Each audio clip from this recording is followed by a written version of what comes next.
because of political pride and the rest of them, we don't want to go. That is a different thing altogether. Once the government, on our behalf, whether I like it or not, says we are not going to the IMF, then my position changed. Then show as alternative. The good thing though is that it does show that being an IMF program imposes more discipline. Because this government itself argues that all the way until early 2019 they were doing brilliant. What that means is that they were doing brilliant during the IMF program.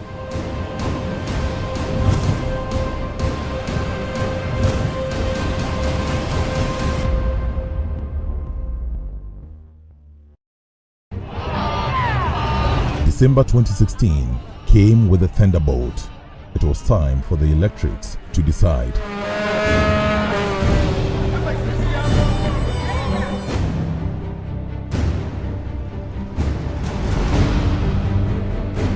The elections were fought on the turf of the economy. After 8 years of power, the National Democratic Congress, led by John Dramani Mahama, suffered a huge shock. The party lost the national election by a huge margin. A new Messiah, Nana Addo Dankwa Akufo-Addo, was ushered into office to perform the badly needed surgical operation on the Ghanaian economy. By the power vested in me as the chairperson of the Electoral Commission and the returning officer for the presidential election, it is my duty and my privilege to declare Nana Addo Dankwa Akufo-Addo as the President-elect of the Republic of Ghana.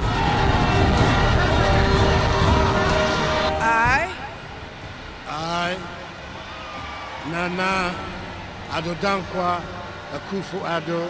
There was a new breath of hope.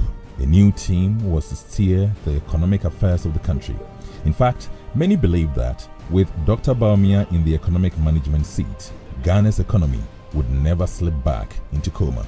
Fellow Kukrudites, we were elected to fix the problems, and I'm glad to report that we are fixing the problems and we are putting in place the policies that will drive the economic transformation of this country.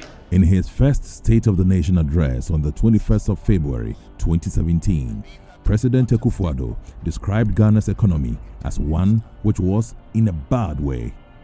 According to the Ghana Statistical Service, the country closed 2016 with an inflation rate of 15.4%. The Bank of Ghana pegged the country's debt stock at 122.6 billion Ghana cedis, with a debt-to-GDP ratio of 73.3%.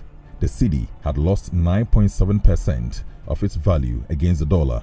Interest rate on loans had ballooned to 10.8 billion cedis, and international reserves could cover just 2.8 months of imports, resulting in 3.4% of GDP growth rate. By the end of 2019, Ghana's macroeconomic indicators had seen massive improvement, attracting awards for its stellar performance. We wanted to recognize him with this prestigious award from the U.S. Chamber of Commerce.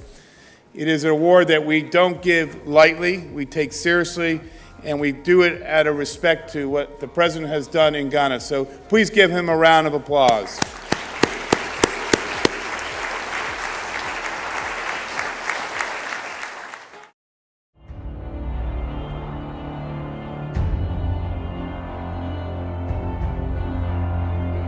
In March 2020, the unexpected happened. The COVID-19 put spokes in the wheels of Ghana's economic trajectory.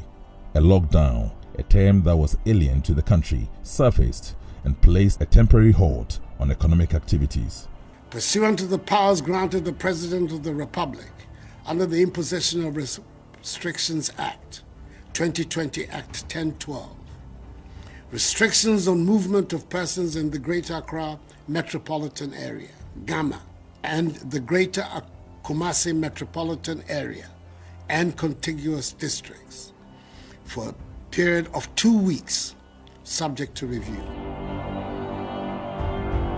President Akufo-Addo announcing the lockdown that halted many economic activities. To help keep the economy in motion, Ghana received both in kind and in cash from various sources, including a 5.9 billion cedi credit facility from the IMF. The devastation and impact of the COVID-19 pandemic was huge. Deputy Minister of Finance, Dr. John Kuma, recounts the impact of the pandemic. COVID-19 was an exceptional pandemic that affected economies all over the world. So Ghana is not the only country that got affected. If you check in 2019, the economy was at its peak. Yeah. And we had done a lot of borrowing, and the investment, the returns of those investments was better going to show in 2020. But unfortunately, COVID struck and the economy retracted. In fact, it grew by only 0.5%.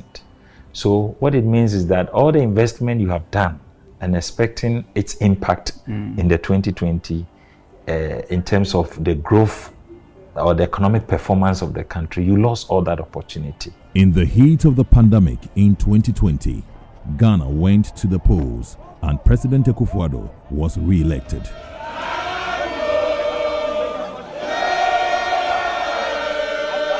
Unlike his first term, almost all key economic indicators had taken a nosedive in President Akufo-Addo's second term.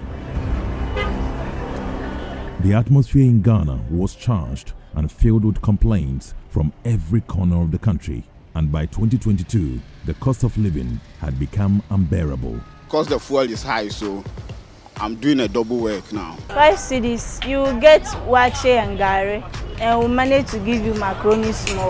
Business are really bleeding. Some of the business are intensive care.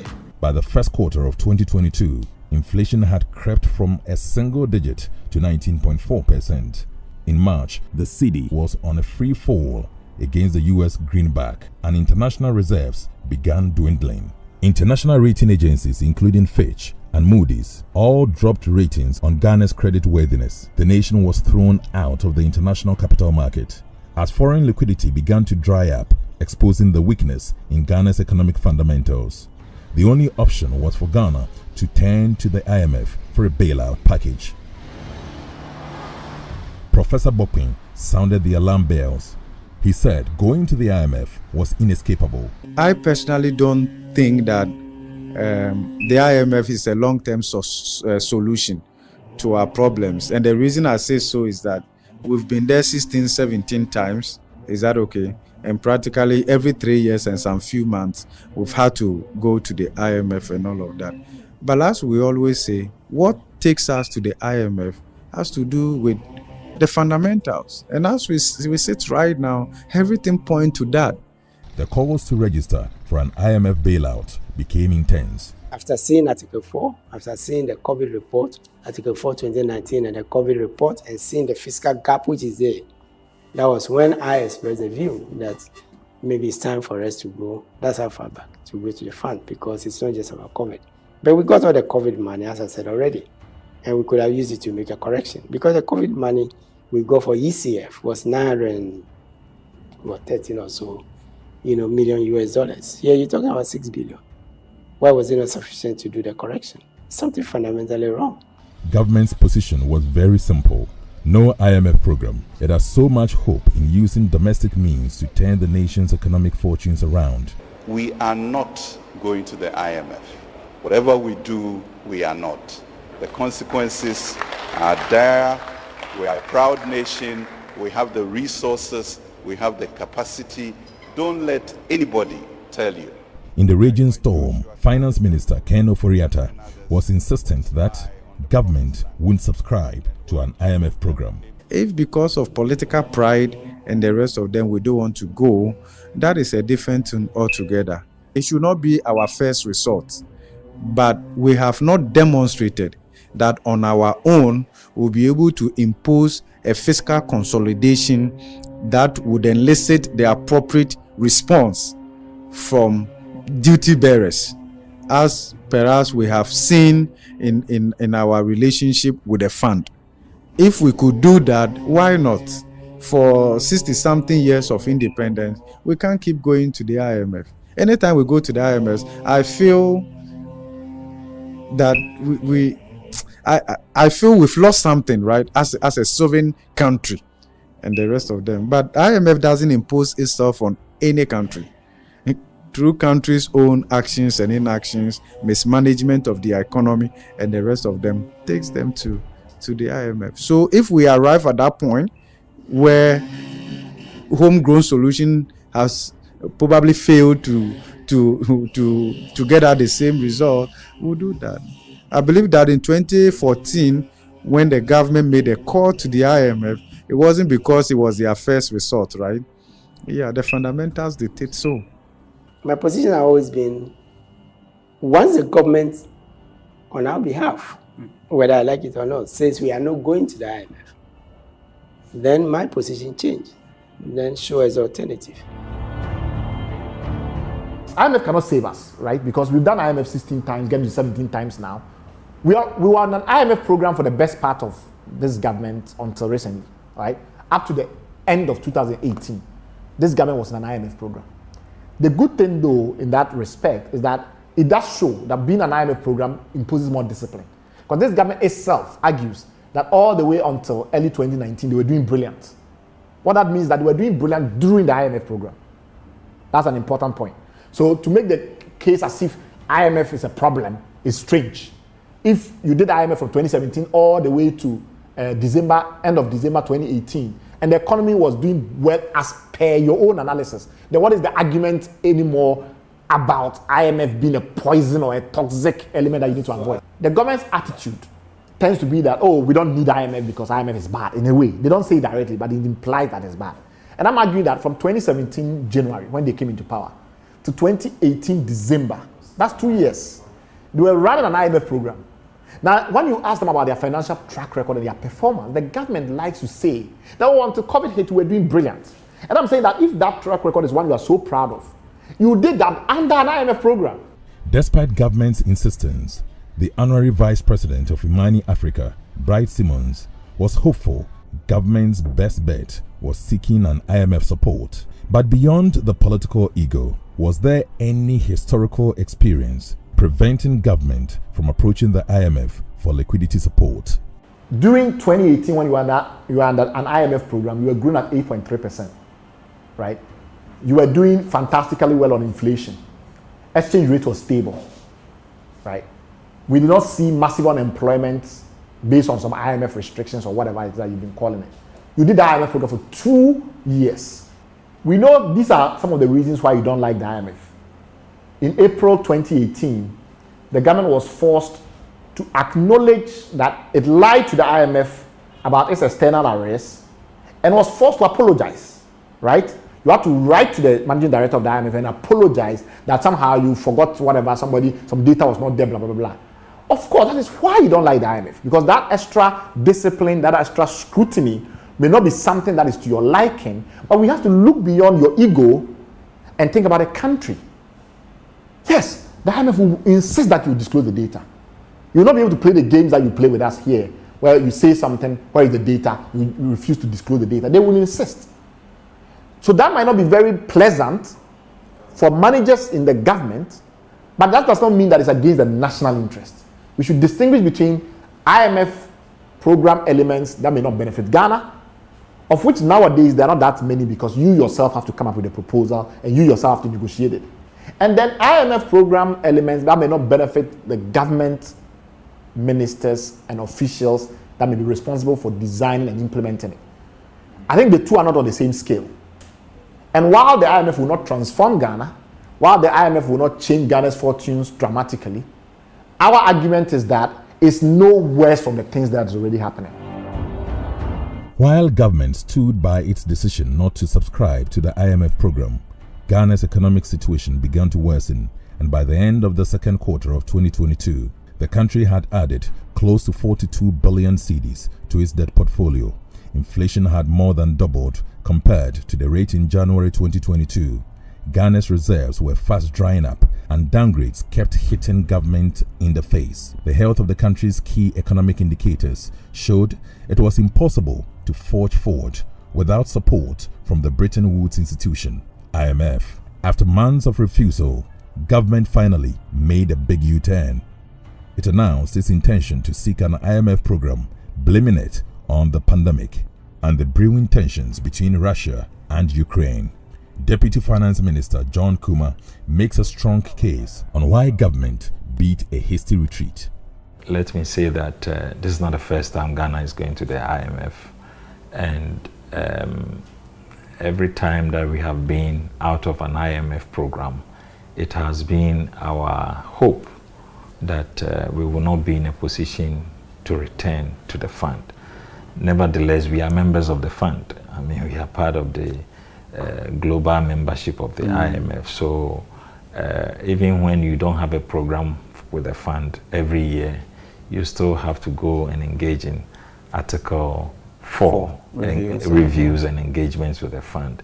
So I think that when it becomes impossible, when it becomes very difficult, such as external factors such as what we are talking about, which is beyond your control, then you have to look up to the fund for a program that will come in to restore some of the confidence and economic indicators to bring relief to your economy. So yes, even though initially we had indicated we were not going to the fund, we've gotten to a point where some of the domestic expectations that we had, for instance, e-levy that we introduced, the domestic, especially our fiscal programs like e-levy, didn't give us the expected returns. And we all know how e-levy was fought in Parliament and the propaganda against it. It actually impacted on its implementation immediately. And once we were not getting the revenues, we will not watch to run down the economy. We had to take the critical decisions to restore the economy. And that is why eventually His Excellency the President directed that we should engage with the fund. Engaging with the fund gives you a number of advantages. First of all, it helps to restore confidence in your economy. It gives comfort also to investors who have brought their funds into your economy to believe that you may not default or you are on the right trajectory in terms of your economic policies and programs. So we needed that to restore the confidence and then also to be able to bring our debt to sustainable levels. So these were some of the key factors that eventually had to force us to re-engage with the fund. By the end of the second quarter, skyrocketing inflation compelled the central bank to ramp up monetary policy rate from 14.5% in January to 19% in June 2022. Depreciation of the cedi against the dollar also quickened the pace of economic decline and added more pressure to the country's debt burden. Debt levels were so high that many financial experts predicted default for Ghana. Ghana's debt stock, let me say, have been influenced by about 4 key factors. One is the energy sector debt accumulation that we created. Then the banking sector cleanup exercise that we carried, which was about 25 billion. And then we are talking about COVID-19 expenses that came. And then lately, the depreciation of the currency. We know that much of our debt stock is in foreign currency. So anytime there's depreciation of the cedi, even though you have not borrowed money, the debt stock will show increases. But former Finance Minister Seth Terkper maintains government has no business blaming the economic mess on the COVID-19 pandemic. The point is that you can go and refer to the Article 4, 2019. There was a fiscal gap before COVID. That's point number 1. So we're saying don't put everything on COVID. Come up clean. Secondly, the current government is the only government. Yes, COVID was severe, no question about it. Severer. But it doesn't, if you minimize somebody's crisis, you wouldn't prepare for the next crisis, which is why, as we sit here, we are not prepared for the next crisis because the sinking fund, you saw it is down, will be down to 0. The stabilization fund is just a skeleton of itself. And during COVID, remember, we fell on part of the savings that we had made, right? To assist in COVID, right? We left $250 million as from part of the borrowing in the Ghana Infrastructure Investment Fund, together with VAT that flowed. What happened to those funds. So you see the buffers that were left for the government together with 3 oil fields, right? But the other point, apart from the 2 points, buffers and then also, the 3 oil fields and the buffers. This is the administration, I would say, which had a crisis and had approximately $6 billion US from IMF, COVID, soft loan, IMF, SDR, World Bank, 600 million, Bank of Ghana, 1.7 billion, you can count it, nearly Korea 6. too. Korea, yes, China, PPEs and everything, to resolve COVID. So 6 billion. So you mean the cost was already catered for using Precisely, because the cost was disclosed for the COVID loan was 3% of GDP, and what we are talking about is more than 3% of GDP, because it's about half of what GRE brings. Yeah. And we just saw GRE brings in about, if you take it, it brings in 15%, of GDP, which is half of it. So it means you got about half of it to resolve COVID. So why continue blaming COVID? And how many African countries borrowed 1 billion for COVID?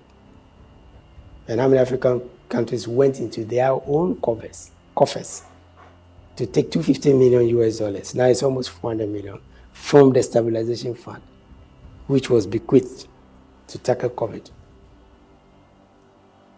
You see, so we are not belittling COVID.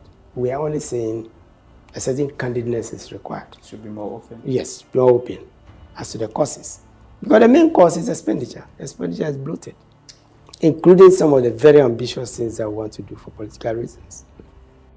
Bright Simmons, on the other hand, believes COVID-19 rather left a footprint of blessings for the country. The government has tried to create the impression that how much we spent was so much that it affected our finances in every other way. But if you look at, overall our social assistance spending versus countries like, Senegal, Rwanda, even the average in sub-Saharan Africa, we spend less.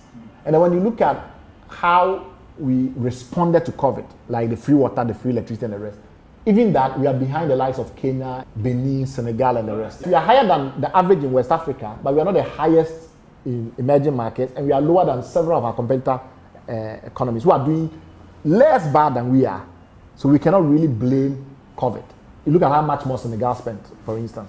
If COVID spending was the issue, Senegal will have much more of a challenge. And then when you look at the impacts, how much of our economic growth was actually shaved off by COVID, you see that we are there. Look at us, we are top there. Look at our relative effects, 0.2% of rest. Look at countries like Namibia. Look at countries like Myanmar. Look at countries that had massive shrinking, like Mauritius and the rest. That are like major tourist countries, In delivering the much-anticipated 2023 budget, Finance Minister Ken Ofori-Atta confirmed the obvious. He officially unmasked the nature of Ghana's debt portfolio. According to him, Ghana was at a high risk of debt distress, and the debt levels were unsustainable. Debt exchange program. Mr. Speaker, the debt sustainability analysis based on the macroeconomic outlook has been conducted by the Ministry of Finance. It analyzes the country's capacity to finance its policy objectives and service its debts. The current debt sustainability analysis conducted reveals that Ghana is now considered to be in high risk of debt distress. Unlike our 16th enrollment in 2015, Ghana's unsustainable debt position was certainly a huge obstacle in obtaining an IMF deal. This means a lot of conditions must be met. According to the fund, in cases where the country's debt is assessed as unsustainable, the IMF is precluded from providing financing unless the member takes steps to restore debt sustainability, including seeking a debt restructuring from its creditors. IMF's message was very simple: restructure your debt or no bailout package. Ghana was out of the Eurobond market, and IMF looked like the only option. No more foreign grants, and at this point, debt restructuring looked inevitable.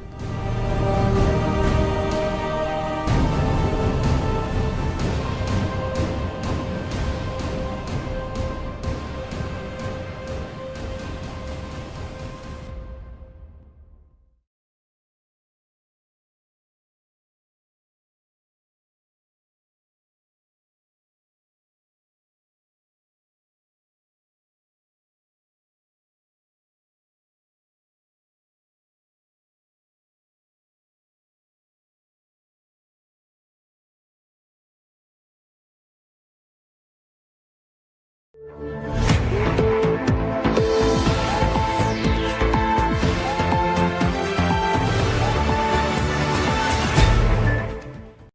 we're visiting the studio of renowned South African artist Lionel Smith.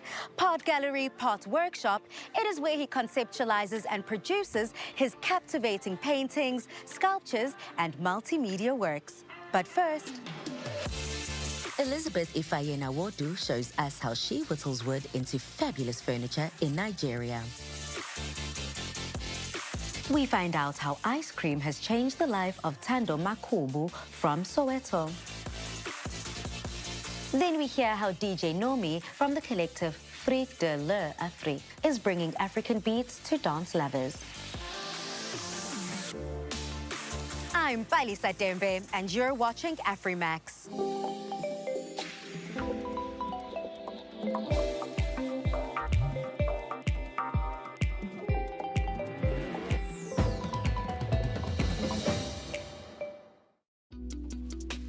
Lesotho is a landlocked country in southern Africa that captivates with its mountainous landscapes and cultural heritage that runs deep.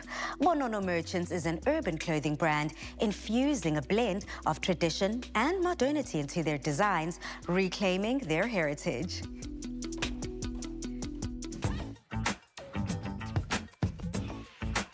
This fashion collective is taking control of their cultural heritage by designing modern streetwear while reclaiming ownership of cultural items like the traditional Basotho blanket. How can we call them Basotho blankets when they are not made in these beautiful mountains of Lesotho? We have to be able to own the narrative from design to production to the raw material, use cases, as well as the economic opportunities that comes with it. The beautiful blanket wearers is a term that has often been used in reference to Basotho. The humble blanket made its transition from bed covering to fashion item when King Moshoeshoe first received one as a gift from the first British missionaries who settled in the country that was then Basotho land. The popular Moshoeshoe fabric was first printed and exported from Germany. Bonono in Sesotho is a sort of an umbrella term for the arts. Bonono Merchants is a platform that we want to use to communicate stories from Lesotho told by Basotho. This we are doing using art through the medium of fashion. We have fairly a thriving textile and garment industry in Lesotho, but we can't say the same about the fashion industry, especially local participation. So we identify that as a void that needs to be tackled. Initially, Chere Mongangane and his partners set up a huge factory from where they managed their entire production chain. However, in 2017, they realized they needed a drastic change. That's when we started developing a model that can work, something sort of a mix of a lean and agile model. And this is totally based on our traditional or cultural values. We have a model called Letsema. This is more like a crowdfunding where people come together and contribute towards a task and accomplish it together. Decentralization of their production has meant that Chere Mongangane was able to focus on styling and logistics while spreading skills and giving opportunities to a greater number of smaller local artisans and crafters. We took the same model and said, okay, now we want to develop, for instance, a blanket. There's someone who specializes in design, textile, and printing. There's someone who's a professional in graphic design, where we develop the patterns. There's someone who is a professional in stitching together. So we take these three professionals and put them together to develop a blanket. We can print for any use a client wants to use. We currently work very closely with Bonono, printing mainly what we call all over or large format print for them. They bring patterns, they bring designs, we bring the technical skills of printing. We produce many different types of garments. We work like brothers, partners. I don't know what to call, but I think we've got that thing. Working with them has helped us a lot. You know, those guys, they've got something that I needed. Working with them have improved my work. So it means if we sell 10 blankets, we sell 20 blankets. Each one of these professionals is able to benefit from that. And that way, I mean, there's no limit to what we can do. Who is out there telling Basotho stories? This we do through some of the products that we develop. We have, for instance, something like this. This is a scarf. We call it Legacies of Mantsopa. She was a prophet, rainmaker, I would say also a fighter. So we say she was able to wear many crowns. So when we sell you this product, which is a scarf, it goes along with the story. As more Africans across the diaspora engage on issues around their identity, the efforts of creatives like Chere Mongangane towards reappropriating their culture is going to have an indelible mark on future generations. African fashion is mainly rooted in our cultures. And that's something that cannot be copied. Of course, there's been a lot of appropriation of our cultural identities, but these are some of the things that can only be told by Africans. Now that's African street fashion at its best. Lionel Smith is a highly acclaimed South African artist whose work explores and captures the essence of individuality and diversity. Through his paintings and sculptures, he explores the human condition through thought-provoking and visually striking works of art. And joining me now is the man himself, Lionel. Lionel, it's such a pleasure to be here. Now, growing up, what or who was an influence for you to pursue art, and how did you end up becoming primarily a sculptor? Well, I grew up with my father being a sculptor, so obviously that's something that was very influential. Growing up in the studio, just being in that environment, I think inspired me a lot. And, one thing led to another, and I, ended up doing it. And as a multidisciplinary artist, how then do you decide whether a project needs to become a painting or a sculpture? Well, that's an organic process that I follow, and usually it's a painting that becomes a sculpture or vice versa. But I think at the end of the day, it's become quite evident to me that they've overlapped quite a bit, and the paintings seem to become sculptural, and the sculptures seem to become, painterly in a painterly way applied. You've got such a beautiful space. What went into designing it?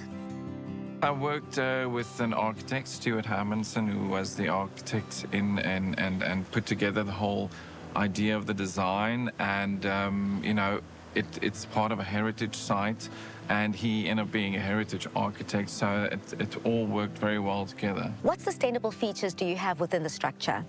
Well, all the blue gum trees that were removed here, that were on the building site, were all repurposed and then used in the building and the stairs, and became kind of like part of the main elements of wood inside the building.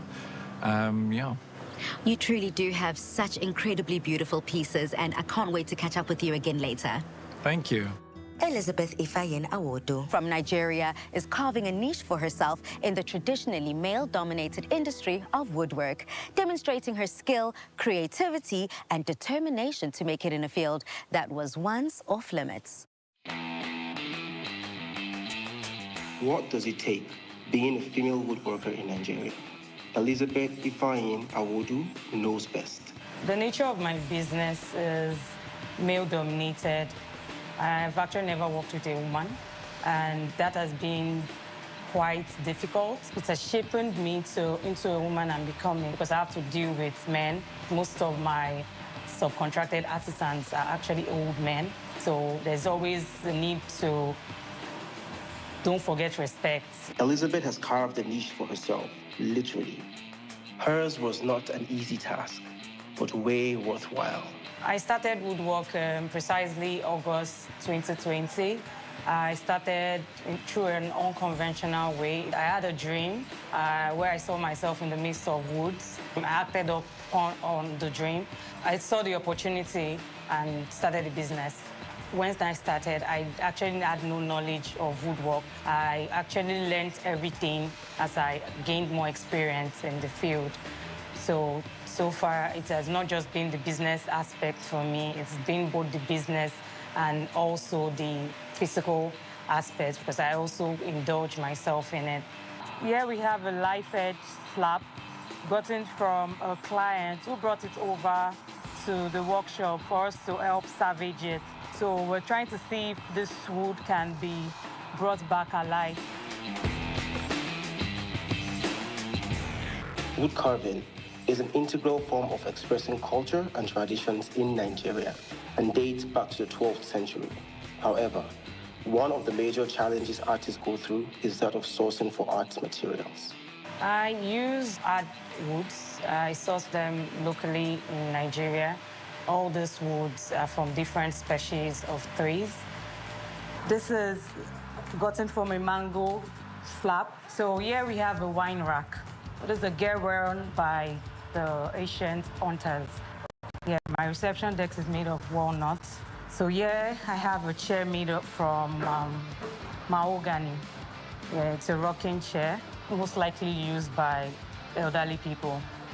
So I love to encourage furniture pieces for the older ones. My highest selling item would be life edge dining tables because they are mostly sought after. Every home wants a dining table. Currently, I have 3 permanent staffs. I also have subcontracted staffs that only come on when needed. I price my pieces on the amount of effort I put into it. So far, I've been in this business heading to 3 years now, and everything that has been gotten from it has been reinvested back into the business, so it's been lucrative so far. Women in business face challenges and can sometimes throw it in the towel out of frustration. But Elizabeth has proven herself. Like the old say goes, what a man can do, a woman can do better. Elizabeth is not giving up anytime soon. I am actually a multitasker. I delegate duties to each member of my team. We have the sourcing time, we have the treatment time, the drying time. I also have the production time where we have the grinding, sandpapering, finishing process. My advice for young women aspiring to go into male-dominated fields like mine would be that they should be resilient, they should be very hardworking. I remember when I started, I would have laid back, would I say, but I just kept pushing, even when I had no customers. And the first client I had paved the way for me because he enabled me showcase my talent. Her designs are definitely pleasant to the eyes, and she is in full control of her production line. Elizabeth is not just an inspiration to women, but an inspiration for anyone who is determined to make it in Nigeria. Wooden furniture with a feminine touch, Elizabeth is such an inspiration. And speaking about women, Lionel, what an incredible representation of the female form. Thank you. You have described finding a symbiotic relationship between paintings and sculptures. Do you mind delving deeper into that? Yes, I think I come from kind of like a sculptural background, but ended up going more into painting. So I think, to me, that three-dimensional form was always something in the back of my head while painting. And then when I returned back to sculpture, I think a lot of that painting influence went into my sculptures, really. So I think the way I applied certain things, they were like, I started making things that looked like brush strokes and then using that to actually sculpt with. And, you know, vice versa. Now, you've already spoken about some of your influences, but what other influences do you have in terms of artists in your work?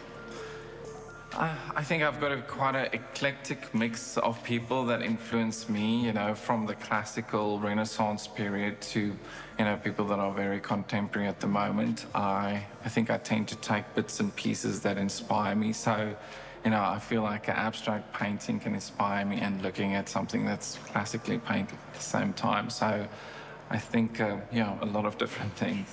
Definitely evident within your space. And finally, where else can we find some of your works and exhibitions? Well, I've got galleries in South Africa, Everard Reed in Cape Town and Johannesburg. And then, I'm also exhibiting overseas, so the next show will be in Belgium at Cube Gallery. Yeah. Well, thank you so much, Lionel, for having me. Thank you so much for being here. I scream, you scream, even the president of South Africa screams for his ice cream. Meet Tando, the ice cream man straight out of Soweto, who wants to take his love for this frozen dessert to the world. This is the stuff that dreams are made of. With his 350 Rand social relief of distress, Tando Makubu started Soweto Creamery, an ice cream parlor that has employed 4 people. The creamery has even reached the ears of South Africa's president, Ramaphosa. So when the president spoke about our ice cream parlor, it was crazy, it was unreal. It felt like a dream, What started as a snap idea while surfing the web has turned into a crowd pleaser. Tando's ice cream parlor not only attracts the neighborhood sweet tooth, but continues to be a hype on social media. Professionally, I'm a fashion designer. I didn't really want to do fashion. I was confused. I didn't have a mentor, but my mother said I need to go and do fashion. So I just went there and I made it work. After that, I stumbled across photography and I fell in love with it because it was much lesser work than fashion, and I pursued photography. The professional photographer didn't foresee this bright future when he had to look for alternatives to event photography due to the lull in orders in 2020 during the lockdown. Fast forward 2020, there was no work for photography because we were focusing more on events and there were no events. So no events, no work. So I had to try and find an alternative. I started the ice cream parlor using the 350 Rand relief grant issued by the government during the COVID pandemic. The reason why I started an ice cream parlor is because I really love ice cream, and people who know me know that I love food. I'm a foodie, and I didn't really think about it in terms of running a business. It was almost like an experiment, so I was just trying it out.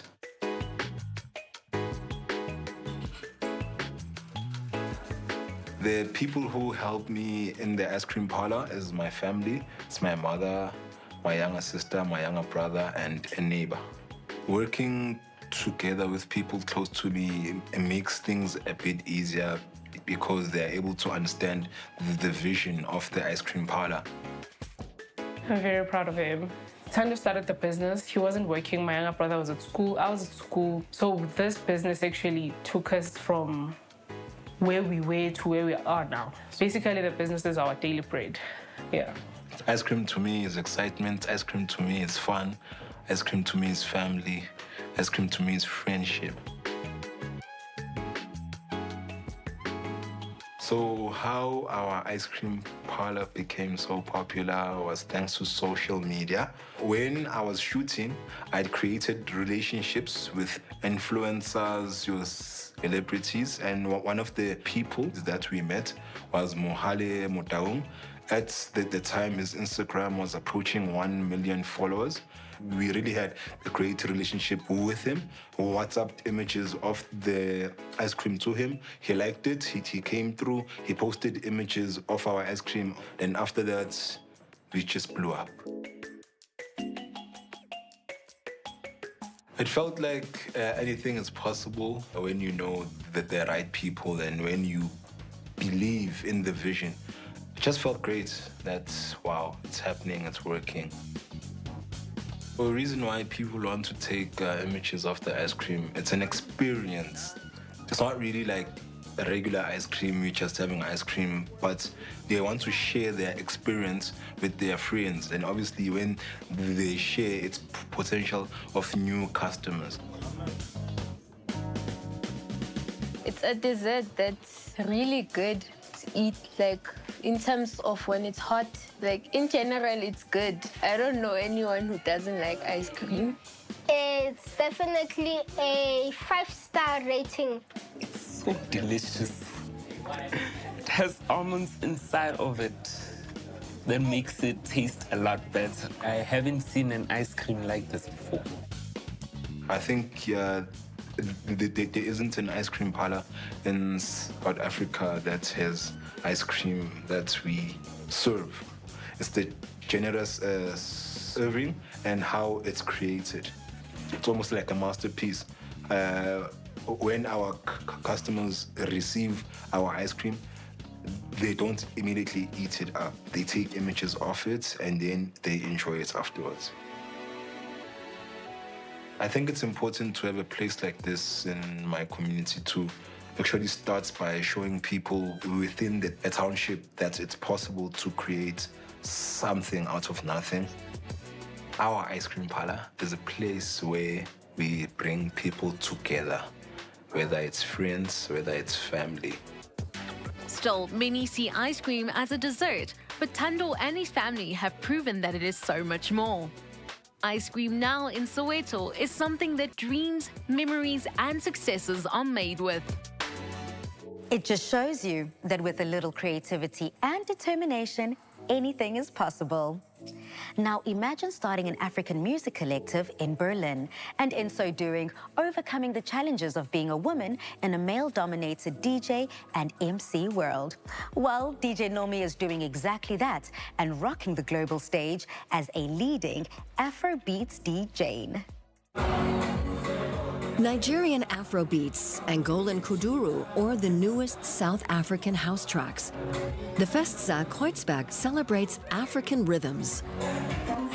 DJs Nomi and Mr. Wallace are the main club acts tonight.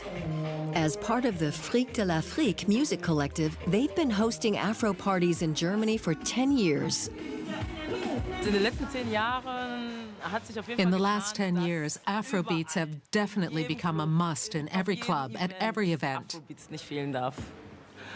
Whether it's South African Amapiano, Coupé Décalé, Dombolo, anything.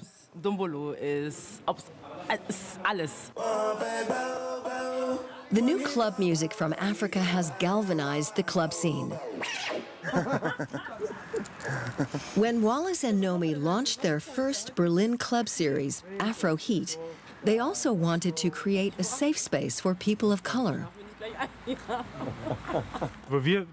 When we went out back then, there was a kind of quota.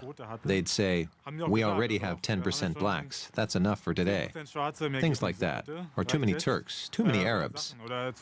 We just wanted an evening where it didn't matter if it's 99% blacks or 99% Turks. The main thing is to celebrate and love this sound. Then it's good. Sexual orientation, gender, age, or origin, from the start, these haven't mattered at their parties. What counts is shared passion for new African music, and it's contagious. Fric de l'Afrique are now a fixture on the Berlin club scene and also play the really big electronic events with their own sound system. Forming an African music collective in Berlin is one thing. Holding your own as a woman in the male-dominated DJ and MC scene is something else.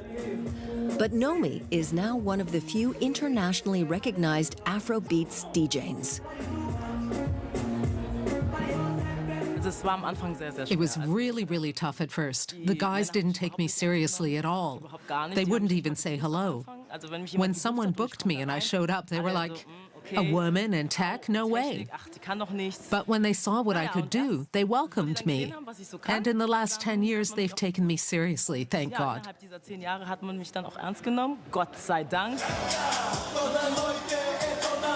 Fric Fric de l'Afrique has also been producing its own Afro sound for several years. They promote new talents on their label, and Nomi is happy to support them with video shooting tips. Come on, Jay! Okay. And when you shake, do more with your hands. Do more. Okay, yeah, genau. More like, I'm it, I'm it. They're also bringing the Berlin Afro vibe back to Africa. We want to bring this Afro vibe everywhere. There are still too few people enjoying it, and I think it's also a good way to break down barriers, also between nations. There's nothing better than connecting people through music.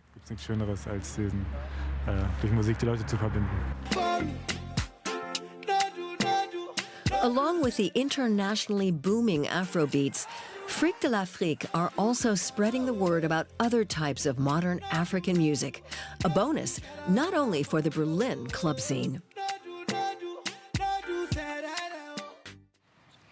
That's all the fashion, furniture, ice cream, and Afrobeats we have for you today. Why not head over to dw.com/Afrimax for more. See you soon.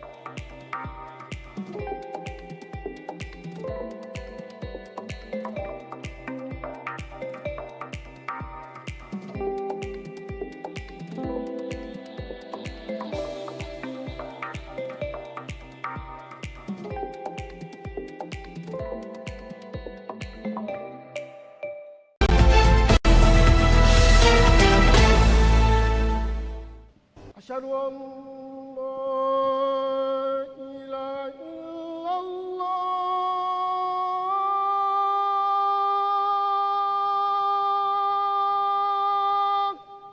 In the 80s, we used to have a mosque at Accra, the Rollins Park. It was demolished, and this is the replacement of the land. It's about 4 acres. With the will of Allah, the Turkish NGO came in to support us to be where we are today.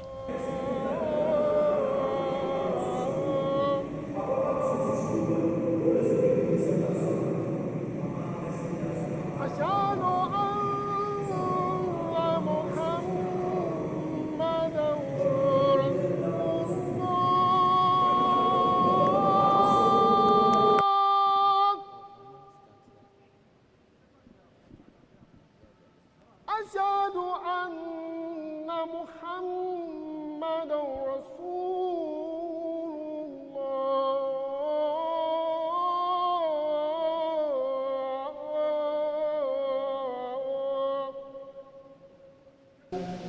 وكم تسترون هو أقرب إليكم من حبل الوريد.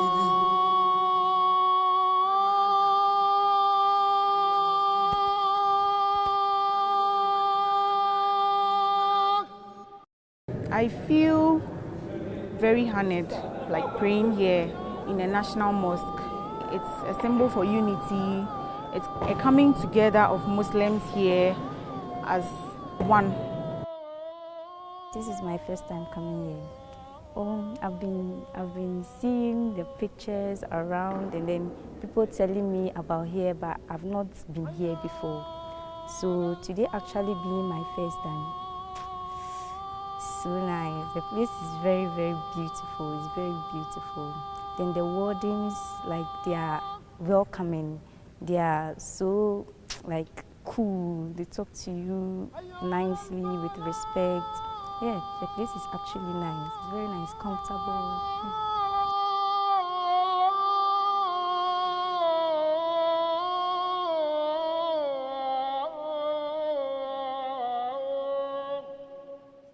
This place is a tourist attraction place. Anybody, whether you're a Muslim or you're a Christian, you are free to come to visit the place, to see the wonderful architectural work that they have done here, to see a place, such a beautiful place like this.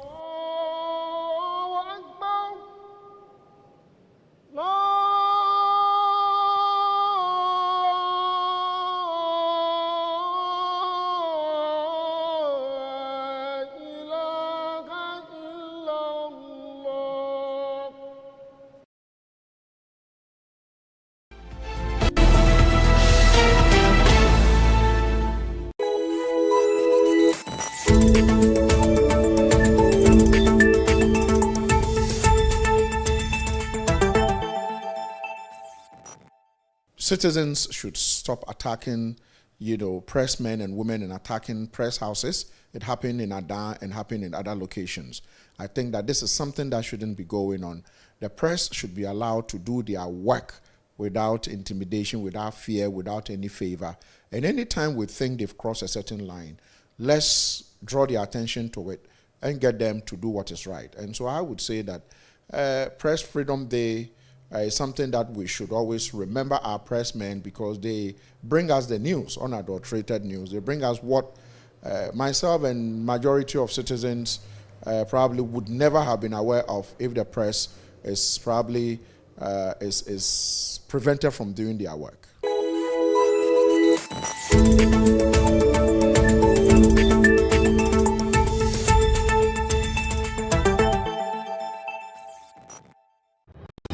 I am Martina Bugri in Tamale, and this is Joy News. Independent, fearless, and credible.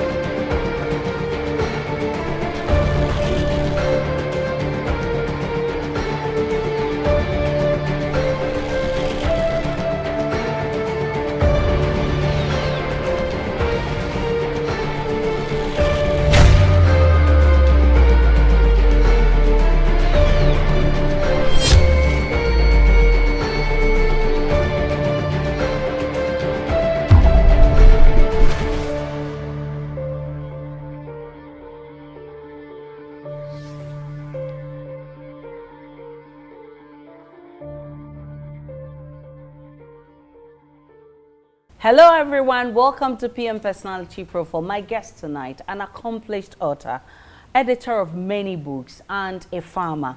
She's one of the strong women who stood solidly behind her husband despite all the tribulations to serve his country. You remember the days of I'm sure by now you know I'm talking about former Second Lady of Ghana, Mrs. Matilda Emisa Arthur. I'm happy to see you. How are you doing? I'm well, thank you. What have you been up to? I was working when my husband was vice president, and I'm still working. Okay. So nothing has changed for me, and I haven't been up to anything new. I'm doing what I've always been doing. Okay, so let's start with the wonderful things you're doing. Author, trainer of teachers, editor of textbooks, farmer, a woman of many hats. Tell me about your books. So I have 4 adult books and 13 children's books. Okay.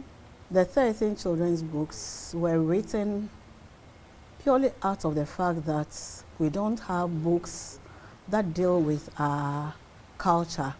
If you like, most of the books that our children use are either written by Europeans or Americans, very few written by Ghanaians, and therefore the context is foreign. Okay. And so my books are all preschool books that deal with things that they can relate to. For example, we all read A is for apple, and we read I is for igloo. How many grown-ups know what an igloo is? Yes, right. And we read Y is for yacht. How many people know what a yacht is? So in our book, A is for arm. Okay. And it's not for apple. Okay. Even though a lot of people know apple. Okay. So the context has been made such that every child can relate to the things. Okay. So I know that different situations motivate you to write your books. One of them in times like this, which I've started reading, very interesting, which you wrote during the COVID times. Tell me, what are some of the things that usually motivate you to put down, to write those books? You can write purely out of nothing motivating you, but out of a need. Okay. As many of the children's book has. Nothing motivated, so just the gap. It was filling a gap that I thought was not there. Okay. With my adult books, yes, something motivated me. I have an adult book that is called The Wife of the Former Vice President, My Journey. Okay. After NDC went out of power, in fact, when NDC was in power, I thought that maybe I should write something as the wife of the vice president. Okay. Mind you, I hate second lady.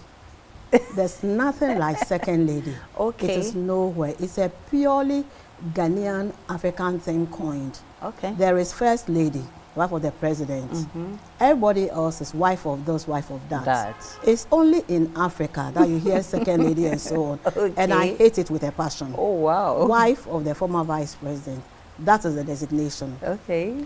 So while my husband was in office, I realized that there are no books that tells about what the spouse of elected people into office are doing or what they think and so on. Right. So I started thinking about writing something, and it was finished after NDC lost power. Okay. So that's why it's called The Wife of the Former Vice President, My Journey. Because by the time I finished the book, my husband was not the vice president.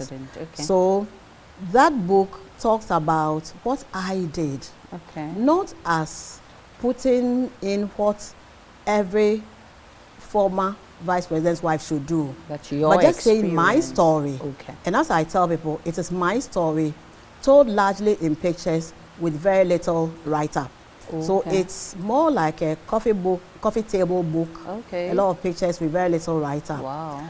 I said earlier on that I'm doing what I used to do. Right. So my husband became vice president. I didn't stop what I was doing. I'm a professional librarian. Used to work in University of Ghana, BAM Library, British Council. So I still continue the things I was doing. And as far back as 1996, before my husband became the vice president, I was doing philanthropic work. So I continued all those things, and that book depicts everything I was doing. So there's nothing new that I did when my husband came back. The only new thing was to be called to a function and then go. Okay. Yeah. So that is that book.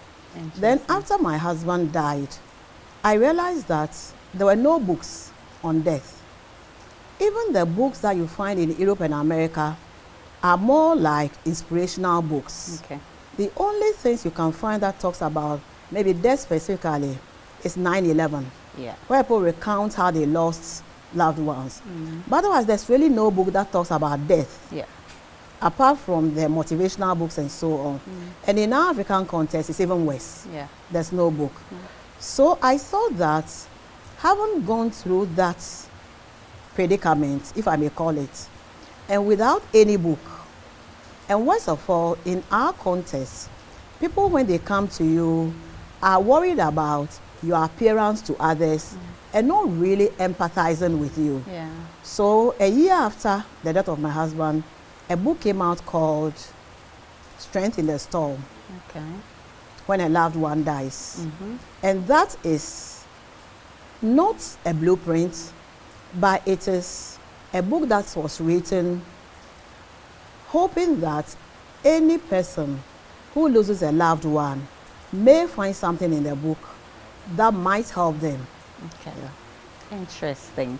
So I know you're also working on some books which will be coming out soon. Tell me about it. So in the last 2 years ago was when In Times Like This came out. And since then I've been working on 6 children's books, maybe ages 6 to 8, and then 1 humor book. The contest is all finished. We're not doing the illustrations.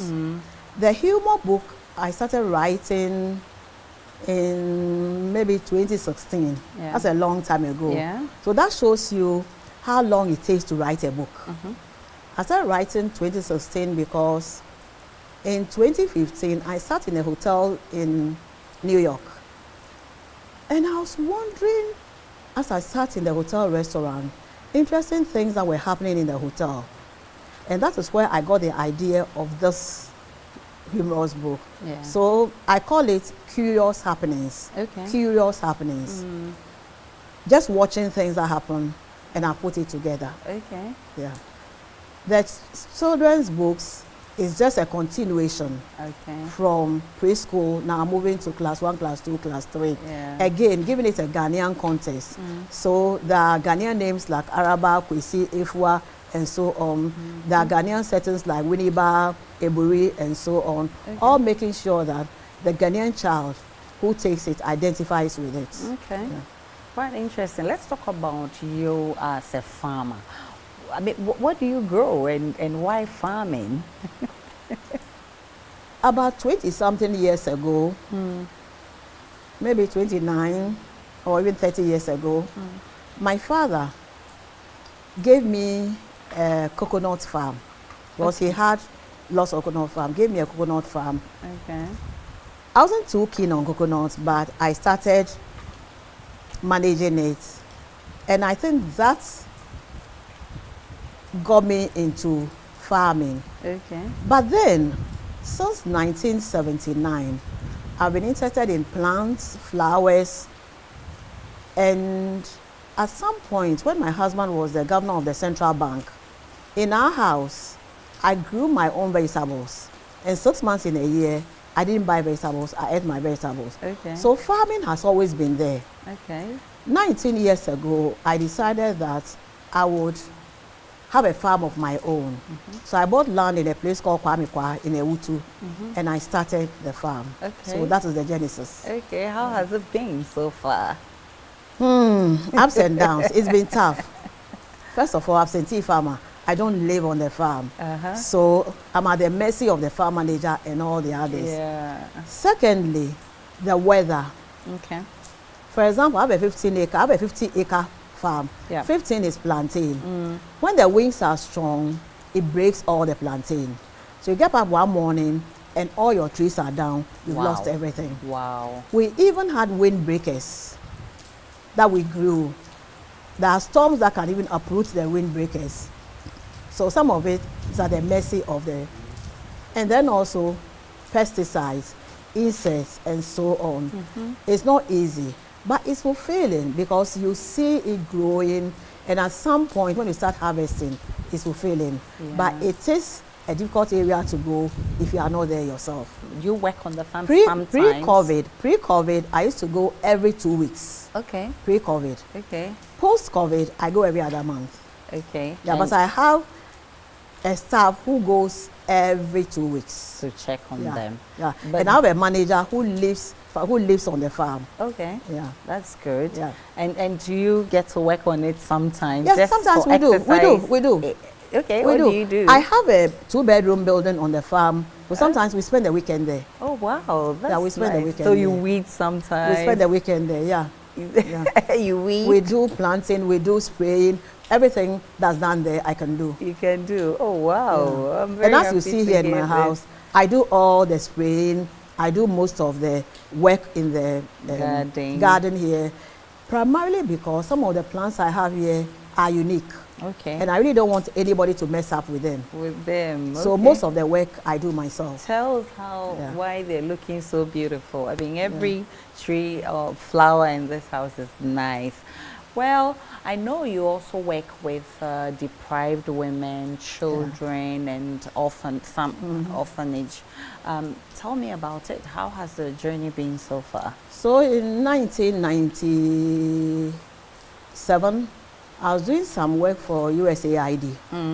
I did a 2-year contract for USAID. And that was the time that I realized that even though we keep saying that children out of Accra cannot read and write, children in Accra cannot read and write. Oh, wow. And I found out at that time that there were pockets of places in Accra where you can have a class 3 child, class 4 child who cannot even write their name. Wow. And I was totally shocked. Interesting. And so I formed an NGO called Reading for Life. And I started working with these deprived children to help them to acquire reading skills and be interested in reading. Yeah. It caught on so well that other schools, other communities came to me to ask for help and so on. So that is how it started. Okay. Prior to this, when I used to work in University of Ghana, I belonged to a group called International Reading Association. Okay. And in Legon, across the street where the police station is, behind it, we call it Staff Village, because the junior staff of Legon, that's where they live. Okay. And there's a school there that is not as good as the school inside the compound. Okay. The school inside Legon is for senior staff. Okay. In Legon, we have senior members, senior staff, and junior staff. Okay. So the school inside the compound Legon is for senior members and senior staff. And the standard is very good. Okay. The school behind the police station, that's where the staff live. They are junior staff. The school is not very good. Okay. So the International Readers Association, I actually wrote to them, headquartered in Ireland. I wrote to them and said, can you help? And they sent books and money, and I started a library in that place. This was like 1979. Okay. So I started that in that place. Okay. So really the transition was not that much to go overboard. Yeah. But then from Accra, we extended to the whole country. Okay. Yeah, so I've set up libraries throughout the country. Okay. Yeah. Wow, you've done really well. But let's talk about your personality, Mrs. Matilda Mithatha. Are you a Ghana? Which part of the country are you from? I'm an Nzima. Oh, wow. I come from a town called Isiama. Okay. All this while, I've been thinking that you are from Accra. Okay, so both parents are from... Both parents are Nzima, and I speak Nzima. Okay, so how do you say, how are you in Nzima? Kode. Kode, and how do I respond? Pongokpale. Pongokpale. Okay. You failed. Nzima is a presidential language, so you should have learned it. Come on, Nzima. Yes. Is their presidential language. Yes, you are right. Yeah. So I'm an Nzima. I know a lot of people think I'm a Gan or a Fanti. Yes, okay, so I'm not the only one. No. Why do they think so? I mean, your friends, do they tell you why they think? No, I speak very good Gan. Okay. That's why a lot of people think I'm a Gan. Okay. I speak excellent Gan. Okay. Yeah. So is that where you were born? No, I was born in Kumasi, Efidiase. Okay. And at the age of 2, my parents moved to Dodowa. Okay. And I spent 1 year in Dodowa, and they moved to Accra. Okay, so... Yeah. So my growing up was all in Accra.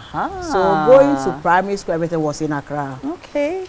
Yeah. Dodowa? No, Accra. Dodowa, I lived just for 1 year. Which part of Accra? Accra, in a place now, it is called South Labadi Estates. Okay. Then it wasn't called South Labadi. Then it was called Nyaneba Estates. Nyaneba Estates. Now it's called South Labadi Estates. Oh, okay. In fact, the school I went to was called Osu Home School. Now it's called South Labadi JHS or something. Yeah. Tell me about growing up at the then Nyaneba Estates. Nyaneba Estates was at that time, late 50s, early 60s, was posh.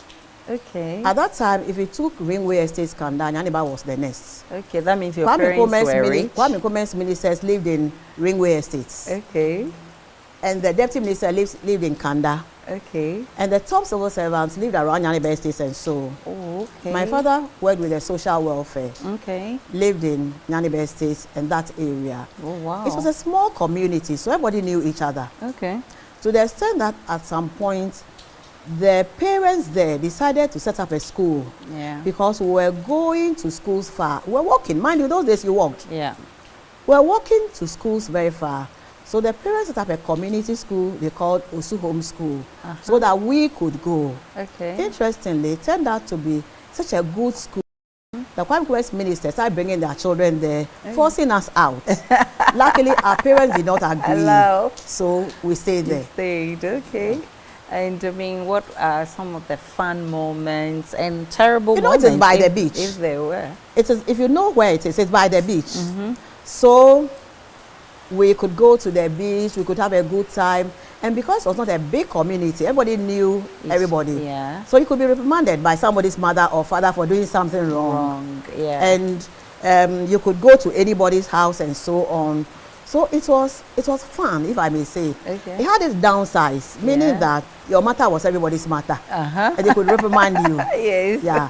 But all said and done, it was very fun. Were there terrible moments? I mean, aside other parents reprimanding you for doing something wrong? I never heard of even somebody's house had been burgled or anything at that time, no. Wow. But then, those days, every household, their mother did some retail or business. Okay. When we finished school, we'd go and sell bread or whatever it is. Sometimes it was sugar, St. Louis sugar, and Tetelai. Okay. You know, I don't know if you know Tetelai in St. Louis. No, I know St. Louis. It was in a box. Yes.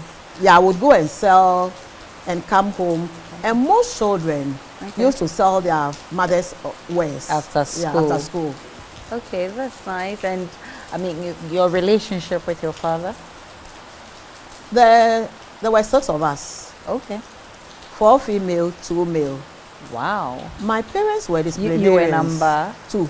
Number 2. My so you followed a boy. Okay, there was a girl, then you, and then okay. My parents were disciplinarians. Okay. Didn't tolerate laziness and all those things, but very loving. Okay. But in our house, we had our own speech and prize giving day. Okay. Apart from what the school had, every year we had ours. Okay. You were awarded for all kinds of things. Maybe the early person to get up, the cleanest person, the person who did their chores. So they had ways of motivating us. Okay. And even though in our time, parents were not close to their children, we were very close to our parents. Okay. And we related very closely. Interesting. How about mom? My mother, who is still alive. Wow. My father died 21 years ago. Okay. My mother turned 96 last month. Oh, she wow. is still alive. Okay. My mother is the most hardworking woman I've ever met. Okay. My mother did, I don't know how many jobs. Okay. My mother was a baker. She was a dressmaker. She had a poultry farm. Wow. In the house. Okay. So when other kids were saying they only eat chicken at Christmas, we ate chicken every time. Every time. Yeah. My mother sold, what do you call it, fruits. Okay. Bread, and I mean, my mother did everything. Okay. My mother did everything. Mrs. Matilda and Mr. Arthur, my guest on PM Personality Profile. We are having fun on this interview. Remember, she's an old girl of Infantaman Girls Senior High School. When I return from this break, she'll be sharing some experience from her secondary school days with us. She would also be sharing her experience as the wife of a former vice president. Remember, she already had a book detailing her journey. As well, she'll be sharing some of those experiences with us. Plus, she'll be telling us about her values and lifestyle. Stay with me. I'm coming right back.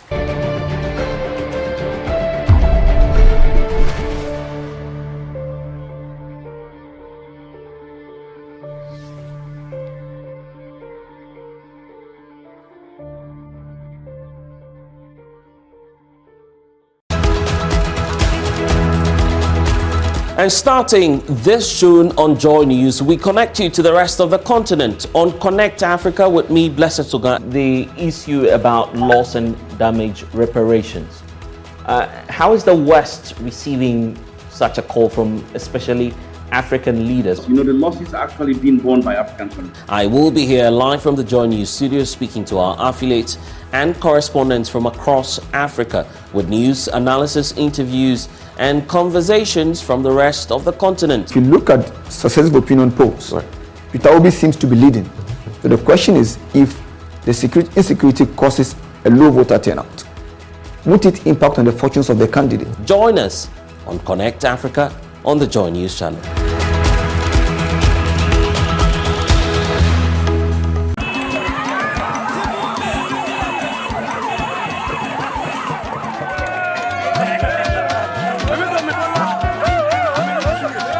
We have begun the One Village, One Dam initiative, and you here in Bogo can see for yourself. 570 are being built.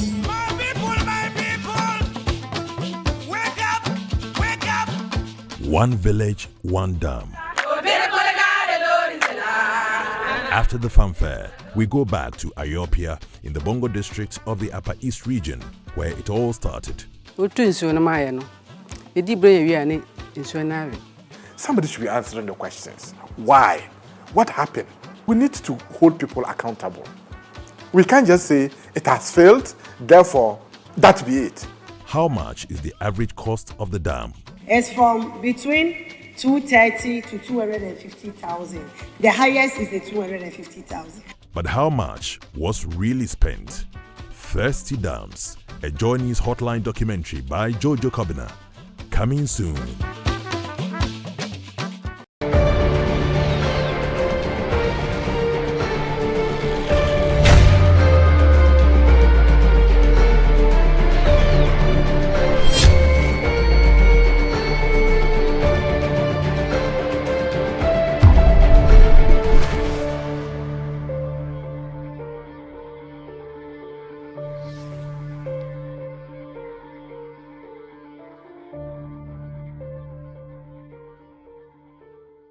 Welcome back to PM Personality Profile. My guest, so Mrs. Matilda and Mr. Arthur.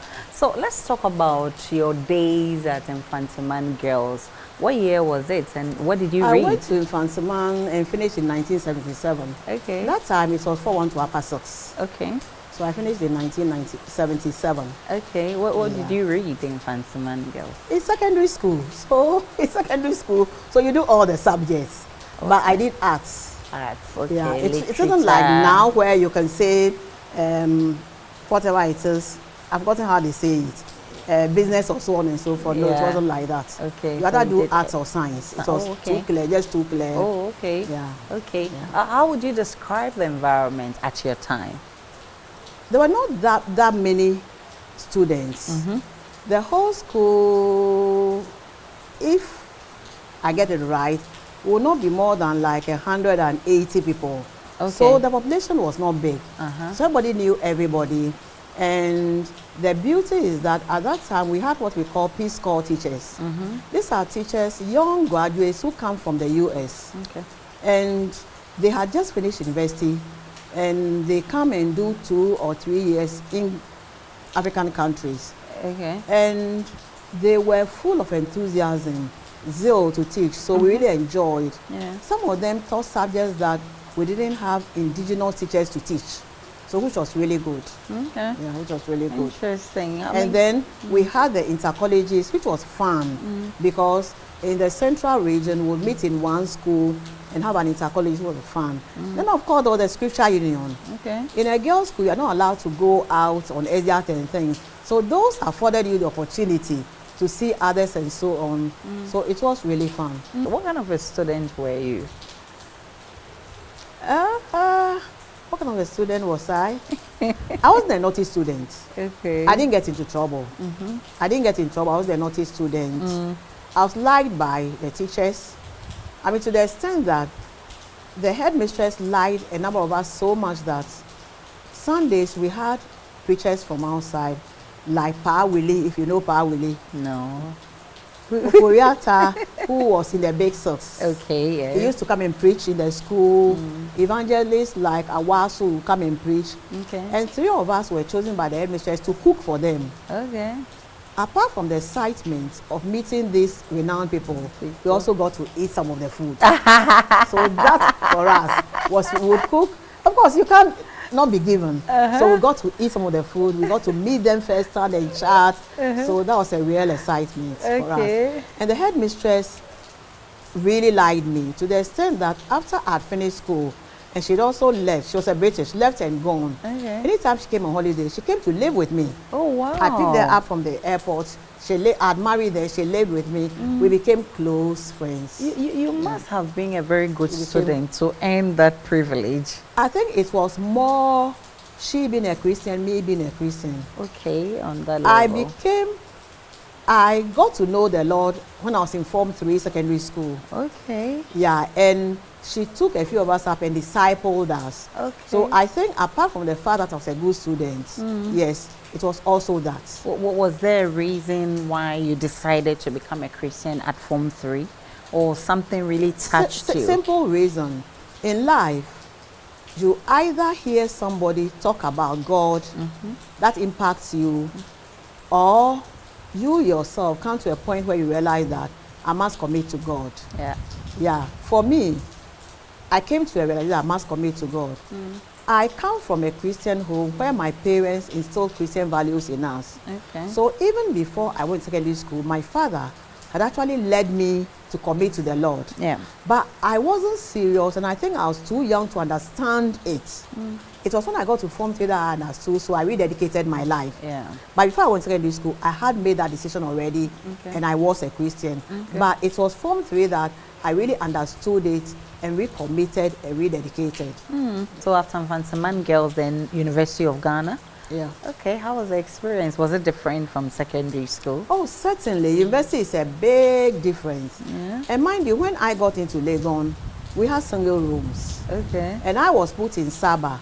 Saba was the only hall in Legon that had girls on one block. Okay. And you won't believe it, there was a sewing machine for the girls. Fortunately for me, on the whole floor of maybe 50-something girls, nobody knew how to sew except me. Oh, so the machine was in my room from first year to final year. Your mother actually taught you how to sew? Yes. Okay. I used to sew my own things. Wow. From secondary school, university, I was sewing my own things. Really? I finished university, I was sewing not just for myself, for my children. So they rebelled and said, no, we'll wear your things again. For everything. Yeah. Rising Bell. Those. You get into university, your time is yours. Yeah. So there's a danger also in being careful, otherwise you fail. Yeah. And in those times, if you failed, you failed. It's not now that you are pardoned and all kinds of things. You fail, you fail. Okay. And those times, first year university is called FUE. Okay. It means first university examinations. Yeah. That exam was critical. That exam was critical. If you failed it, you failed the whole course. Okay. And so after fooling for a few months, you come to the realization that here, your mother is not here. Your teacher is not here. Nobody will wake you up. But you have to get it straight. Yes. Yeah. Okay. And so at the University of Ghana, I mean, there was some freedom. I mean, compared to the secondary school, nobody will tell you that you should wake up and go and read and all that. Yeah. Are there also, were there terrible moments at the university?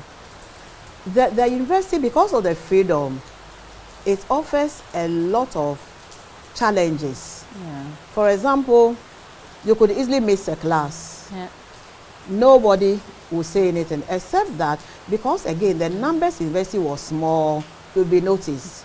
For example, the biggest class in 1977, when I went to the university, was maybe 60. That was the biggest class, 60. Okay. So everybody will see that you missed the class. Yeah. Okay. So somebody will call you, and there were what we call tutorial groups. After the class, you are put into like 3 groups where you meet your tutor to talk, and you meet every week, so somebody will know. Yes. However, because of freedom, there's truancy. Yes. So there's a lot of challenges in the university that if you don't settle within the first month, can actually, luckily for me, and God being so good, some of us found our way to the Christian fellowship when we got to the university. Okay. So that also became like a check on you. Yeah. And then of course also, some of us, our parents were still having an eye over us, even though you've left home. My father will come, my mother will come and visit. I go home, they'll still be talking, be careful, and still be giving that. advice. So we had that advantage also. Let's talk about your life as the wife of a vice president, and I'm happy you talked about your book, that you shared some of your experiences in there. First of all, how is life without public attention? You are in your corner, nobody is looking at what you're doing or not doing. How is it like? You see, there's a difference. When my husband became vice president, I didn't stop what I was doing. Okay. I continued with the things I was doing. Yeah. So for me, after he ceased to be vice president, I didn't see any change. I still went to work. I still did all that I was doing. So this question I find very difficult. Okay. Maybe some other people can answer, but for me, there's been no change. Okay. For example, apart from when he was vice president, I only use motorcade when I'm going out of Accra. Okay. Instead of Accra, I didn't use motorcade. Most times I used to drive myself when he was vice president. Yes. I went to work and things. So for me, this question becomes a very difficult question for me to answer. Yeah. When I'm going to work, I never used an outrider when he was vice president. Okay. I never used an outrider. Yeah, except I'm going to an official function. Okay. That one, protocol demands, so they won't even allow me. Okay. I have to use an outrider because of how you're driving and things. Yeah. But for example, I'm going to the office, I'm going to visit my mother. Why should I use an outrider? So even when it was wife, I didn't use it. Okay. When he says right, I didn't use it. So for me, that question is very difficult to understand. And I still do the things I'm doing.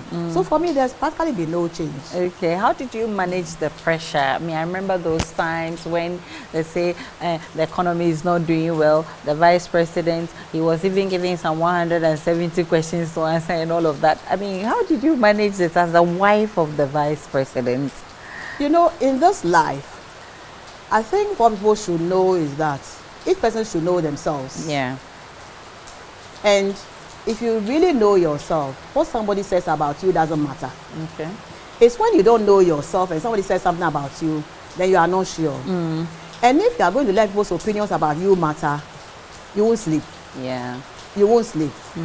Because that opinion about you, ask yourself, is this really what you are? Okay. If that's not what you are, let it go. Okay. Let it, don't worry. Yeah. And you see, if you are truthful in life and you are honest in life and you do everything to the best of your knowledge, you'll be vindicated. Okay. The 170 questions my husband was given to answer, he said he won't answer because being a vice president, ruling a country was not theory. Yeah. Any yene.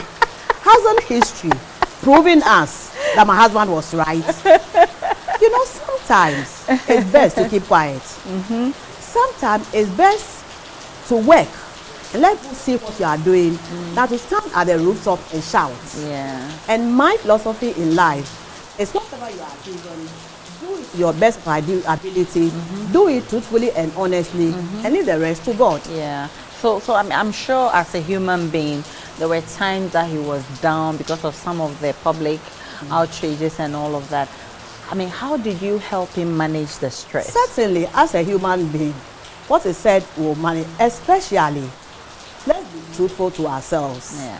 Whether you like it or not, in the quiet of our moments, when we sit down and you are being genuine to yourself, you can say that of the 30 things they've said that I'm doing wrong, 1 or 2 may be true. Let's be honest. Definitely. Even the angels above, even God. Yeah. So as a human being, definitely, there were moments when we knew that there was an issue. Yeah. What do? You try and see how you can solve it. Yeah. And you move on. Yeah. You do not run away from it. Okay.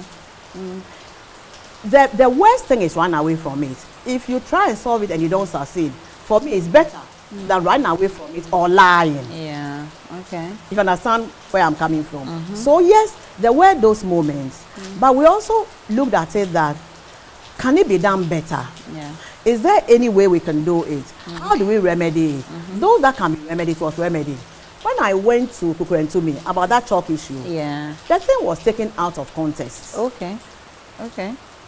The thing was taken out of context. Really happened? Because I'm sitting somewhere, an old student comes and begs me to go and give books. Okay. I said I'll go and give books. 2 days to the time, a head teacher comes and says, can you give us computers? Okay. I say I don't have. They talk, I get the computers to go. I get there and realize they don't even have light. So how do they use the computers? There and then I was able to skim while the program was going on and got somebody who was going to give pillars to get light. Okay. And then when the thing was finished, a teacher just threw it in, they want chalk. And listen carefully, I said, head teacher, are you sure you don't have chalk? Because you asked me for computers and books. How come you don't have chalk? Sure. So listen carefully. Yeah. I said, how come you don't have chalk? Because for me, chalk is such a, and that if you ask for computers and books, why I don't have chalk? Yeah. So I said, go and check out for Ministry of Education if they haven't given you chalk and so on. Okay. And I said, all students here, if they need chalk, give them chalk. This teacher was still going, and I told her, I won't give you chalk, I'll give you tomorrow. Look at how they took this out of context of the thing. Yeah. But now the beauty of the thing, so it goes on air, everything. So I decided that, you know what, I didn't do anything wrong. But because my husband is a vice president, because I'm a role model, I'll find an opportunity and I'll apologize. Yeah. So I was doing a program in association. I was a guest speaker for their speech day. Yeah. Then I told the head teacher, I want to do the people permit me. Hetty was very annoyed. I said, no, I apologize. Not that I'm accepting what I did, but as a grown-up, as somebody responsible in a position, you need to show by example. So I said that. Do you know that a few weeks after, some media people who orchestrated this came and actually told me those who asked them to do it. To do those things. Wow. If I'd come on air and mentioned names, I would have been crucified. Interesting. But you know, you rise above You have things. vindicated. You rise above things. And you show maturity. And the headmistress kept calling me. I never picked her phone till today. She kept calling me. I'm sure to apologize because if you don't, you need chalk. Why would you ask for computers and things? And what is happening? Do schools have chalk? Aren't people saying worse things than I said? What I said. Aren't people say worse things than I said? You see, we need to be very careful. We need to be very careful. If you don't like somebody, don't crucify that person. And besides, put things in perspective. And this thing about party A, party B, that is what is killing us. Yes, it was NDC time, so you crucified me. Hasn't MP people said worse things? So you say we are a sorry people. We are very sorry. For me, my point is, do the best you can. Be truthful, be honest. If you are truthful, you are honest, you work diligently and you are best. Even after you die, people remember you. My husband, for 15 years, was Deputy Minister of Finance. For 6 years, was Governor of the Central Bank. For 5 years, was the Vice President. While he did all those jobs, nobody imputed any corrupt thing to his name. In his death, nobody. Am I not lucky? Thank you, Lord. I say thank you, Lord. I hold my head up. I can go everywhere. I go to MP functions, I go to NDC functions, I go to CP functions, I hold my head up because there's nothing. Me, all those says, no, the name, the woman, but nobody can impute any corrupt thing against me. You give me work, I do it well and I do it excellently. That is what we are supposed to do. We're supposed to work well for the upliftment of the country. Ghana is ours and nobody's. If in our corners we do our work well, we are truthful, we go very far. And stop those bickering and trying to play somebody down with another party. It doesn't help anything. In the end, you are exposed and you are a sorry sight. Did you ever regret, having your husband ever venturing or allowing him to venture into politics because of some of these things? You know, my husband was a technocrat. And everybody in Ghana who knew him knew that he wasn't a politician, he was a technocrat. He was doing his work. And everybody knows that he did his work to the best. When he was Deputy Minister of Finance, and I'm not saying this to boast, he is the reason why IMF, World Bank, ADB, all those things gave Ghana all the concessions they gave and everything. He spearheaded all those. He didn't stand anywhere and tout it. About it. Nobody touted. So I put two credits. We kept quiet because he's a technocrat. A technocrat, you do your work and you go on. If somebody takes the credit, fine. Bottom line is it helping Ghana? Is it helping the ministry? That is it. So my husband was not worried at all with all those things going because he was a technocrat. It is Ghanaians who twisted him as a politician and crucified him.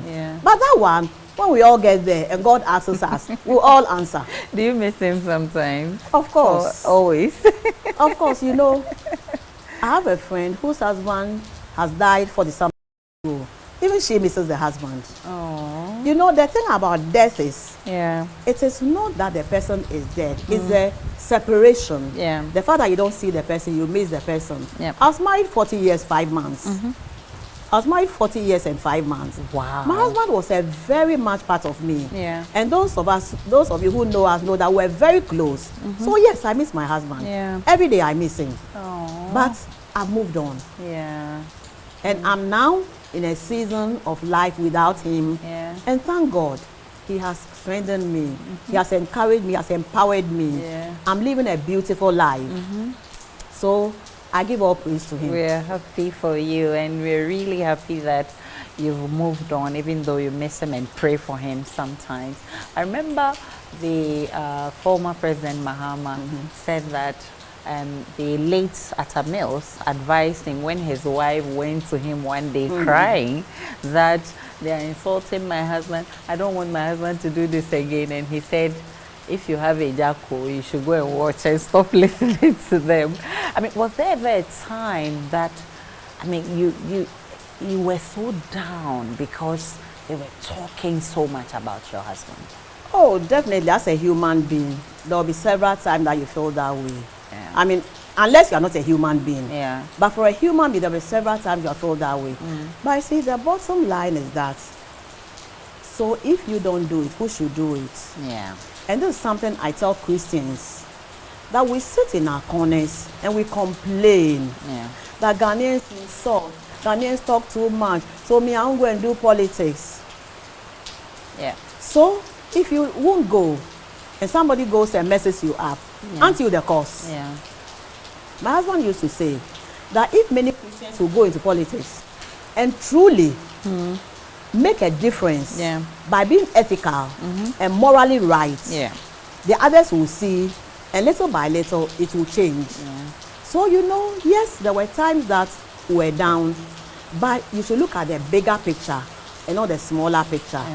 Well, was there a time that you told him to actually pull out, resign? Many times. And let's have many peace. times, many times, many times. But after I said that, I realized that, but if he pulls out, who would say the kind of things he's saying? Yeah. So he should be there, even if it's not listened to, say it and make the difference. Wow. I believe that even if you are the only person who's doing the right thing in a place, not just politics, anywhere, you are the only person, don't be discouraged. Stay there and do the right thing, say the right thing, make a difference, and it will impact. Even if it impacts on one person, you've done your job. I'm sure Mr. Atta will be very proud of you, even in his grave. We are so appreciative of all the good things you're doing. Keep up the good work. I'm sure your two children are so proud of you. Is that two females or one male? One male, one female. One female. Okay, I'm sure they're proud of you as their mom. My children used to be out of the country. They are now both here. Okay. My son is an ophthalmic surgeon. Okay. Lectures in the medical school, Kolebu. Okay. And then also has a private practice. My daughter is a lawyer. Okay. She's the head of legal for Anglo Gold. Oh, wow. Yeah, they're now in the country. They have their own jobs they are doing. They have their children they are raising. They are very busy. Okay. So really, but we speak every day. Okay. We have a platform. So we speak every day. They come here every weekend. We go out to eat. We are a very close family. Oh, wow. When my husband and I were very close. Even with him dead, we are still a very close family. Oh, yeah. And you're a happy grandma, I can they tell. They are proud of me. I'm also so proud of them because they left their lucrative jobs, not us forcing them to come. And they came on their own. Okay. And they have stayed. Okay. And I must say that I'm so proud of them because for their ages, who had jobs they had would have stayed there, not come. Yeah. But they've come, and I'm proud of them. And I'm happy they made that move. Yeah. Because your country is Ghana. Yeah. No matter what a good job you have, that's not your country. Yeah. So I'm really proud of them for coming and for staying. Okay. And they are making their mark, and they make me proud. And your grandchildren, they, I have they 4 come grandchildren. to you sometimes? Yes, they come 3 and spend female, 1 male. 1 male. They come to me to spend holidays and so on. When their parents travel, they bring them. Oh, we're so happy. And I love being a grandmother. Yes, I can tell. Though their parents say I'm spoiling them. It's always like that with grandmothers. I've seen your garden and I've seen, you say you have about how many Close pots? to 1,000 pots. 1,000 It's pots. raining now. I've taken you now. Yes. I've close to 1,000 pots. A lot of plants. must have gone in. It's so I beautiful. started since 1979. And I moved them from house to house. So it's not a collection of just now.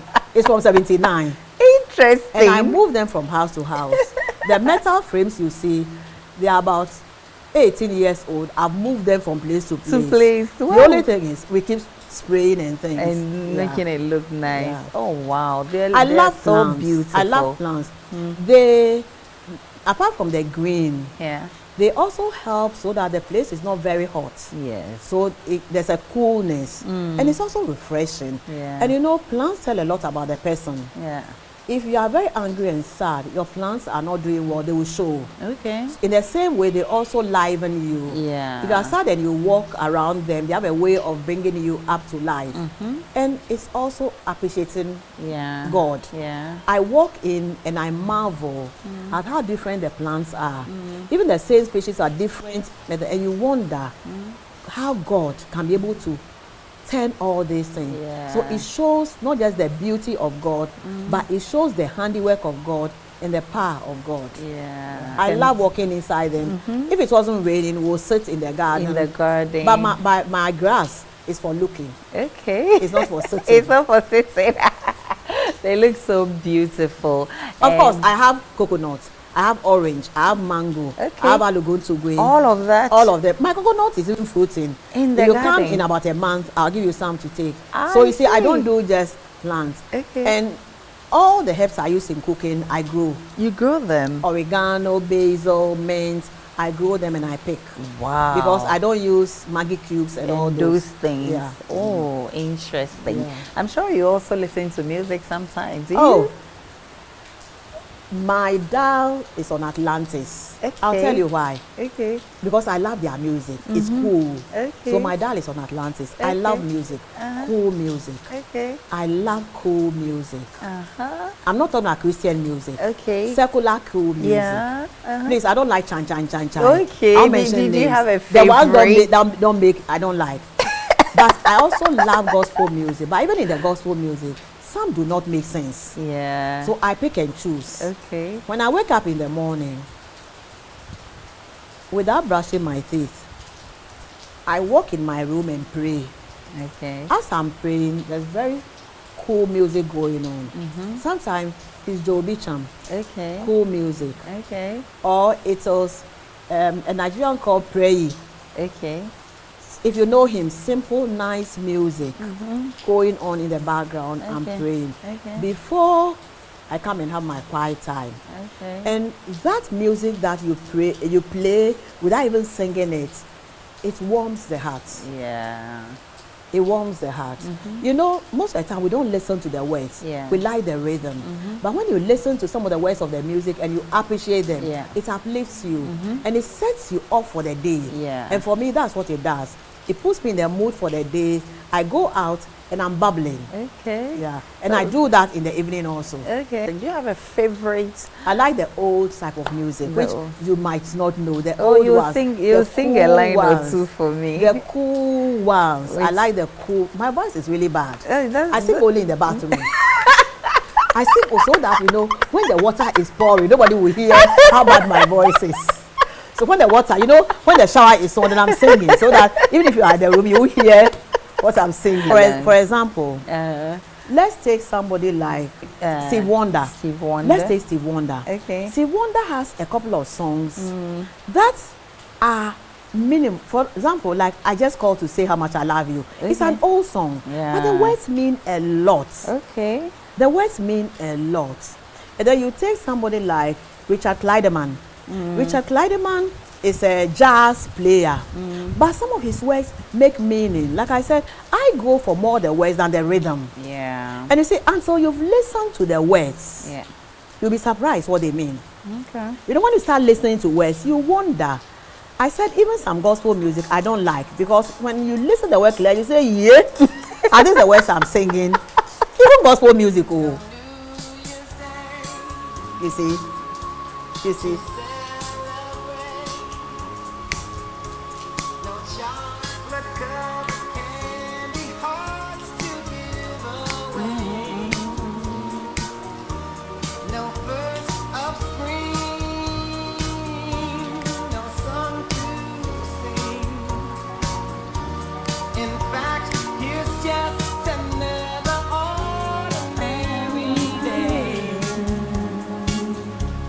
No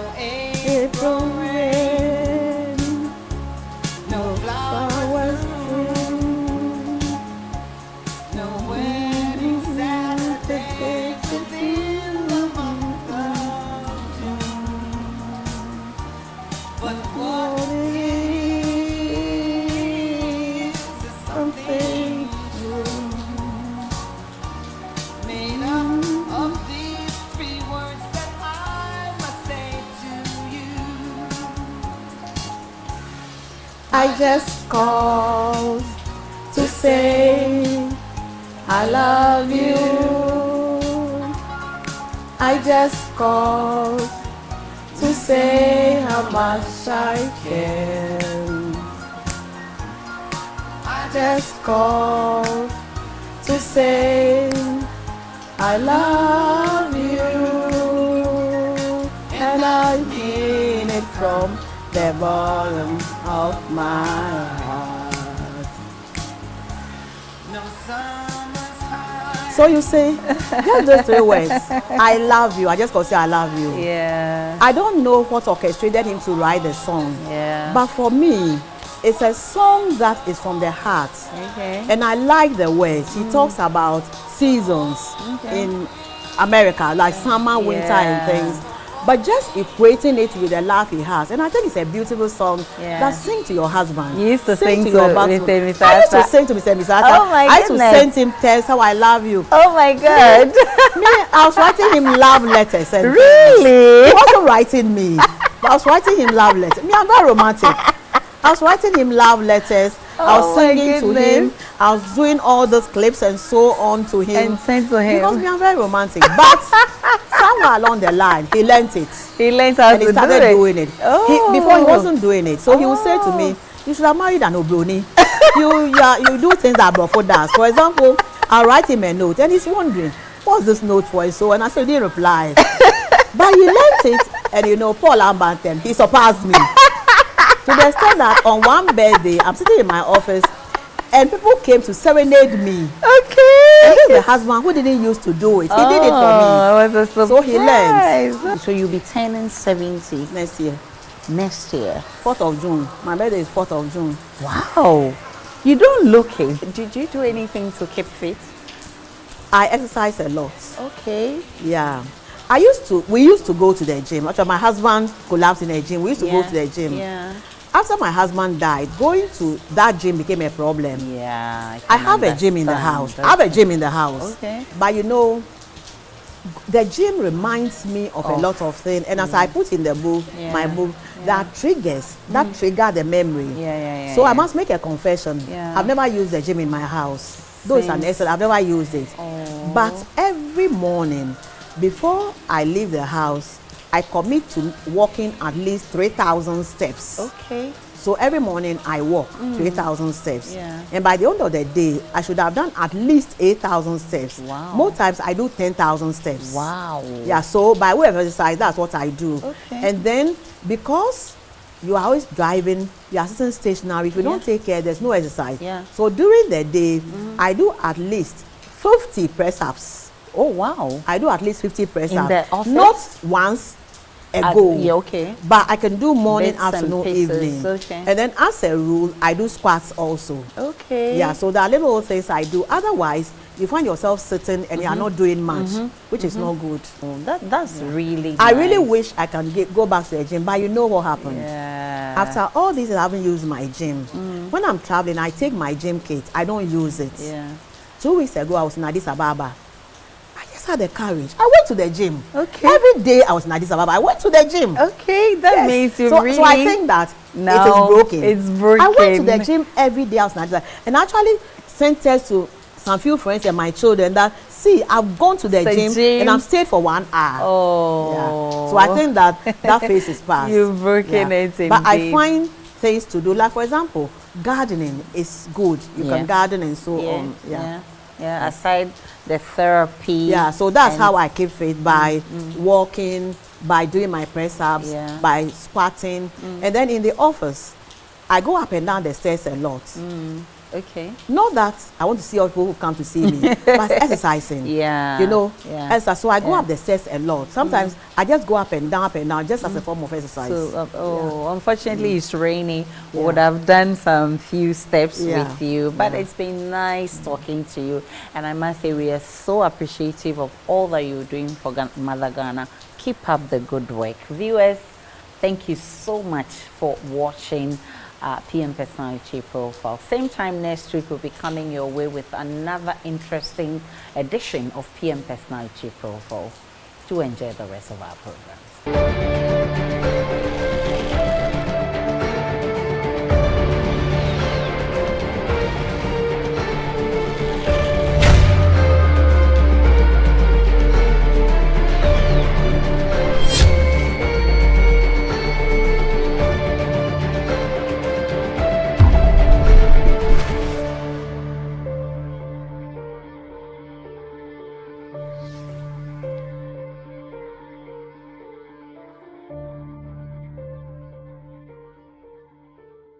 Are you dreaming of a place to call home? A space that embraces your lifestyle, reflects your taste, and brings you joy? Look no further, because the Joy News Habitat Fair is here. Join us for an extraordinary event that celebrates affordability, comfort, and luxury in the housing and construction industry in Ghana. This year, the Joy News Habitat Fair is bringing together the leading players in the housing and construction industry all under one roof. With a wide range of exhibitors including developers, architects, interior designers, and financiers, the EcoBank JoyNews Habitat Fair has everything you need to turn your vision into a reality. Be part of the 14th edition of the EcoBank JoyNews Habitat Fair, powered by the Plan City Extension Project from Cities and Habitats. For further inquiries, please call 0540 110389. I am Anna Sabit on the principle. Even the builders of his house and sellers of his cars give him a percentage for every contract he brings. My opponent sits here and turns against the motion for 170 for making money legally. Wrong! Hey. The biggest debate competition in Ghana is back. Which side do you represent? For or against the motion? Stay glued to your superstation Love 99.5 FM, Joy Learning, and Joy Prime as we bring to you the biggest stage where schools in Ashanti show their prowess through debate.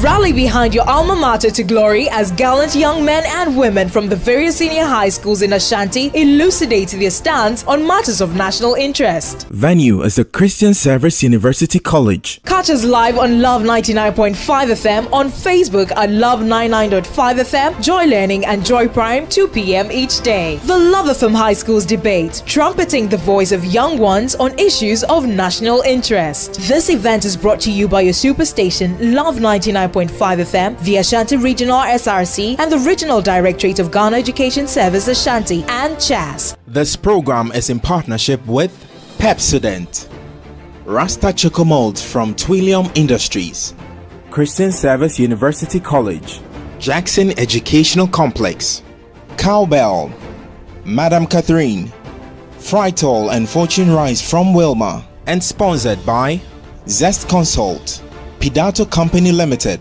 CBS Industries, Top Choco, Ultimate Fashions, Flora Tissues.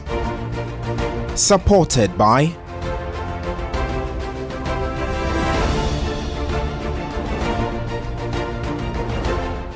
We've had news file over the weekend, and an interesting part of the conversation focused. Oh no, we are out of range. Oh, don't worry, Daddy. I have Alexa in my bag. Alex, what? Alexa, open Multimedia Ghana and play Joy FM. Super Hits Radio, Joy 99.7. Listen to Joy FM, Hits FM, Love FM, live on your Amazon Echo.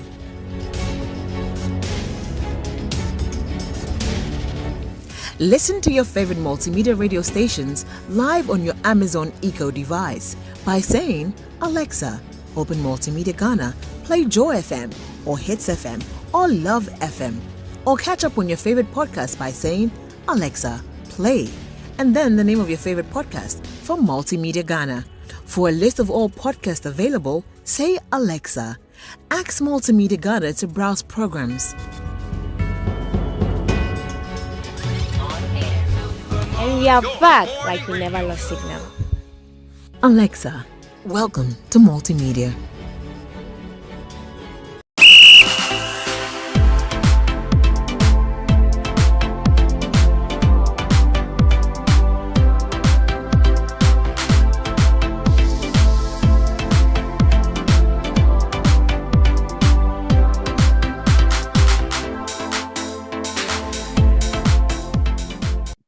Hello and welcome to another edition of Touchline. I'm George Addy Jr. and like we do it every other weekend, we get to talk about what there is in the world of sports, the topical issues, and obviously the transfer market, transfer windows. So much has gone on. We'll have a quick look at the players that have moved, those who are likely to move, and the clubs that have got a bit of work to do. I've been joined definitely by two of my friends. We can get to do some great analysis for you today on Touchline. Josh Okoye is joining us. Been a while. He's been very busy, and the good news is that he's got a lot of pounds. So those of you who want to call him, go ahead and call him. Millions, billions of pounds. Josh, how are you doing? And your smile says it all. Well, I'm doing great, George. I mean, it's been a while, but let me just put the disclaimer out there. I've not got a lot of a lot of pounds. Yeah, I'm not George or Kofi situation. Oh, I mean, really? Yeah. Before we enter the analysis, I have a word for Kofi situation. So if he's watching, he should give me a call. Oh, Kofi situation, okay. Okay, so the thing is that Kofi situation has made some cash, okay? Yeah. Made some bucks. Yeah. He made some bucks. Okay, I mean, but it's been good. I mean, so far we're enjoying the summer. In Manchester, obviously, we saw a team in Manchester left the trouble, and so it's been a frenzy here. I mean, for the past few weeks, I mean, I've been to the Etihad a few times. You can see the trouble pictures all over the place, and yeah, I see that. Yeah. I think okay. Well, I think we were probably on different ends of the trophy parade. Yeah, of the parade as well. Yeah, we're on different ends. Yeah, different ends of it. So I mean, it's been exciting, and now we're into the transfer season where we are seeing a lot of buys here and there from the teams, and so it's been a good one, and it looks like the season coming up is really shaping up to be a very interesting one. Yeah, says the big man, the rich man. Yeah, Josh. Desmond is he's been entered into the books of Manchester as one of the affable, doing very, very well doing young men in town. And you're yet to take us around, Desmond, but he's not been able to do so because we've just joined you anyway. Desmond, how are you doing? How is everything going? I'm doing great, George. It's been a long time. We'll definitely find time and we'll talk about one or two things when we meet up. It's just been a bit hectic over the period. Yeah. I see. And Josh was saying summer in Manchester. Just wondering, Manchester summer has still got rain. Oh my God. I don't know. I hope it's still summer. It's still summer now in Manchester. It's still summer, but unfortunately, raining a bit. But what can you do? You just make use of the little sun you have when it shows up. Yeah. Okay, when it shows up, just as they say, should be very, very exciting as we get into the analysis. And wow, well, it's a transfer market that was expected to be very loud, very much so. It looks like the London clubs are probably on the up in terms of having a lot of activity, whether selling or buying. Two rivals, one is actively selling, the other one is actively buying. So before we get onto the Chelsea one, let's talk about Arsenal. So much happening at Arsenal. And yeah, quite a number of transfers have gone through already.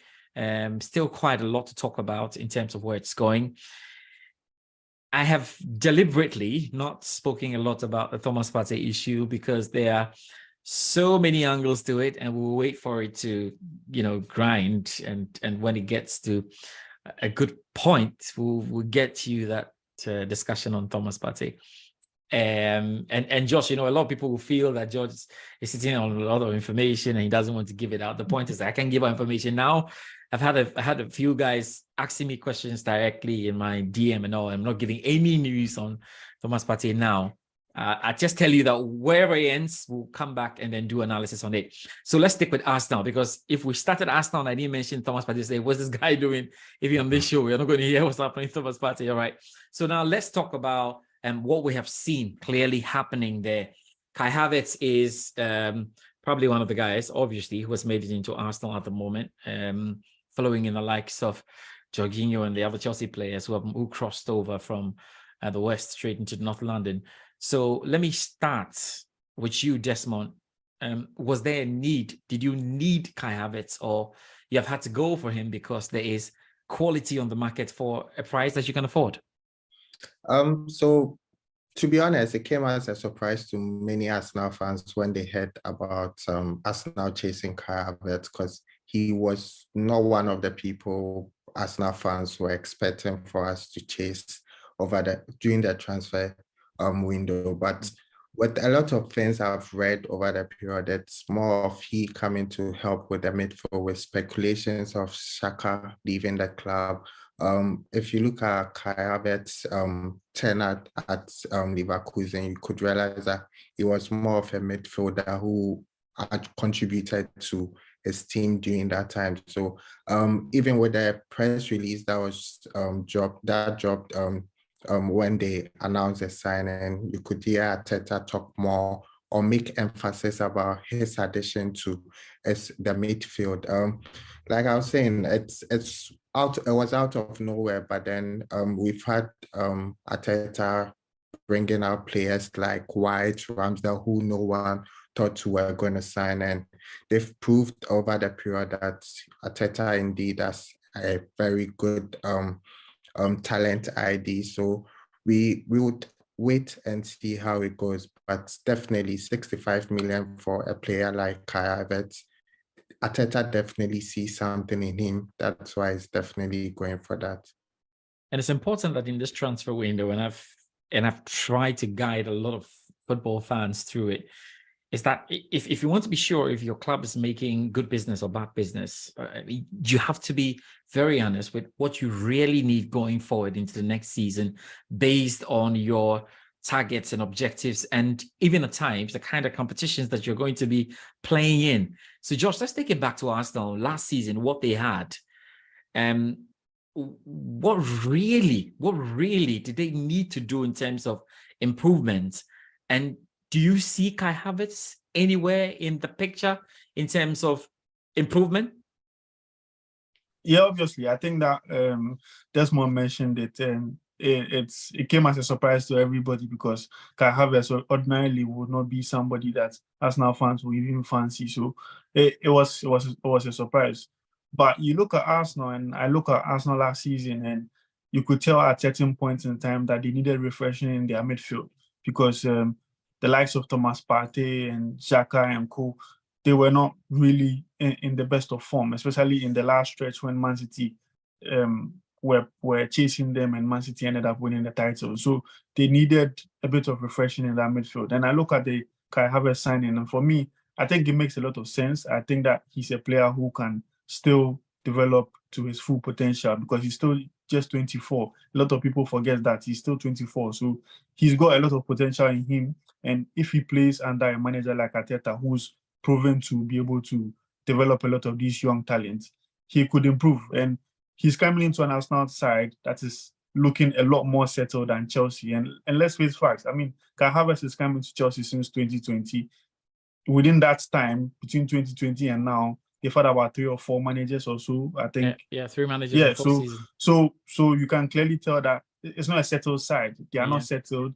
Every manager comes in with his own ideas, trying to do a lot of things. Sometimes he's playing on the left, sometimes playing on the right.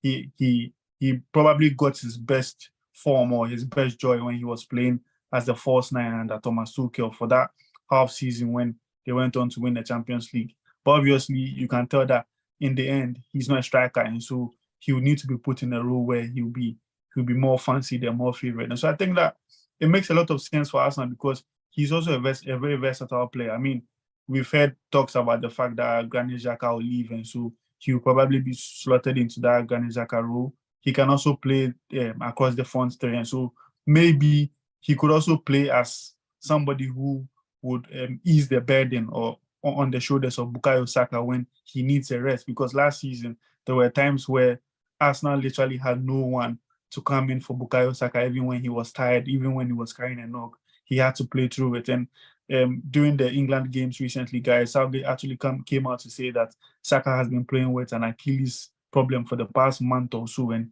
he had to grind it out because there was literally no one to play in his position at Arsenal. And so I think that he offers Arsenal a lot of quality, and this is a player who's won the Champions League as well. He's played a lot of high-profile games.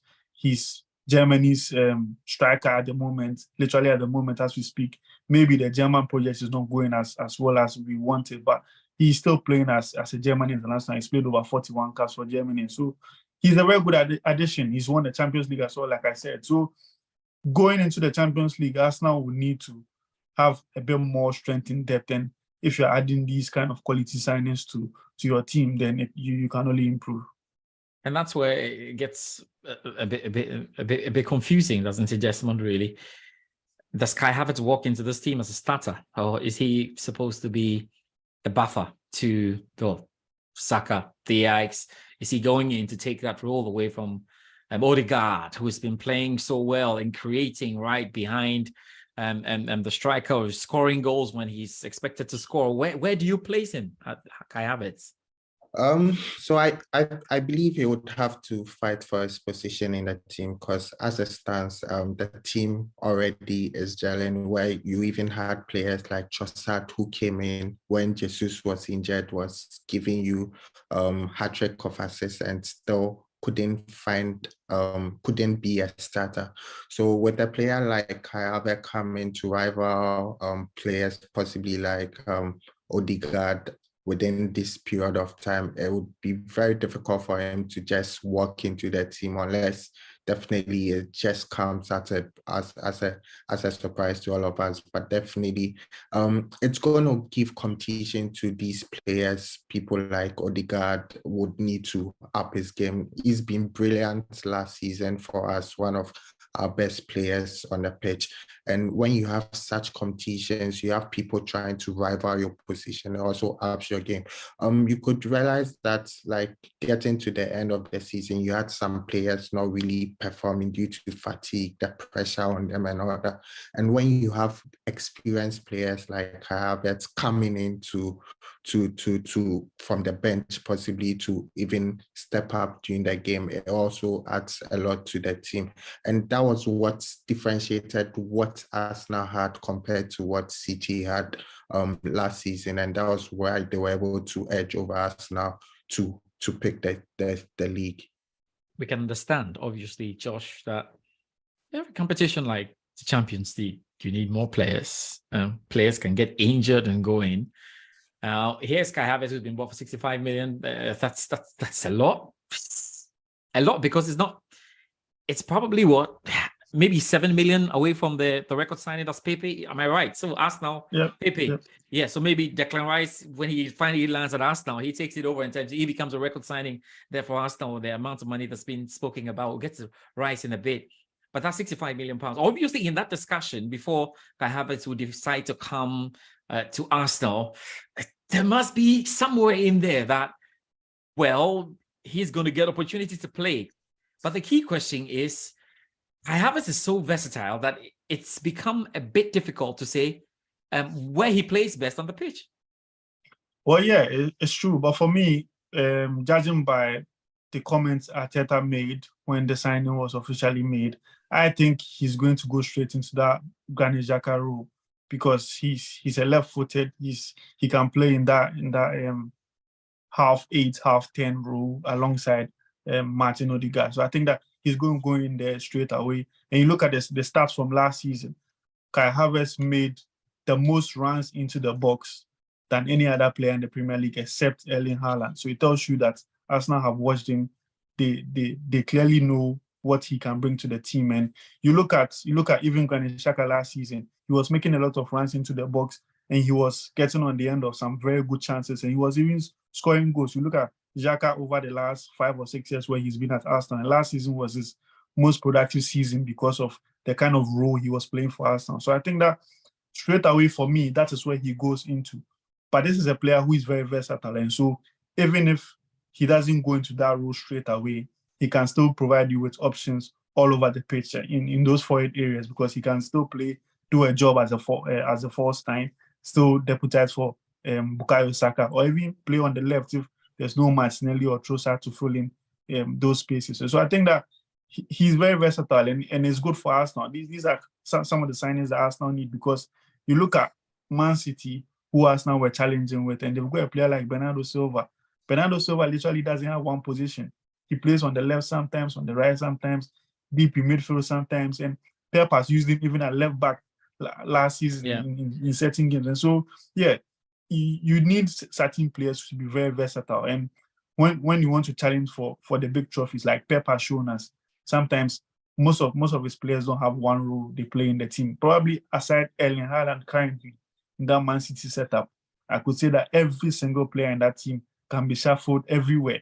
Because you look at the likes of even the defenders, Akanji and Kua played right back, left back, center back, here and there. So I think that this is what Arsenal need. They need these kind of versatile players to be able to adapt to certain systems and changes and the tactics that maybe Arteta will want, depending on the type of opposition that they are facing on the day.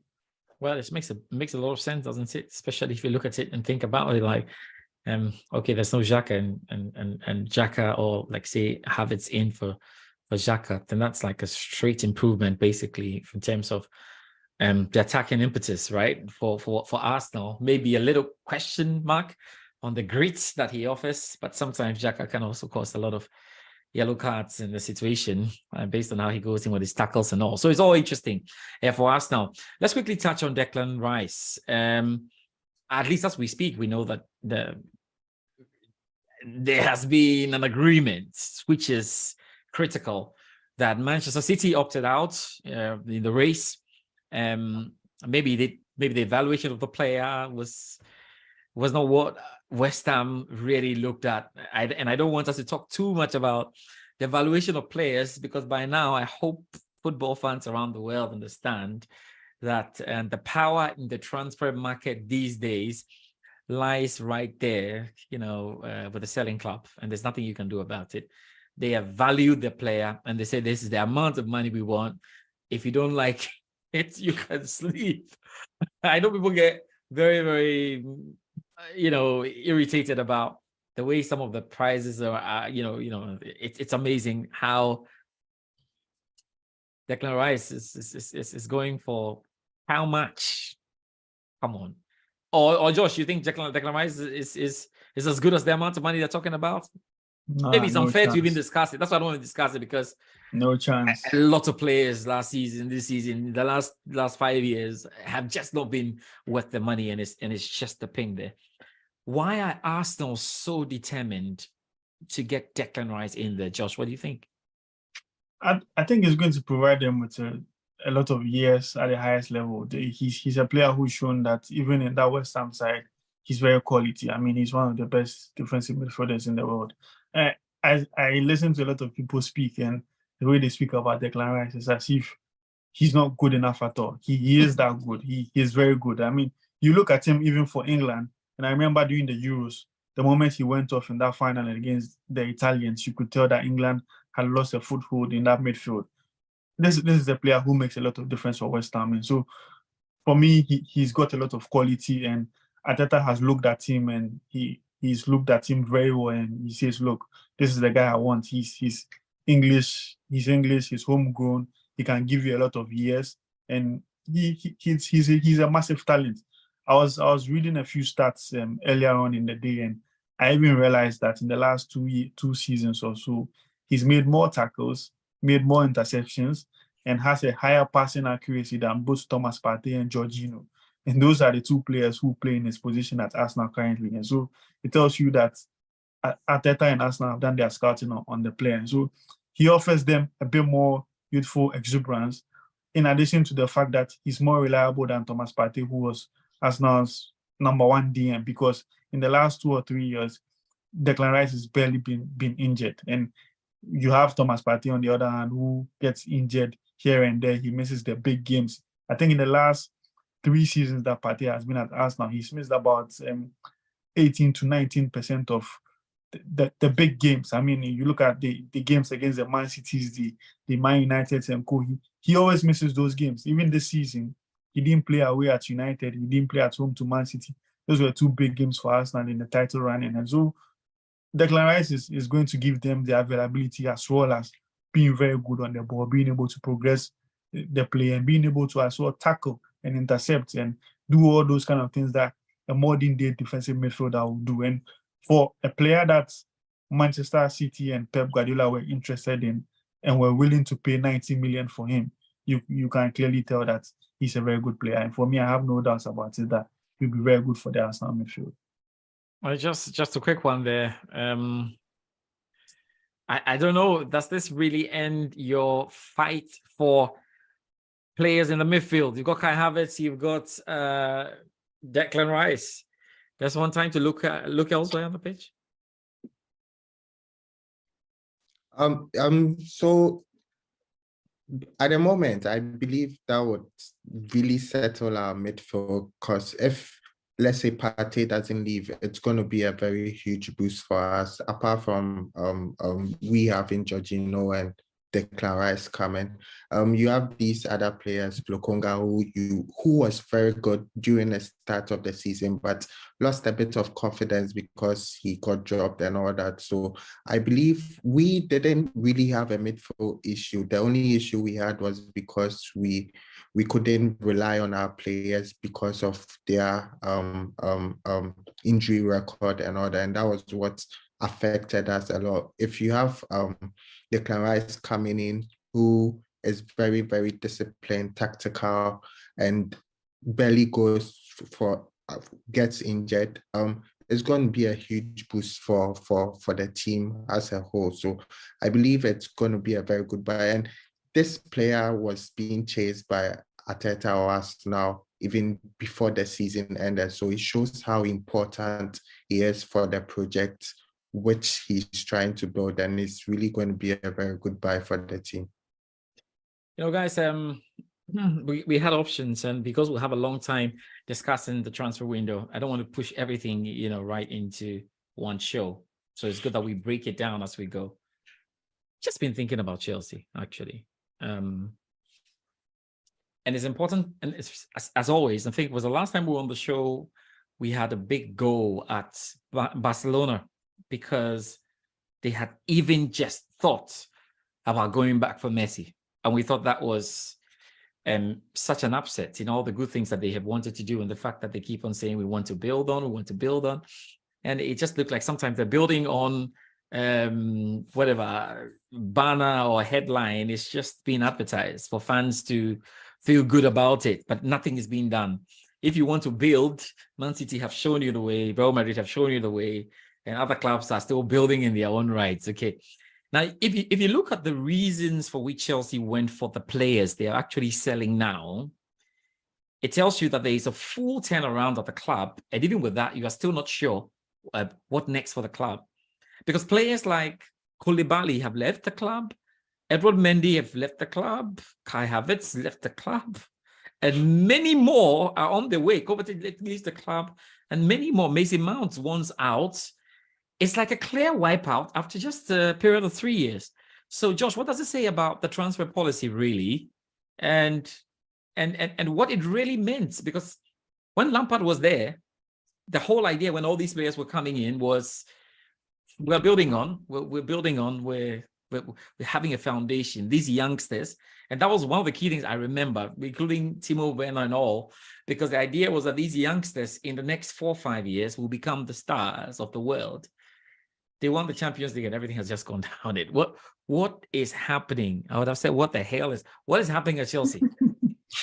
It's a strange one, but for me, I think that it just tells you where Chelsea are at the moment, and their league position at the end of the season doesn't lie, because it looks like everything is all over the place. And from 2020 till now, within those 3 years, you can tell that everything is all over the place at Chelsea. The signings that have come in, the signings that they've made, with the exception of maybe Thiago Silva, he's the only person I could say that is a signing where he's because what was even the reason for the Aubameyang buy, and then the mess of that Lukaku. I mean, exactly. I mean, a lot, and I think that it's I don't know if I should blame the club, or I should blame the board, or I should blame the managers who have come in, but it looks as if the club has not been stable for some time now. In the midst of all that, they've managed to win the Champions League, but there's been no stability. That's the problem. Chelsea always wins Champions League when there's a whole lot going wrong. When there's chaos. But yeah. I mean, the Abramovich saga, the fact that Todd came in, he's been able to try and buy he's been able to spend about 600 million in two transfer windows here and there. It's like there's no plan. And you look at what Arsenal are doing currently, you look at what Man City have done in the past. They have a settled plan. They have a settled hierarchy. People who know what they are about, people who know what their project is. But you look at Chelsea and it looks as if anytime any talent pops up, they go in and they go and get the person. And it takes me to Mikhailo Mudryk, and I know my Chelsea fans will not like it, but for me, I don't know why Chelsea went in for him. I feel like maybe because they thought Arsenal were going to get a very good player, and so let's go in and get him back. They didn't really have a plan for him, and so when he came in, you could tell that the manager didn't even know what to do with him. And I think that that's what has happened to a lot of these players. Kalidou Koulibaly and the likes have come in, and it's like there's no proper plan for the players. They've not really scouted well. They are just buying the names because they have to buy it because they're Chelsea Football Club. And so I think that is what has worried Chelsea over the last 2 to 3 years, and now they are just driving these players away. And it's a big shocker for me because now I think that Chelsea have a serious problem because I look at their midfield now. You've lost N'Golo Kante in the same summer as Kovacic. You've made Kai Havertz also go away. So I think that now I don't know if they are going to use all those monies they've got from those sales to buy. No, I actually get worried about Chelsea when they have money. I'm not sure what Chelsea is going to do with the money. Because this argument we're having at the office that just 2 days ago, and I was saying Moses Caicedo is better than Mudryk, just because Mudryk is coming from Ukraine, and like I said, somebody else playing in the Premier League has got experience. He definitely comes into your midfield, and that's what all these players who are coming from overseas have got a lot of work in trying to understand.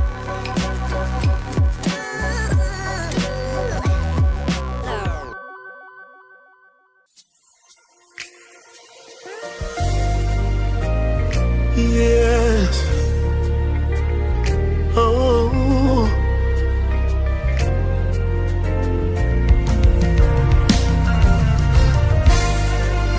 I initially wanted to be a footballer. You know how to play? No.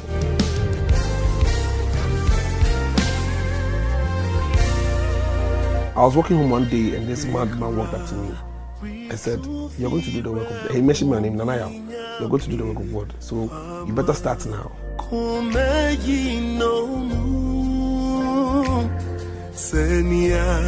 Kewa did my first single for me free of charge, and actually my first album for me free of charge. He didn't take a dime from me. I'm grateful to him.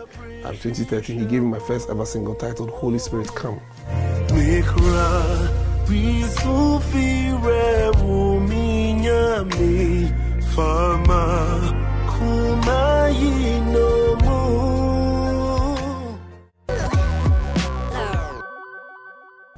How is growing up like, you know, with your siblings and everything? It's not all about church. I mean, there should be something, you know, else that... Growing up was fun, you know. I mean, I have 5 siblings.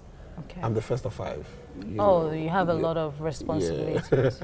So paying school fees and all of that? Oh, I never paid school fees for myself. Oh, yeah, okay. My dad was well you know, equipped to take care of that, you know. So we are 4 boys and just 1 girl. Oh. And all of us, we had that bond growing up, and we've kept it even though we are living in our own houses and everybody's doing their own thing. We've kept that bond because our mom really kept us together.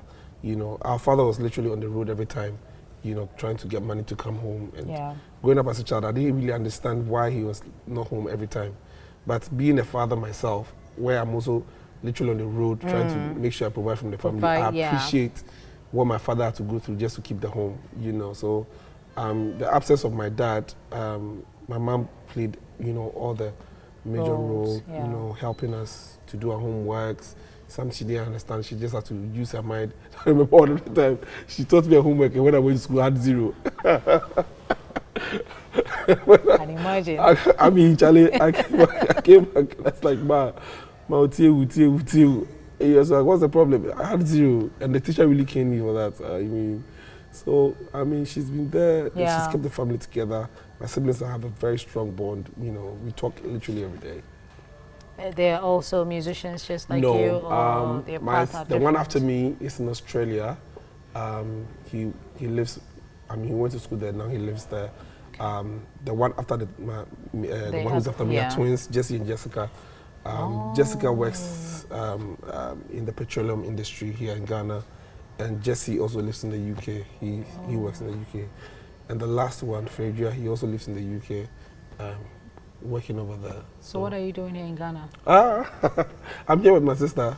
You know. Okay, yeah, everybody else is there. They want to be there, you know, but I mean, I go there and visit them and ask them when, and then yeah, I come back home. I think I like it here. I like it here too, in Yeah. Ghana. Yeah. So family, you spoke about family, how important family is. How is your family, your, you know, your wife, and how is your family like? Good. My family's doing well by the grace of God. I have a wife and I have 3 kids, 3 boys. Oh. Yeah. Boys? Yeah. All boys? All boys. How do you manage, you know, the whole thing, you know, music and taking care of it's not 3 easy. boys? It's not easy. Have you left it for your wife as well? Well, because you're on the road, yeah, trying to get money for the house. I've let me see. Let me be honest. You understand? Thank you. She does most of the work when it comes to the kids. You know. God bless her. Yeah, she does most of the work. I'm kind of in and out. Yeah. You know, and when I'm home, I try my best to spend quality time with the boys because I don't want to lose that bond. You know, even when I'm away, literally every day. We are talking on the phone, you know, video calls here and there. You know, so that's what we do to keep the family together, you know. As and when, you know, it comes to a time where you can say that, oh, now you're on full flight, so you can put certain measures in place, but we're still building, you know, and a lot of work has to be done on the ground, so, which takes me away from home and most of the times, yeah. Obviously, you didn't see where you are now coming. Now that it's here, how are you managing the whole thing? I can confidently say that today, correct me if I'm mistaken, guys, that, I mean, you're everywhere. You're on, like, every program. Emoji is either featuring somebody or, you know, on a program, a gospel, you know, show. You're actually being featured on secular songs. Yeah. Sarkodie featured you, and we're like, oh, which gospel musician is that? You know, and it's Emoji. Yeah. Did you see all these things coming? No, you didn't. So how are you, you know, taking everything in? How are you managing the fame, and how do you, or how are you hoping to sustain this still, you know? I mean, so anytime I hit a milestone, I just take a step back and analyze the scene before I walk into it, because how I walk into it, you know, determines how long I'm going to stay in there and how the next level is also going to be like. So anytime something like that hits me, I just take a back seat, analyze, you know, the communication, how people are seeing it, you know, do some emotional intelligence here and there to see how I'm supposed to go in. Then I take a step in with confidence, and, you know, of course, you don't want to look like why Krasini, like you didn't see it coming, you know. As much as you didn't see it coming, you need to manage it very well. So that's what I normally do, you know. So there's this billionaire in Nigeria who has a mansion here, you know. He called and he was like, his PA called and was like, so wants to see you in his house. So I drove into his house and all I saw was Rolls Royces, you know, Bentleys here in Ghana, you know. And I was like, so this building is in this Ghana, I'm not in it. So all of a sudden, you know, the kind of timidity kind of stepped in. But, you know, I sat in my car for about a minute and there was this guy standing by my door, you know, waiting to open my door. So when I opened the door, he said, "We are welcome, sir." And I had to walk majestically to the man's sitting room, sat down, then he came down, you know, we had a conversation. Then he saw my composer. He said, "Yeah, wow, you're well composed. People normally come here and before I realize they're on the floor behaving like, you know, they don't have a life. But you're well composed. All that you've seen, is it that this is the kind of life?" I said, "No, this is not the kind of life I live, but I just kept my composure, you know." And then, I mean, we spoke about it, and then we became friends from there. So instead of becoming a boss, servant thing, we became friends. Friends. You know, Composure is everything, it's I guess. everything. Wow. How is working with Sarkodie like? You know, I was trying to find out exactly, you know, how the whole thing started. Then I asked somebody at Kewa's office. I'm like, so how did these two, you know, meet? Connect. And he said, oh, Emoji has been doing music for like a very long time. He's been doing, you know, coming to the studio and he meets these guys and all of that. Right. But you have the story. Sakode is a childhood friend. We grew up in the same neighborhood. His house and my house was just walls apart. So literally, I saw Sakode like we all saw ourselves growing up. You know, so we have that kind of childhood bond. You know, so when he saw that, Nanaya is doing well in the music industry. I have this song I want to do with Nanaya. He got my number and he called me. I was like, yo, bro, I have this song. You know, do you want to jump on? I was like, yeah, why not? And he was kind of surprised because most of the gospel guys tend to kind of turn his orientation based on what he does and all secular that. music. Yeah, so but he did with Somafo, Yao Sapong and Somafo. There's something about the Yao people that he's interested in, I guess. We are loving. I mean, yeah, you know. So I'm Ya, by the way. Oh, I mean, but nice. but that's not what we're talking about. We're talking about Yao. So yeah. Ya and Yao is similar. I can't claim all that. You know. So, I mean, he just called me. I was like, are you home? He said, yeah, come over. So I went and he played a song and I just did my verse. I did whatever he wanted me to do. And then basically that was it. There was no, hard and fast thing about it. We just did it, make it happen. What inspired the Be Lifted song? I want to know. This is just like a 3 or a 2-line song, but you listen to the song and you keep listening to the song and you realize that there's something about the song. I mean, you can't put a finger on it. I'm trying to figure out exactly, but you can't put a finger on it. Yeah. There's something about that song. Yeah, Be Lifted is a generational song that God blessed me with. And I believe He gave me that song out of gratitude. Because as I said, there was a space in my life where I was down, I wasn't getting invitations here, and that is what I've been told I was supposed to do. God has called me for this thing, so why is it that the thing is not working? It has to work, And God gave me an instruction that pray for those who have gone ahead of you, celebrate them. So I started praying for the likes of Joe Metal, Sinach, Eben, Nathaniel Bassey, Kwesi Otin, and those. I just praying for them, genuinely praying for them in my room, and then. Now, the kind of questions I used to ask myself that, what is it that I'm doing wrong that God is not giving me the opportunity? That thought left my mind, and I was filled with gratitude. And out of gratitude, I prayed to God that give me a song that will outlive me, that when I'm dead and gone, people will listen to this song and look for my God. Which God did this guy serve? I want to serve that God. So out of that, I felt, when I prayed that prayer, I felt that I've really made an impact in God's, prayer. So quickly, I was driving somewhere. I was coming home from cantonment. I went for a meeting, and I just heard my ears will be lifted above all other gods. And then, just when I got to the Bema camp area, I heard we lay our crowns and worship you.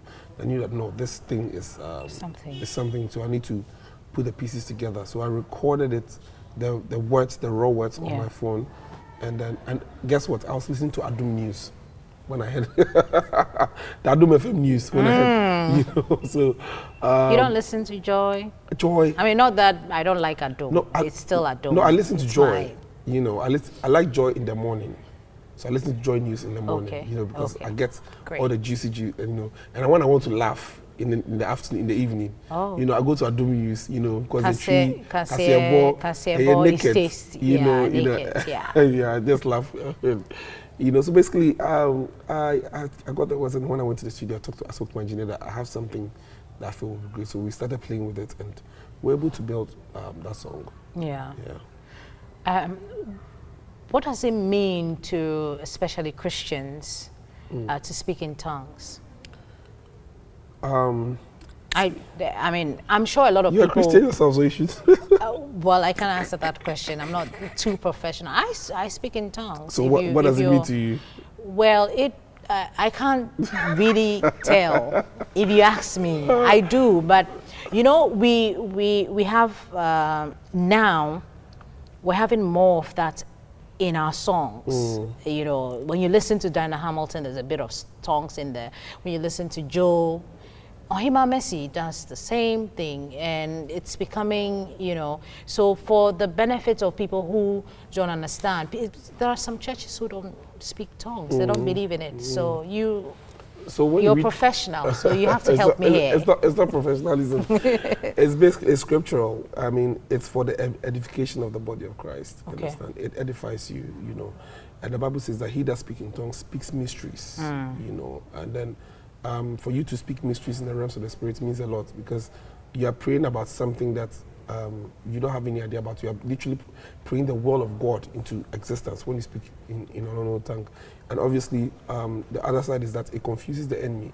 You know, when you speak in English or Tree or any dialect that's understandable, they will understand. They will understand and know what you're talking about, and probably know how to, you know, curtail or stop you, whatever you're doing. But when you speak in tongues, nobody understands what it's between you and God. It's an encrypted form of communication between you and God, and it helps the bonding with you and God. That's what the Bible says, it edifies. So you can be listening to something, the person can be saying all that he's saying, then when he starts speaking in tongues, you feel this bubbly thing within you. It's the edification. Different. You understand? You know, it means your spirit have caught the revelation of what he said in the tongues. You don't understand it, but you have the effect. You feel the effect. You know. So basically, in a nutshell, that's how it works. Yeah, I think it works for me. This conversation is getting. I want to come to your. I mean, you have 5 albums. The recent one, which hasn't been released yet. We're still looking for a date to release it. Yeah. It should be up before the end of September. Okay, before the end of September. Yeah. And tell me about the album. Why? I mean, you had the first album went well. The second album didn't, really go well. Yeah. And you have a third one, a fourth one, now a fifth one. Why do we have this one? What inspired this album? So basically, the inspiration came from the fact that the Lord was telling me that He wants us to create an atmosphere where He can fellowship with man, through the project. So I was asking God that how can that be, how do we bring this into life? I don't have the songs. And then all of a sudden, I started receiving songs, in my ear. Sometimes one of the songs I was sleeping, and I entered a room with this man dressed in white, and he said, give Emoji the microphone. So they gave me the microphone and said, sing. I started singing a song that the song was just coming, I didn't know the song, but it was just coming out of me. And I woke up singing the song, so quickly I recorded it on my phone. Which one is that? It's titled Grace, it's an album, so you hear it. So when you listen to Grace, you know the song I'm talking about. So when you see Grace on the album, you know that's the song I'm talking about. And the song came, bits and pieces, and we have been able to put the songs together to make the Koinonia album of 16 songs. 16 songs? 16 songs. Solid songs. Recorded live? Live, all of them live. Yeah. Interesting. Well, let's take a break. We'll be back. Sure.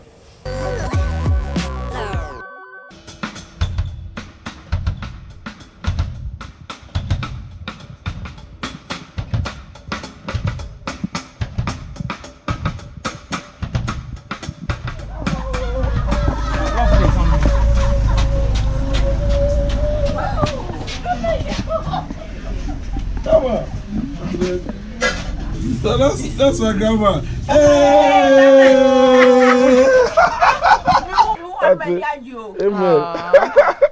I need you men only. I don't know. I can't move. Me never say me besiano and come me pack it better today. Grandma, all shop ne. I know, but don't bakra. About area here.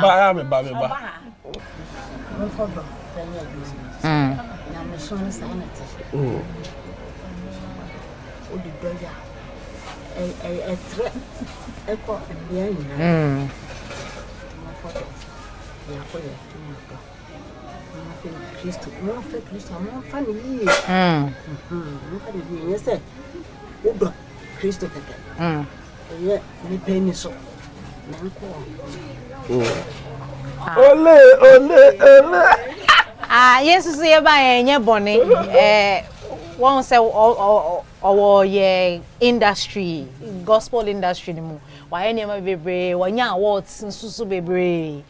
ena yesi wo de wa ye nti ena wo de nyame aye wona brabo mti no ye ka ahye nyame die ni onyam ena ye ko studio ne bebia oye ne record ena osi o ne nana wa ha bebia onyi ye no onyi aha se wa fa ha se bebre nti no ye mfa ha na ye nchia ne nana ansa na ya to aso nti na ye bae amen amen na next time I say or ko baby o man information my information no buy no de me ti ase na onyi no na oyakola ben sa oyakola boni anase oyakola papa ni so ahie no onye akwara boni ye wo akwara boni a owi ade no tifi na ye wo akwara so na ni so ahie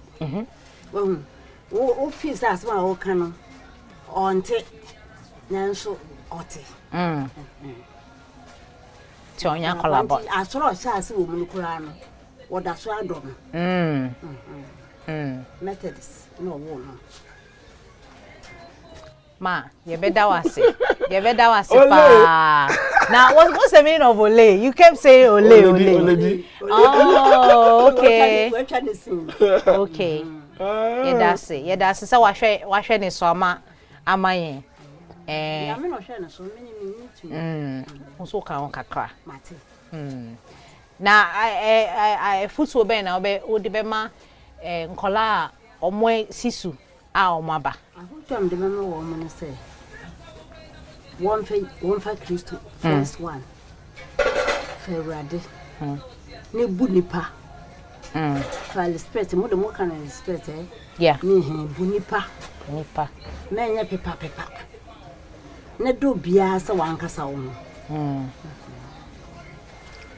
that's it now shop near your friend is saying Navy kiosk yeah, I was say me to me shopping e wo Navy kiosk and sana mako into no meto by we punana pacho ma ye kwan wa na ye nto ade we puna ye see ye wo new one no but new one na entanye de we are sure baby ana me kodwa no oho na me da so afa ne na wo e wa kra here baby tema bimbila da mai ho no man ho na me kodwa okay ena ogusu kodwa wo ho se se da menko na man na me ne tena yi driver nti me ye mre no na me fika chen sam pa de cho me to akra ne na ento okay nti onye yi ya we discover to me set am na scan kra muni adia moba nti ya wo de ko hye ne nsa oba na makoto se bro me nyema no de aba nti de ba ni metua na ka ko punta ma ayi mumu bra na di buy the two mobile money ni mu I got myself something from Navy Kiosk and I am very excited that I had the privilege to meet MOG's grandmom. And so if you are in Tema, anywhere in Tema, this is not like, I mean, you're supposed to be here and, you know, get all your things from, and she told me that she gets all her things not from Accra, but also Dambai. Everything is coming from Dambai and it's a bit cheaper. So if you want anything cheaper, Navy Kiosk is the place to be. How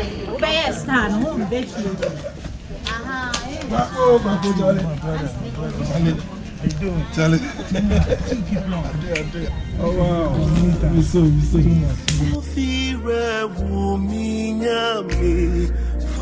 So I think that's this is the best place to talk about your achievements. I mean, your grandmother just told us that she hasn't seen you for like a very long time. Yeah. So, and it's been 10 years. You've been working on yourself. You've been working on your music. You've been taking care of your family. You haven't been visiting a lot, and so standing just 1 feet away from where you grew up, right? I think it's right that you brag about, you know, what you've achieved over the years, over the period of 10 years that you've been in the industry, just so maybe your grandma can hear. Yeah. So this one, Well, I'm sure you want to be a bit modest about it. You don't want to talk about it, but imagine that you're telling your grandma what you've achieved over the years. Yeah, I mean, God has been gracious to me over the years. The awards we've won by the grace of God. First of all, the nominations as before the awards. Talking about the Ghana Music Awards nominations. Yeah. Ghana Music Awards UK and US nominations. Yeah. I think there are some other awards, but I can't really remember the names. That's okay. But you know, by the grace of God, we won the Male Vocalist of the Year 2020 and 2021. You know, Twice back to in a back. row, yeah. And then the 2022, 2022, we won the Male Vocalist of the Year, US Male Vocalist of the Year edition. So it's 3 Male Vocalist Awards from Ghana Music Awards, Ghana and the US. And there was this, and there's another one from Young Achievers. Oh yeah. Yeah. So we won the Gospel Young Gospel Artist of the Year, something of that sort. And of course, I'm an ambassador to IS, which is one of the thriving youth conferences in Ghana. And basically, these are the awards we have up our sleeves. And there's more to come. More to come. I believe. Hopefully, more to come. You know, so we are working hard. You know, trying to put Ghana on the map for people to know the gifts that Ghana has. So gradually we are getting there, and we're believing God for greater heights and all that. Best Male Vocalist of the Year, 3 times. What do you think accounted for that, apart from, you know, God who gave you the voice? Do you think that you've also been able to work towards it, say, rehearsing and all of that? What do you think? I mean, yes, we work towards it. The honest truth is, I never do any of my productions thinking of an award. You know, I honestly think about the impact it makes on the society and the individuals that listen to my music. So when it comes to awards, an award is a plus for me. You know, it doesn't really, that's not the focus, you know. It's just a plus to what I really want to do. So when it comes, fine. When it doesn't come, we move. So we've done 10 years in the industry. What are your expectations for the next 10 years? And, you know, essentially the brand MOG, where we're taking it to more collaborations? More collaborations are both local and international. So we're looking at that, and we're also looking at making sure that we put our music in a place where people can identify the source of our music, that this good music is coming all the way from Ghana in Africa. You know, not just there's an artist called Emoji, we don't know where he's from, but just people tracing it and coming to Africa to get the same quality of music that we produce, you know, here in Ghana. You know, so that's the dream and that's the vision, you know, and also to help younger ones who are doing the same work that we are doing, who may not have the help or the foundation that we have. So basically, we want to help those younger ones to come up to do greater than the things that we are doing. So, I mean, it's, when we get to a certain level, it's just right that we push people above us so that they continue putting Ghana on the map. Yeah. Does the music pay though? It's good. That's the only thing that you're doing. You know that you're not, well, you haven't even mentioned whether you do other things apart from the music is all you do. So I have a tech, Bodiac Tech Solutions, you know, because I did IT. So now that, you know, when the music was a baby, you have to go to a certain level. So now that it is at a certain level, I can now pay attention to my IT business and now do what you have to do to be able to do what you want to do. Exactly. So now Bodiac Tech Solutions has come into, you know, help with tech solutions. Oh, the office is in my house now. Oh, okay. You understand? So just like Amazon, we are starting from my house, and then we take it to to the next level. Right. So that's what we're doing. Bodiac Tech Solutions. Tech Solutions. Yeah. Okay. Oh, that's nice. Bodiac Tech Solutions. So have you ever tried presenting, hosting a show or anything? On TV? Yeah. No, I'm not. No, let's try. Oh. Let's try. And, Just like that. And see if you can wrap up the show. My own is more. If you give me a microphone, I'll sing. So I should wrap up. But you have a microphone. Just not for singing. That's just okay. for talking. Let's talk ourselves out of e-vibes today. It's been a fruitful one. Okay, so what do I say? You have to Well, give me a write-up. Yeah. So imagine that you're the producer, you're the presenter, you're everything. Okay. So considering what we've done the whole of today, we've come to the end of it all. Okay. So you can appreciate people that you want to appreciate and finally tell us all to go to bed because we're done with the show. Okay. All right, here we go. Oh, so where's your camera? It's That's right my here. camera. Okay. Ready? Are you ready? Okay. Action. Why do I feel like you're nervous? I'm a little nervous. Are you kidding me? Okay. Okay. Hi guys, my name is Emoji. You're watching E-Vibes. And listen, we've come to the end of an amazing episode with Emoji. It's been an amazing ride from KOS Studio to Methodist Church to my grandma's place. This is my neighborhood, this is my hood, you know what I'm saying? So we're wrapping up. Have a good night or good morning wherever you're watching.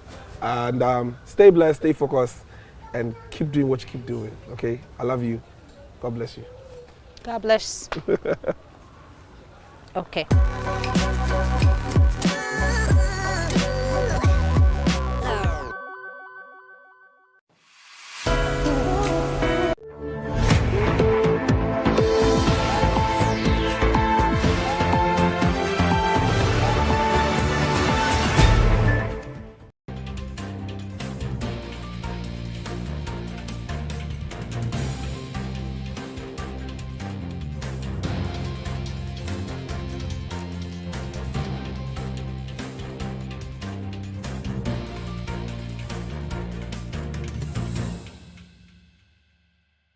No, the debacle, if you're only an MPP supporter, sympathizer, executive, or in this case, the president himself, you know.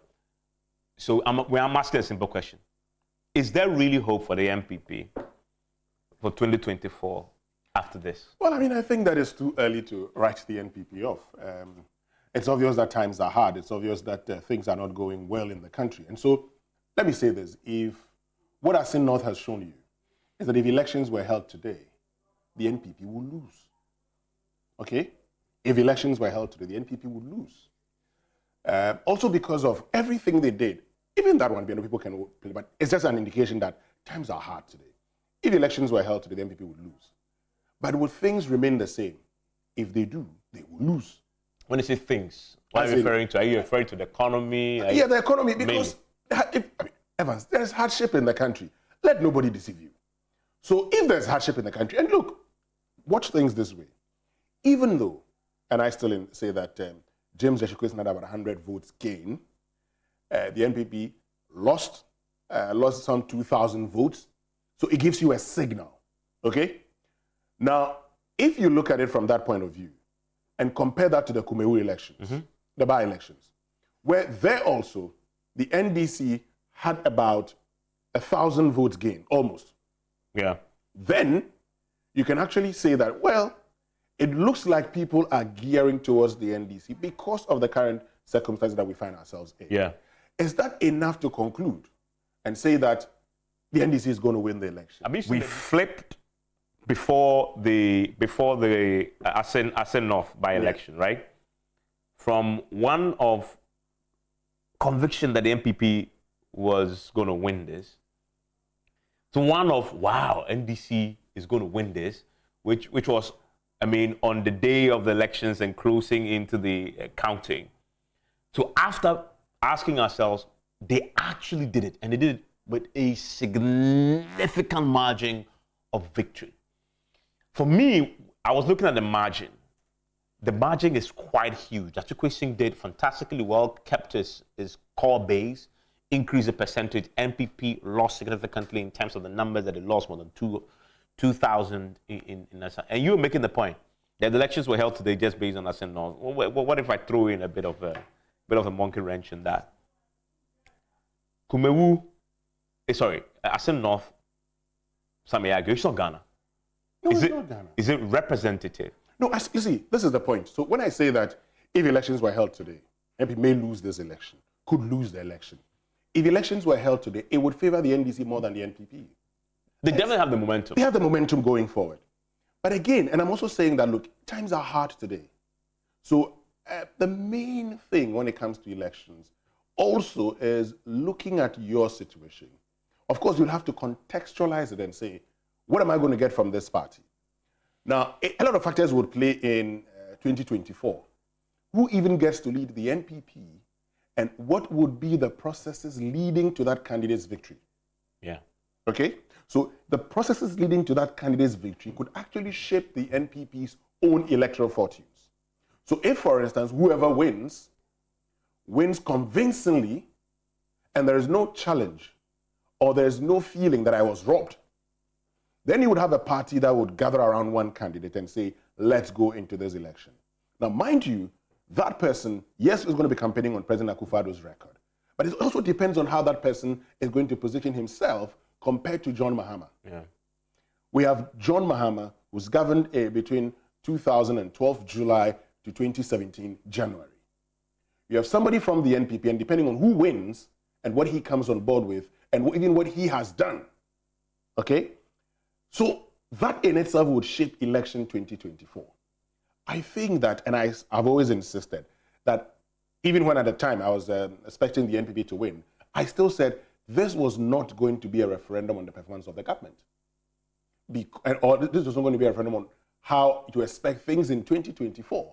Because it will be too early. We have 18 months to go. And that's a long time in politics. A long time in politics. A lot of things can change. But the NDC has the momentum going forward. And if they tried anything that worked for them in Asin North, they may want to try it again. But here's the part about Asin North that I also think is quite distinct from the rest of the country. I think the Jatukwesing factor was huge. I mean, and I agree with you, it's not a referendum. Because if Jatukwesing wasn't in the equation, they will be looking purely at Shewa Sitinemuna Tuabapa scenario, right? But because you have Jatukwesing and all his legal troubles, I think he adds a significant factor to the question of why the NDC won with the margin it did and why the MPP lost with the significantly reduced margins it did. And a lot of the analysis was centered around, well, this is NDC has momentum, yes, but is this momentum based on a factor that realistically will still be prevalent in December 2024? My argument is that not so much because of Asin North, because of the Jatukwesing. If you going into elections, what was the biggest selling proposition for the MPP and for the NDC? Jatukwesing. Yes, you're right. Both parties had Jatukwesing as their unique selling propositions. The NDC was pitching, as we analyze this, they had pitched him as a victim of injustice, right? As somebody who the legal system, judiciary has been conspired to hurt and to victimize. The MPP was doing the opposite, again, him, as somebody who justice will catch up on and his freedom may be curtailed, and therefore, even if he wins, he will go to jail and he will represent you. And so why are you going to, the fear factor, right? That was the biggest campaign message. In fact, the economy, the current macroeconomic circumstances that affect the ordinary individual, I didn't hear that as much in the campaigning in Asin North. Everything almost was around the Jatukwesing factor going into it. And that factor will not be there in 2024. Because, of course, this is a peculiar case. So I'm still looking forward to post the results in Asin North. Because, by the way, the reason why this for me is important, post the results in Asin North, interrogating the predominant or dominant factors that accounted for the NDC's victory. So let me tell you something. Is it Asin North predominantly? Okay. Is it Jatukwesing predominantly? Or is it the economic circumstances of people? But you see, but this is one thing. When it comes to parliamentary elections, the reason we vote individuals, and the reason we've actually seen skirt and blouse in parliamentary elections is that a lot of it depends, one, on the candidate, and two, on the party's political strategy. Yeah. Now, in this case, I think the NDC, even though the whole elections, surrounded Jachikwesin, the NDC got the strategy around him well. Yeah. They got it spot on. They got it right. And that's how it worked for them. Look, and I think I heard Mahama in some of his rounds talking about the fact that the times are hard and they should vote, for Jachikwesin to send a signal to the government that they're not doing the right things. And that, the current situation is bad. What was he referring to? Was it really alleged victimization or something that economic situation? Both. Okay. And he actually tells them that if they bring you money, take it, because that's your money they have taken, and they're not bringing it to develop your area. They're just coming here because of this one, take it. But this is the point. The NDC's framing of the Jachikwesin whole thing, and to a large extent also, the NDC realized the NPP was playing a certain kind of game, and they played it better than them. So the NPP was playing the game that, vote for somebody who's not going to go to jail. They even put it, who's not going to go to jail. Okay, vote for somebody who's going to have time. This man is facing, and I do not know who told the NPP that as part of their strategy, they should actually use the guy's criminal prosecution against him. Because, Evans, even us seated here, when you come singing that kind of song to me, it gets to a point, it gets irritating. I would ask you, why? Why? It gets to that point where you ask yourself, why are you after this man? And also, people like the underdog. Yes. When you have the state against an individual, right? Yeah. The state against an individual who has been in battle since 2020, right after the elections. Chances are people may tend to take the side of that individual if it is a state, and there's a perception of the government using the state machinery to victimize him. Yeah. That framing is always there. People like the underdog. And so that's why I'm just buttressing your point. So if that is your message, that then becomes a message that is likely to fail, because all the other person needs to do is to sell himself effectively as a victim, right? Yeah. This small guy, one person who has the entire state machinery supported by the government after him to that's a very powerful underdog story. Yeah, and that sort of story sells. Yeah, and you see, in an election. Look, when neutrals are watching football, we like football. Yeah. When neutrals are watching football, when Man City is playing some Southampton in the Premier League, who do we support? Who support Southampton? You go for the underdog. Underdog. You sometimes want to see them. You see, and this is the point for me. So when you run that kind of a campaign, and the NDC got it spot on, but you see, they just did not end it there. They actually campaigned. Look, the NDC really campaigned. And I think that today, one of the things and the NPP is engaged in the stock taking, one of the things they would realize is that while they were campaigning, doing, main rally, the NDC's John Mahama was still going around the villages talking to them. They started with a radio rally, then they started going around. So if you do a main rally, what have you done? You bring all your big wigs to one place, right? All of them. That's just, that's that old way of thinking that everything is done. So we're just coming to crown it up with, a rally. I'm sure going into election 2024, parties would even learn that regional rallies are not necessary. Yeah. Go down there, do the campaign, make sure that you've touched the people, and then you can win the election. So one, the NPP got its message wrong. The NDC capitalizes on that. The NDC had its messaging right. And so once they got it right, and then they started telling the people, take the money, but don't vote for them. Take the money. It is your money. You see, in the past, and you heard Mahama make that point that, they've said that take the money, swear, and then before you vote. And they should take the money, they still shouldn't vote because this is their money, and God will not, kill anybody who's done. He makes all of those points. That begins to sink in. Because ordinarily, when people take your money, they're going to vote for you. Yeah. In elections, the conversations have been that, wait, spend a bit of money, and then you're able to win. That's the kind of elections we run. I have a difficult question for you. Yeah. So if the MPP's message was wrong, what should the message have been? Sell your candidate. Sell your candidate. Especially when you had you had really gone above and beyond to get him when he wasn't originally part of the plan to contest, because he was coming from Asimbriku, the stronghold of that within the NPP. I buy the argument. So market him a bit more on his own strength because of all the work he's done in the constituency already. The question I asked today is, what at all did Charles Opuku say he was going to do for the people of Asin-North? What was he going to do for the people of Asin-North? That what? He brings about better representation? Okay. I mean, maybe because we were in Accra, I mean, initially we had planned to go to Asin-North. We couldn't get to Asin-North. Maybe because we were in Accra, we never had him. But everybody we sent onto the grounds, Evans, didn't hear from Charles Opuku.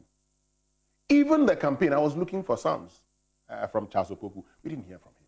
So the NPP's campaign consistently, from what I heard in Accra here, was on vote for somebody who is not having legal problems. Vote for somebody who doesn't wake up today and is going to court. Today is going to court tomorrow.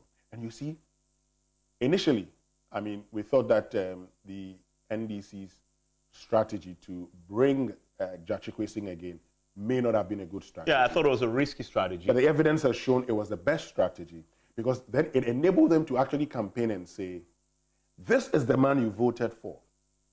They used the powers of the state to get him out. Show them. Another thing that I learned also, I went speaking to Muntaka Mubarak, apparently, in 2020 when he lost the High Court case. 2021 also, I think 2021 also. No, 2020. No, you know, after the election in 2020. Oh, 2021. That's when the 7th January, they went to court. You're right. The new year. Right. When they lost that case, the party held a strategy meeting back then and decided and took a decision and said, what if this matter, because they were informed and guided by the Adamu Sakande matter. Yeah. What if this matter is pursued by the state in a criminal trial? What will happen? He said they took the decision then that if he loses his seat, they'll put him up again. Yeah. If he loses the criminal case, which is so on now, he's been in court today, and they were confident that if the by-election comes, they'll put him up and they'll come that he will win. And the question came up in the meeting. But what if he wins the by-election and he's jailed? And then they said, well, if that happens, we will fight for him to remain, to hold on to the seat whilst we appeal the case. And then the lawyers started throwing, okay, how can we do this? And it started Dan Abodakwi.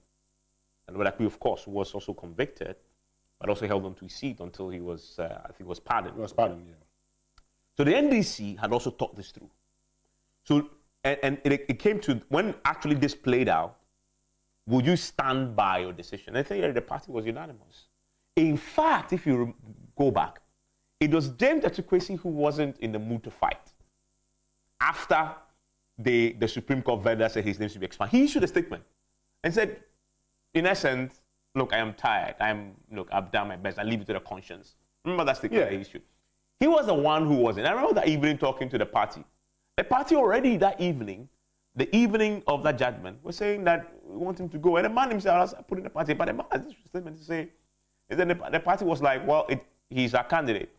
They somehow convinced him and understood him then. If you've been through what he's been through, there's a part of you that just wants to give up. But somehow the party stuck to the original plan that he had and convinced him to stand.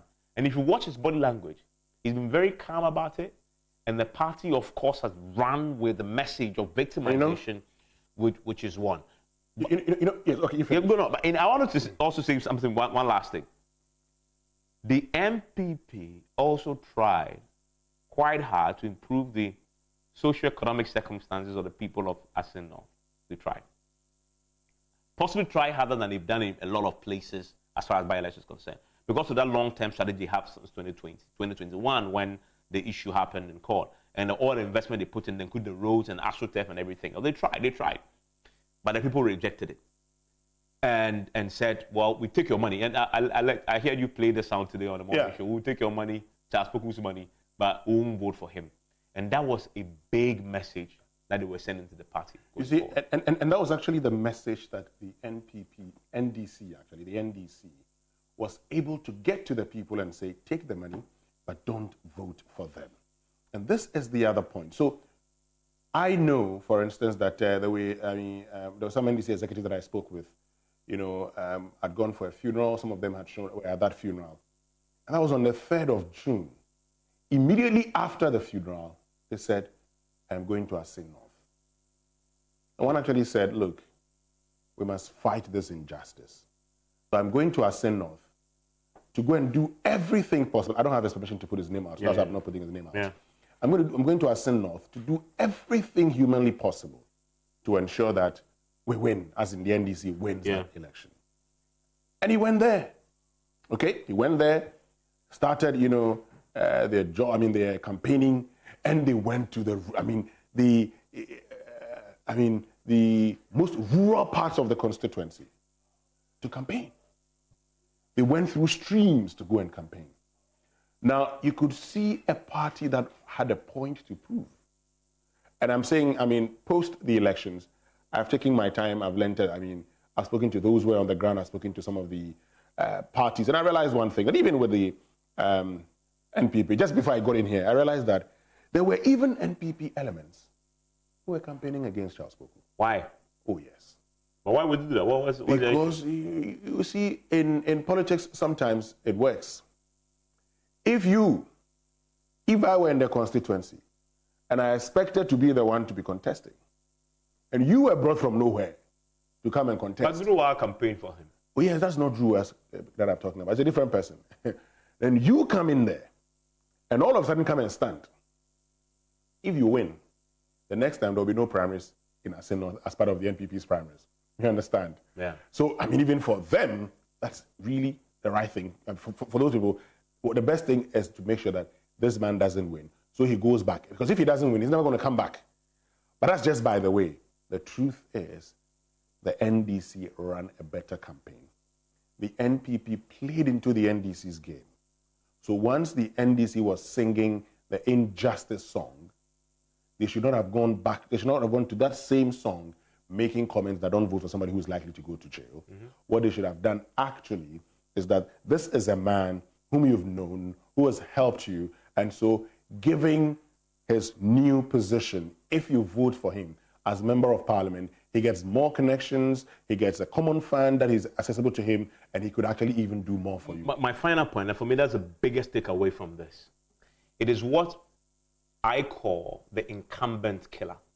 It is the preeminent sign of an incumbent death. And it played out in Asin North. I learned this lesson in 2016 when I was traveling across the country with ballot box. In this country, NDC and MPP, they have your core base in elections. And every election, they improve that base. But that base the core base never changes. The real determinant factors have always been the so-called floating votes. We use that a lot. If you take them away, that core base, they're always there. You tap into that. If you bring, the closer you are to 100% in terms of bringing that core base to the table, to the poll, the higher your chances of winning. Yeah. The first sign of defeat is the party, NDP and NDC, your inability to bring your core base to the party. Because of your core base, if you can't deliver, then forget.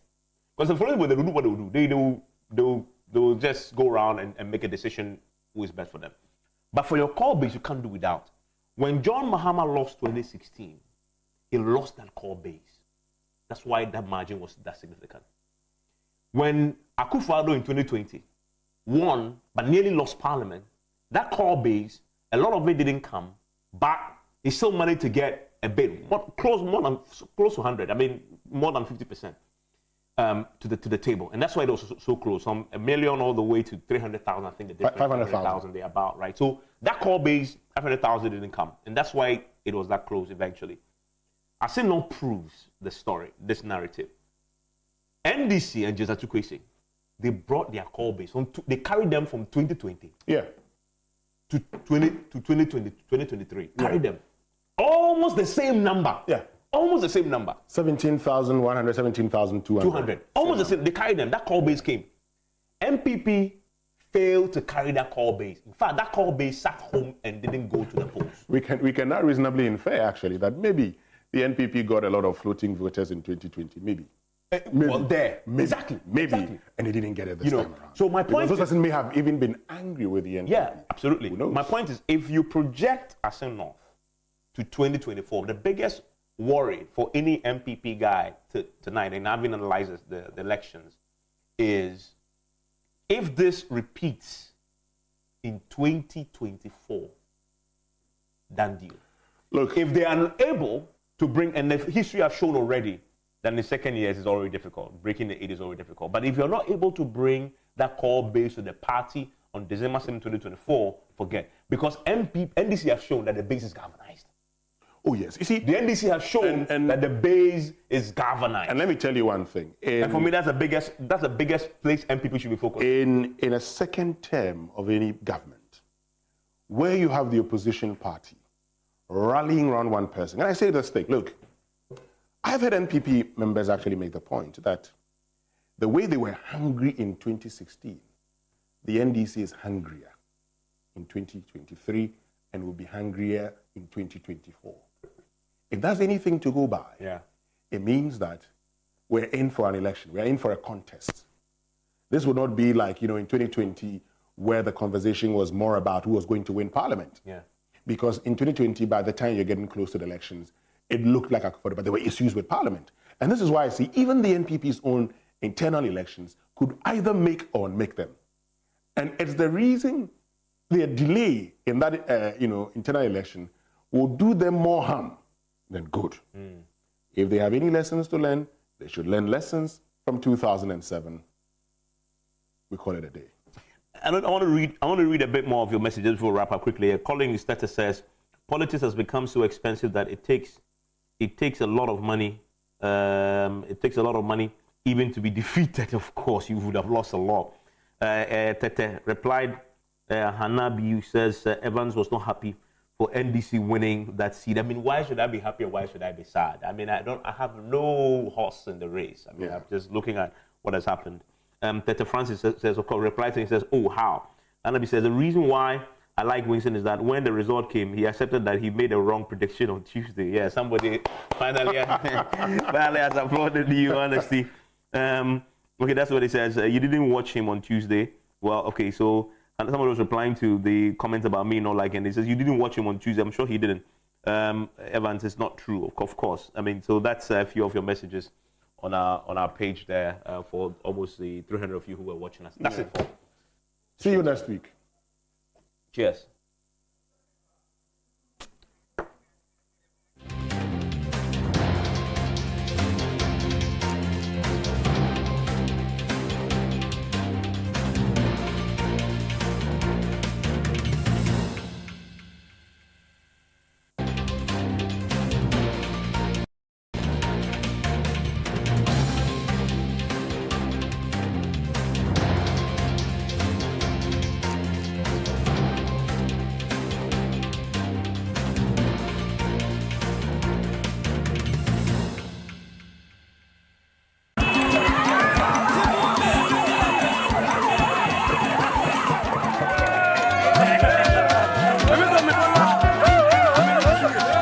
We have begun the One Village, One Dam initiative, and you here in Bogo can see for yourself. 570 are being built.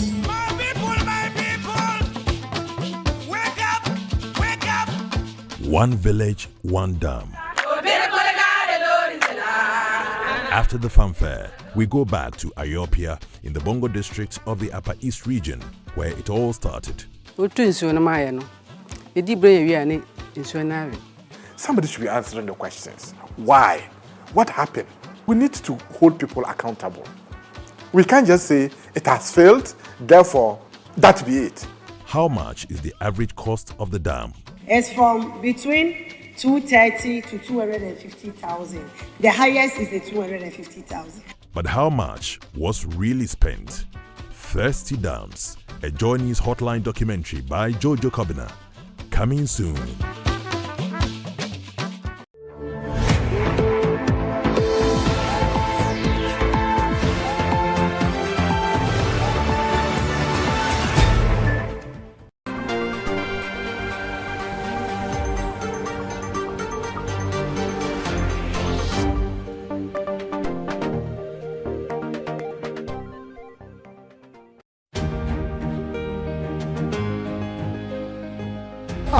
Reverend John Akaribo, a former assembly member of the Yarka community and coordinator of the Yarkadone Women Association.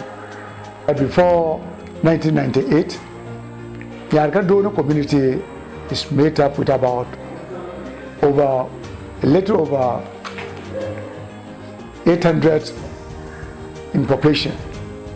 And among this population, I beg to tell that there was no single literate woman or girl in the community. And the major problem was they were going to open their bank accounts and the bank have to reject them because all the executives were illiterate. And how can they function with the bank things? Hence we decided no. One of their legs is already in the grave. One is alive. When I talk in the grave means that they are already advanced in age and they can no more go back to school to study anything. But that of their daughters, which is still alive, what happens to them? And that's where we made a decisive decision that within the next 10 years, we would like to see female education enhanced, if not only in Yarka, but in the entire environment.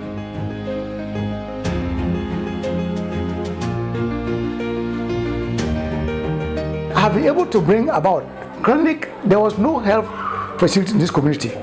I was able to build a clinic in this community. The Yarka community, which has now been upgraded to a health center, I brought it.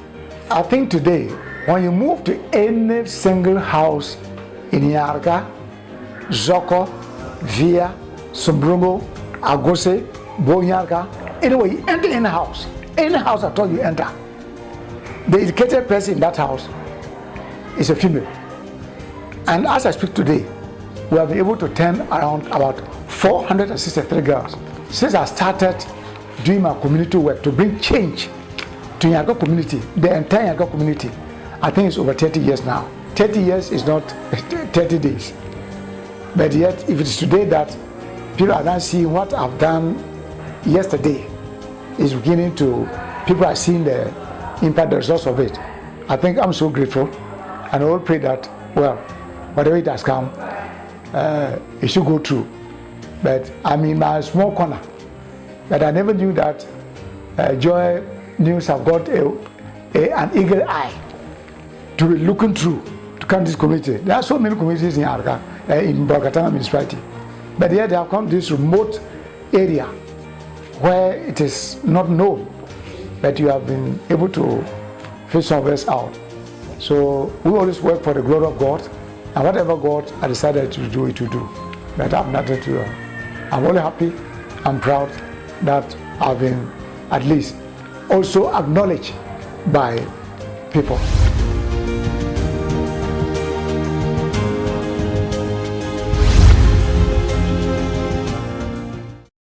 I said this during the event and I'll say it again. I had goose pimples watching Reverend dance with the girls, seeing the girls sitting in the classroom. It's just such a good feeling, especially to see a man who is so concerned about the rights of girls in his community and going all out to support them. I am so pleased this morning to introduce you to Reverend Akaribo, who is here with me in the studio, and with our project lead, Emefa Atiama Eli. She's been working so hard. See the smile on her face. I have some lashes to get from here, but that's not for you to know. But Emefa, Friday was exciting, Reverend. Friday was exciting. And I saw how your daughters and your family stood for you when you came to receive the award. Exactly. There's something you said when you picked up the award that we didn't see in that video. Yeah. The opposition you received when you decided to build that school. Tell us more about that. Thank you very much, and also thank our charity listeners and then my colleague awardees. Indeed, this project started in 1998, and by then I was an assembly member of the community. Okay. So I became assembly member for the community in 1994. We are the first constitutional decentralized assembly members. So when we were in the assembly, then this issue of my women group that we established in 1993, by then we were trying to support the women in their income-making generations and then to support them in their livelihoods. And this was established by you as well? I established these plans. Wow. I realized that individually they cannot stand. There was a need for them to organize themselves into a group. And lucky at that time, we had what we called IFAT. IFAT was a donor organization that came to support agriculture in the north. So when we started this, and they want all the women groups to they can form groups and then they open bank accounts for them to give them support. And really, when I organized them into that group, the next step was to open their bank accounts. We went to ADB bank accounts that day. In fact, I wept. Because when they ended, they were in the queue. And when they got their turn, then they want their constitution. I presented the constitution. They want their resolution. We presented everything, all the documents needed to open an account. But when they got to a point, they want the secretary to sign this thing. Nobody could do it. When they got to the chair lady, nobody. The treasurer, nobody. The people were so desperate, they said, take your things. How can we cannot do, we don't complain here in those things. If at least one of them could even sign, it would have been better. And here's a case, I wanted them to be an all-women affair. I don't want to involve any man. But well, I was compelled to. So later we have to postpone our account that day. We went back and then I organized a chair lady who is Madame Adumbila. Happy she's still alive and very active. The husband was a Form 4 labor. Okay. So we decided to adopt the husband to be the secretary of the group. And then we started it. So when we came back from 1993, 94, this level elections came, then I won. In 1998, again, there was an NGO headed by Dr. Odoy on this reproductive health that we're doing. And here again, they wanted some women so they can train them in that reproductive health and then give them some kits, something like a first aid box. Then they'll add something like condoms and then some drugs. Then they give them a basket to be able to aid them to going around and educating their fellow women on health issues. Here again, my women group were elected to get one woman. Among the over 100 women, no single woman could even read or write. So we have to go into, but we're lucky that in the community, there was one Degati woman who's married into the community.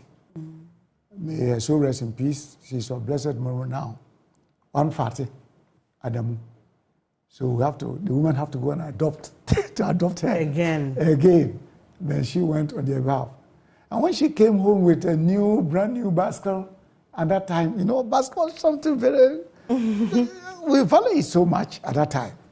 With paracetamol, kits and other things going on, the woman said, no. They want some. Something must be done. Something must be done. So it was there and then that at one day at the meeting, I said, okay, what can we do now? In a community of a population of about more than 1,000 or 2,000, and the whole community, if Nyarka we bought both one of the Nyarka that is under the administrative district of Bongo, and then another Nyarka under the district administrative of Bolga. If all these communities put together, population of more than 3,000, and no single, in fact, it hurts, no single female can read and write. So we said, no, something must be done. That was where we started organizing that we need to have a girls' school. And they were asking how we could get the money. But the women, they came out here and said, look, whether money or no money, the school must be opened.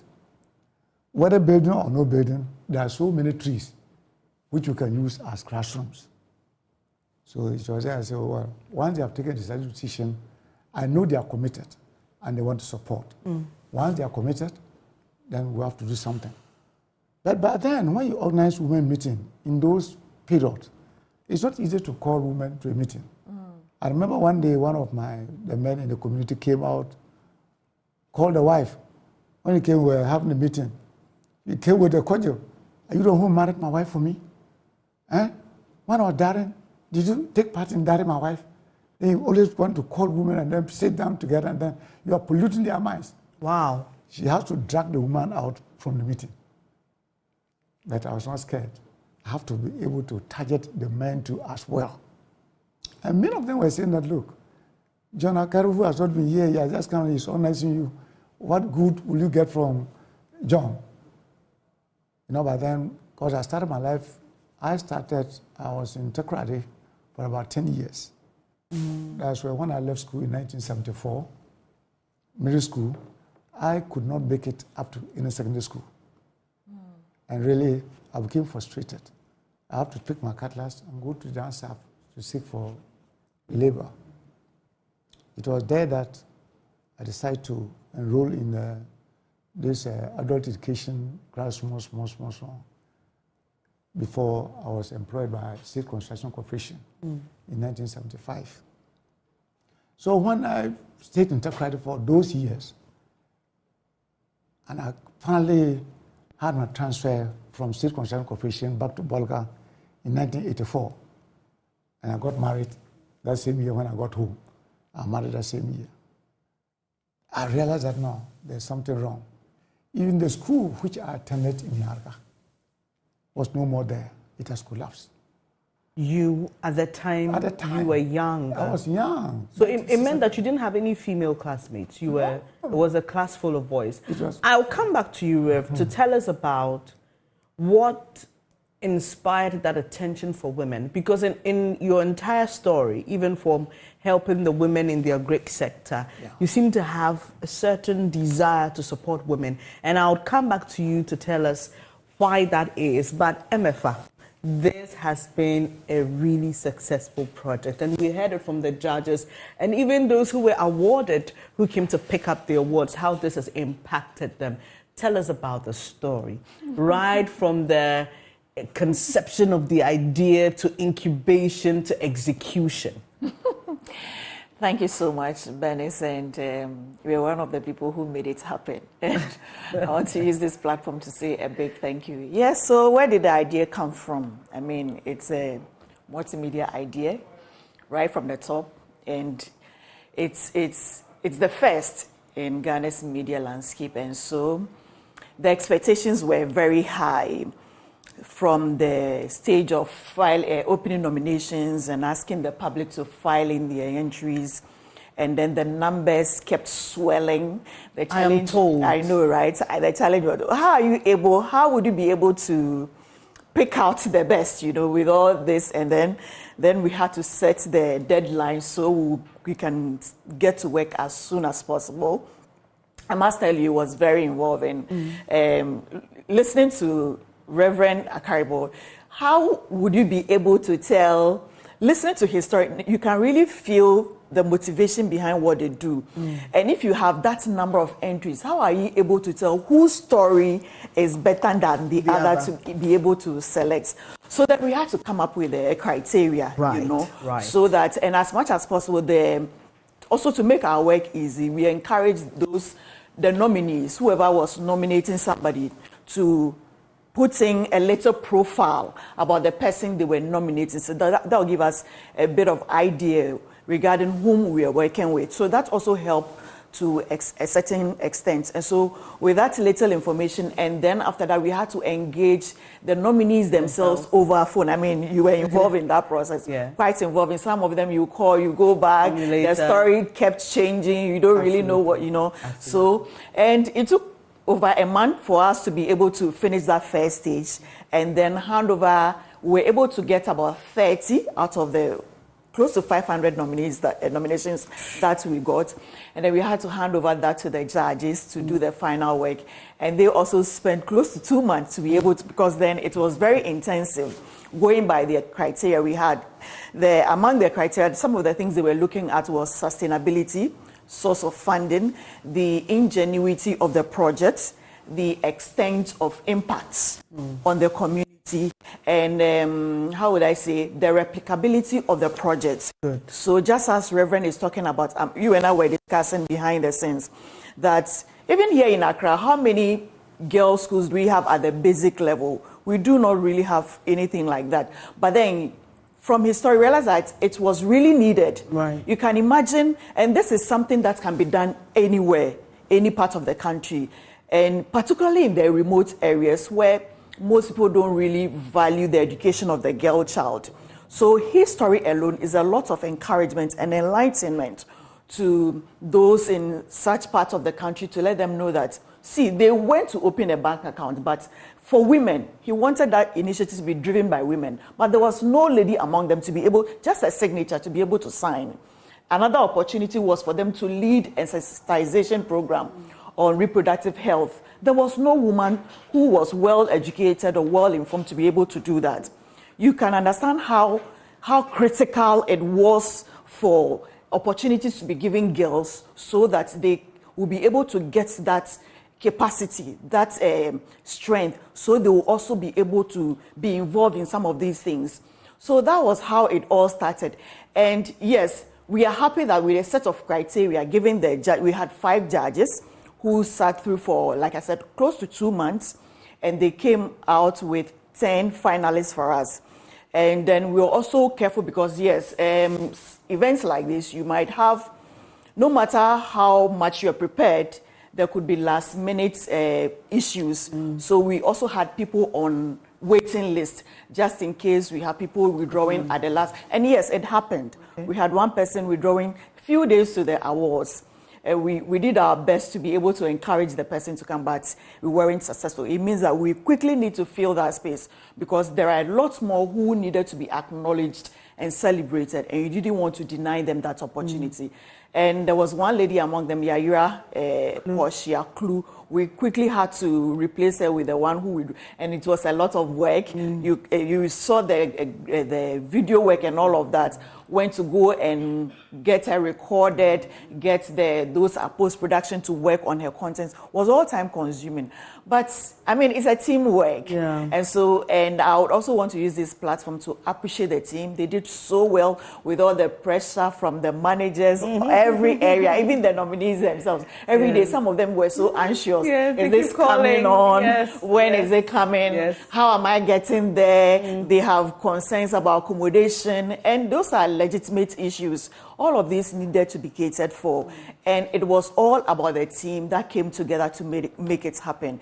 And I say I'm so proud of them, and you can imagine how it will be in 2024. Exactly, and that's why we want you to continue making a difference wherever you are, because trust me, it's going to be about 10 times what it was this year. And I must tell you, the people who receive the awards are doing a lot of great work. And for some of you who wonder, why is it necessary? Let me share with you what the overall winner told us after he picked up the overall award. He said for the past few days he's been really down. And here's what he does.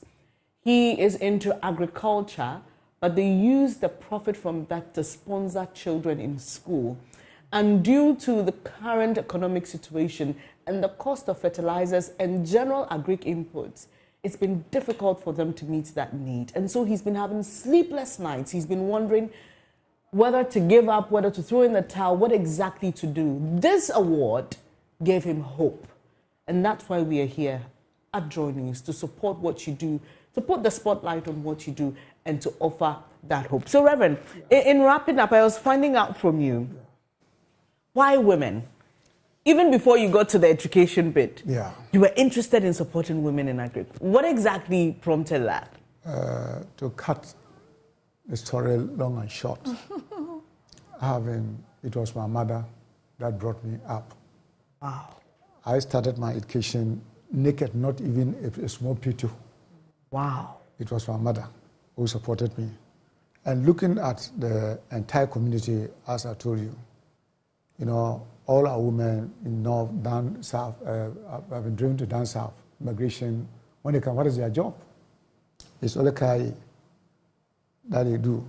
It's only manual jobs, washing of books and other things.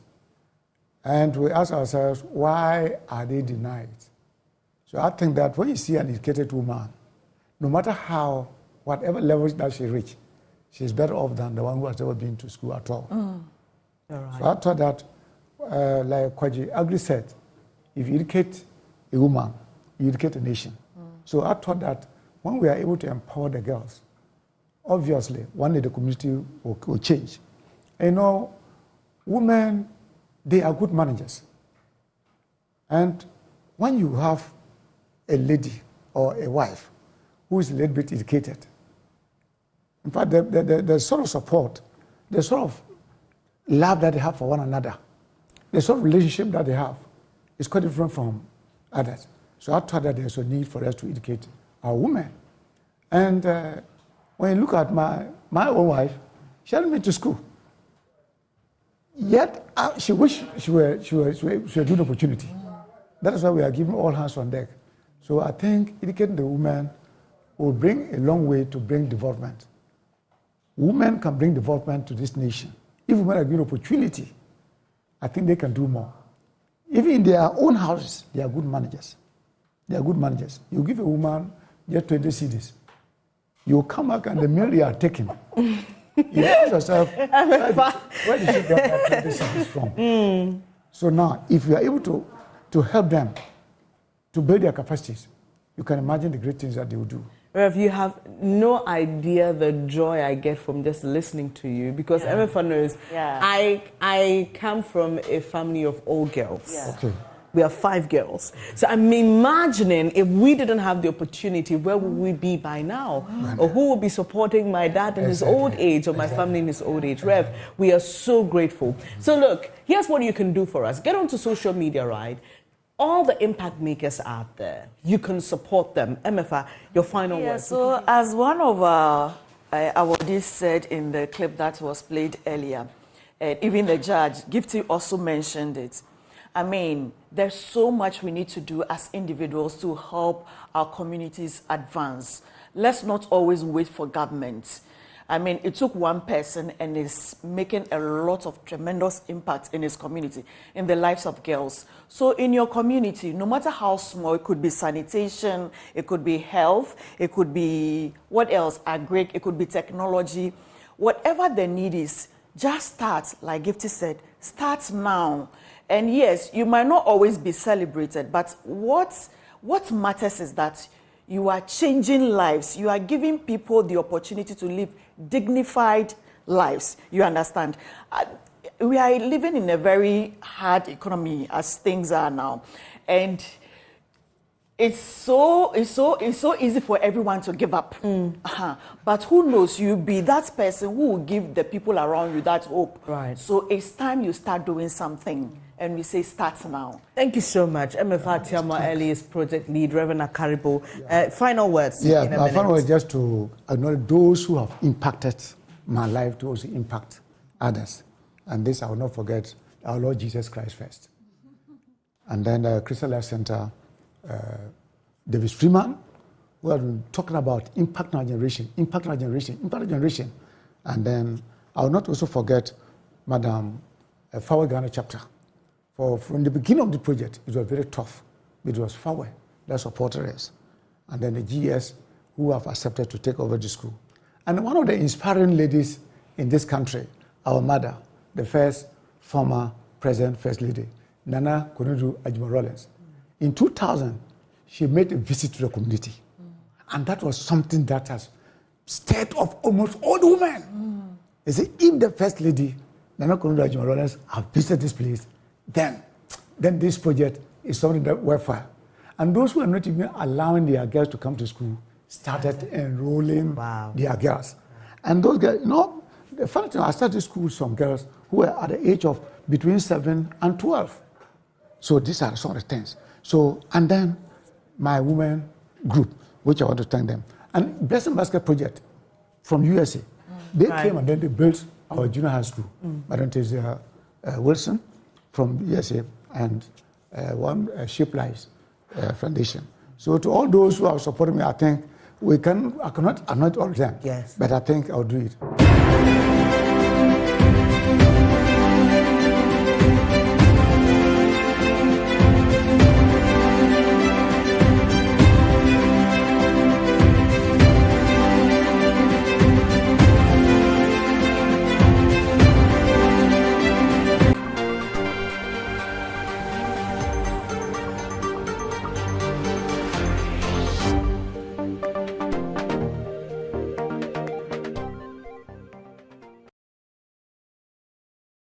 Are you dreaming of a place to call home? A space that embraces your lifestyle, reflects your taste, and brings you joy? Look no further, because the Joy News Habitat Fair is here. Join us for an extraordinary event that celebrates affordability, comfort, and luxury in the housing and construction industry in Ghana. This year, the Joy News Habitat Fair is bringing together the leading players in the housing and construction industry all under one roof. With a wide range of exhibitors including developers, architects, interior designers, and financiers, the EcoBank Joy News Habitat Fair has everything you need to turn your vision into a reality. Be part of the 14th edition of the EcoBank Joy News Habitat Fair, powered by the Planned City Extension Project from Cities and Habitats. For further inquiries, please call 0540 110389.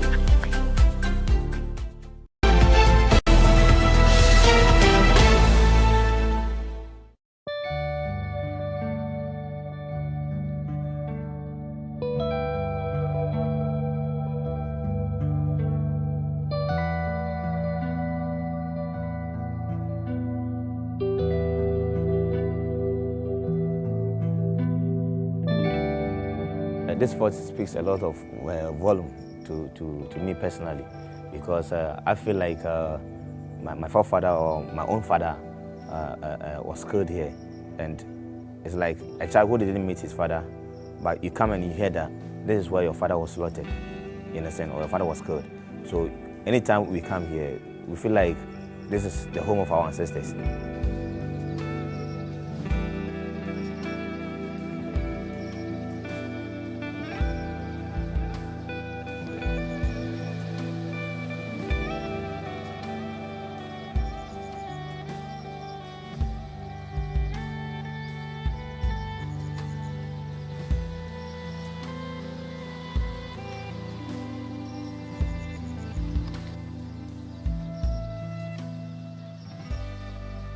Here was the center where the plot to capture Otumfuo was initiated, and here was the center where he was captured.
Thanks for joining us on Focus on Africa. I'm Waihiga Mwaura.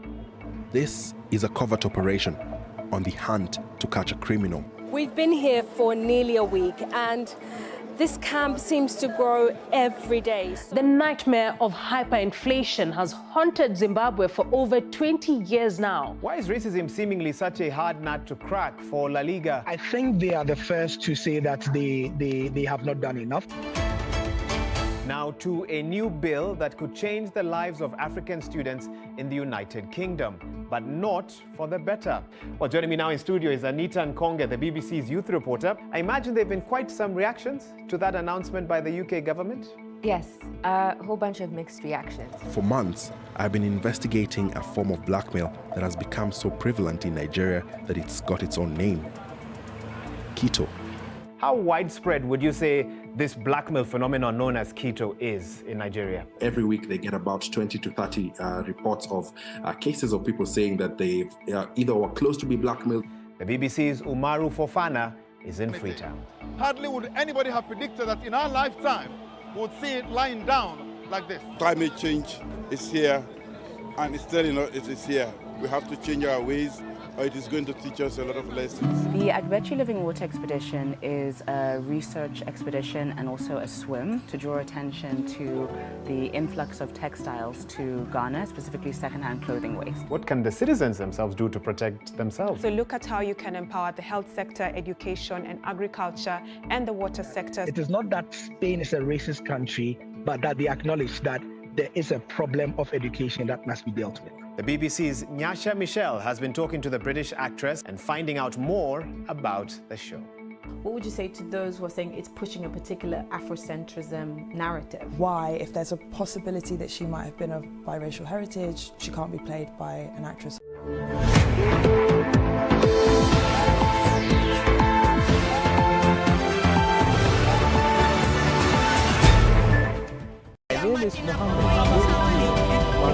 My name is Albert Sorry, in the Ijeti region, and the name is Edwin Official.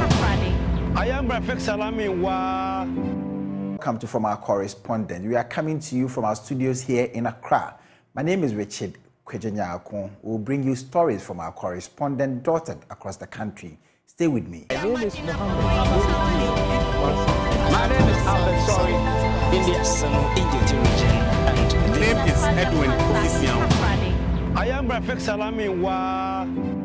Are you dreaming of a place to call home? A space that embraces your lifestyle, reflects your taste, and brings you joy? Look no further, because the JoyNews Habitat Fair is here. Join us for an extraordinary event that celebrates affordability, comfort, and luxury in the housing and construction industry in Ghana. This year, the JoyNews Habitat Fair is bringing together the leading players in the housing and construction industry all under one roof. With a wide range of exhibitors including developers, architects, interior designers, and financiers, the EcoBank JoyNews Habitat Fair has everything you need to turn your vision into a reality. Be part of the 14th edition of the EcoBank JoyNews Habitat Fair, powered by the Planned City Extension Project from Cities and Habitats. For further inquiries, please call 0540 110389.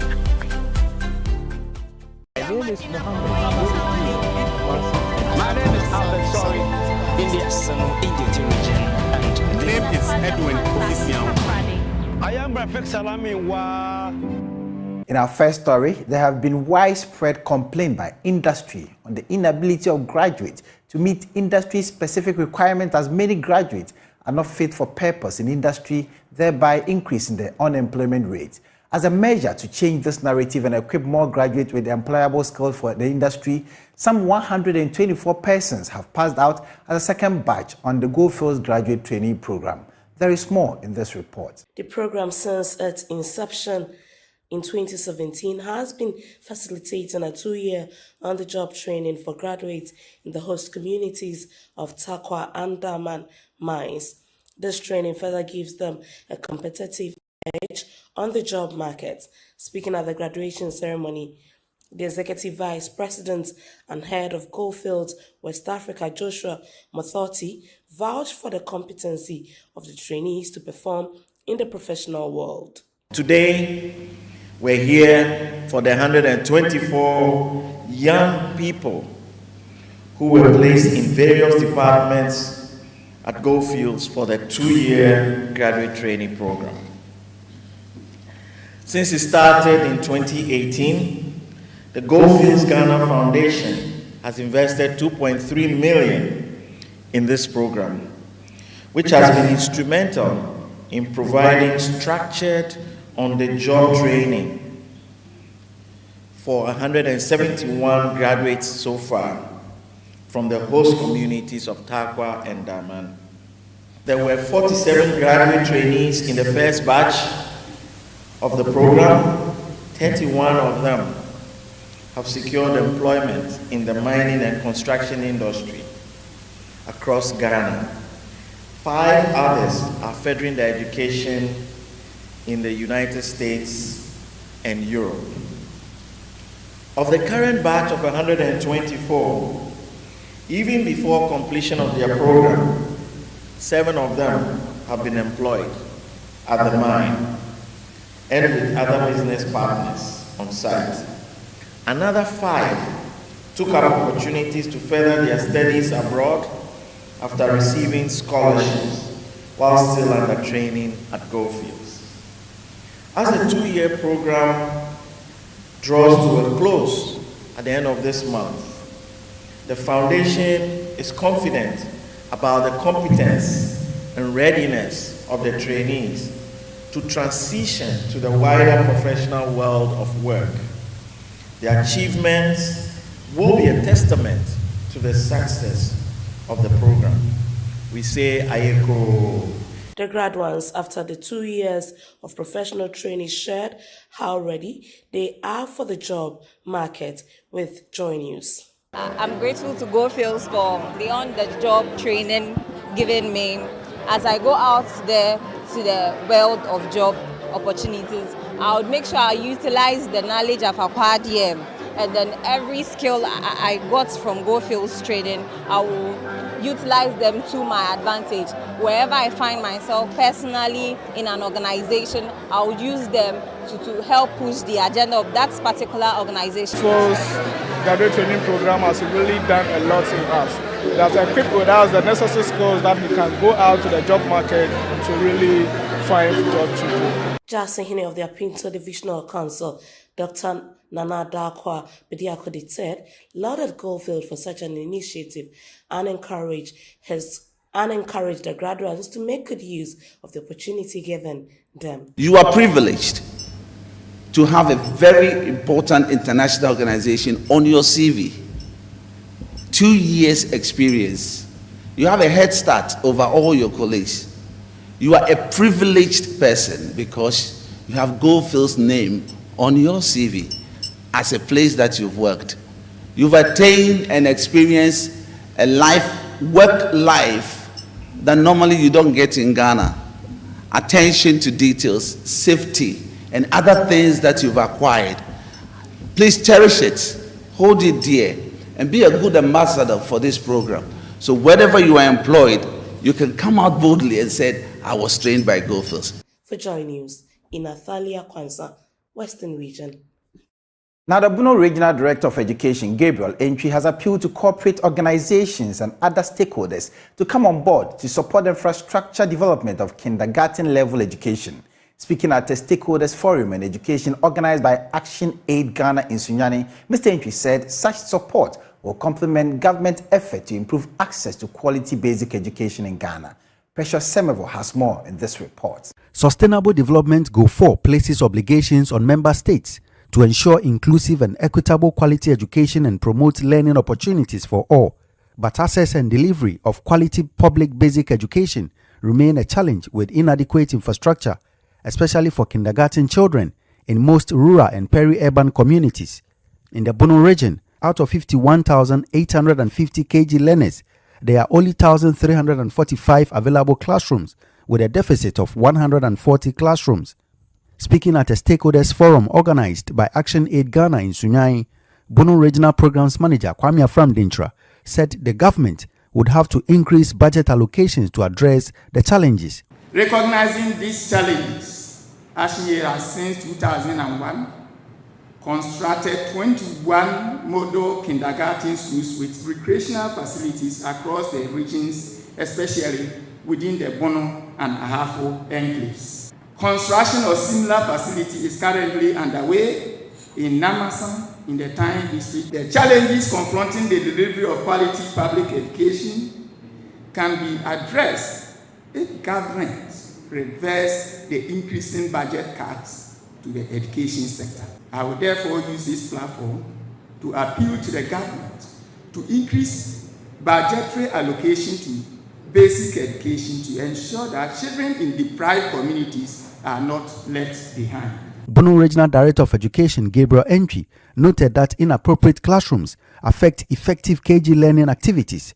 He appealed for corporate support in the basic level educational infrastructure. If we look at the gap that we have at Bono and the gap that the nation would have, it means that a lot more needs to be done. And government alone cannot shoulder this responsibility. So that is why we are calling on corporate organizations, NGOs, and other meaningful Ghanaians to come to support the cause of developing the KG level education. Yes, Action Aid and other governments have put up infrastructure in our schools. I will urge all stakeholders, the communities where these schools are provided, to ensure that we maintain it. Some of the participants spoke to JoyNews. If you go to sit under a structure that can easily collapse at any time, our children are at risk. So I feel very pity when I see such structures. My pain, especially our traditional rulers, where we have the schools and things, their contribution towards education and, for that matter, making sure that they have the requisite type of infrastructure in their communities. It's nothing good to write home about. The forum was themed Girl-Friendly KG Infrastructure, key to promoting access to quality and gender-responsive public education in Ghana. Precious Semevo, JoyNews, Sunyai. Now, the Nkwanta Community Senior High School in the Oti region has won this year's Energy Commission Senior High School Renewable Energy Regional Competition. They won with a small-scale farm irrigation project when developed would help farmers in the rural community where the school is located cultivate crops all year round to ensure food security. Peter Seno has the rest of the story. 5 out of 25 senior high schools in the Oti region took part in the 2023 4th edition of the Energy Commission Renewable Energy Challenge. Nkwanta Community Senior High, Rara Senior High, Biakuye Senior High, Dudipapasi Senior High Technical, and Akpafo Senior High Technical schools took part in the competition. The schools developed projects around the theme Mechanized Small-Scale Agriculture Using Renewable Technologies. Nkwanta Community Senior High School won the 2023 edition in the Oti region. The school developed a mechanized irrigation system with a submersible pump that can be used on small-scale farms for all-year crop production. According to the students, the project is appropriate for the catchment area they find themselves as peasant community. They want support and adoption of the project. Nkwanta is really a rural area where we've been farming. All the work we do, the dominant work is farming. And so we thinking that the government will embark and help us or do this in large scale so that our parents will be able to have access to them. Our school is a day school, so for that matter, the students coming from their various homes coming to the school for training is very difficult. And then we also have financial problem. So we have gone through a lot of difficulties in terms of financial support. So we need people to come around to support our school. Julius Nkansa Nyako is one of the senior managers at the Energy Commission. According to him, the project by the school is innovative and when developed would boost agriculture and food production at the various farm gates in the region.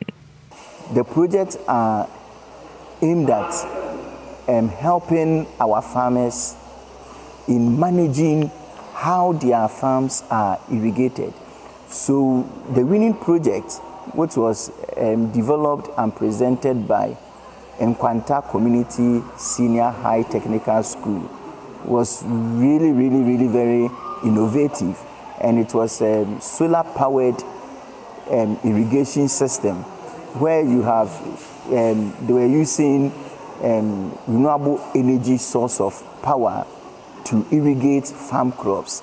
And I must tell you, it was really interesting.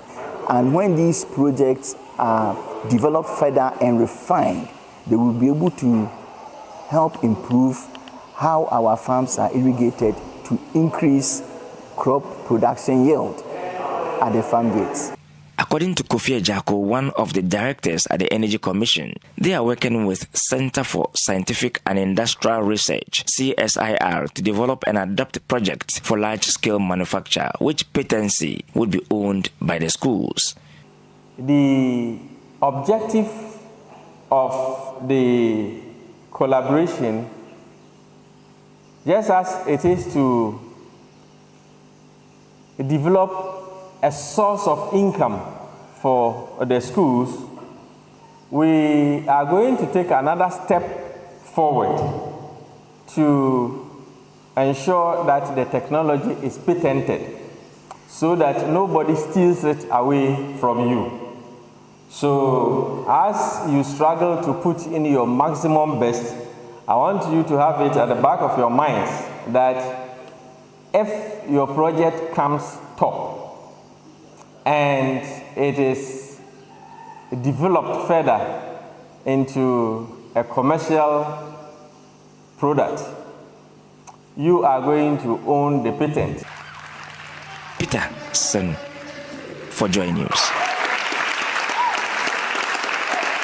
Now, black soap from shea butter and baobab potash. That is the new introduction to the soap making industry as the widows and orphans movement finds new ways to economically empower women. According to the NGO, the cost of materials for soap making has shot up over the last few years, and they needed to find indigenous ways for women they have trained in soap making to stay in business. They have therefore trained 19 selected women on how to make black soap using materials such as shea butter and baobab potash, which can easily be found within their communities. Correspondent Albert Sori reports from Upper East. Soap making, a fast-growing industry employing hundreds of women across the Upper East region. These women here acquired the skill of making soap many years ago through one of the Widows and Orphans Movement's livelihood empowerment programs. Today, they are back here to the Widows and Orphans Movement Training Center to add something new to their skills. The high cost of materials for making soap has created a need for women in this business to be innovative. Fatih Abigail Abdullahi is the executive director of the Widows and Orphans Movement. The Widows and Orphans Movement have trained women over the years in different livelihood activities. One of the livelihood activities has been how to make different kinds of soap. However, we've noticed that some of these women are unable to continue producing because of high cost of produce, which makes them unable to compete. Based on that, we decided to look at indigenous alternatives to some of the ingredients that they use to produce the soap, so that this could help them reduce the cost of production and make higher profits. With funding support from the KGL Foundation, these 19 women are here to learn the skill of making black soap, one of the most sought-after soaps on the market today. The women were selected from the Bolgatanga and Busa North municipalities, as well as the Bongo and Talinse districts of the Upper East region. The trainer, Memunatu Musa, takes the women through the step-by-step process involved in making black soap. It involves the right measurements of the ingredients: shea butter, palm kernel oil, and baobab potash. In between each ingredient, the mixture is allowed to boil on fire for some time. The final product is brought to this table for weighing and molding. If they are able to process it well, they will make profit. We had about 116 pieces, and one pieces can sell about the wholesale price. We will sell it 7 cedis. So when you sell 7 cedis, you multiply 7 cedis times the number of pieces that they have. You see that they will make profit. Then you calculate the potash that you use, your firewood, your everything. You get something. Yesterday we did the calculations and we're able to break even. The women spent 3 days perfecting the skill of making black soup with baobab potash and then with cocoa potash. They also made other types of soup such as moringa soup and neem soup. Oh, I'm so excited. I'm a retired teacher, so I'm not sitting in the house. I'm not doing anything. So I said, let me come and then I'll take part and do it. And I know this training, I'll make good use of it. Because a retiree, how much is your salary? And if you don't do this, can you earn a living? You can't. We only know that it is the soundness that do the black soap. In the north here, we are not used to that one. But with the training, we have been able to know that what the soundness can do, we can also do it in the north. But as we are going back, we have to train our people because they cannot bring all of us here to come and learn. Executive Director of the Widows and Orphans Movement, Fatih Abigail Abdullahi, said they were hopeful that with the current demand for black soap on the market, the women will make use of the skills they learned to create employment for themselves. We are hoping that they would see this as a business that can grow to an extent that even their children that have become graduates one day can come and manage these enterprises. We will be monitoring them over the next few months to ensure that they are practicing their new skill, but also to provide support to ensure that this investment is really impactful. The women were also presented with startup materials and equipment to start their own businesses back home and also train other women in their various communities. For Joy News, Albert Sori, Pusunamo, Talinse District. From the Upper East region, let's go to the Upper West region, where the Upper West Regional Minister, Dr. Hafiz Bin Sali, has expressed worry over the indiscriminate siting and drilling of boreholes closer to water sources. As a result of that, he has tasked municipal and district assemblies to demarcate permanent barrier sites in their communities and also ensure that they adhere to address the issue of water contamination. There is more in this report. The construction of the solar-powered water supply system by the Netherlands Development Organization (SMV) came as a result of the challenges the over 2,000 residents of Baselbe in the Nondo municipality of the Upper West region face in having access to potable water.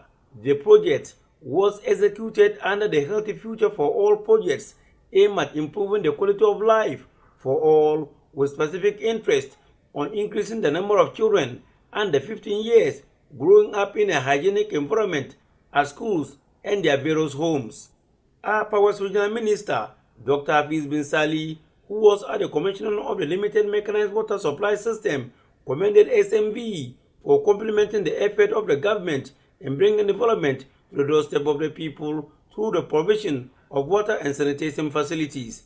I am also happy to learn that 4 other limited mechanized water systems are under construction in Nando Municipal and Lambuse District under the same project. I fervently hope that works on these projects will be completed as scheduled to enable our people to derive the maximum benefits from them.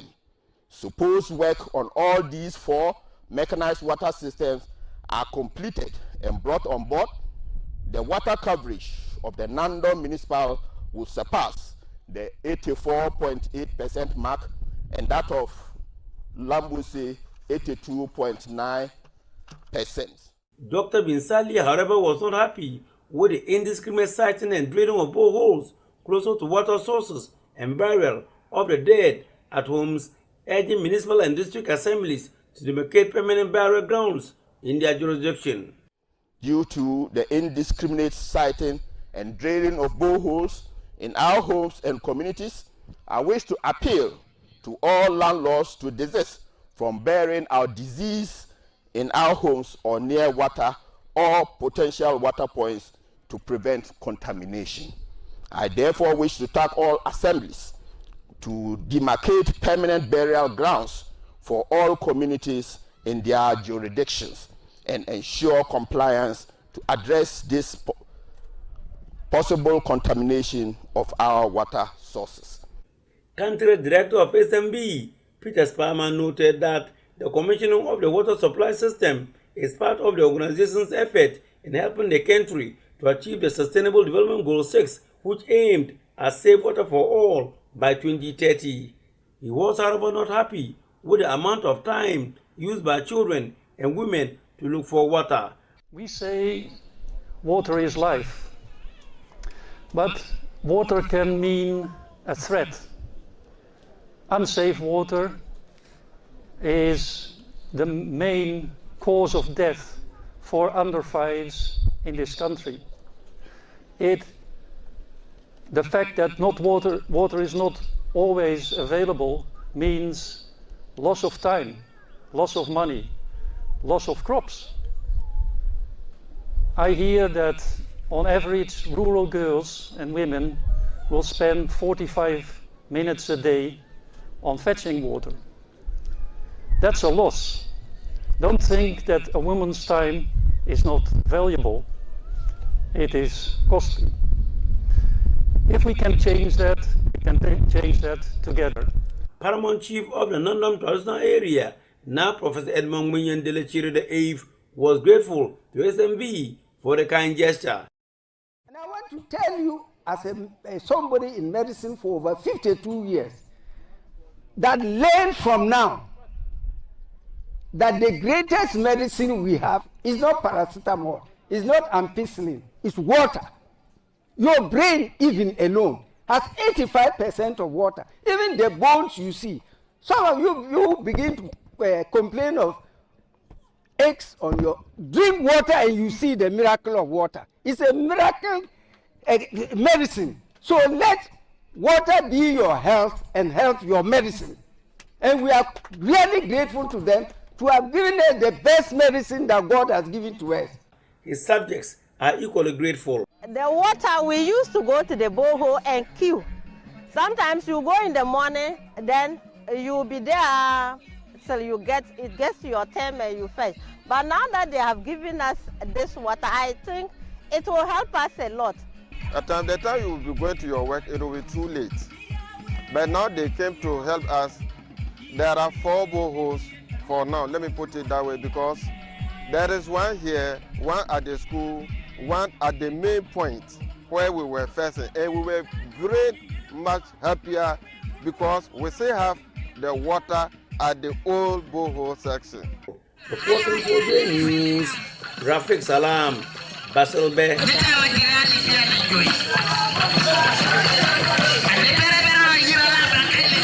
From the Upper West region, let's go to the Oti region, where residents of Central Kofi, Lolobi, Bari, and Apafo are kicking against government intention to mine some mineral deposits in these areas.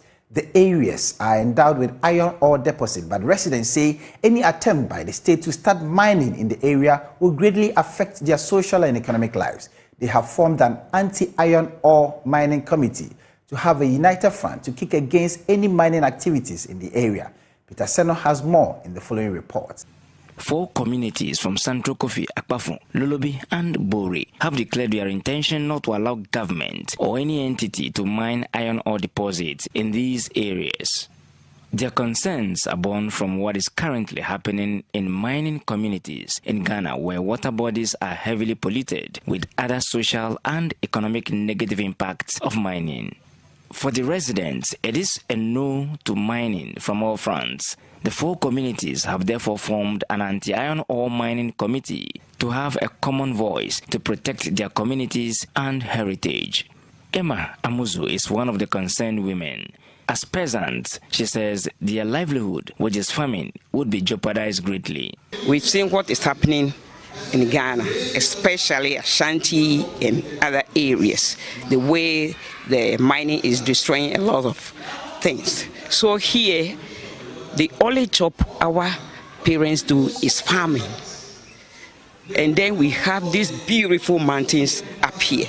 If we allow them to come and mine here, then they will destroy our land, they will destroy our farming areas. We wouldn't have anything, any place to farm again.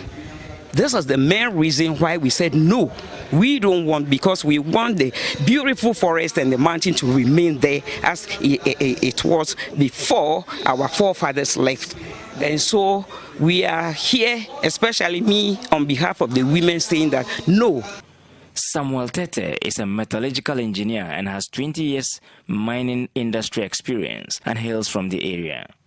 He provided some industry experience but wants government to engage communities so as to win their trust before providing any permits or licenses on mining in these areas. As a technical person, a lot of stakeholder engagement is needed, where the communities will have to be told the bare truth. Looking at it in context, the benefit to the community in terms of social infrastructure, maybe they will build schools, build roads, build hospitals, but the effect is that the community will be hungry, their agriculture will be adversely affected, and the source of rainfall, drinking water, their sources of water all originate from these mountains. As soon as you disturb the land area, you expose the minerals to rain. So even if you tell the community you drill boreholes, have you looked at the effect of the pollution of surface mining into the underground water? Aside that, what will be the effect of dust, fugitive dust? If you breathe it in, what is the health effect of airborne diseases on the community? This is where I am coming from. But why are residents in these areas not interested in developing their communities through mining? Here is Emma again. What development are we seeing? We are not seeing any development. And for that matter, we cannot stand here today and say, yes, mining brings development. What development is it bringing in the Ashanti region, Western region, etc., etc.? We cannot allow anybody to come and destroy our forests and then our farms. If there is a development, we would have been seeing it already. Charity begins at home. And for that matter, we can't stand here now and believe any government that, yes, they will come and then mine here and then bring development. What sort of development, for heaven's sake? Nana Olato is the Chidomhini for Central Kofi traditional area. For him, the destruction of their source of water through the mining activities is his concern. Peter Sanu for JoyNews. Now, a pro-fishing organization, One Ocean Hub, is developing a database to deal with fisheries activities in the country. According to the organization, this will help in the ocean governance systems of the country. There is more in this report. Speaking at a training and capacity building workshop on ocean governance for maritime law enforcement agencies as part of the project deliverables under the One Ocean Hub project, country lead of One Ocean Hub, Professor Kofi Nyakon, indicated building data systems for the fisheries industry has become crucial for the industry. What we try to do is to come up with a geometa database. That means the data about data, where to be housed, either the Fisheries Commission or EPA. And colleagues could log in, or institutions could log in and find out who has the data. Because most institutions have data, but they've not been able to catalog them in a way that will be meaningful to various institutions. So what we need to do, what we are doing as a One Ocean Hub with University of Cape Coast, is to generate this geometa database whereby all information about data in institutions will be housed, so that when you need any form of data, you would go into the geometa database, look out for who is the owner of the data, and now you will have to communicate, because the data will not be housed in one institution. If Fisheries Commission is having a data, EPA is having data, University of Cape Coast, Forestry Commission, other institutions, they have data, definitely they'll keep the data. but we'll have the geometer database to link you to those institutions. That's what we want, because currently we don't have such a system within the country. But with the One Ocean Hub project, we'll be coming out with such a system whereby individuals will know where to get their data from. The project aims at supporting vulnerable groups in Africa and small island developing states who, according to the United Nations sources, face the greatest challenges to prevent and mitigate negative development impact connected to the ocean, participate in traditional and emerging ocean activities, and predict the socio-economic benefits of ocean conservation. Lead training and partnerships at the Center for Maritime Law and Security Africa, Nelson Atanga Ayamdo, stated how the capacity building and training will help the actors in the industry. And this workshop is not seeking to advocate for more laws. It is first of all to even conceptualize and enlighten and build the capacity of participants with what we already have. Now, there's enough, but the problem has been mostly an issue about enforcement. And in order to enforce, you need to know. In order to enforce, you need to know what the issues are. So the workshop is meant to do that. At the end of the day, there's some other aspects that will advocate for more inclusion and review and all that. But for this one, it's a workshop to build the capacity and to share the findings of the One Ocean Hub. One Ocean Hub says it is imperative to develop innovative and effective ways of helping vulnerable groups in Africa and small island developing states to create and implement proper ocean governance strategies. The project is being implemented by the University of Strathclyde Centre for Environmental Law and Governance in the UK in collaboration with the University of Cape Coast in Ghana and supported by UK Research Innovations Global Challenges Research Fund. Richard Kwejenya-Akon, Joy News, Accra. From our correspondent, we'll take a short break. We are back with more. Stay with me. My name is Albert Sorry, India region, and name is Edwin Official. I am Rafik Salami Wa. Everyone has a story. In fact, there was a time I decided I have to stop the music. A story of that unique place that gives them a vibe. Mochumio, Megase.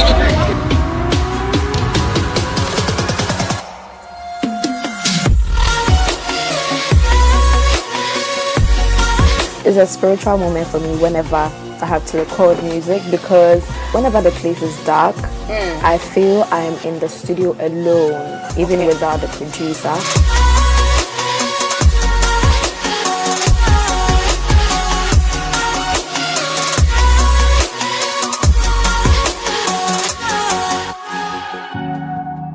The vibe that births excellence, special skills, talent, and mastery. Welcome to E-Vibes with Becky on this channel.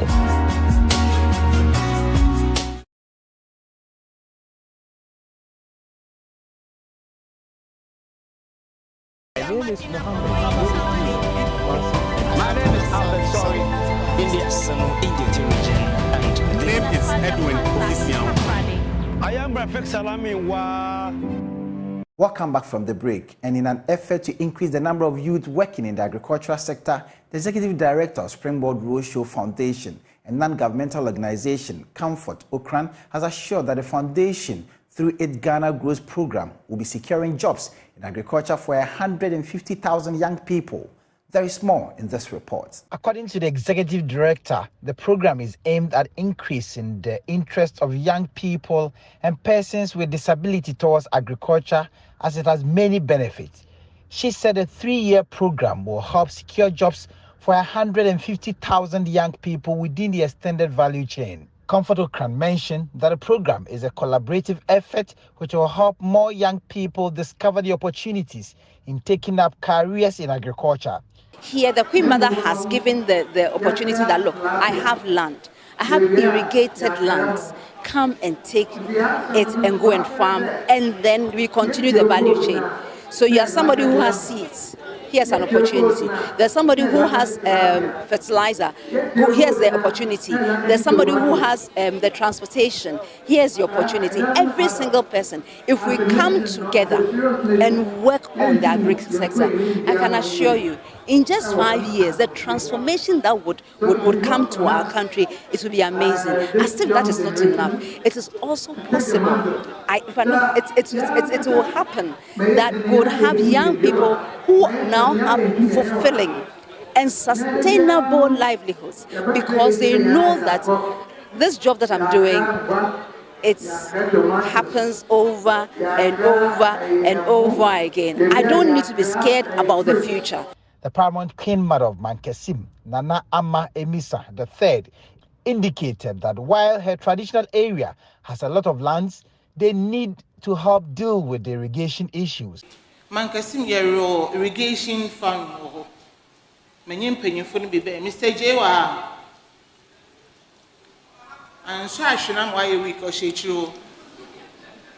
Your irrigation farm case your land ankasa. Master Mr. and Mrs. Oka, Mr. Yamishro, Yehiamwa. In Cassis, I use the free yard. No portrait of the better way of farming now. Nance Wunya Sassy, Anna.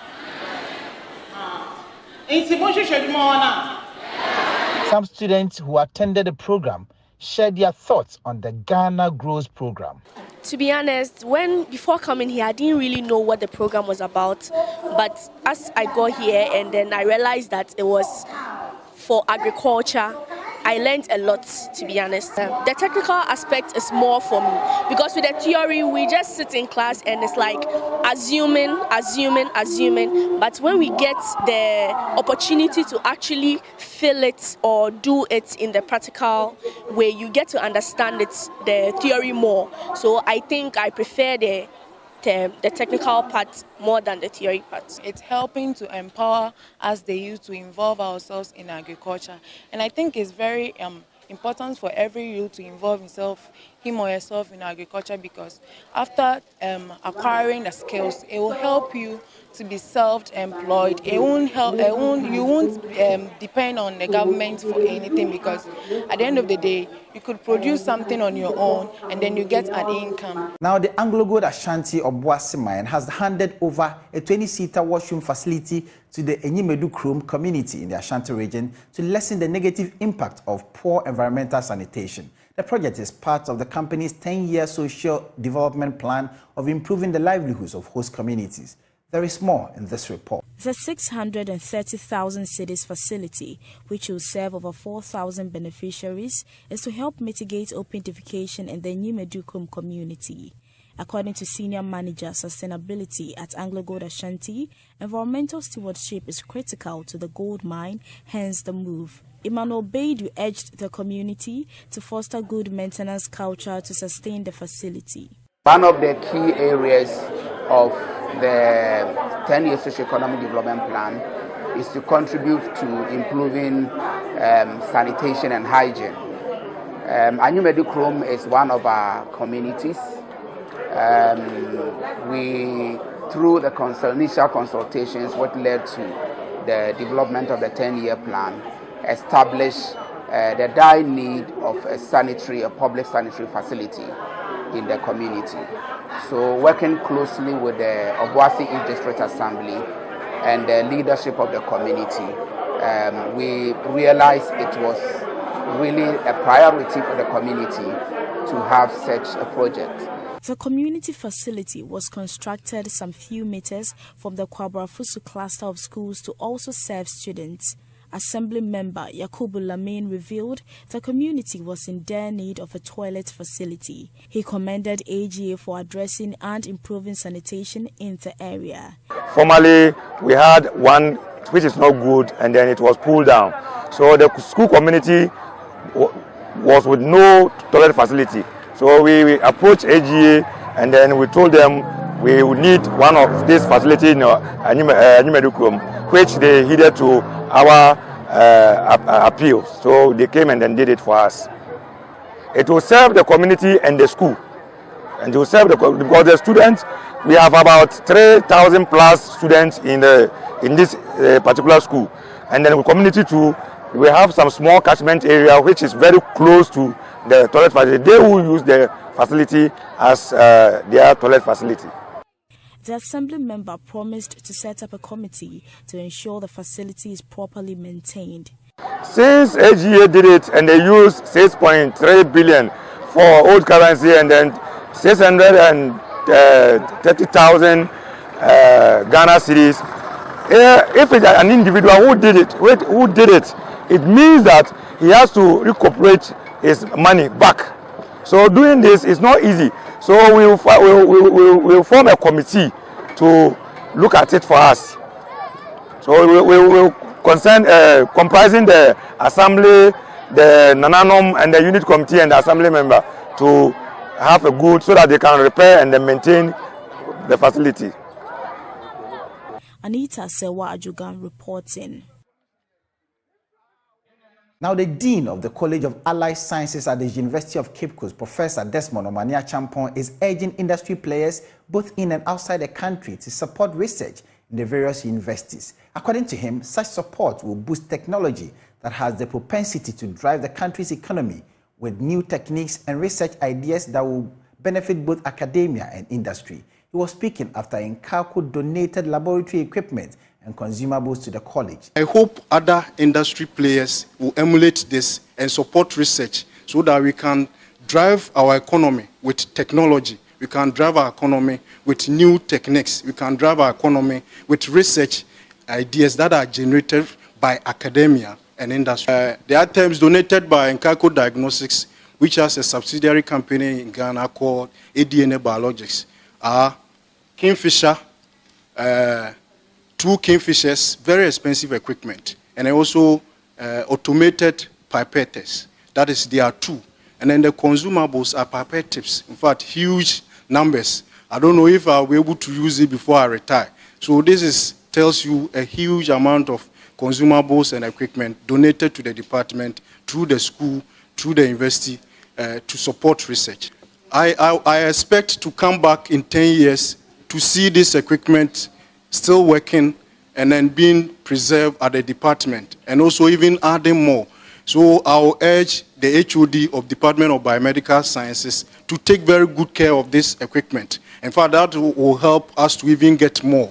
When Nkaku Diagnosis come to see their equipment still in use and working after 5 years of donation, it will mean that we are doing well with it, and then they will, in fact, it will motivate them to donate more of this equipment to the department. Now, medical professionals in the South municipality of the Greater Accra region are bemoaning the increase in hypertension and diabetes cases in the South municipality. Medical Director at the Premier Care Hospital, Martin Tete, indicates that statistics available from the Health Directorate from the last 3 months point to a rise in such cases. With our statistics for the past 3 months, the major conditions we encounter, like I said, is the hypertension and diabetes. Because we are in the rainy season, we have a lot of gastroenteritis as well. That is like the vomiting, the diarrhea, and then the its-related diseases. The other thing we also battle mostly with is typhoid and then peptic ulcer. It looks like it's an endemic here.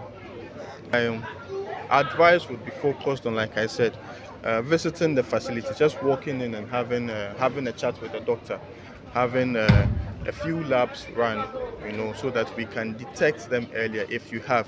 And if you're at the point where we have to start medication, we do. But if you are not there yet, we can talk you into a little modification of your food and lifestyle, and then it improves markedly. And then also, I would want to advise that we keep our homes clean, and we maintain personal hygiene, the usual washing of hands, using hand sanitizers. Because of COVID, we had all Ghanaians had the opportunity to be educated on how to keep ourselves clean, to observe personal hygiene. So it's nothing new to us now. So I would want to urge all of that whatever we've learned from the COVID time should not be abandoned because we think that it is gone, but we can also apply it in our daily lives. Washing of hands, especially the food vendors, wash your hands with soap frequently, and then you keep your surroundings clean. It goes a long way to prevent the spread of malaria and then also other gastrointestinal problems. And this is where we draw the curtains in today's edition of From Our Correspondent. Many thanks for watching. My name is Richard Kwejenyakon. Have a good day. My name is Albert Sorry in the Indioti region, and the name is Edwin Official. I am Rafik Salami Wa.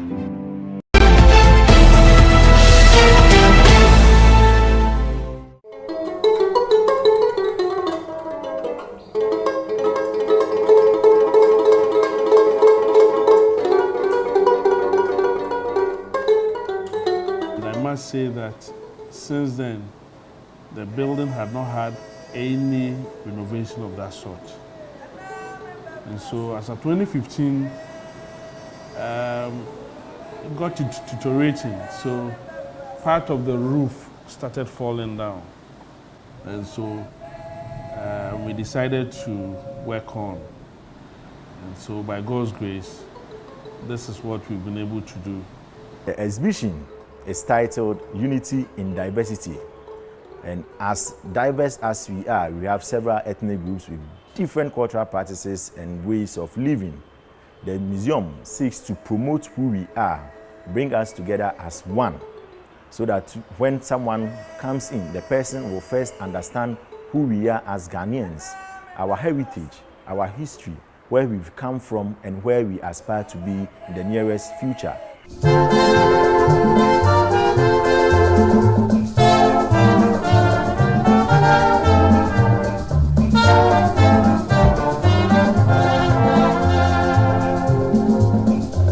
Ghana, we now have freedom. Ghana, land of freedom. Toils of the brave and the sweat of their labors. Toils of the brave which have brought results.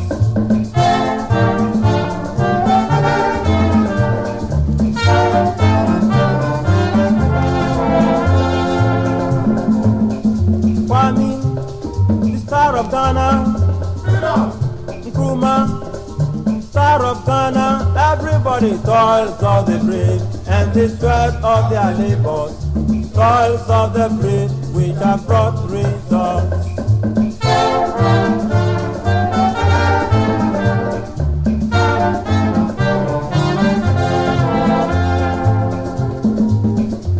Ghana, we now have freedom. Ghana, land of freedom, everybody toils of the brave and the sweat of their labors, toils of the brave which have brought results.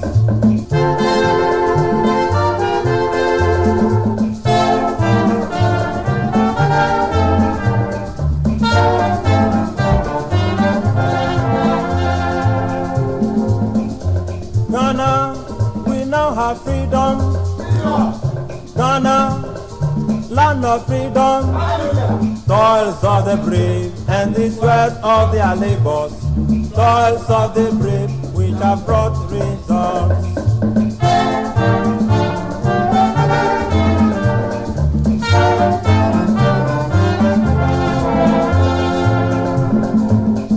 Kwame, the star of Ghana.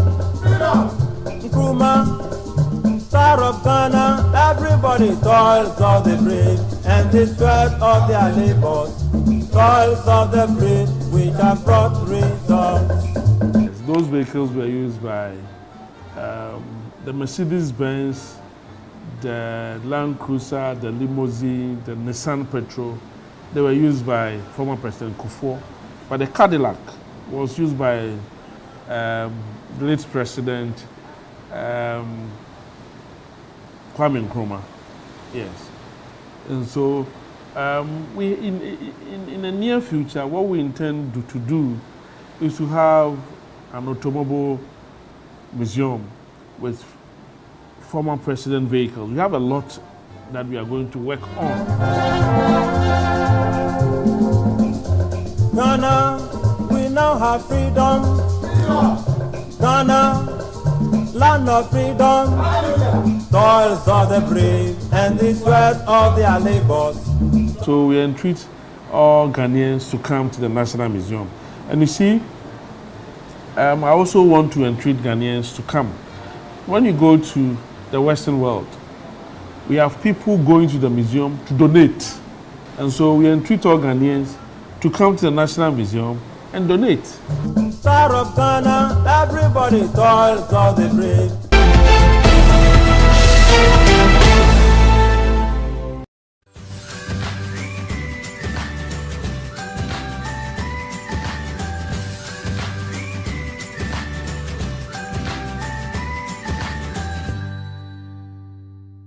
Hello viewers, welcome once again to Home Tips with Mira. Whenever it is time for this program, I get excited because I get to share with you different DIYs, home tips and home remedies. So I just want to share something quickly with you. You know, God in His infinite wisdom created certain seasonal fruits that when you eat those fruits within that particular period of time, it is able to boost your immunity so that your body builds a resistance against all manner of sickness. But alas, not lots of people even look at this kind of fruits, and I'm referring to the African star apple fruit and the black velvet tamarind, which we locally refer to as yoyi and alasa. So I just want to ask you, during this period, okay, the harmattan is so much around, and have you taken any alasa or yoyi to boost your immunity? Please, when we come back, I'll show you that apart from eating your alasa or yoyi, there are other ways that you can make use of them and enjoy. Stay tuned.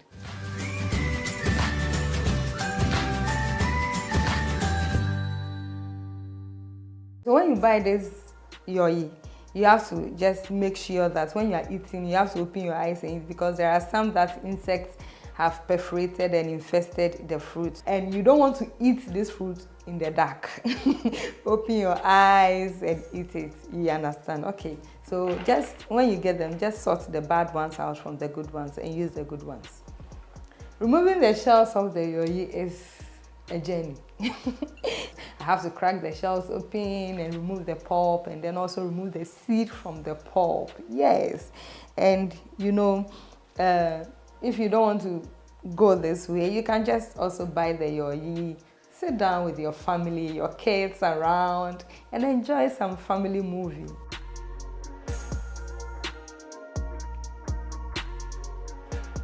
So now I've finished removing the shells and the seed, so I'm left with the pulp.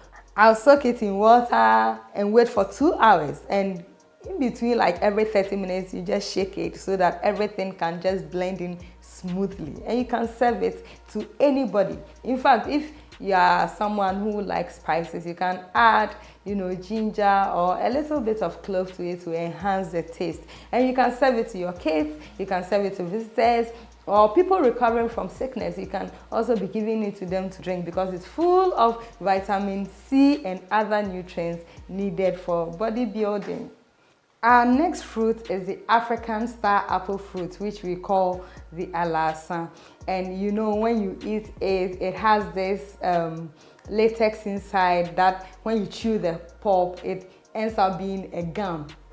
So for those of you who like chewing gum, I prefer the chewing gum of the alasa. Anyway, so when buying the alasa, some of the things that you have to look out for, because it has this sweet and sour taste.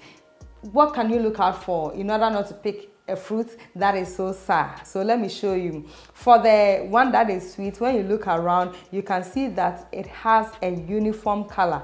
All around it has one uniform color. And the one that is a bit sour, you see that it has yellow and a bit of green at the edge. So when you see that one, when they tell you pick it, no, don't pick it. Or when you come home, you can put it down for some few days for it to ripen. But if you want to eat it and you pick that one, it will be very sour. The one in my right hand is likely to be sweeter than the one in my left hand. So alasa has lots of vitamin C in it. So today, apart from eating your alasa raw, we are looking at doing alasa jam. Yes, be creative, like I always say. So I'm going to cut my alasa, remove the back, you know, the flesh. I'm just going to remove the back of it and then I'll use only the pulp. I'll also remove the seed as well.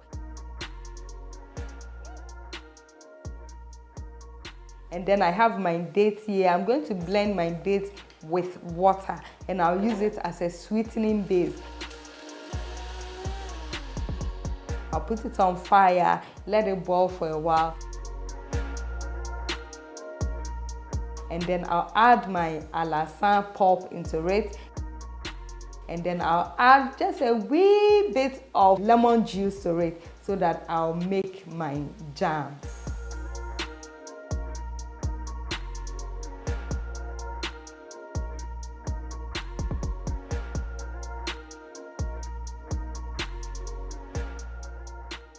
Thank you so much for watching this episode on Home Tips with Mira. I believe you have learned what you can do with your African star apple fruits and black velvet tamarind. Keep on exploring, keep on being creative. Please don't forget to subscribe on YouTube and also like and follow my page Home Tips with Mira on Facebook. Until next time, it's a bye-bye from me and stay positive.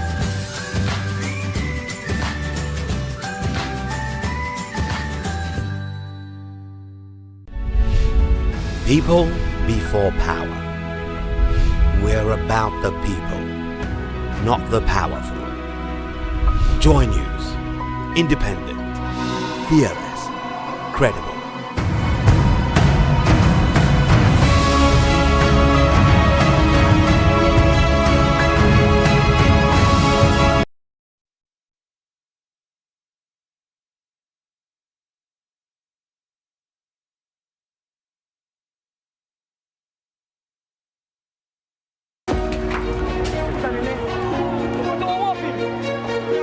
News is important.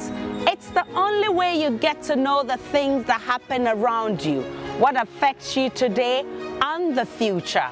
At JoyNews, we have reporters scattered around the country who tell us about the communities they live in, the people and their stories. The key part of our job here at JoyNews is to make clearer the muffled voices in every part of society. We shine light on the issues. My name is Aisha Ibrahim, and this is JoyNews. Independent, credible, and fearless.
Hello, welcome to Joy Newsroom. I'm Amisi Nyamiche Thompson. In the next hour, increasing number of pilgrims embarking on Hajj pilgrimage without the proper documentation, worrying to Ghanaian Hajj authorities in Saudi Arabia.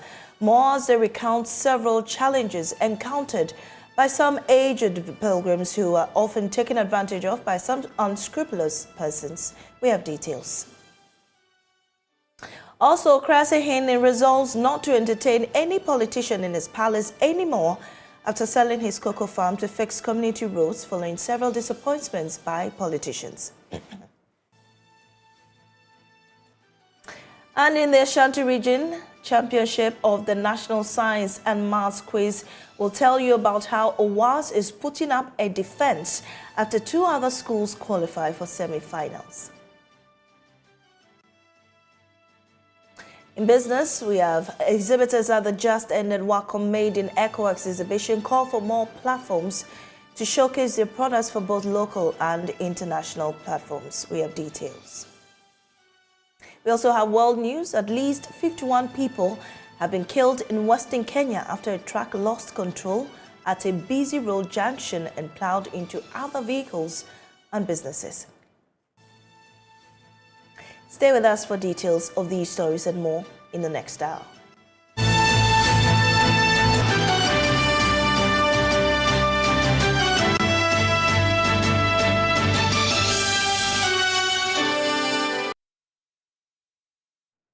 In our first story, Ghanaian authorities in Saudi Arabia are worried about the rising number of Muslims who embark on Hajj pilgrimage without the requisite permit. They say the pilgrims, most of whom are aged, are faced with challenges after being left to their fate by agents who issue them unauthorized visas for the pilgrimage. Head of accommodations for Ghanaian pilgrims in Medina, Dr. Adam Nanaye Yellowman, cautions would-be pilgrims to be mindful of paying money to unauthorized persons to process their Hajj documents. Anasabit reports. In the pursuit of raising awareness among inbound Muslim pilgrims, the Saudi Ministry of Hajj and Umrah launched a new campaign dubbed Be Aware, No Hajj Without a Visa, which aims at alerting non-Saudi pilgrims to the mandatory need of obtaining the official permits that will allow them to perform Hajj. This is because a sizable number of pilgrims from all over the world, including Ghana, try several means of breaking this protocol through several foul means, including the use of tourism, business and visiting visas for the performance of the Hajj pilgrimage, a move that is criminal and punishable by Saudi laws. This group, who pay less than what pilgrims pay through the Ghana Hajj Board, are mostly left to their fates by these agents after flying them to Saudi Arabia a few weeks to the official Hajj period. Some of these people, particularly the aged, go through a lot of difficulties as they join the millions of pilgrims to perform this religious obligation without the needed documentations. 65-year-old Bela Hussein is from Idra in the Ashanti region. She got lost and is unable to trace her group after walking several hours from Muzdalifah to Jamarat. She's currently complaining of heart aches and needs immediate medical care. She says, I'm Bela Ofisili. We are from Idra Zungu near the Central Mosque. She says, I am currently experiencing heart pains after walking around since 4 a.m. The Ghanaian authorities here, after interrogating her, noticed that even though she's from Ghana, the tag on her hand indicates that she's from Nigeria. Liman Suleimana Fuseni is a member of Ghana's security in Saudi Arabia.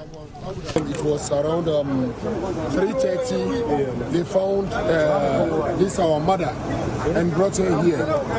But for us to go through her paper on her hand, we realized she didn't even come through Hajj Board. The document on her hand is saying Nigeria. So we are going there to find out and see if we can see any of her relatives so that we see what to do. Hajia Mariam, also a member of the female security team, narrates how 65-year-old Bela Fuseni found herself in this situation. This is the situation that we are facing here. There are so many, and she got lost from Muzdalifah to Jamarat. But she got lost there. They have to bring her to the Ghana camp because she's a Ghanaian. So when we brought her, now after interview her, they were sleeping at a park at a known place. So she just woke up to urinate. Nobody with her, then she got lost. So the military people have to bring her to the Ghana camp.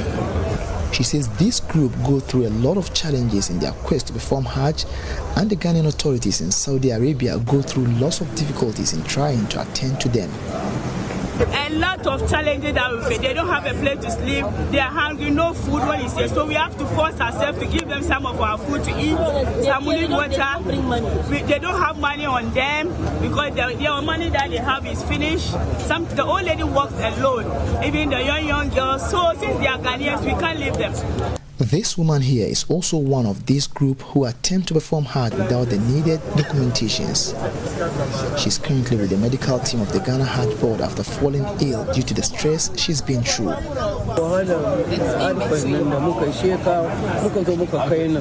The stress we went through from Arafah is what have contributed to this. We were earlier stationed at Mecca near a particular mosque in the area. Head of accommodation for Ghanaian pilgrims in Medina, Dr. Adam Nanaye Yellowman admonishes people who want to pay for their old parents to ensure that they deal with the right agencies before paying for them to embark on this demanding journey. This is what we are saying always. Normally in Hajj, if you want to sell an old lady or an old man, you need to get a guardian, somebody who will come with him. At least if you cannot, get an agent, a correct person who will be committed to pay for the person and also take care of the person. And these are the situations they are in. So these are one of the things we usually tell our brothers and sisters, that if you want to go through Hajj, try to pass through Hajj board as a normal process so that such a things will not occur. Reporting for Joy News, Anas Sabit. Now, the chief of Krasi near Adjesu in the Ashanti region, Nana Edubuahin, has sold his cocoa farm to construct their community road. The move was triggered by frustration born out of the unfulfilled promises of politicians to him and his people. Enraged by the disappointments, Nana Edubuahin says he will no longer entertain politicians in his palace. Mahmoud Mohammed Nuruddin has more. They can come here, but my palace, I won't receive them there, because when they come, they repeat the same thing that they come, they repeat it. So I don't need them. I don't need them. So they can come to the town and do their their campaign. But my house, no. Because when you come to my house, the same thing you are coming to repeat. I will come and do this. I will come and do this. But you won't come, so I don't need you in my house. That's it. After years of waiting for government's intervention, Chief of Krasi Nana Edubuahin says he has decided to sell his cocoa farm to raise funds to construct the community road. I called on the MP and the MC. They didn't mind me, so I have to do it. I have to sell my cocoa farm to do the work, because we can't stay here without car coming to Krasi here. By all means, I have to take by all means, every means to do the work. With the help of some people. The route from Kurase to Kwaso has been deplorable for decades now without improvement. Residents say they struggle to carry farm produce to market centers. Yana mufurka ba kwayum ebefa omunuane eyumufu ba se nsuto a omunya kai yenye ma ho mefa aduane no ma nsuto ana popo no so ayo totoro ana wa mo nsu ya da makire hayi ana so nsu nto a nsu ntimi efa so ama ka no kura biduru ha na amem ana popo na ewo nes no esoro ho no wodi sana ko kurase no onso so nsuto a ka no duru ha na epa na atachi abaso akwana de nya kura ndi anti wo mukogu ombe wose wo ba fumu a nesi nsuo ebia wo ma ba fumu ama nsuo ato a gese wo mu fafom wo mu fafom be firi ho nso be duru ha na de asa nti kwana de yo ha wo ho bebre kwana de enra nko na yigreda abeyi ne se me kam ba ye pa de ne nyame mi kure ne nka enye ti se ya me kase kura ne se na ha ndum mu hu se ne na esitie nti se me mo boy de ya se ya de nse yem ebu nkotodwe se epamcho se mo moye na hiamwa adan haya be 2 weeks muni haya pepepe ene the school from kwala mo ko bobo mo ba no ebe hwie mu gu ha na ediem ni ka be so me yiyi wo mba kokra de mo de ko hospital na edin ti se nyame aye maduna se na ma ba kan yensa wo ha dia de kan na se esre mo se jom no mkasa aban tie nti e kan gu mo so mo ka kira ban se o mebo aye ha kakra na ye ble. Nana Edubuahin says his decision to construct the road is to give his people a sigh of relief. He is worried a community in the 21st century is denied of good road. Yeah, if somebody, a pregnant woman, school children, when they fell sick, though we are having a cheap compound here, if it's above the cheap compound, unless you call a car from Kwaso, if you didn't get, you use motorbike. It's not fair. In the 21st century, this can never happen here. a town from Agusu to here is just about 9 miles. What are they doing? The MCE, what is he doing? We are not in the jungle. We are not in the jungle. They have to back up and see that those we who are here, we are all human beings. A report by Mohamed Nuruddin. Dean of Students at the University of Energy and Natural Resources in Sunyani, Professor Dominic Otu, has called on the National Democratic Congress to adopt the governing style of the late Professor John Evans Attamills in the likely event of forming the next government. Speaking at the 10th anniversary lecture in Sunyani, Professor Otu also said the former president's credentials must be a benchmark to assess people seeking higher political office in Ghana. Precious Samavo has more.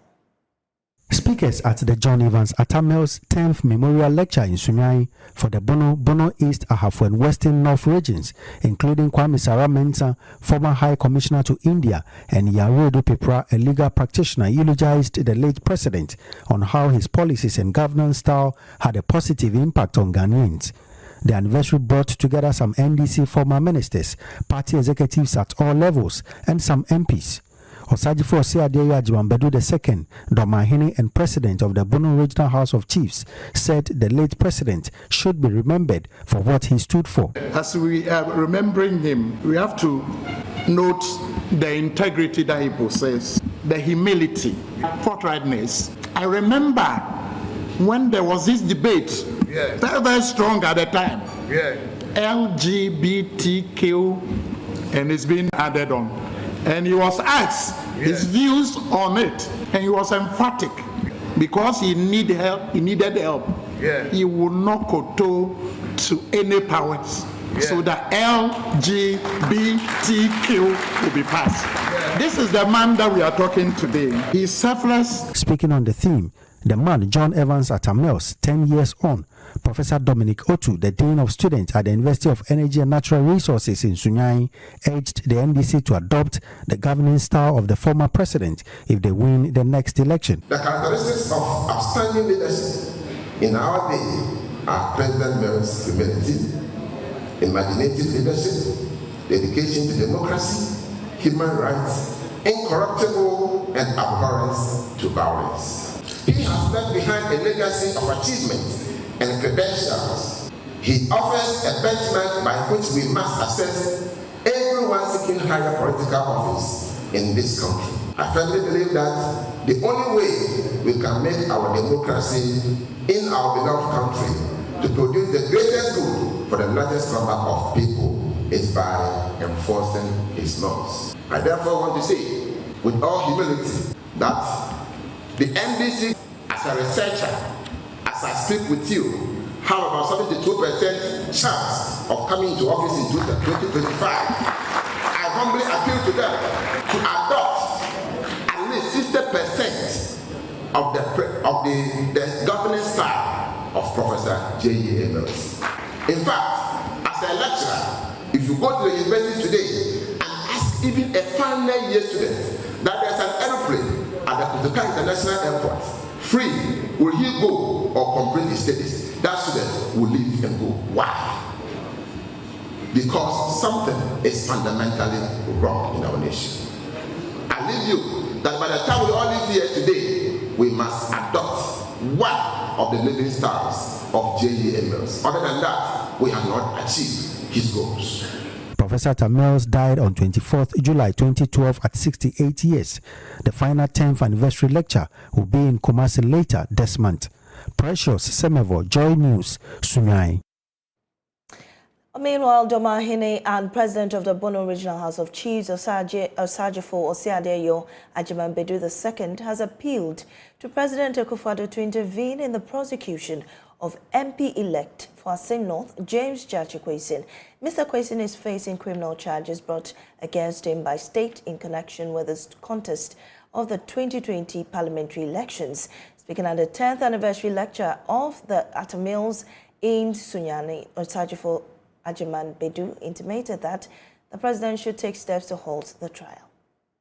I'm on Supreme Court, yes, sir.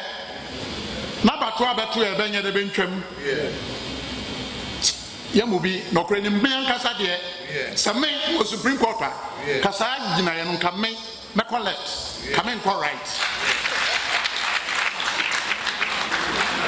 Na nenti agama kono wan hwe no anybody sa asem ya wo ntimi nkoka bi na mo mesra and the Attorney General of Ghana emra man kwane se ade bi ekoso na ohwe Ghana fo anigye nim a otimi ye de otwa so na no asenof be se papa no ba twa na konyanum so nya MPB no banko to foforo but to man na bantu amano bantu amano anya overwhelming majority no nya 57.56 oya bibi ketwa wa batum as a matter of urgency I'm appealing to the President of the Attorney General President of the Republic, if he has any role to play, that trial should be aborted. The Attorney General should, as a matter of urgency, file a nolle prosequi to end that particular decision. Sir, make a way because that was what. Ma, ye did the Ghana for attempt. Ye did the assent for attempt. No credit, some engineer, Mingu Sabi.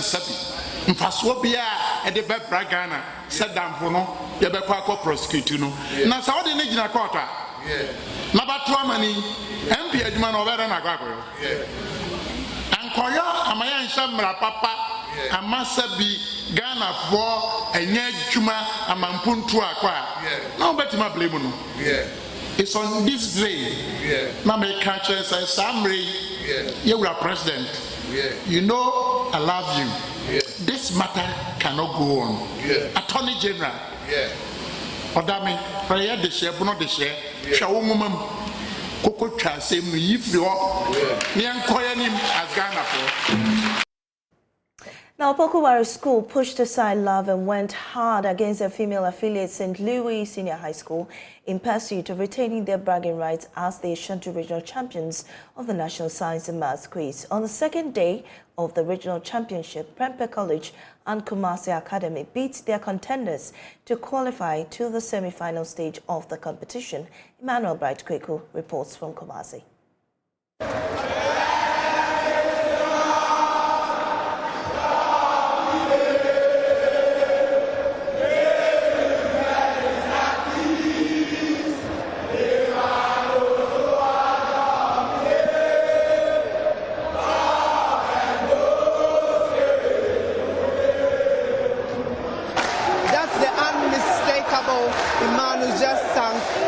Students of Opoku Senior High School, and then they just won their contest against their own female affiliates, St. Louis Senior High School and also Ameniampon Senior High School. From the start, we're having some alliance, but during the contest, we break the alliance. But now we are united. We are united, so this is a victory for them. All right, sure. Let me also find out from you.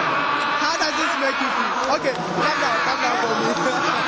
Calm down. Let me find out from you. How does this make you feel qualifying? We are very happy for that. We are very happy for that. We see it as a soft win for us. A soft win? Yes, for sure. Basis. We are not going to lose to St. Louis and Amas. Prempeh has qualified. And just in case you go and meet her, what is going to happen? There's no problem. There's no problem. It's a groundswell. It's a groundswell.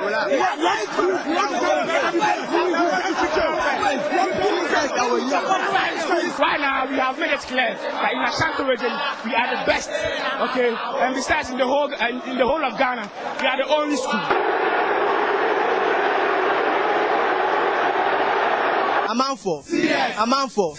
All right, so these are the guys from Prempeh College. They just won their contest. They've given out some special and incredible contest. So far, I should say they have the highest score in 1/8 stage of the Ashanti Regional Championship. They have some 50 points. Before the contest, we heard a lot. Some coming to raw and doing all sort of things. But we knew that our boys were good. So no matter the challenge, they had the courage to go through and to beat them with outstanding marks. Everybody is looking up to Prempeh College and beats Prempeh. Is it in Ashanti region or everywhere? Because I went to where? We have Presec Legon. I mean, you go to Presec and ask them. The focus will be to beat Prempeh. And that's all. Why is that? Why are you saying this? Well, we blaze the trail and we've given... I mean, when it comes to when Presec is doing the quiz and Prempeh is not there, they think they are sweeping it.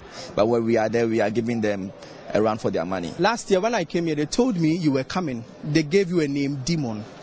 Is this going to happen in our nationals? No, please. I'm not a demon. You are not a demon. As in a demon for NSMQ? No, please. Okay, so how do you find this contest, today's contest? The contest was okay. We just thank God He led us through victory. Interestingly, I found something on a placard. It says AI. I think Amwati Intelligence. So I'm looking for Amwati Intelligence. I thank God first and foremost, and I believe that God will take us far. So are you bringing an AI into the NSMQ, or what should we expect? Oh, I can't really say much about that, but I believe that God will take us far. Akunini, Akunini, Akunini. You look quite cute. Yeah. So how does this make you feel? Oh, I'm feeling so amazing. Feeling so amazing.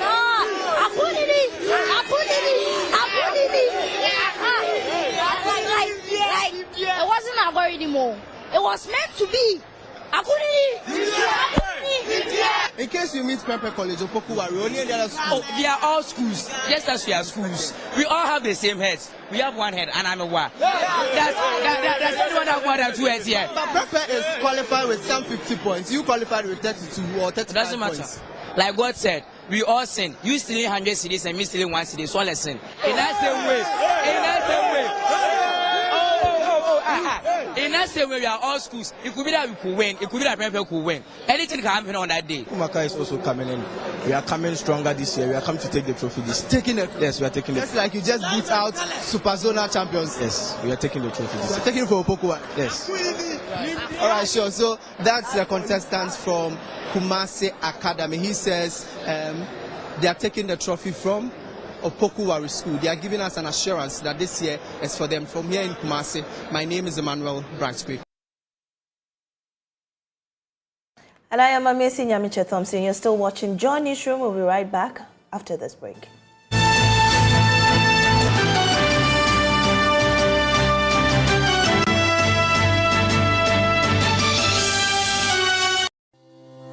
For crystal clear and thrilling podcasts and live shows, download and listen to us on Apple, Spotify, TuneIn, Google Podcasts, MyJoy Online, Amazon services like Echo, Amazon Music, and Audible, Stitcher, Adom Online, Overcast, and Pandora. Take note of everything. Sign up for the multimedia digital platforms now to stay updated.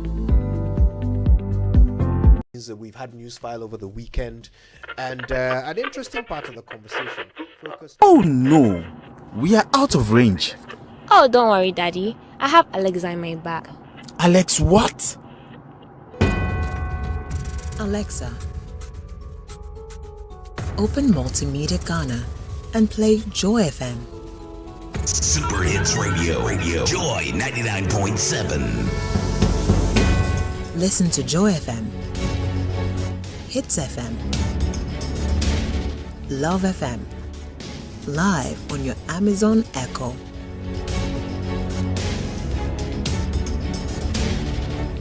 Listen to your favorite multimedia radio stations live on your Amazon Echo device by saying, Alexa, open Multimedia Ghana, play Joy FM or Hits FM or Love FM. Or catch up on your favorite podcast by saying, Alexa, play, and then the name of your favorite podcast from Multimedia Ghana. For a list of all podcasts available, say Alexa. Ask Multimedia Ghana to browse programs. And we are back like we never lost signal. Alexa, welcome to Multimedia.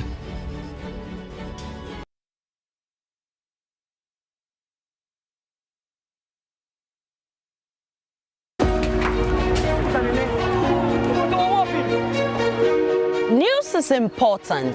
It's the only way you get to know the things that happen around you, what affects you today and the future. At Joy News, we have reporters scattered around the country who tell us about the communities they live in, the people and their stories. The key part of our job here at Joy News is to make clearer the muffled voices in every part of society. We shine light on the issues. My name is Aisha Ibrahim, and this is Joy News. Independent, credible, and fearless. A fifth of the babies who come in will end up dying. This is impactful journalism, the storytelling that stretches your imagination and shines a light on the underreported issues. Normally, if you talk, that will change people. Let them see it. This is impactful journalism. It is fearless, independent journalism that reshapes thoughts and crushes stereotypes. But I had no more strength in me again. The person must be made to know that what you have done, yes, it would have deserved murder. This is impactful journalism. It provides context and meaning to the different perspectives. Children are born with sin, and therefore if you don't baptize them and they die as children, then they will go to hell. This is funny. This is impactful journalism. It provides context and meaning to the different perspectives. This is Joy News Hotline Documentaries, compelling stories changing the status quo.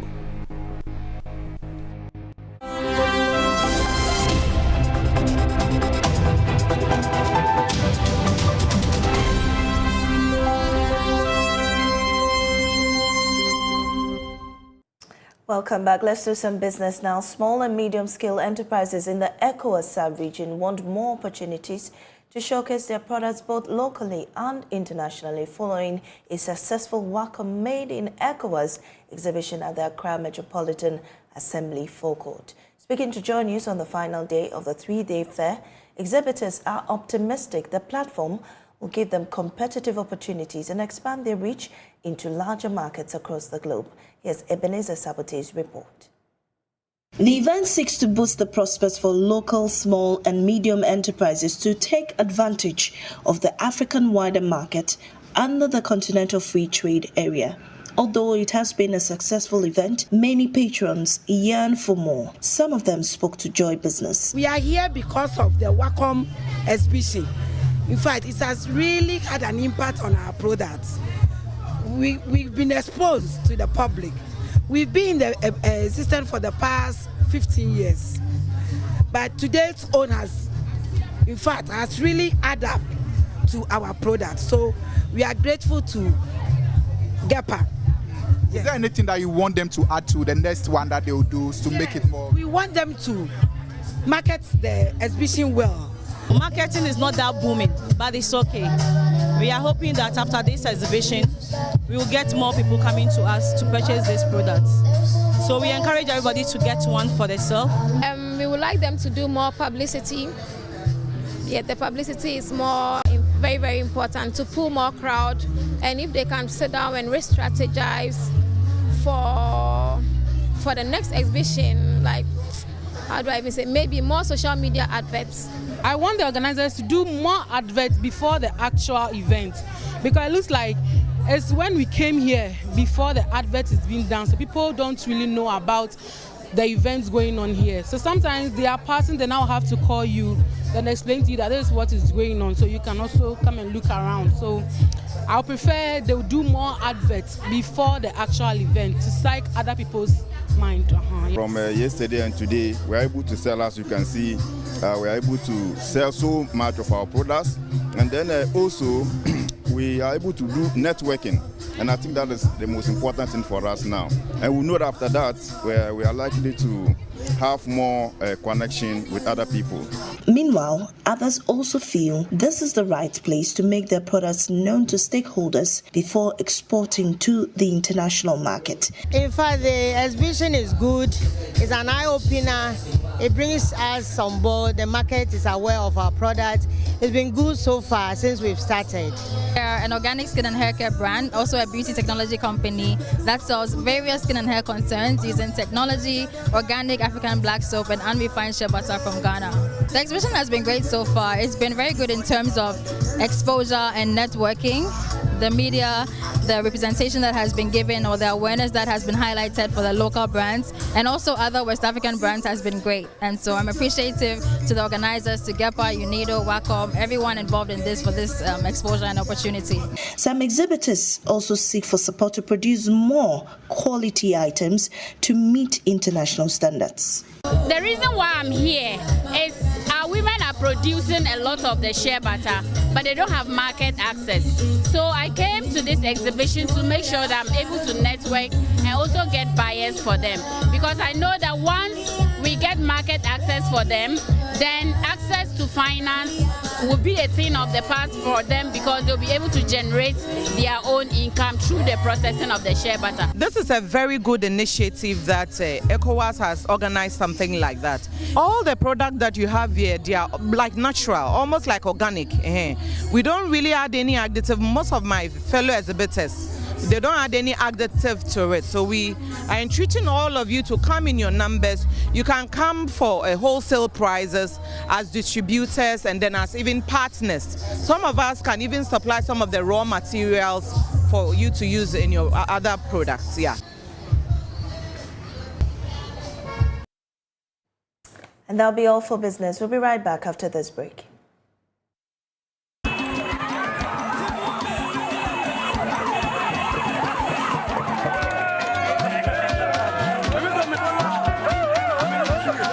We have begun the One Village, One Dam initiative, and you here in Bogo can see for yourself. 570 are being built.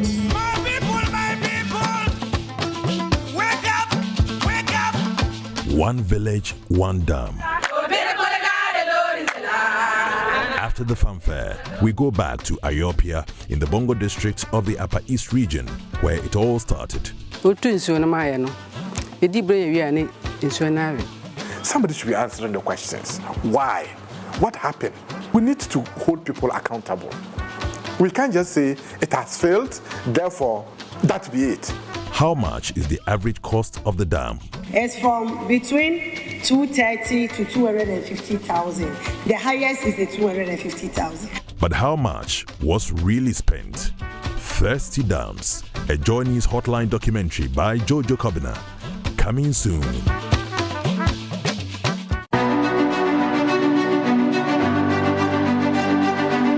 When something happens, you want to know all about it immediately. Here at JoyNews, we don't just bring you the breaking stories. We go beyond them to bring you the intricate issues in those developing stories. We are relentless in our probe, detailed in our search, and our commitment to be your most credible news source is one that you can trust, because news is all about you. JoyNews, credible, independent, and fearless.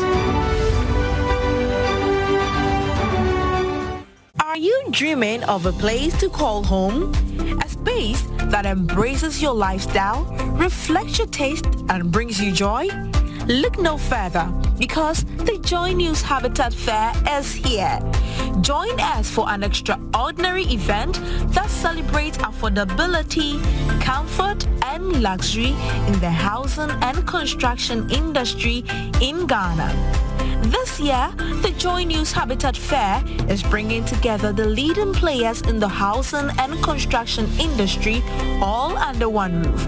With a wide range of exhibitors including developers, architects, interior designers, and financiers, the EcoBank JoyNews Habitat Fair has everything you need to turn your vision into a reality. Be part of the 14th edition of the EcoBank JoyNews Habitat Fair, powered by the Plan City Extension Project from Cities and Habitats.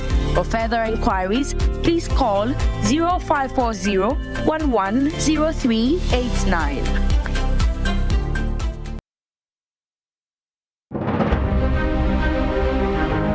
Hello Hello, good morning. Welcome to JoyNews Desk. My name is Aisha Ibrahim.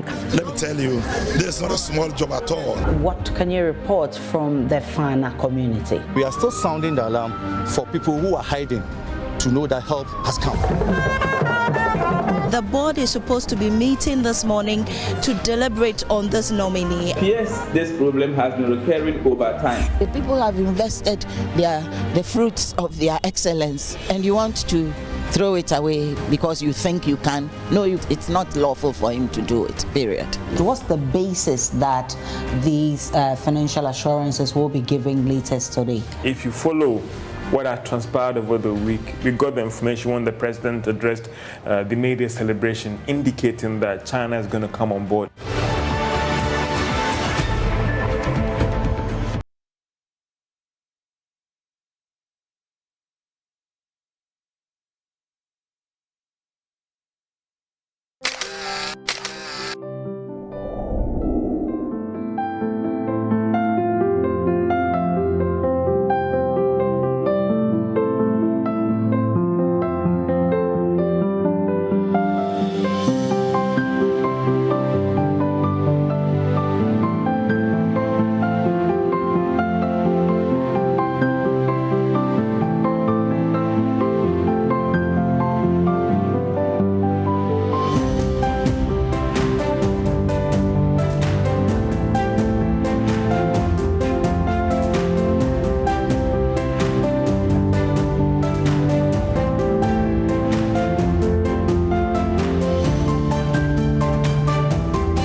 A fifth of the babies who come in will end up dying. This is impactful journalism, the storytelling that stretches your imagination and shines a light on the underreported issues.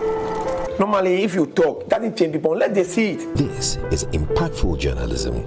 It is fearless, independent journalism that reshapes thoughts and crushes stereotypes. But I had no more strength in me again. The person must be made to know that what you have done, yes, it would have deserved murder. This is impactful journalism.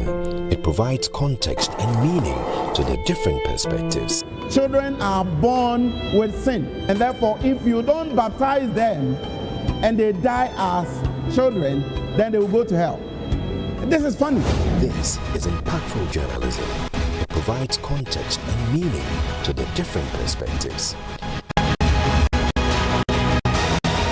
This is JoyNews Hotline Documentaries, compelling stories changing the status quo.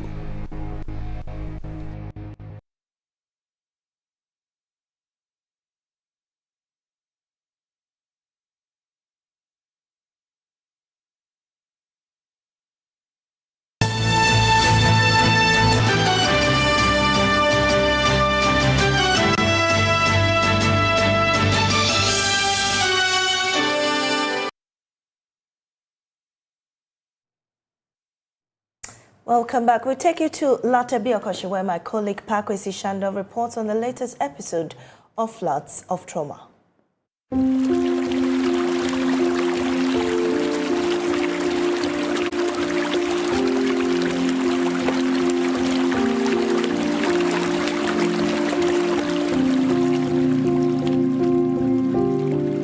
These are not haunted houses, neither are they buildings in rural communities. For the records, they are homes at Odoko, an area in the Blakemanoff constituency in the capital, Accra. But over the years, due to the persistent floods, these structures have lost their glow, with their heights ebbing into the ground. In June and July, roughly 30 homes basically sit in water. Residents therefore find it difficult to even access their rooms, forcing some of them to abandon their rooms and only return when the rainy season ends. Ahaka observed over the years that lack of rapid development in the area and virtually no drainage system forces running water into their homes. Water was in Those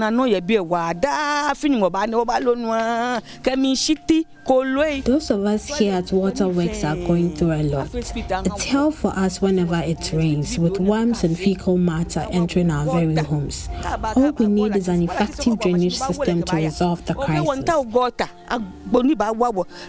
She's unable to sleep when it rains and recalls that she packs all her belongings on a table and stands waiting for the rains to end. Even her shop floods.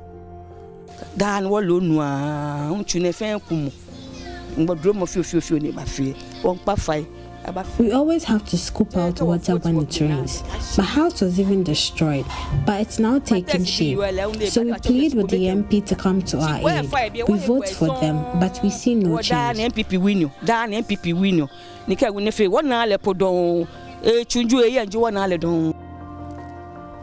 Naja Saki and Juliana Ankra recount that they always dread torrential rain. They believe good drinks will help solve the problem. It's a terrible situation when it rains here. Our rooms flood with our gutters getting severely choked. So we plead with the authorities to rush to our aid. The NPP is complacent here because they believe even if they make a dog contest the seat, it will win. So they are not motivated to initiate any developments for us. The situation has existed for decades. Some locals who have been in the area since 1999 say the torrential rains have never been their friend. While others in neighboring areas enjoy the beauty of the rains, residents at Odoko Waterworks lament in grief and helplessness. Our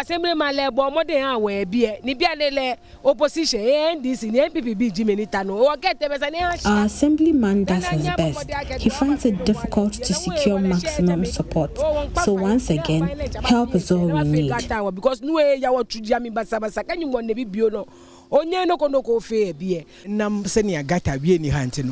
Due to the absence of a gutter here, the rains engulf us, making it difficult for our customers to even come around.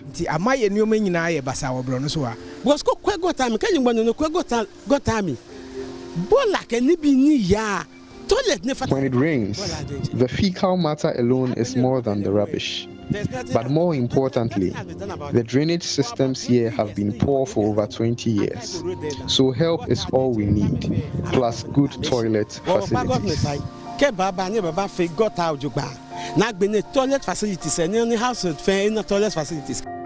According to them, settlers who are well-to-do have erected their homes in such a way that all the water comes down to the low-lying homes in the neighborhood.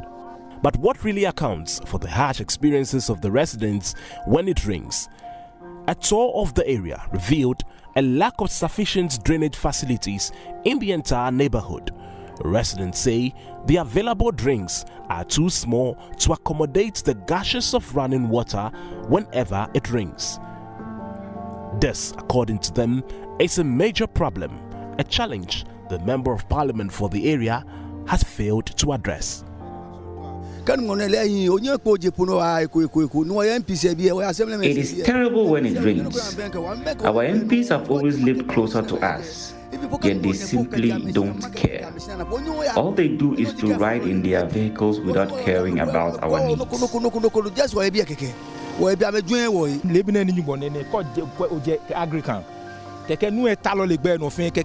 Water sits in the middle of our roads when it rains. We've been voting for the MPP since 1992, but we've seen no development. But the Member of Parliament for the area, Sheila Battels, shared a completely different take on the matter. While sympathizing with the plights of her constituents, she however blamed the situation on the indiscriminate disposal of waste in the drains in the neighborhood. All we will do is to encourage the residents of Ablikuma North, please don't put rubbish in the drains, because we can't keep desilting, almost every other month. We can only desilt once in a while, and we have done all of the ones that needs to be done to prevent flooding. So we just need you to help us by making sure that you don't put your rubbish inside the drains so that they go back and then choke the drains and destroy the work that has been done so far. But so far, I would say that, together with the Assembly, a lot of work has been done, which will ensure that this year we don't experience flooding in Ablikuma North. According to Sheila Battels, the long-term solution to the problem is for the construction of a huge storm drain at a location which separates her constituency from that of Okankwe South. We have desilted most of our drains. We have done all the desilting that needs to be done. We have constructed major drains at Bintu area that outlets into the Lafa. We have done some desilting also at the Kukumpe area to clear all of the dirt, the rubbish that we have that chokes the drains. We have also done the desilting at Otatin area, also to ensure that the water is able to flow. Of course, we have some challenges with the Lafa, which we are hoping that the hydro will come in and be able to assist us to desilt it. We also have some defense wall that needs to be done at the Bintu Lafa area because we have a serious erosion happening there, and we are hoping that all of those things will be done to mitigate some of the flooding. But for the residents, help is all they need. The situation even impedes our movement, so help is all we need. We need help with our roads and the drainage systems here. We beg. I want the municipal to help us, as formerly they normally do, by using the machine, the backhoe, to dig the gutters to avoid flooding in some areas like the Chirabusum. Because I think last 2 years they came in to help us, which we got an advantage by to cease the flooding. But currently, because it's been 2 years now, and as the rains comes in, the sun more almost enter into the gutters, so it makes it full. But how soon will they find the needed assistance? Until then, when the clouds gather, residents will remain traumatized.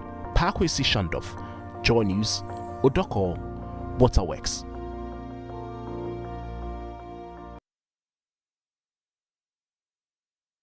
And that was my colleague Pakwesi Shanda reporting from Odoko Waterworks. Now, the Ministry of Fisheries and Aquaculture Development Ministry has closed the sea to artisanal and industrial trawl fleet for this year. The closed season is a fisheries management measure aimed at helping to replenish Ghana's depleting fish stock. At a ceremony in Elmina to close the sea, Sector Minister Mavis Hawakumsin revealed the studies have shown that after the closed season in previous years, there was an improvement in the catch of fish. The continuous closure of the sea for the past 7 years for the industrial fleet and 4 years for the artisanal and inshore fleets has shown significant positive impact towards fish stock recovery. For instance, the results of biological survey conducted in 2022 indicates that canoe landings were higher after the closure period than before the closure. All these are signs of replenishing of fish stocks and increase in growth of the fish population over time. After extensive consultations with stakeholders, canoe and inshore fishers will observe the closed season from the 1st of July to 31st of July 2023. Industrial trawlers will also observe the closed season from the 1st of July to 31st of August 2023. Nana Chairman, government is fully aware of the short-term economic impact of the closed fishing season on fishers and processors. The ministry will therefore continue to provide relief items in the form of rice and cooking oil to support fishers and fish processors during the closure period. I wish to inform you that the various mandated enforcement authorities will commence full surveillance and enforcement activities to ensure compliance to the closed fishing season, and offenders will be prosecuted accordingly. The ministry and its partners, including the Ghana Fisheries Recovery Activity, has launched the alternative livelihood training support for the fishers, starting with 1,350 fishers in masonry, carpentry, dressmaking, hairdressing, electronics, and auto engineering, among others, in selected communities along the coast. This training will be scaled up to cover 8,350 fishers. And after the training, trainees will be supported to set up to ensure that they can earn incomes from their trade. I take this opportunity to encourage fishers, especially the youths, to embrace this opportunity and enroll in the program. On this note, I declare the season closed for artisanal canoes and inshore vessels from the 1st to 31st of July 2023, and for the trawlers, trawl vessels on the 1st of July to 31st of August 2023.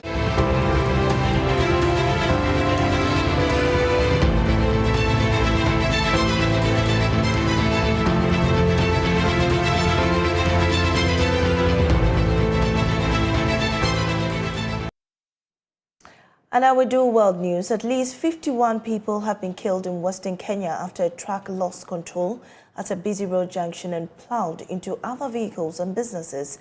The accident took place on Friday evening on the highway between the towns of Kericho and Nakuru. According to local police, the truck lost control and rammed into 8 vehicles, several motorcycles, people who were by the roadside, vendors, and other people who were on other businesses. A day after announcing the end of the UN peacekeeping deployment in Mali and 8 days after a referendum in favor of the proposed new constitution, Mali's military junta has carried out a partial reshuffle of the cabinet on Saturday. The same individuals continue to hold important positions, however, has witnessed 60 new appointments, 30 new ministers and 3 swaps in the government. While tensions remain high among the two parties, a representative and the principal coalition of former rebels in the north is also departing the administration. Malians approved the draft of the new constitution with 97% of votes in favor. But critics of the draft describe it as a tailor-made to keep the junta in power beyond the presidential elections scheduled for February 2024, despite initial commitments. JoyNews will keep an eye on the security situation in Mali as the MINUSMA force of 13,000 withdraws from the country. And that'll be all for the bulletin. I'm Amazing Yamche Thompson. Thanks for keeping us company.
Bangkan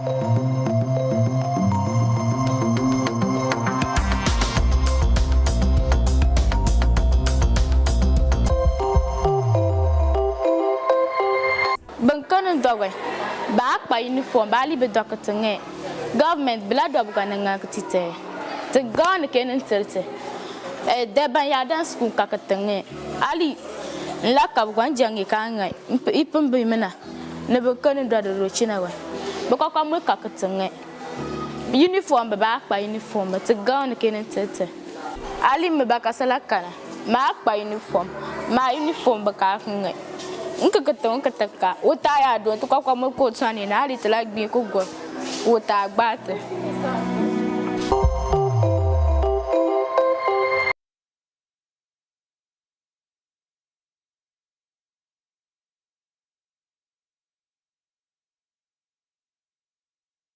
Are you dreaming of a place to call home? A space that embraces your lifestyle, reflects your taste, and brings you joy?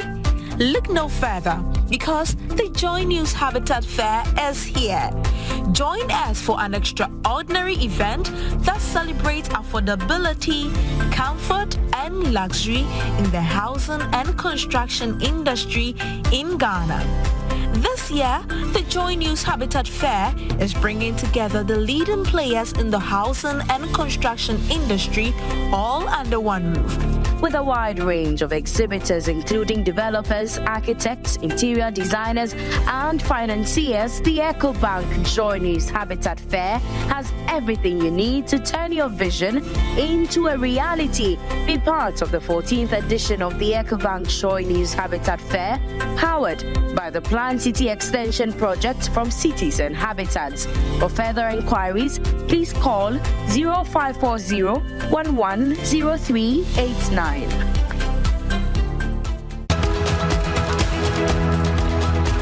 And starting this June on Joy News, we connect you to the rest of the continent on Connect Africa with me, Blessed Suga. The issue about loss and damage reparations. How is the West receiving such a call from especially African leaders? You know, the losses are actually being borne by African countries. I will be here live from the Joy News studio speaking to our affiliates and correspondents from across Africa with news, analysis, interviews and conversations from the rest of the continent. If you look at successive opinion polls, Peter Obi seems to be leading. So the question is, if the insecurity causes a low voter turnout, would it impact on the fortunes of the candidate? Join us on Connect Africa on the Joy News channel.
It's said to be the cheapest, the most effective form of resolving disputes.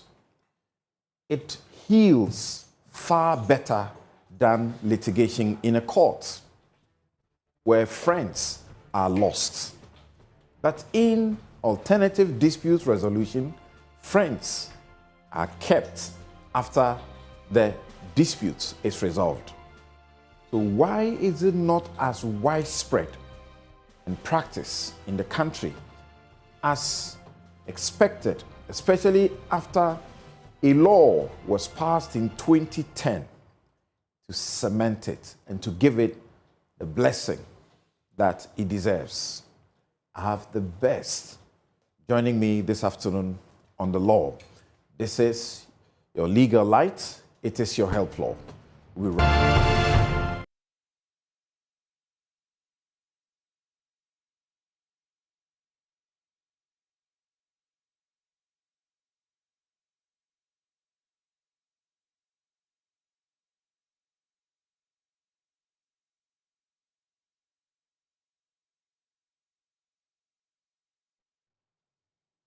You're welcome back. This is the law. It is your health law. It is your legal light.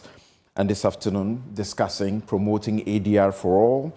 My guests are Professor Enes Swazi, who is at the University, California State University, Sacramento. And we also have Georgette Francois, who is chair of the Ghana Association of Certified Mediators and Arbitrators, GACMA.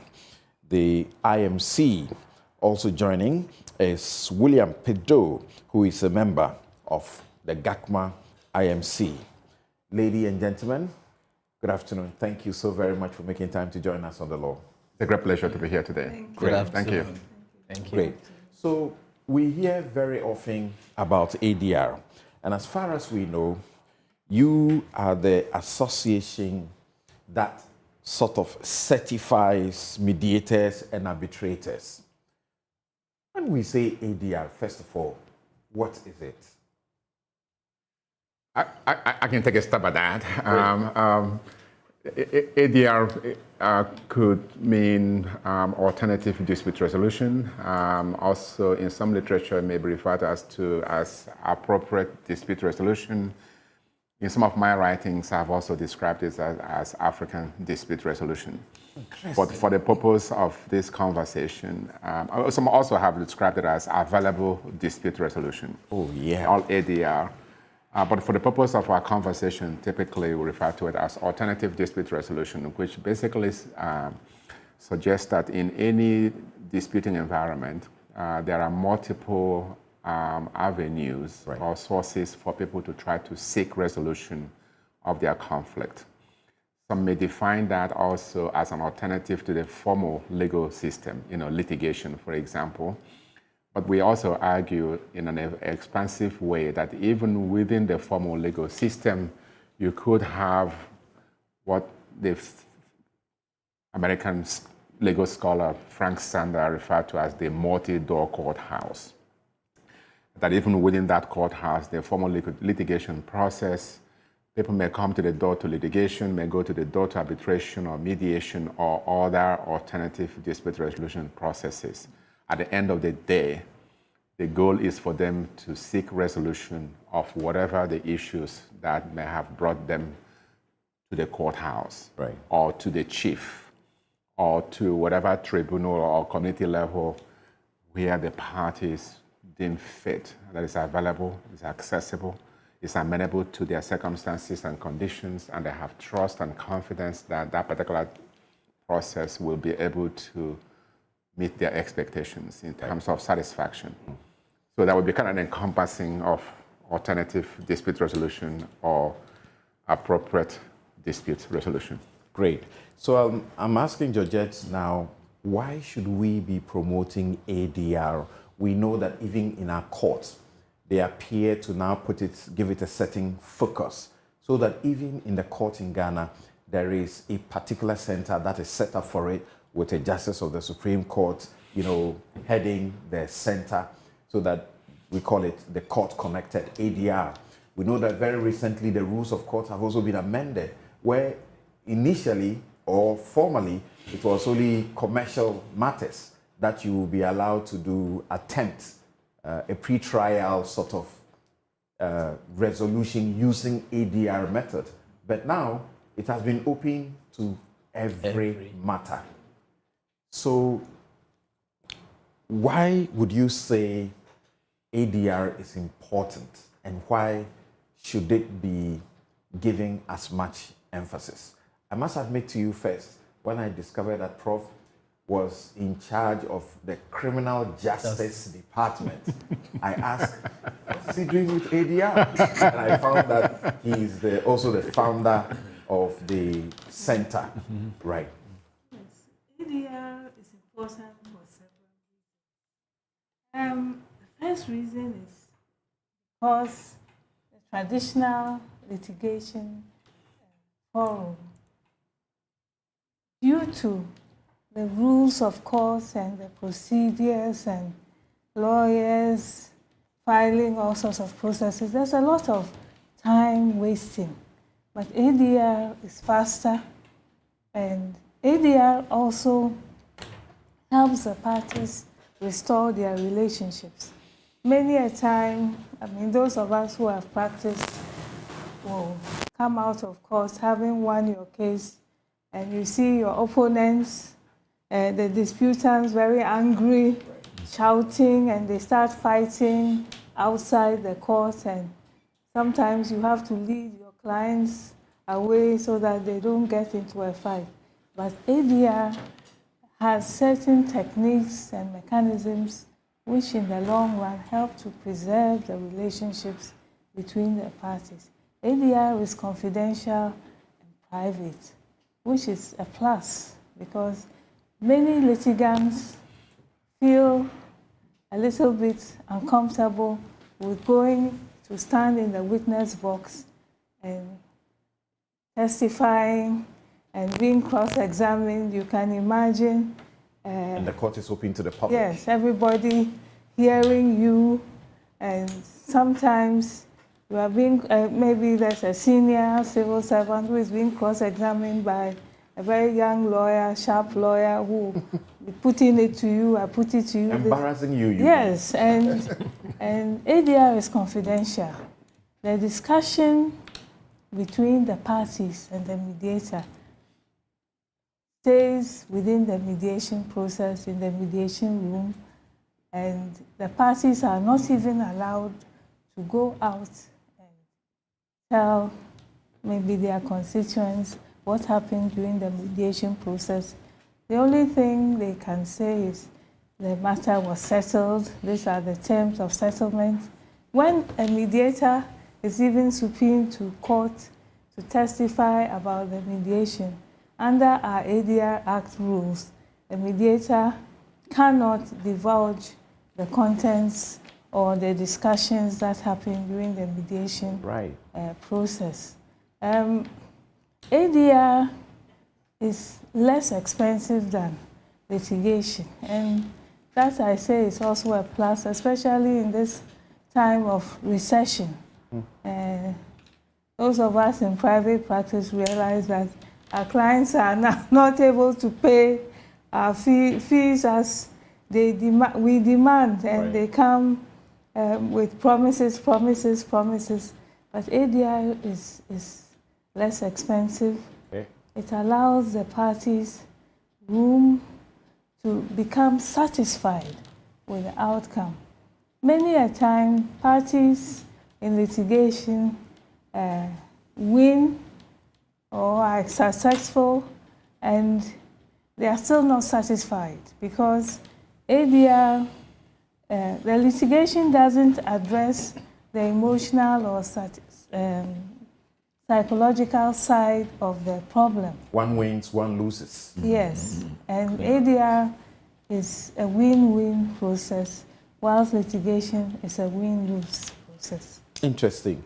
So, William, share with us, what are some of the methods, the processes? He says there are various methods and processes. Share with us some of these, and now help us to understand how we can access ADR. Because we know the courts are there. If I have an issue, I go to the court. If I have an issue and I don't want to go to the court and I want to go to ADR, how do I do that? So first of all, what are some of the methods? And then how can I access it? Then we'll come back to talk about there's something special that you're about, as in the association. Yes, thank you very much. There are so many different forms of ADR. First of all, when we talk about mediation, mediation is a process where a mediator sets himself before the parties. He is supposed to be as neutral as possible. And more often than not, the parties are are able to get the opportunity to choose who the mediator should be. So the parties own the conflict. They have the conflict, so they know exactly how they feel. Their emotional approach to it is definitely established. The mediator only sits in to be able to guide them to settle their own dispute. It is not as in litigation where a lawyer will have to stand in for them and understand the conflict and be able to adjudicate on their behalf. Right. Other forms, arbitration. Arbitration is also another form of ADR, which goes a little bit beyond mediation, where lawyers and evidence is taken, at most of the sittings. Now, in being able to assess ADR, currently, as you rightly said, the courts have mandated that any case that comes to court must be referred to ADR. So the courts have the court-connected ADR. So all the courts have sections, ADR units, that cases are referred to the ADR. But it looks as if the Judicial Service is only managing that. GACMA right now is advocating for ADR at your doorstep. So we are training a lot of mediators in our communities so that at any point in time, any parties in conflict can access a mediation center in their own community other than going to the courts. So very soon, I believe in about a year or two, most communities will have ADR centers established in those places. I don't know if you're seeking to emulate a particular country where we are told of how they spread ADR across the country in such a way that it brought such healing to the thousands of cases that they had to resolve because of massacre that occurred in that country. But Prof. Owazi, I want you to attempt to help us further to appreciate who is this ADR person I'm going to? Who gave him power or authority to sit in judgment or resolution of my case? If it's a judge, I know it is the state that is behind him. Yes, this kind of goes back to what William was talking about in terms of the role of GACMA. It's an institution that is in place that over a period of time has received wide recognition. Training definitely is a critical part of that. Just like judges and lawyers go through training, we also require and expect that mediators go through the appropriate training. To really do an effective job of being a mediator, a basic training of about 40 hours with a series of continuing education in different aspects of mediation becomes quite critical.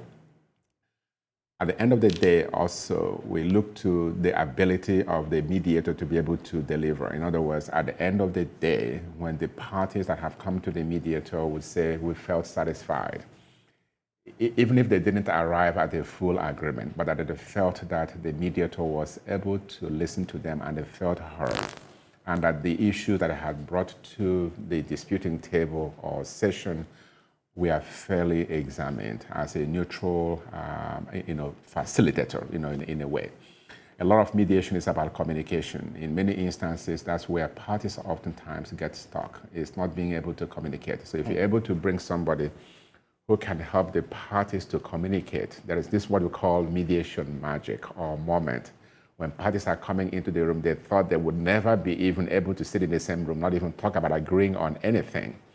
But you go through that process after about an hour or 2 or 3, depending on who the mediator and the circumstances of the case may be, they're shaking hands or exchanging hugs and so on and so forth. So I think the training speaks to the importance of a good training and continuous training in terms of the mediator.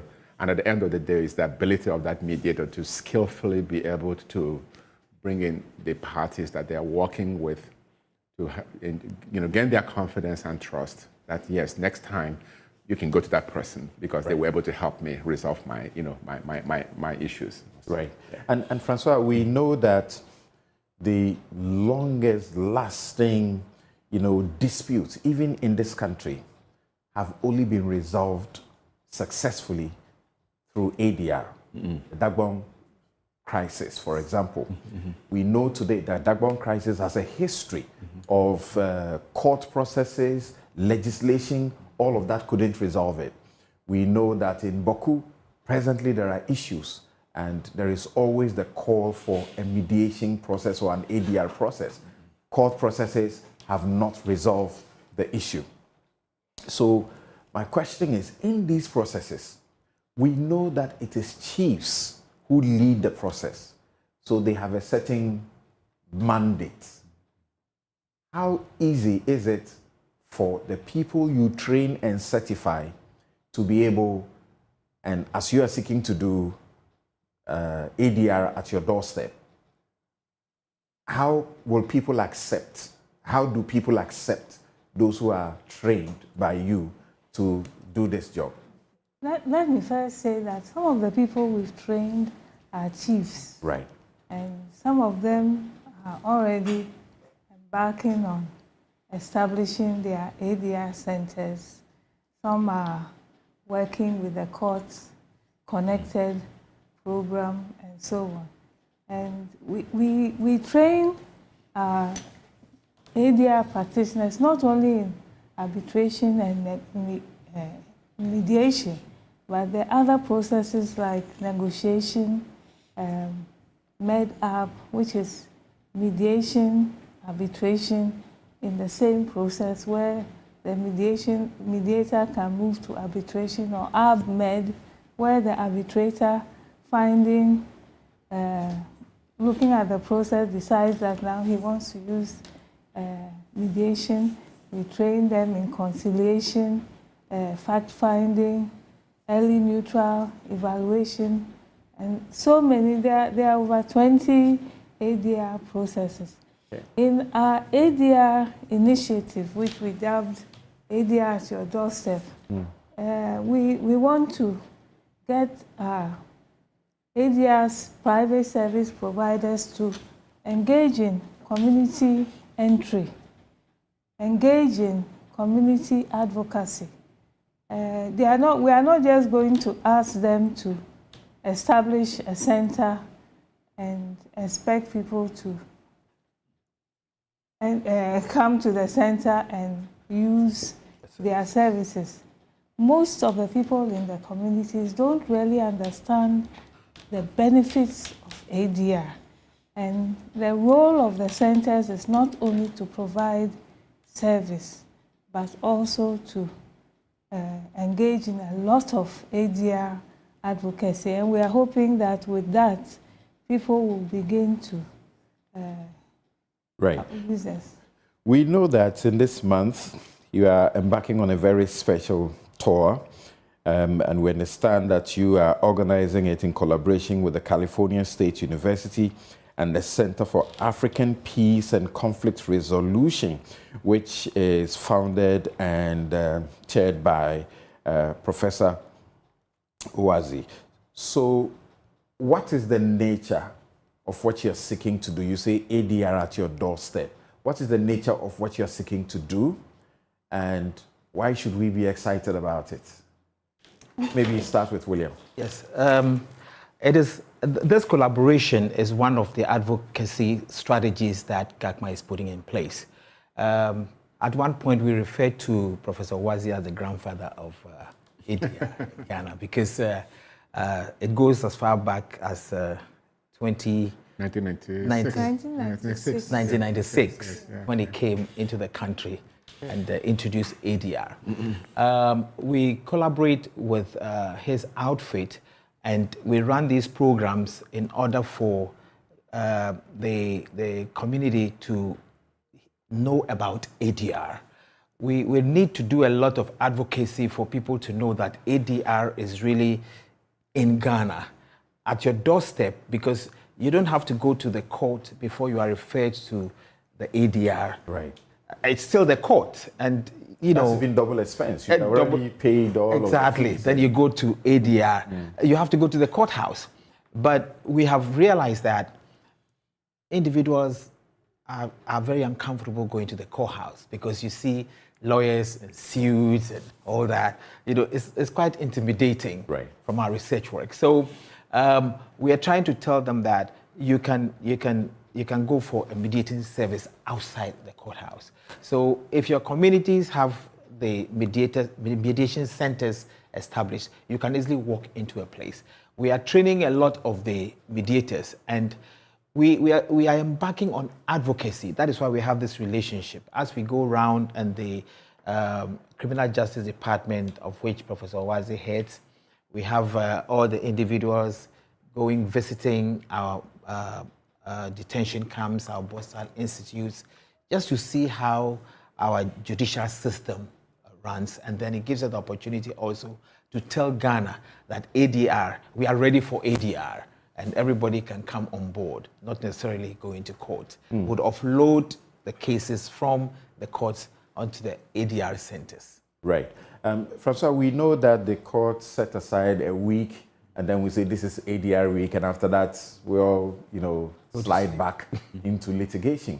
How special is this particular approach that you are taking to introduce the system to the people, ADR at your doorstep? Let me first commend the Judicial Service for their court-connected ADR system, because it's working. That's right. It's working. And let me also commend the Judicial Service for the ADR week. There are a lot of cases that find their way into the court system are not immediately referred to ADR because of our rules. As you know, you file your writ, must serve the defendant will file a statement of appearance, statement of defense, issues, even there may be interlocutory procedures, injunctions, interim orders, and so on. By the time the case now comes for the directions where the issues are decided, where at that point is where the judge wants to refer the case to ADR. Sometimes it's 6 months, sometimes it's even 1 year, sometimes even with these interlocutory applications, simple case of interim maintenance, then the opposing side will file appeal. Then it has to go to Court of Appeal. I can see another year. I can see you are hesitant in stating that, because it is a fact that sometimes the processes delay so unduly.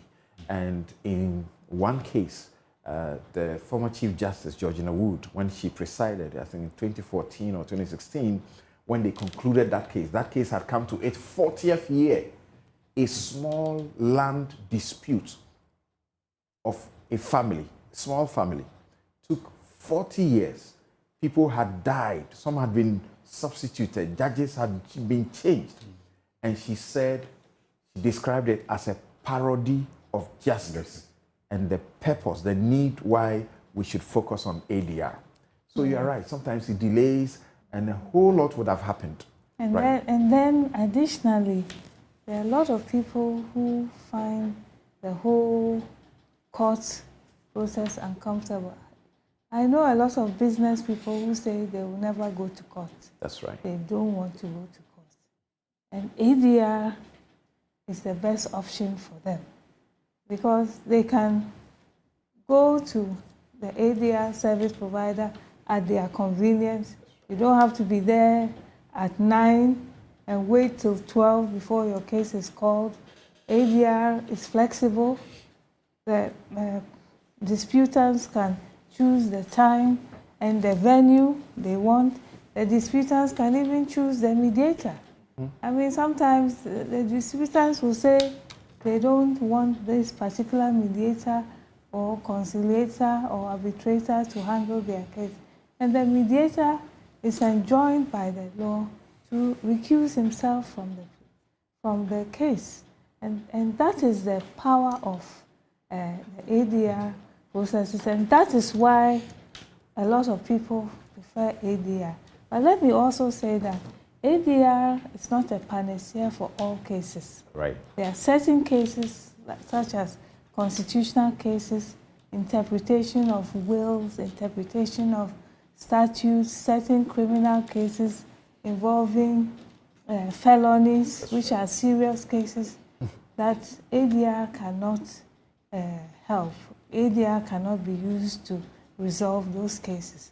But petty criminal cases like somebody using his car to break your trafficator light or your side mirror, those kind of things can be resolved. Right.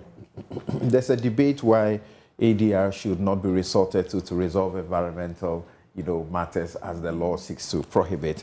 But you are still here on the law. This is your help law. It is your legal light. And my guest this afternoon, as we discuss promoting ADR for all, and I'm sure you are enjoying it. We shall open the phone lines very soon for you to join us if you have any questions. My guest, Professor Ernest Suwazi, who is with the California State University, Sacramento. Georgette Francois is chair of the GACMA IMC. GACMA is the Ghana Association of Certified Mediators and Arbitrators. And William Pitt-Doe is also a member of the GACMA IMC, the Ghana Association of Certified Mediators and Arbitrators, IMC. We'll take a quick break. When we return, I have a question. The court gives a decision, and we know it is final and binding on the parties. If you disobey it, you will suffer the consequences. Is there that attraction in ADR? The law has an interesting point on that. We'll be right back.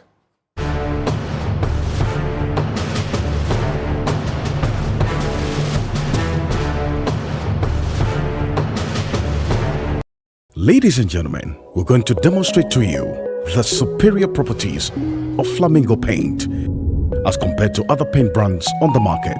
We take equal quantities of Flamingo paint and this ordinary paint. We then dilute them with water. And now, let the test begin. The gentleman on the left is going to apply the ordinary paint, and the gentleman on my right will use the Flamingo Superior paint. As you can clearly see, Flamingo has the obvious better hiding. Furthermore, Flamingo has painted a much larger area. You know, one bucket of Flamingo paint is equal to several buckets of any other paint brand on the market. Flamingo paint is made with superior formulation to give superior durability, superior hiding, superior coverage. Flamingo paint, simply superior.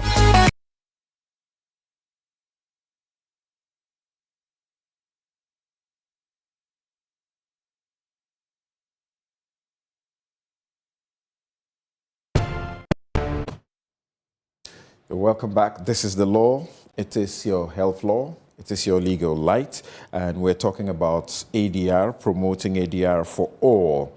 And we're privileged to be hosting Professor Ernest Suwazi, who is with the California State University, Sacramento, Georgette Francois, who is chair of the GACMA IMC, and William Pitt-Doe, who is also a member of the GACMA IMC. Now, we will focus a bit more about ADR at your doorstep and the study tour that you are doing. But is ADR that attractive? And why should I resort to it? And I'm looking at the Alternative Dispute Resolution Act 2010, and it says in Section 82, status on effect of settlement agreement. It says where the parties agree that a settlement is binding, the settlement agreement has the same effect as if it is an arbitral award under Section 52. Interesting. So when you read Section 52, Section 52 says that effect of an award is subject to the right of a party to set aside an award under Section 58 of this Act. An arbitration award is final and binding as between the parties and any person claiming through or under them. What does this mean? Yes. I would defer to the legal experts. The first section you read refers to mediation settlement agreement. Okay. And it just says that that mediation settlement agreement is final and binding as an arbitration settlement agreement in Section 58.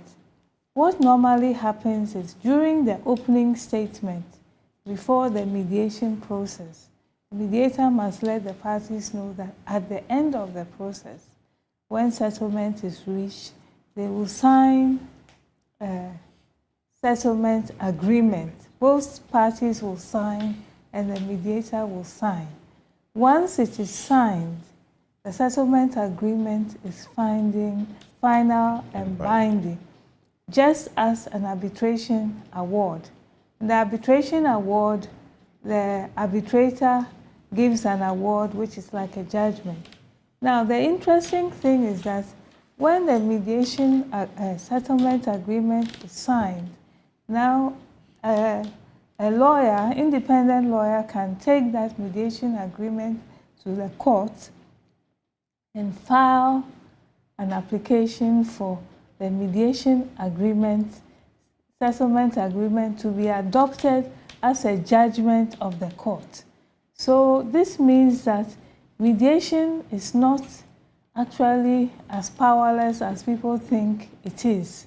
And if you go to mediation... So what you're talking about is not only referable to what the court initiates, but what the people you certify that you are training around the country arrive at.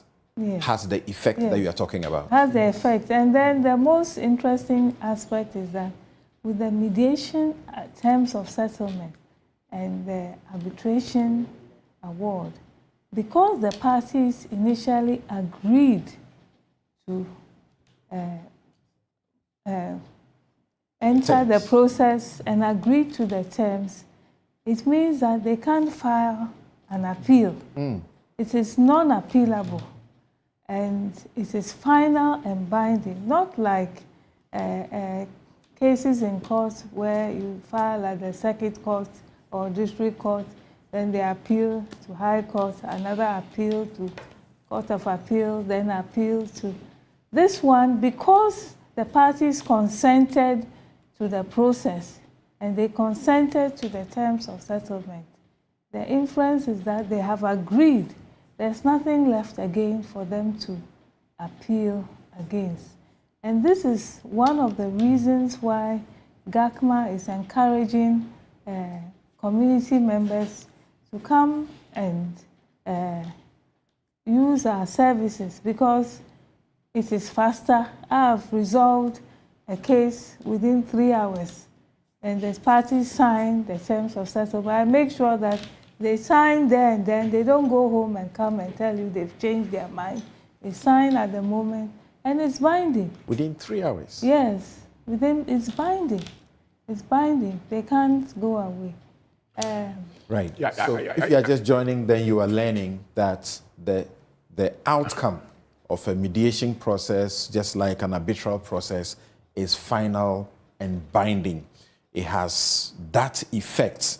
So ADR is good. Yes, Prof.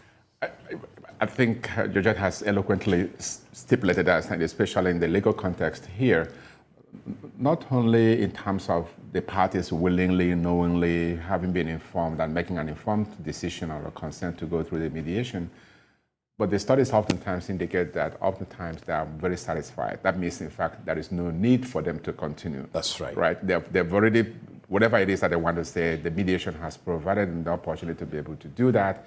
They feel satisfied, and they are more likely to recommend it to others and more likely to utilize that in the future, all things being equal. And that also speaks to the efficacy or effectiveness of that mediation process, which is in many instances, the appeal that you're talking about in many instances that people kind of felt there was something kind of left at that process, right? There was something that they really didn't quite get to speak to.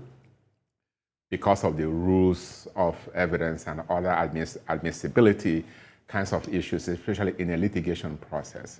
But by and large, you're able to provide them that opportunity for to meet their psychological satisfaction as well as the substantive satisfaction. They really have no reason to complain about that. This is because ADR is supposed to be interest-based and not right-based. What does that mean? By and large, then basically when parties have come to the court or have come to any particular disputing arena, there is something that they need. And in many instances, it's not necessarily an issue of right. And I think Georgette has spoken again very well about that earlier on. We are not saying that there is no place for the litigation process. There is. Right. We are not saying that there is no room for lawyers. Even in the mediation, even in the ADR process, there is. And we definitely, and you've spoken very much in terms of commendation to former Chief Justice Georgina Wood, who's done an incredible job. I would also recognize Justice Nenea Megacha. Correct. On the same line. And of course, the work of GACMA. The Ghana Bar Association, I would also comment, that really worked very hard in the establishment of GACMA, that has become quite diverse in terms of the representation, of it. I think kind of a broad set of agencies or actors kind of made it, possible. But then again, interest-based basically means that the needs of the parties, when a conflict arises, are fully addressed. The underlying issues that in some instances may not be able to come out in a litigation process, as well as the presenting issues. What may have happened in many instances, there is a history to that particular grievance. Right. But when you go to the court may only be interested in terms of what happened today, not what happened yesterday. What is this person's right exactly against the other person's or what happened the previous day and so on. And then and that's why oftentimes, especially in an adversarial system, in a common law system, which we have that experience also in the United States, the court oftentimes pose a question. What is the legal question that is actually the issue here? And that legal question oftentimes has to go to the issue of right. So even when the judgment is issued, it may resolve that legal question, but not necessarily resolve the conflict. Okay. And resolving that conflict means that you need to go back and look at what are the needs or interests of the parties that may have actually contributed to that particular dispute or conflict. Right. And as we understand, this would not be your first time. William has already spoken to how far back you have been in the country to assist in the ADR process. And I have mentioned the fact that you are also responsible for the Center for Africa Peace and Conflict Resolution, California State University. Now, we understand that you're hosting, a team of professors, and they are coming from Sacramento, California, to conduct a study tour of Ghana's justice system.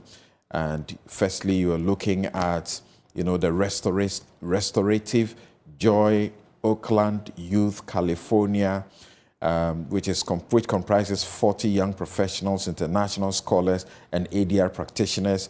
And then you also have criminal justice students, about 25 students, and you also have the Africa House Sacramento group, about 10 professionals. What are you up to? That's exactly. It's probably the longest stay in Ghana. Yes. Exactly. I guess it speaks to the interest, not just in terms of what Ghana has, but also the prospects for collaboration across the restorative justice.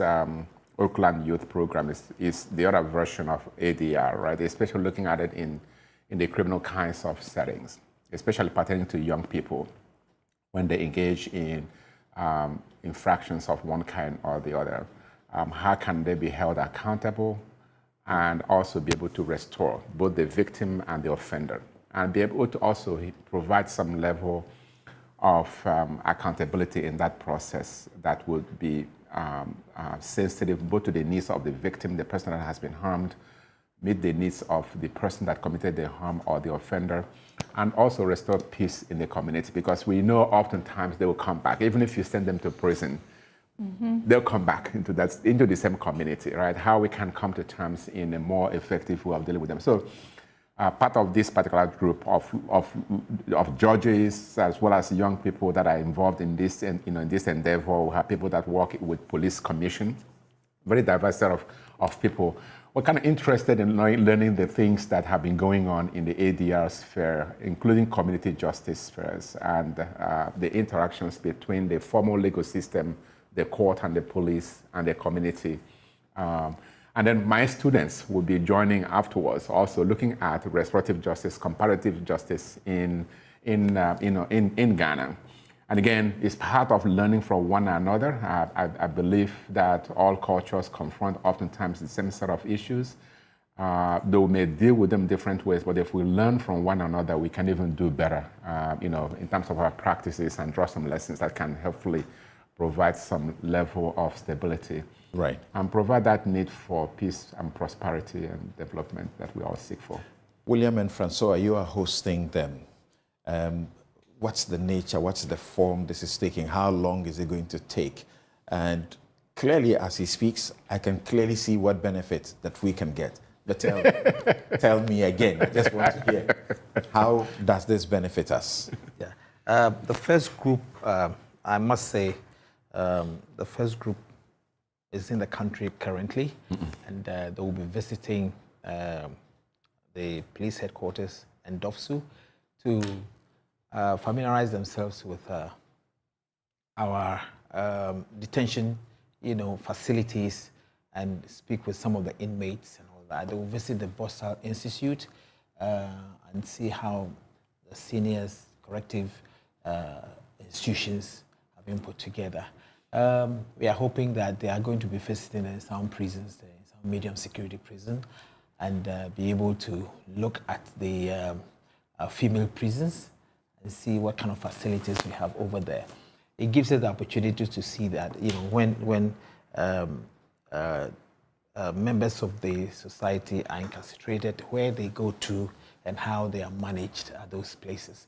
It also gives GACMA the opportunity to go to these areas so that when they come out and they come into the community, they will realize that there are other forms of alternative dispute resolution mechanisms that they can resort to. Francois, that was going to be my question. Going to the prisons where people have been convicted and thrown in there, there's no opportunity of ADR processes there. So well, we have what we call victim offender mediation.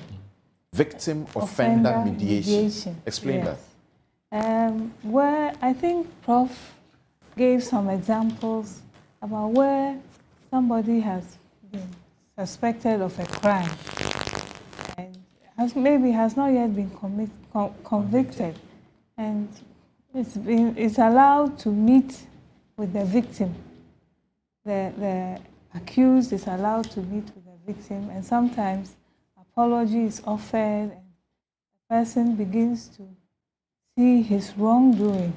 Because, as Prof said, when especially young people are sent to prison facilities, they come out and they are worse. They come out and I think they lose hope, and so because they don't have any hope, they just want to misbehave to the hilt. And so victim offender mediation gives them an opportunity to make a U-turn, to change, and to see their behavior in a different light. So what's the impact? Yes, what's we the don't impact? have For it. example, We don't. For example, somebody is anticipating that they are going to be convicted and sentenced to death. Yeah. They have committed murder. Somebody is expecting that they are going to be sentenced to about 25 years because they have committed, or 27 years because they have committed rape or defilement. When they see, and sort of what you're saying, they reconcile with the victim, the offender reconciles with the victim, it doesn't change their circumstance, that they will suffer jail. If I may weigh in, I'm sorry. Go ahead. Because as I was mentioning, we'll kind of look at the ADR on a continuum. doesn't necessarily, it can happen before or even without the criminal justice system. It can happen during any time of the criminal justice system. It can also happen after the criminal justice system has taken its own course. So we look at it in a very, very dynamic way. Right. It depends on what are their needs. I can speak to the victim offender mediation, or what we call in California victim offender dialogue. The project that we are working on now with the California Department of Corrections in California State Prison, Sacramento, where we have people that have been convicted of offenses, but the victims of their crimes have these questions that even after these people have been convicted and sent to prison 10, 20, 30, 40 years, the victims of their crimes have questions that only person who can answer the question will be the offender. So even though the criminal justice system has taken its own course, has prosecuted, has convicted, and the person is serving time in prison, the victim still feels that it's something that is kind of missing. And the offender at some point said, I really made a mistake. I want the opportunity for somebody to hear me that I have actually made a mistake. And that person I would really like to have to hear me is the person that I have harmed. All right. It doesn't mean that the person is going to get out of prison. Again, the person has been convicted. I can give an example of a now 37-year-old daughter whose father was killed when she was 2.5 years of age. The person that killed the father in 1998 serving time in prison. She wasn't quite told by her mother and her grandparents the circumstances. In fact, they told her that the father had gone somewhere. It wasn't until she was about 6 years of age when eventually the mother told her that the father actually had been killed. And she had wondered a question of why her father was killed. Different people, her mother, her grandparents didn't want to talk about it, or they gave different stories or accounts. The dad's siblings and friends gave different, until last year, 2022. That is something years later on. She was able to say, I want to talk to the person that killed my father to find out why he did that. Because the accounts I'm getting or have received don't seem to make sense, right? And so we worked with her and the offender until eventually they had that meeting. All right. And it was quite transformational. It's been so interesting. I've even lost a sense of time. But you can call us if you want to ask a question or two. You can call us. As always, the numbers are the numbers that you see advertised on the screen. But Francois, tell us more about this study tour as you began to do mutually. How beneficial is it? Well, it gives, GATMA has a whole range of members, professionals, chiefs, students, and so many people who want to also interact with other professionals in another jurisdiction.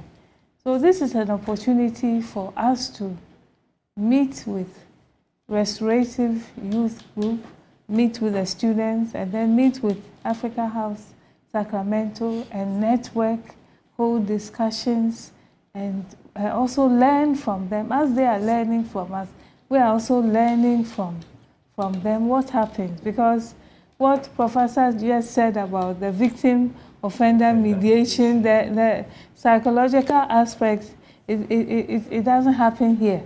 I mean, I know about plea bargaining and so on. Which has just been introduced. Yes, but this aspect of victim offender, if we can introduce it, it will help. And perhaps through our interactions with the study tour, we will find a way of introducing it into legal space. Right. Unfortunately, I'm told that we can't take calls. I allow time to run too quick. Yes, William. Yes. What else do we need to know? A young ADR in Ghana, as these groups come to visit us, we learn a lot. We want to familiarize ourselves with how ADR is taking place in other jurisdictions so that we can learn from them. And coming back to the issue of, the victim offender mediation, when you go to our prisons, you realize that most of the inmates, they have regretted so much for what sent them to prison. Some of them even cry. They wish they could be given the opportunity to explain to the victims what happened and how sorry they are. That's what leads to most of these mediation situations or activities that we are advocating for. And so it's a learning process for GACMA, it's a learning process for Ghana, and we believe that as we have this interaction, we'll take ADR in Ghana to the next level. Right. Francois, I'm holding in my hand something that you have produced. Is the Ghana Association of Certified Mediators and Arbitrators, GACMA. This is Parties Guide to Mediation. And then there's another one, Mediators Guide. What exactly are you involved in, and how can people find you? Okay, our office is opposite the Regal restaurant at Osu. We can let you have some numbers later on. We have a roster of mediators and arbitrators. Depending on the type of case, we can refer the case to a particular mediator. You know, I told you we have a whole range of people. We have surveyors, accountants, all sorts of people who are now mediators. We refer the case to them and they will resolve it. The parties need to be educated about the process so that they can understand it. And when they come, we always make sure that we give them, we answer questions. We can give you a number, you can call us, we'll answer any questions. And we welcome them to at least try ADR as a first option before you try litigation. Okay. I want to have Prof give us his last words. And William, get ready and share with us some of your contacts, because there are people who are watching, listening now, who want to make contact to you with you immediately, or right from this point to see how they can get solutions to their problems without resort to the court process. Yes, Prof. Yeah, it's been quite a great pleasure, and I think part of our goal here is to network. I have enjoyed over the years of our work and collaborations in Ghana. I hope we can learn more. Certainly, alternative dispute resolution has been a hallmark of that. I think there is still a lot that we can learn from one another, talking about the concept of victim-offender mediation or restorative justice, which is a continuum of the ADR project.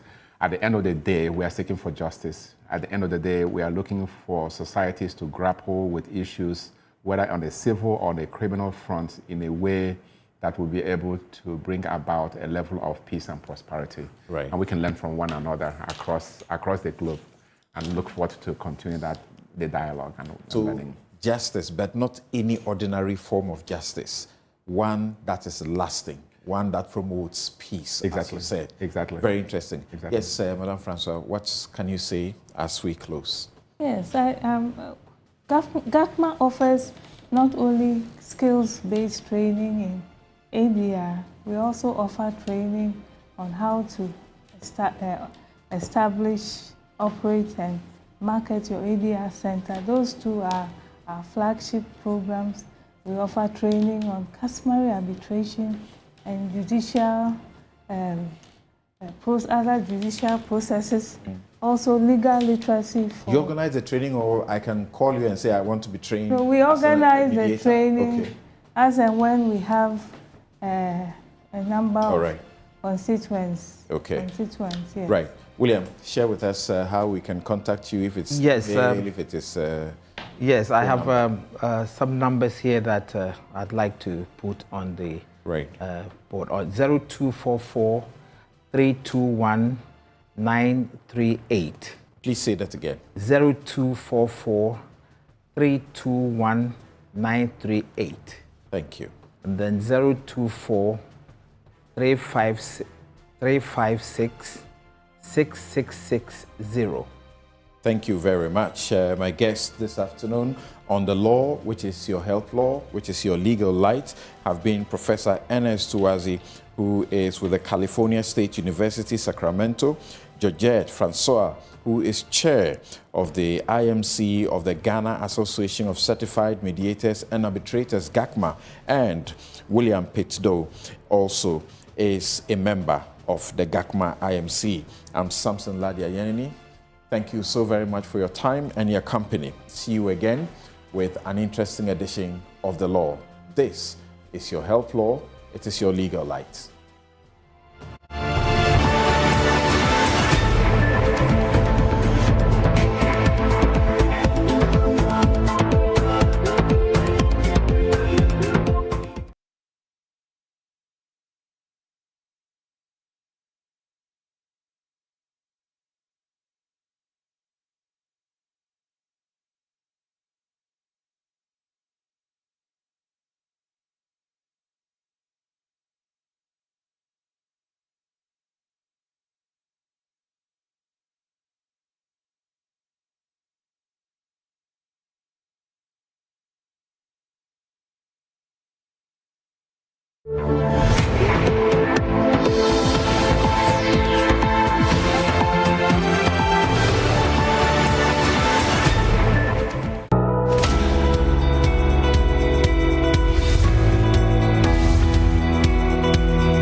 Hi, and thank you for joining our discussion this afternoon here live on Joy News Television. Now, it's called many names such as dampness, rising damp, or in other instances said capillary rise.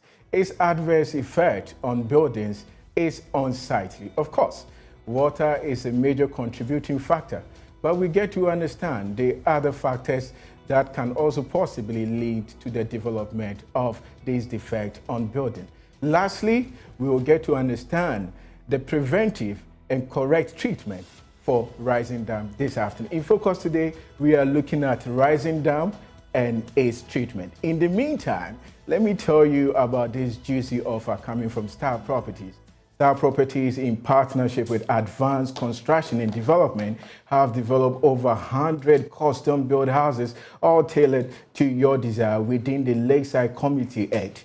The guarantee with buying a 3 or 2 bedroom house within this community is that you get to have a 24/7 security. It's actually a gated community with high-speed fiber MTN internet connectivity. Above all, it has 3 recreational parks where you get to have that leisure experience and also the boating experience on the waters right here in the middle of Accra. So my question for you today is, tell me, what do you think are the contributing factors that cause this rising damp defect we mostly see on buildings? This, once again, is the Pyramid Show. We take a break here.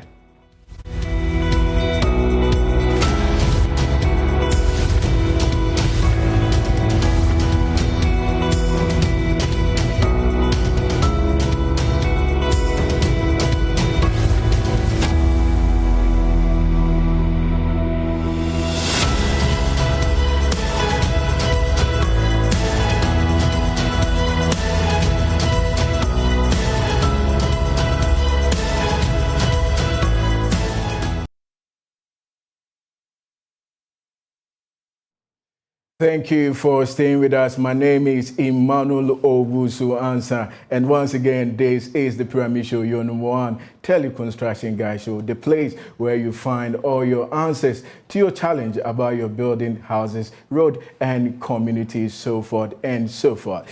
In the studio today, I have with me Mr. Godfred Ampofo. He is the project manager for Skatecom Ghana Limited. They are the sole distributors of the Zypes product, and architect Dr. Joe J. Dankwa, and he joins us via Zoom from Kumasi. He's a senior research scientist and a principal architect. He is with CSIR, that is Building Road and Research Institute in Kumasi. Gentlemen, thank you for making time with us. Let me start off with you, Doc. Doc, the confusion about this description for this defect, others calling it dampness, others call it rising damp. In other instances, they are saying capillary rise. What is the differentiation between these names?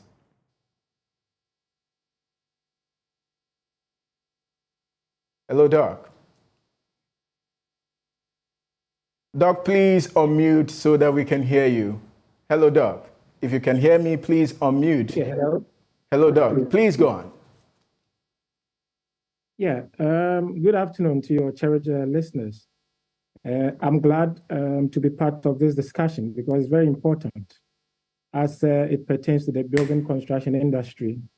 It is important because it's causing a mess in the landscape, okay, of the building environment. Okay, so you are talking about confusion. Perhaps it might not be confusion, but it depends on how people put it in which context, okay? But if I want to explain what is a rising damp, then simply in a simple man's term, we are talking about water that is rising, okay, in a structure. Okay, so if we are talking about buildings, then we are talking about the upward movement of moisture from the ground up, okay, through the building fabric, be it the walls, be it the concrete or the structural members. So in simple terms, this is what is called a rising damp, okay? But as you rightly said, that there have been a lot of terminologies that people associate with it. Yes, you're talking about dampness. People also talk about moisture. People are also talking about condensation, even efflorescence, okay? And then capillary action. All of these are associated with the rising damp, or in one way or other, they contribute to it in terms of how the effect is felt within a particular space or structure. So if you permit me to explain the various terminologies or how people term it, sure, then I can go ahead with that. Yes, surely, Doctor, we are going to permit you. But in a bit, you shall be seeing on your screens pictures of what we are talking about to be rising damp. Doctor, please go on. Okay, all right. So when we are talking about dampness, we are simply talking about a surface that is wet, okay? So it's more or less like condition of a surface. It can be on the surface of your structure, be it the wall, or within it that is actually exposing on the surface that you see in terms of visualization. So that's the presence of water, okay, within your structure itself. And that's why we say the surface is moist. So you can have your building or your wall being moist or being damp in that kind of sense. That actually indicates that there is an indication that, yes, there might be a possibility of a rising damp taking place. It can also be from other reasons or factors that can also happen. Of course, when you're talking about moisture, we are talking about the presence of water, okay, in the form of vapor or water droplets or dampness, okay? And this can arise from leakages and cracks, okay, and then water intrusions within the building fabric in that aspect. And when we say capillary action is just the ability of the water, okay, drawing upwards, okay, by reason of force of gravity, okay, in the structure.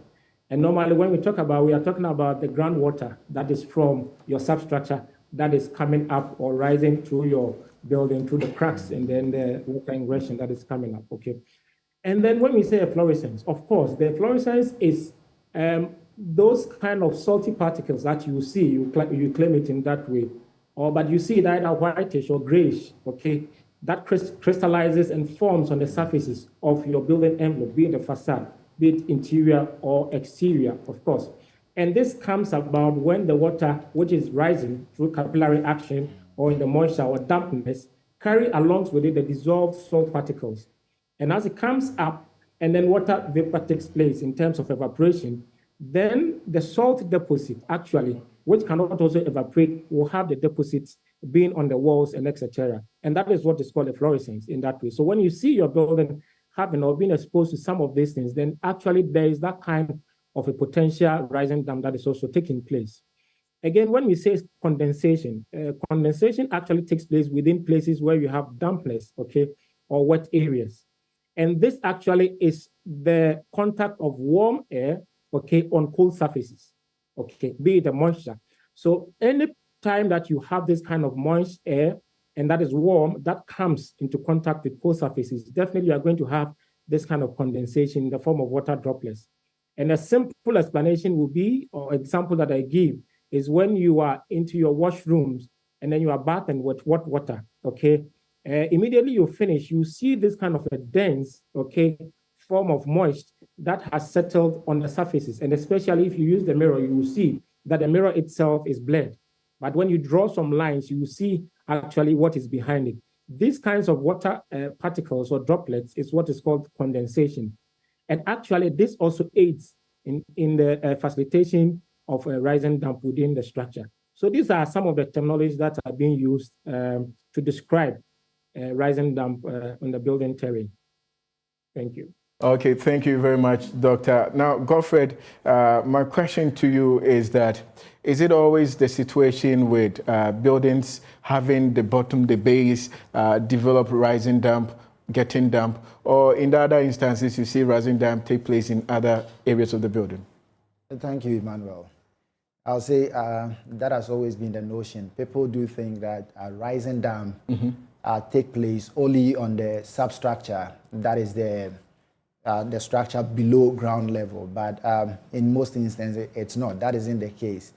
You would have rising damp as well in your shower areas. I mean, when you have a bathroom, even on your first floors, you would have you happen to have a rising damp there. The reason being block itself. I mean the building materials. When you take block for instance, it's a porous material and it absorbs water so quick.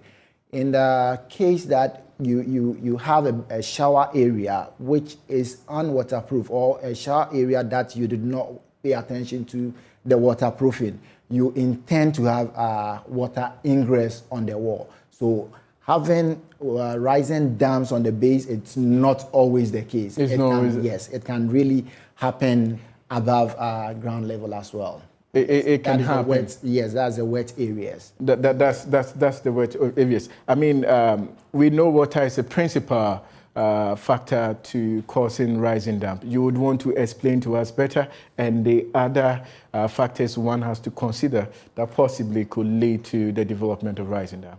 Okay, thank you again. So water, yes, it is a principal element when it comes to rising damp.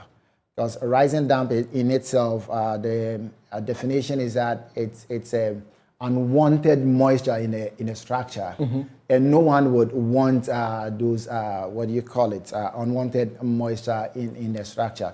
So in building up your dream house or in building that facility, you need to consider what we call a damp treatment. These comes in various forms. I mean to say, we have other product being DPMs, and we have other product that also crystallizes.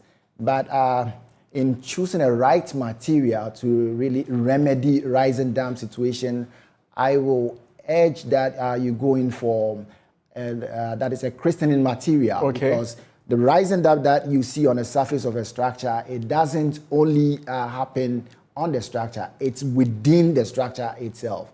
That is why you need something that can really crystallize to seal pores and capillary tracts to remedy those effects. So on your screens, you've seen pictures of rising damp and the trouble it causes on most buildings. Now, let me come to you, Doc. Doc, my question also to you is that, yes, we understand water is a principal factor when it comes to rising damp. You would want to explain that to us and also mention the other reasons why we see this development of late on most buildings? Yeah, thank you. To add to what Godfrey was talking about in terms of water and its effect, yeah, predominantly you are looking at places where it has to come into contact with the water itself, and in this case, generating into moisture that actually finds its way through the pores and then cracks, and that rises, okay? So you will see that rising dam can happen beneath the ground and then above the ground. So in the building terms, you are talking about superstructure and then substructure in itself. So in the substructure, we are dealing with places that are in close contact, okay, with the soil, okay, and then with water. So retaining wall areas, sub-basement and basements, okay, places that are below the ground, you are talking about even swimming pool areas and etc. Of course, when it comes to the superstructure, we are also talking about places that are into balconies where there's a potential of water falling and then staying a bit if you don't have adequate flow. So even at balconies, at porches, okay, even in the parapets, okay, when you have roof parapets, all these places have a potential of having the contact of water within that surfaces. And actually, these are places that you see them a lot. Of course, the ground level is where you find them a lot in terms of the ground floor and then around the buildings up to the sill level, because there's that constant, okay, contact with moisture and then water within the soil. So if you are talking about areas and you are talking about reasons, of course, water is a factor, but in some places you can also look at it in this way, that even the characteristics of your soil actually promotes rising dam. And that is very key. Places that have the absence of dam-proof courses and dam-proof membranes also have the potential of having the rising dam in itself. Okay, so you will see that there are even places where the moisture content is low, but by the mere fact of the way construction has taken place within that space, it actually increases the moisture content because of the way drainage has been channeled out of the space or within the space in itself. So you see that there's a whole composite systems when it comes to the causes, okay, of the rising dam. Yes, you are talking about of late, there have been a lot, okay, or prevalence of rising dam within the building terrain. It is true, okay, because as we were growing up, we didn't see this kind of rising dam. Exactly. We saw it, yes, we saw it around waterlogged areas, especially. But nowadays, you find even on the hilltops, you find places that are dry, and yet still you are finding this rising dam. So it gives you another cause that it is not true. The perception has always been that when you build in the waterlogged areas, then definitely that is where you are going to have a rising dam. People have also built even within waterways, within water itself, and they are not experiencing the rising dam. So it means that there's something that is wrong that we are not doing rightly. And that one simple thing that we have not been doing is consultation, using the right professionals right from the start of your project. Okay, right from the start of your project. Even testing the soil that your building is going to sit on is very key. The engineer that you are going to employ, the architect who is going to even do the design according to the investigation that has gone on so that it can actually mitigate some of these things has not been done. If these things are disregarded, then definitely you are going to have problems in this way. And that is why I always say that when you look at the colonial buildings, okay, of old, and look at now our buildings, you see that there's a departure in terms of proper construction practices and ethics that goes into it. Even the material application, how materials are made and manufactured. Okay, you see a lot, okay, of inferior materials on the market. And this actually is contributing to some of these things. In addition to the wrong application of construction methods, okay, for example, how do you construct, okay, your ground floor slab, okay, after you have roofed your building? So you have a wall that sits right from the foundation up to the roof, and there's no barrier, there's no breakage, okay? And people call it this kind of a French, German construction, okay? There's a name that they used to call it, yes, whereby they want the land to settle within before they cast their floor. You are actually having that kind of a barrier eroded.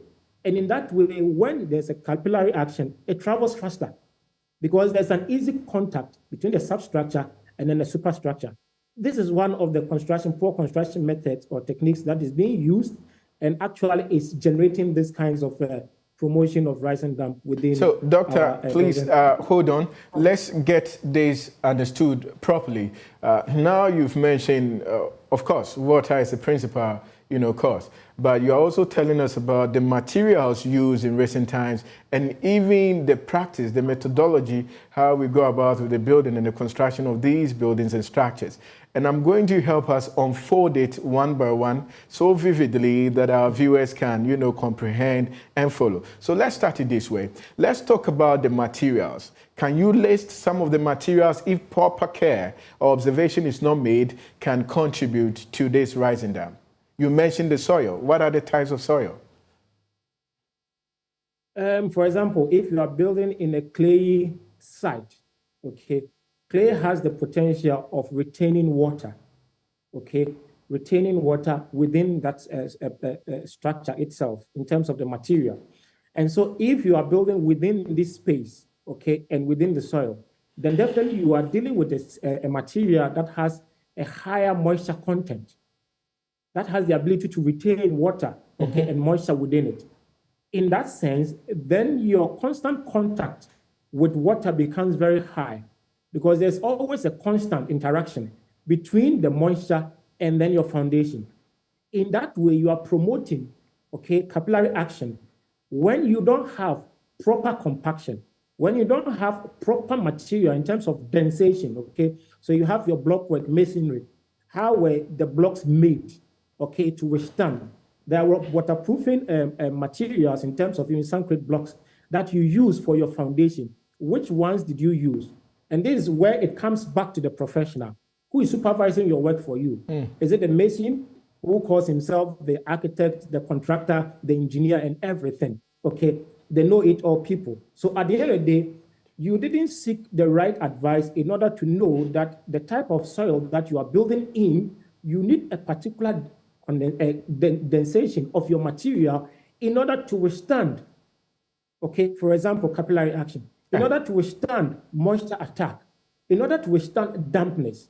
When these things are not done, definitely you may be building and using the same material that somebody used, okay, on a drier soil, okay, to that of yours. And you may think that yours is going to work the same way as his in that sense. In that way, definitely you are going to have a problem, because all materials are prone, okay, to rise and damp, even timber. Okay. Okay, you saw in the display of your materials, even bricks in itself. If you don't have engineering bricks, definitely you are going to also have this kind of rise and damp that is taking place. So knowing the properties of materials and its qualities and where to apply is very key and very important when you are dealing with rise and damp. Now, Doc, let me add on to this. When you are done with raising the footing, and in a bit you will see the foundation footing on your screen. When you're done raising the footing, normally they buy what we call laterite. Others call it red sand, and they use it for the hardcore filling, and even with the back filling. Tell us about this red sand or the laterite. What could have gone wrong to also contribute to rising damp, and even with the process, the hardcore filling and the back filling? Okay, thank you. In fact, right from the foundation, even the laying of your footing and then putting your masonry work, okay, in terms of your foundation walls are very critical and very important, okay? Because all water that runs on your surface of your building facade or exterior has the potential of ending up at the foot, okay? That is at the foundation level, okay, in terms of the foundation footing. So how then do you ensure that there's minimal or contact or less water that drains off to the foundation footing? In that aspect, is where we advise that you should have a clear technique whereby even when you are, most people don't even plaster, okay, their foundation walls, and that is wrong. Okay. So let's have the footing picture again so that, Doctor, you can help explain with the picture better to us. Okay. Go on, Doctor. Okay, so you see, this is your substructure. In fact, this thing is going to be filled up with hardcore material. Yes, okay? That's the foundation. Hardcore material, yes, in the foundation. So you will see that one mistake that people do is that immediately they do the foundation, then they do the backfill without necessarily plastering. And when they are coming to do the plastering or the render, they start from just an inch or 2 inches from the ground. They'll just dig a bit of it and then plaster from there. So you see that the foundation itself is exposed in terms of masonry, okay? And that is wrong. You are supposed to render or plaster right from the foundation footing up to, okay, the foundation wall before you cast your slab in itself. And I was talking about the soil composition in terms of hardcore material that you bring. We always say that don't use, many people, when they dig the foundation, they put the soil, that is the topsoil down there, and then later on they use that to fill and then add on to laterite material or even importation of other materials that they use. And can be applied to moist or green concrete, and it is non-toxic. Typically, Zypex can be used for projects such as reservoirs, sewage and water treatment tanks, tunnels, underground vaults, cellars, foundations, and many, many more. That you are supposed to use. If your hardcore fill has clay content, desist from it. That is one aspect. Okay, so at times they will tell you that this thing is very expensive. In fact, the best is to use your sharp sand, okay, to fill. Your sharp sand. So not the laterite we use. Laterite, if you want to use your laterite, you have to use it carefully. There's a way of compacting, okay, and there's a way of determining the clay content within that laterite, okay.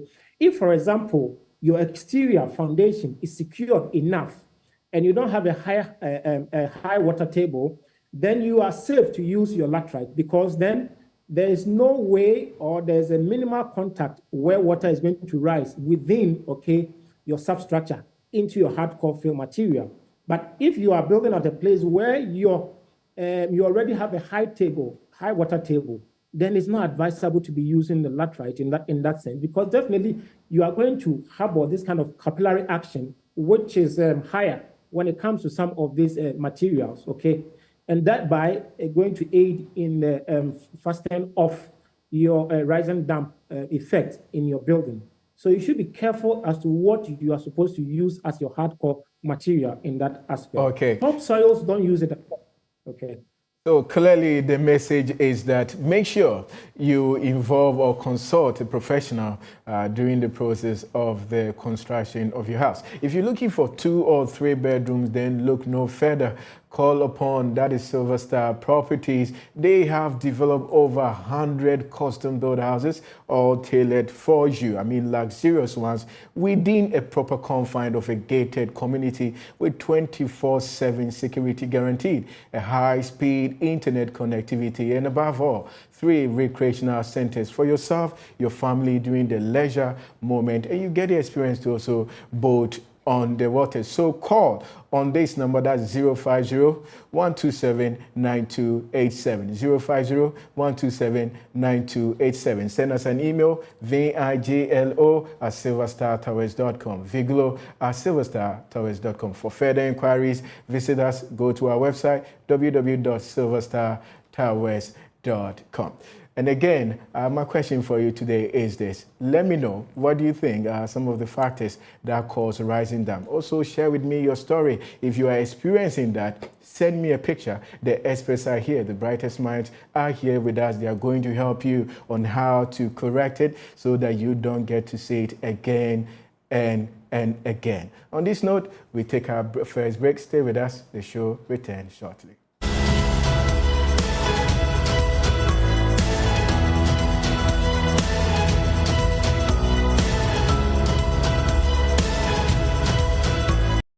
Why are buildings collapsing? Because they don't use Zypex concrete waterproofing by crystallization. And what is Zypex? Ago! Zypex is a unique chemical treatment for the waterproofing and protection of concrete. It waterproofs underground structure from inside against hydrostatic pressure, protects concrete and reinforces steel, permits concrete to breathe, and can be applied to moist or green concrete, and it is non-toxic. Typically, Zypex can be used for projects such as reservoirs, sewage and water treatment tanks, tunnels, underground vaults, cellars, foundations, and many, many more.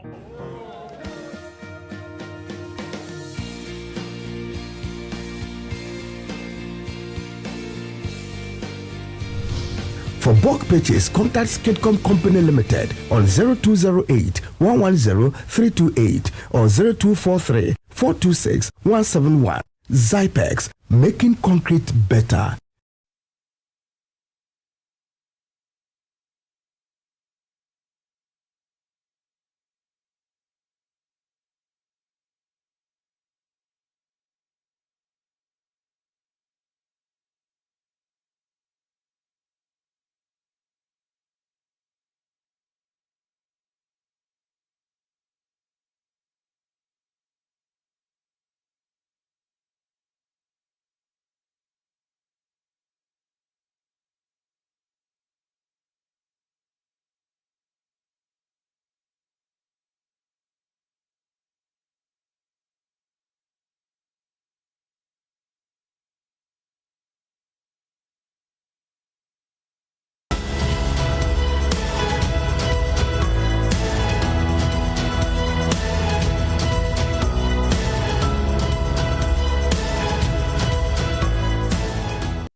Thank you so much. You're welcome back to the Pyramid Show. We continue with our discussion. So, Godfrey, Doc has said a lot. He's mentioned to us the other factors, the materials and wrong practices leading to, that is, rising damp on our buildings. How would you advise that during the construction process, especially with the substructure, which is so much in contact with the water, where we get to have the backfilling with the red sand, even with the correct sand being used as hardcore or backfilling, how do you advise that we go about it? Okay, thank you, man. All right, so I mentioned about this Zypex material. I mean, okay. Zypex, we do have a range of products. I'll mention the products, then I'll come back to how to use these to solve these rise and damp problems. So we do have Zypex admix. That is an admixture for a concrete. And we do have what we call Zypex concentrate. That comes in a powder. And mind you, all the Zypex materials, they are crystalline material. Yes, and we do have Zypex Modify, which is an enhancer. That is a second coat to the Zypex concentrate. It's also for waterproofing and rising damp arrest as well.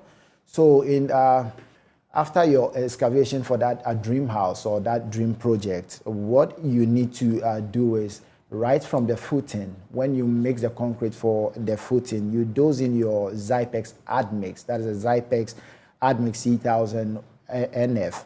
And what it does is that it doesn't allow any water penetration. It doesn't allow moisture in your concrete. And as we mentioned earlier, Doc said it categorically that it's a humidity in the concrete or in a structure that brings about these rising damp stuff. So the Zypex additive in your concrete do away any moisture in the concrete. And when you're about putting that foundation walls, that is a block work, that too, you mix the Zypex admixture for your mortar, for the chalking in between the block work. And after which you use the Zypex concentrate to apply. We do, the application is done in 3 ways. It's either you use the Bristol brush, or you apply by spraying on the walls, the peripheral walls of your entire wall. You spray, and once you get to, that is the oversight concrete, that too you use a Zypex Admix C1000 and for the oversight concrete. Once that is done, and you after you fill with your hardcore material, that is the filling material in your substructure. Yes. Then you plaster, you render the peripheral of your foundation with the Zypex additive as well. That is a Zypex Admix 3000 NF. After you backfill, and let me tell you this, and people go about, I'm not saying it's not a good practice though, they go about using this DPMs, that is a polythene sheet. After they fill, they do their hardcore filling. What we call the black rubber. The black rubber. We shall be seeing it too. Exactly. The black rubber they put on the entire filling. of which they filled, they put their concrete on. It's not a bad, it's very not the bad. ultimate. Yes, it's not the ultimate. Zypex stand very tall when it comes to these rising down, this capillary action thing. Zypex, I'll tell you, we have this brand going on. We call it No Equal. The Zypex, no material at all. Not that I work with the Zypex brand, so I'm promoting it. But Zypex, no other material matches up with Zypex when it comes to the crystalline industry. So the black rubber, what it does is that you can't have a full sheet to cover your entire foundation. You lap them on each other. And that can be lapping, applied to moist or green concrete, and it is non-toxic. Typically, Zypex can be used for projects such as reservoirs, sewage and water treatment tanks, tunnels, underground vaults, cellars, foundations, and many more. And once the rubber is being punctured, you having these capillary action, water ingress seeping through that to settle beneath the oversized concrete. It's very high. It's very high. Yes, but with the Zypex material, its strength, unlike the membrane, that the strength only rely on the surface of the structure. The Zypex strength is within the concrete itself. It becomes part of it.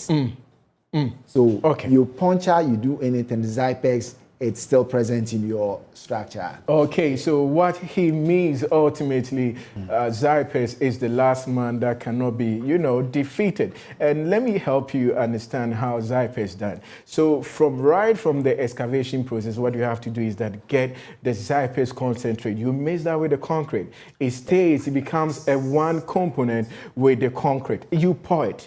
At the base level, it means that the water is completely cut off from climbing. Now, within the hardcore, where you pour in the red sand, possibly the sand on the advice of doctor, how do you break it from coming up? This is the trick. You smear or spread, the Zypex admix on the blockwork that you've constructed, and upon doing the hardcore filling, then you cast again. Okay, so when you are casting again, remember, you are going to add the concentrate in the concrete.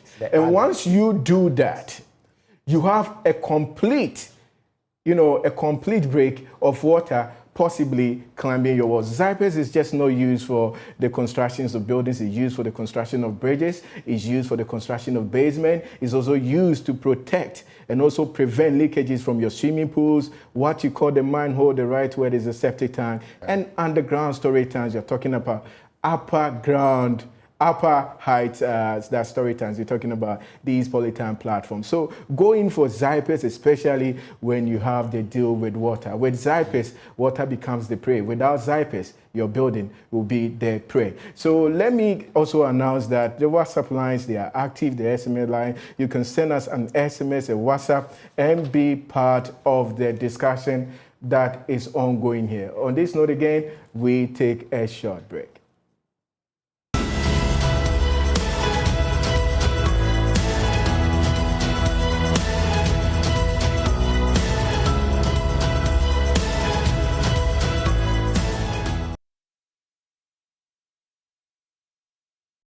Why are buildings collapsing? Because they don't use Zypex concrete waterproofing by crystallization. And what is Zypex?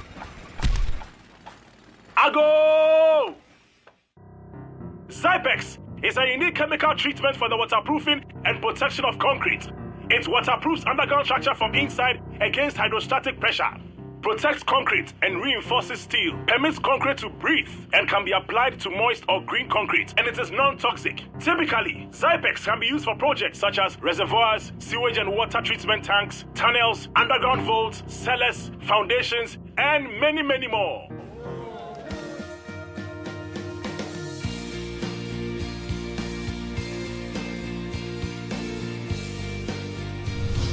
For bulk purchase, contact Skidcom Company Limited on 0208 110 328 or 0243 426 171. Zypex, making concrete better.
Thank you. We are back again. So in a few is Audrey Dushikafi with the interactive segment.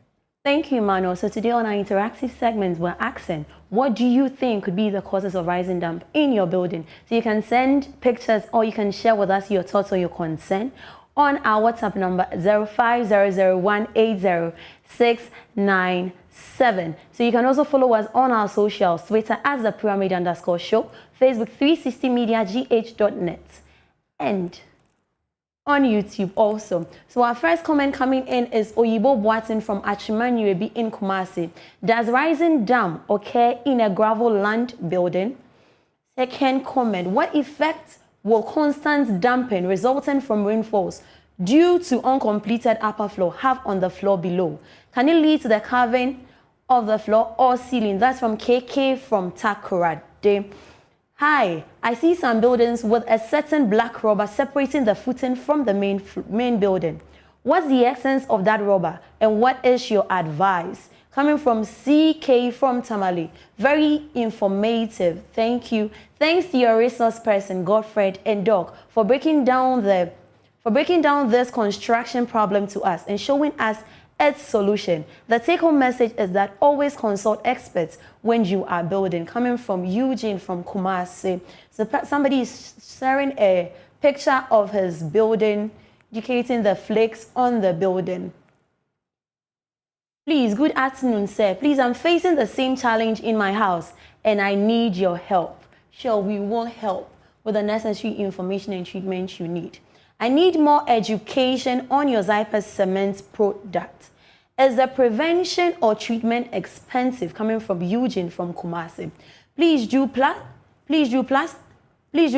both the exterior and the interior of the fountain before filling with sand or gravel. Please you plaster both the exterior and interior of the fountain before filling with sand or gravel. That's coming from Ajiman from Domi Pillar 2. So you can keep sending us messages on our WhatsApp number 0500180697. That's all for the interactive segment. Okay, so thank you very much, Audrey Dushikafi. Now let's quickly attend to a few of them so that we can have the phone line activated. Doc, one of the questions, and they are asking, do you have to render the inside, plaster the inside of the foundation footing and the outside as well? What do you have to say? And no.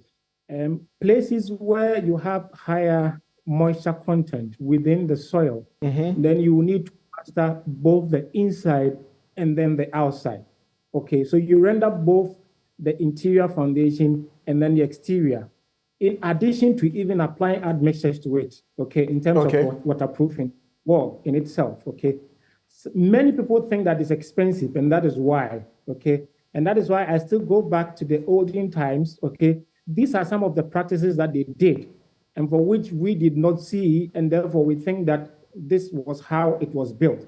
But yes, you see that those practices were there, where you are plastering or rendering both the foundation walls, okay, in terms of the outside and then interior walls, okay? So it is very important. Of course, if you have places where the moisture content is less, then you can decide, okay, that yes, I want to concentrate on the exterior walls alone in that aspect. Okay. Doc, so let me come to Godfred. Godfred, the question about the cost treatment, how they can find you before we tackle the rainfall and other measures one can put in place to arrest this. Okay, so I would say a survey disclosed that in an entire project, waterproofing takes only 1% of rising damp, waterproofing take only a percentage of that. So I don't think no one would like to forego that 1% and of the entire cost of construction and pay the hard way. So when you talk of cost, it's very relative. We are affordable. Once you come, we'll give you. We even have sort of a payment plan. You give us what you can, how you can pay it. That is with regards to the rise and damp treatment. Then we'll fit you in there. So we are very flexible. Okay. I'll tell you. Now, Doc, we've seen some people make effort to, arrest this defect by laying of stone plinth and terrazzos. Sometimes you see the construction or the laying of tiles at the base of these walls just to correct it, but yet you see the redevelopment at the top of these tiles and terrazzos that have been put in place. That is my first question to you. How come after that procedure we are still seeing that? Then my second question will be, what are some of the measures a builder, homeowner, a contractor can put in place that can mitigate, avoid these development from happening in the future on their property? Okay, if you permit me, let me use just 1 or 2 minutes to address some of the questions that came up. Okay, in the yes. We do not have much time, but briefly. Okay, for example, those pictures that I saw, immediately what you see that there's no apron around the building. Apron. And actually, so you see that the soil, yes, is direct contact to the render in itself. And therefore, definitely the rainwater itself will be constantly having that kind of interaction at the base, okay, of the wall. And that might be one of the major causes of that. So they should take care of that. And then you see some of them also have flowers, okay? And if you have flowers around your building, okay, that's just close by your wall, then definitely you are inviting water, okay, into your building fabric in terms of moisturizing, because you are watering the plant every day, okay? So you see that the soil around that space or that facade itself is always wet. And in that aspect, that is what is going to happen. If you want to have a flower bed, it should be after the apron. In that way, you are protecting your building from that. So that is what I would say. And then the expensive, how expensive? It's like if you want to look at it in the expensive way, then look at the damage that is going to cause your building or the effect that you are going to have. You can compare and then you see which one is more expensive. That is what I'm going to say about that quickly. And then one was talking about the floor slab. When rain falls on it, what is the effect that it's going to have on the ground floor? If your upper floor is not well vibrated and well compacted, definitely you are going to have moisture passing through the pores, okay? Looking at the way we pour our slabs, okay, without vibration, definitely we are going to have some pores. Yeah. And that is why you need these kinds of admixtures in order to consolidate all the pores that will be in place. So that will be it. Now you are talking about... Thank you very much, Doctor. Please hold on there. At this moment, the phone lines are activated, so you can also call and be part of the discussion. So, Doc, please go on with what you were saying. Yeah, quickly, for anybody that intends to build, anybody that is planning to build, or you are in the process of building, you have to ask yourself certain questions that, have I actually consulted a professional? Have I done a soil test? Okay. Sometimes you can even do a simple visual test to know exactly the moisture content within the excavated material that you have. Have I adequately consulted professionals in order to have my building secure right from the foundation stage? That is very important. Now, if you are facing some of these challenges, the first thing that you do is to go back to the consultant, okay? So that the specialist will come and do investigation, conduct thorough inspection. It is when you are able to identify the sources of water contact to your structure, that is when you'll be able to prefer the solution to it. Without that, you will be doing surface dressing. So the first thing is that identify the source of the water contact to your building or your structure. In that way, you'll be able to have a kind of holistic solution to that aspect. And then when that has been done, that is when then you'll be able to repair and then install. Okay, repair, if it's cracked, repair it first before you can decide to add your admixtures or your chemicals to protect it in terms of your waterproofing material. This is very important. Again, improve your ventilation.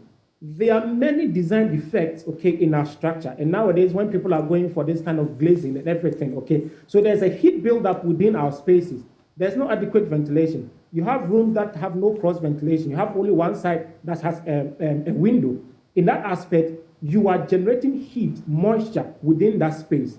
And as it builds up, definitely you are going to have this kind of dampness and moisture rising taking place. Your wet areas in terms of leakages and then plumbing fixtures, be careful with that. Nowadays, people are found putting everything within their concrete and their masonry walls. Okay? So when people found putting everything in their concrete and walls, I will hold on with Doctor as I go onto the phone. Hello, Samuel from Markesim.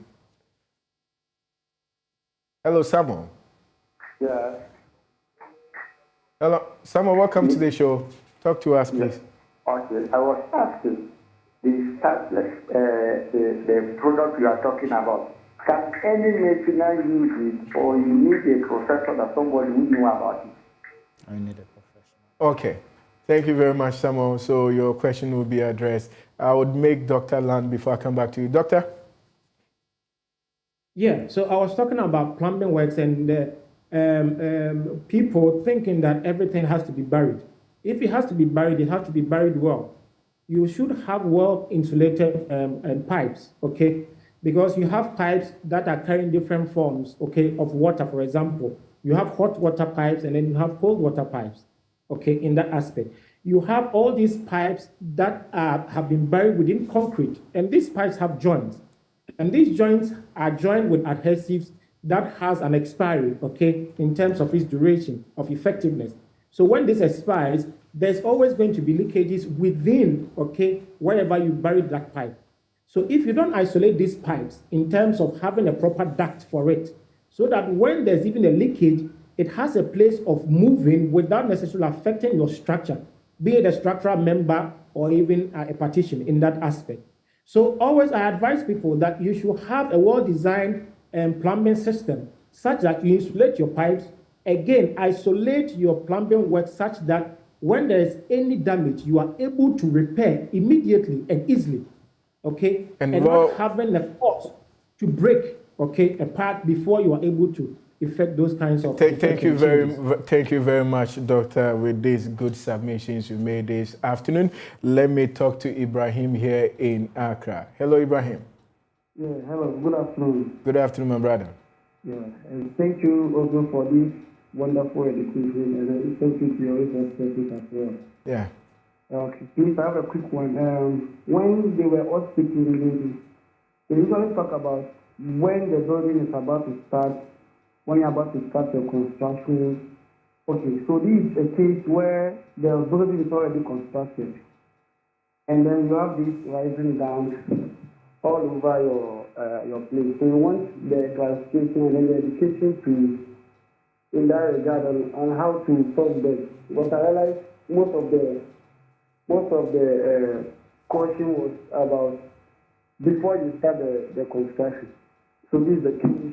The body is already constructed, and then you are facing such. Okay. What do you do? Thank you very much. So you take that off, Prophet. You start from Samuel, then you answer Ibrahim. Okay. So from Samuel, he was asking, can anyone buy the Zypex material and apply it?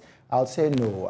You need a professional to really do the installation for you. And once you engage the service of a professional, which is a Zypex installers, it comes with a warranty. It's a minimum 15 years. So that is to answer for the first one. And that's Samuel. Samuel, okay. So I'll move on to the existing Ibrahim.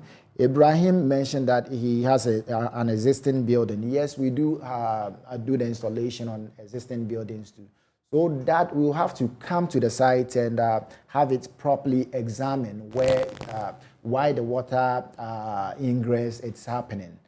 Yes, in this case, the solution has always been we do an excavation around the peripheral of your structure, then we take off the existing rendering, that is a plastering.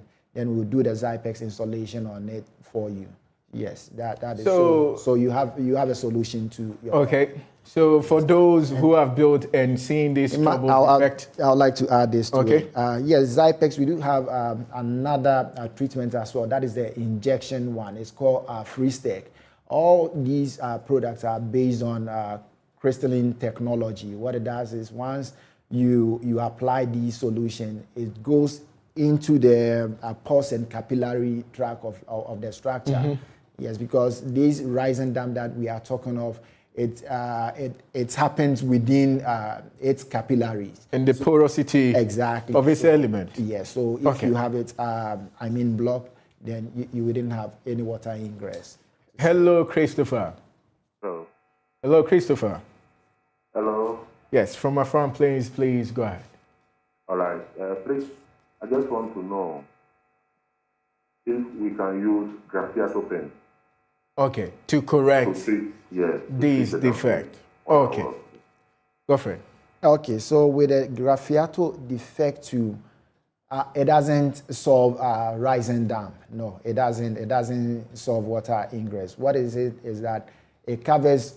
It doesn't make you see the effect of the dampness on the wall. Okay. But you give it a period of 2-3 years, you have the graphiato detaching from your existing wall, all because you do have that moisture within your structure, which you didn't treat, you didn't pay attention to. So in effect, the graphiato will come off the wall. Okay. I'll add to this.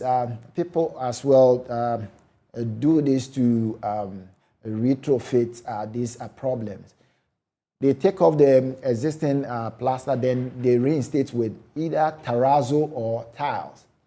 It's the same way. Even with stone plates, stones at the bottom. Exactly. That as well doesn't remedy this situation. I'll say it over and over again. It is happening within the structure. It's not only on the surface. So you need a material that can really go to seal all these pores and capillary tract that the water ingress travels. Okay.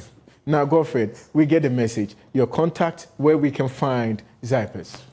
Okay, so Zypex is located at, on the Jones Nelson Street at Dabraka. We're not far from Coral Paint. And the numbers I have... That's 0243-426171.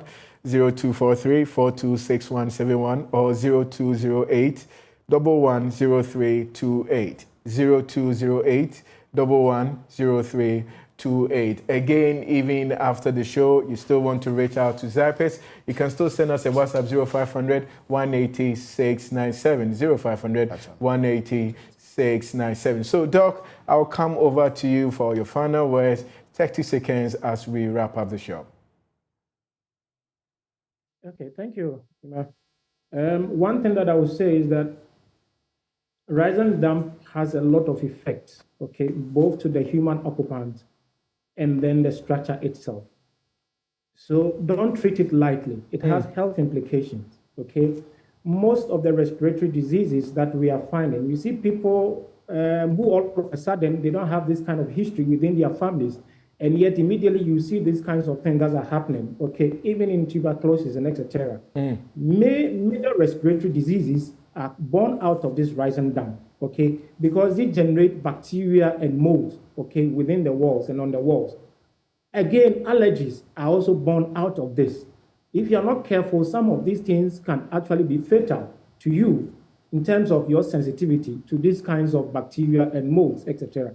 So be very careful. In addition to weakening your structure, even having a lesser value placed on your building in itself, these outside the discomfort that you are going to have in that way and the cost of repair to damage. So treat it very, very well and involve professionals. Okay, Always, Doc. I will tell you, involve professionals. Thank you, Doc. I'll pick the final words from Godfrey. Godfrey, your final words, 30 seconds, then we wrap up the show. Okay, so I'll touch on the some of the projects that Zypex we've worked on.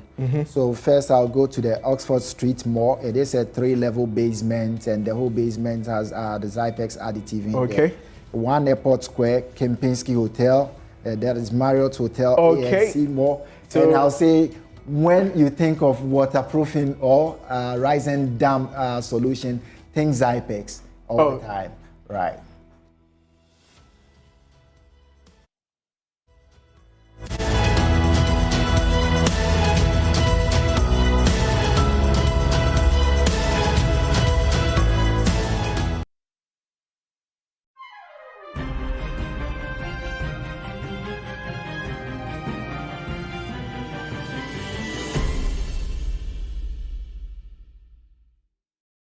Hello there, thanks for joining us on Foreign Affairs.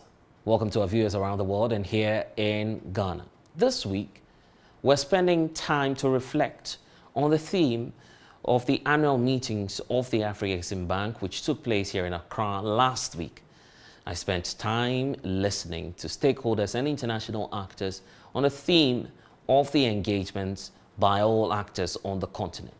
It was on building prosperity for Africans. But what exactly would it take for the continent to derive these gains and to meet its target of building prosperity for its people? I spent time speaking with two individuals. First, John Sebabi Bosco, Deputy CEO of the Pan-African Payments and Settlement System, a new framework seeking to encourage cross-border trade by allowing countries to trade in their local currencies. I also spent time with the Regional Director for the United Nations Development Program here in Africa, Ahonma Ezekowa, and our conversation centered around women empowerment, economic prosperity, and the need to promote sustainable development. So we start off with the Pan-African Payments and Settlement System. When I met John Bosco on the sidelines of a roadshow organized by PAPS here in Accra, I asked him if he believes that the continent is ready to deliver prosperity to its people. Mr. John Bosco, thank you for speaking to us on JoyNews. You're here as part of the annual meetings of the Afro-Exim, and at the same time, the Pan-African Payments and Settlement System is also running a roadshow in Accra, so that makes it much more of a busy schedule for you. But let's start off with the annual meetings, which is wrapping up here in Accra. It's on the theme delivering on the vision and building prosperity for the African citizens. Do you feel that the continent is positioned to deliver that prosperity to its people? Thank you very much for inviting me to the JoyNews, and it's a pleasure to be here indeed. And it's also a pleasure to have been attended the Afro-Exim Bank annual meetings in Accra, especially that Accra is a cradle of Pan-Africanism since this independence time for all African countries. So it's a big pleasure for all of us to be here. Yes, the vision was created at the time when the governments of Africa and the African Development Bank were creating Afro-Exim Bank. The vision to be able to rely on our institution to finance trade. And clearly, in the 30 years in the past that have happened, Afro-Exim Bank has done a great job in that regard. And yes, delivering the vision is possible, and I think as Africa, as a continent, we are set for that. The continent itself is positioning many countries within the AU framework to trade amongst themselves towards that vision of building a one common African market, and that will take off with the continental free trade area. The framework for the trading itself is off to a slow-paced start. We have just about 8 countries doing a guided trade, for instance. What's your own take on why the continent has not fast-tracked or accelerated the continental free trade area? Yes, true, it's slow, and no, it's not slow. I'll answer both of them. Right. One, we must appreciate that the SFTA was set up the agreement was signed in 2018 in Kigali, in Rwanda, and endorsed and launched in Niger in 2019. And thereafter, what happened? We had a crisis. We had COVID for nearly 2 years. Nothing was moving on. If you see what the SFTA Secretariat has managed to do to date, it's commendable job. It's tremendous improvement. One of the most particular achievement is setting up the Pan-African Payment and Settlement System, which was endorsed by the heads of state in Niger at the time of launching SFTA Secretariat, and this pillar was mandated. The heads of state mandated SFTA Secretariat and Afro-Exim Bank to set up this payment system. And why do this? Because the most important economic activity is payment, whether you're receiving a payment or you're paying. So any economic activity is layered on a payment or ends with a payment. So that pillar had to be set up. And to date, we launched the Pan-African Payment and Settlement System last year in this very room in January, and we have now 9 countries that have joined central banks. More are coming on board soon, and over 65 commercial banks that have joined and have started transacting in the West African Monetary Zone. So you seem to be facing the same challenges, isn't it? Just as the continent of a free trade area. We are together. Yeah. We are an implementing pillar of the SFTA. Yes. So I would say that yes, SFTA has done tremendous work through the implementation of PAPS. PAPS has also advanced so well. So yes, you say you could see it as a slow pace, but it's actually a very good, tremendous job that has been done, especially when you look at what the SFTA Secretariat has managed to put in place and focusing only on the payments angle. So a lot has been done. You look at the continent as we speak, most of the countries across the continent cannot wean themselves off the US dollar, which has become an international legal tender that many, in fact almost all the African continents cannot do without it. How are you going to operate the payment system by shifting away from that strict reliance on a currency that many African countries are in need of? PAP's focus and purpose is to increase trade in the African continent, intra-African trade, and yes, also using our local currencies. But it's a gradual process. PAPS operates on the basis of local currencies and also in terms of the speed of delivering payments. Okay, let me take a step back. There are 4 challenges of cross-border payment systems all over the world. We have the challenge of speed. A payment from Benin to Nigeria will first hit the US, hit the UK, and get here in 3 days or more. The other is cost, and the other is without that trajectory, you lose transparency and also access. So PAPS offers all these challenges and solutions to these challenges. One is an instant payment system. Instant in that the recipient receives the funds in maximum 120 seconds. In the trials that we've done and today the transactions we've carried out, we've averaged 10 and below seconds. The funds are there and they've been local currency. Now the challenge with the dollar you're talking about, yes, it is real because we've traded this currency for quite a while, and the intention is not that we do away with it, but that increase and facilitate trade here. And how do we do it? We encourage the use of local currencies, and because countries have imbalances in trade, that difference is netted off. It's a net settlement system. The net is settled in dollars. So ultimately, even today, before we completely use our local currencies, countries save because they've been paying out at gross amounts. Now they'll be paying net amounts in dollars. So there's a substantial reduction in what they pay out. We're talking about what your target is, because in Africa we know that annually over 5 billion is being lost because of these transactions that go out of the continent and then get back to us. But the question about the approach, where we should have been starting from, many experts say, and you can share your side and where you stand on this, that we should start with a common currency. At least that will unify the continent before we have a common, payment and settlement system. You agree with that approach? It works in different ways, and probably that can work as well. However, if you look at where we are and where we started from as African countries, we are independent countries. We have 41 currencies to date. So, and we also have certain stages of economic integration that we need to go, that usually we go through. There's a preferential trade area, there's a common market, and so on and so forth, until we get the monetary union. Now, given where countries are and how they want to integrate, then you can introduce the common currency in the beginning or in the end. This would have been easier if we started off in 1963 with one currency. When countries have not established currencies, then we begin one. This is what's happening in the Bissau region and the rest. That was done. However, where we are now is we need to, one, transact in what we have. There's so many fundamentals that we need to be able to reach a monetary union. This is a process that even Europe went through.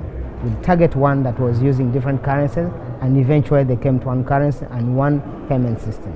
So it depends on where at what stage we are in terms of trade, in terms of economic integration, and all that.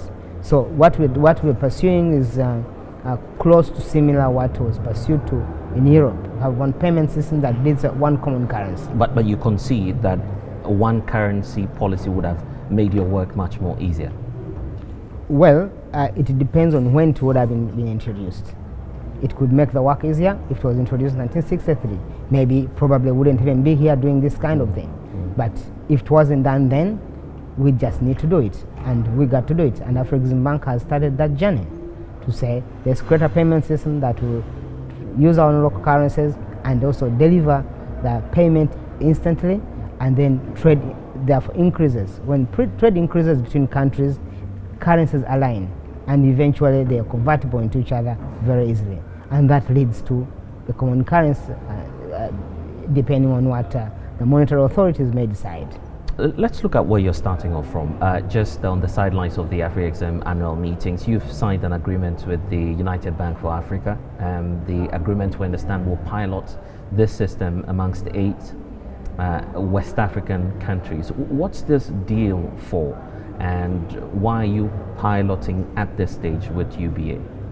We actually signed memorandums of understanding with 5 group banks in Africa: Standard Bank Group, EcoBank Group, Access Group, UBA Group, KCB, and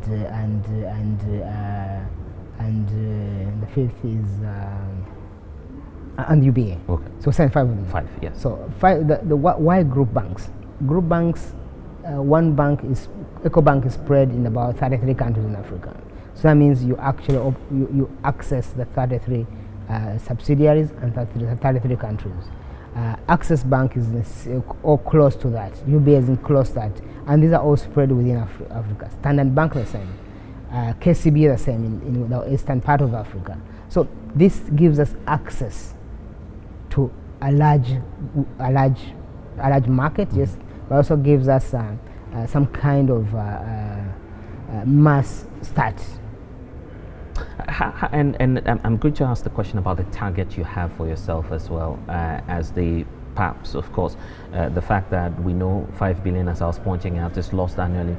How much are you seeking to retain out of that, fraction that we have, that money keeps going out of the continent? Because some of the banks you're dealing with are multinationals. The fear is that capital flight may still happen even with these agreements you're signing. So what targets have you set for yourself, and how do you intend to retain that capital? Capital flight depends on many things. One, on the investment environment in countries, so I'll not dwell much on that. But also in terms of targets. When we talk about $5 billion, this is estimated from the charges that we pay, but you're not estimating the opportunity cost that we lose. If I have my money moving around for 3 days, how much of that am I losing? So it's not easy to say my target is 5 billion, 4 billion, this.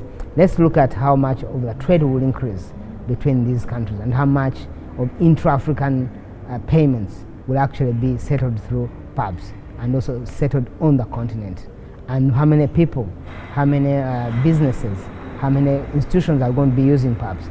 Those are the metrics we'll be able to look at, instead of focusing on 5 billion or 8 billion or 3 billion. Of course, ultimately, once that happens, then you can evaluate where you are in terms of money and be able to monetize it. So that is how we would approach it. Let's wrap up by talking about the roadshow.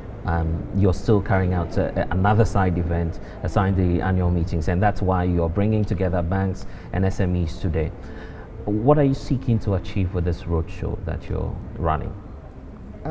2 things. One, as the Pan-African Payment and Settlement System, we started off by, we work with central banks and closely work with central banks, and they provide the settlement funds. We're coming with a model to say, well, let's have commercial banks that are already doing this kind of business put up the settlement funds and being able to settle their own trades. That ensures 2 things. One, they are in control of their own, we say, destiny, of their own trades, their own businesses, but also their clients can afford to transact in any amounts without any hindrance. So that offers that. And also, commercial banks have been doing this kind of thing for a while. They know what they're doing. They are faster, they grasp it quickly because they already have these funds somewhere else to do the settlement. So that's one of the achievement we want to achieve, to launch and introduce the commercial bank settlement model, or to adopt commercial banks as settlement counterparties. Two, I think you were in the roadshow. We mentioned that Ghana was the first central bank to bring in the sovereign funds. We launched perhaps here. We had the first Ghanaian bank sending a live transaction. So, and truly, historically, Accra has been the cradle of Pan-Africanism.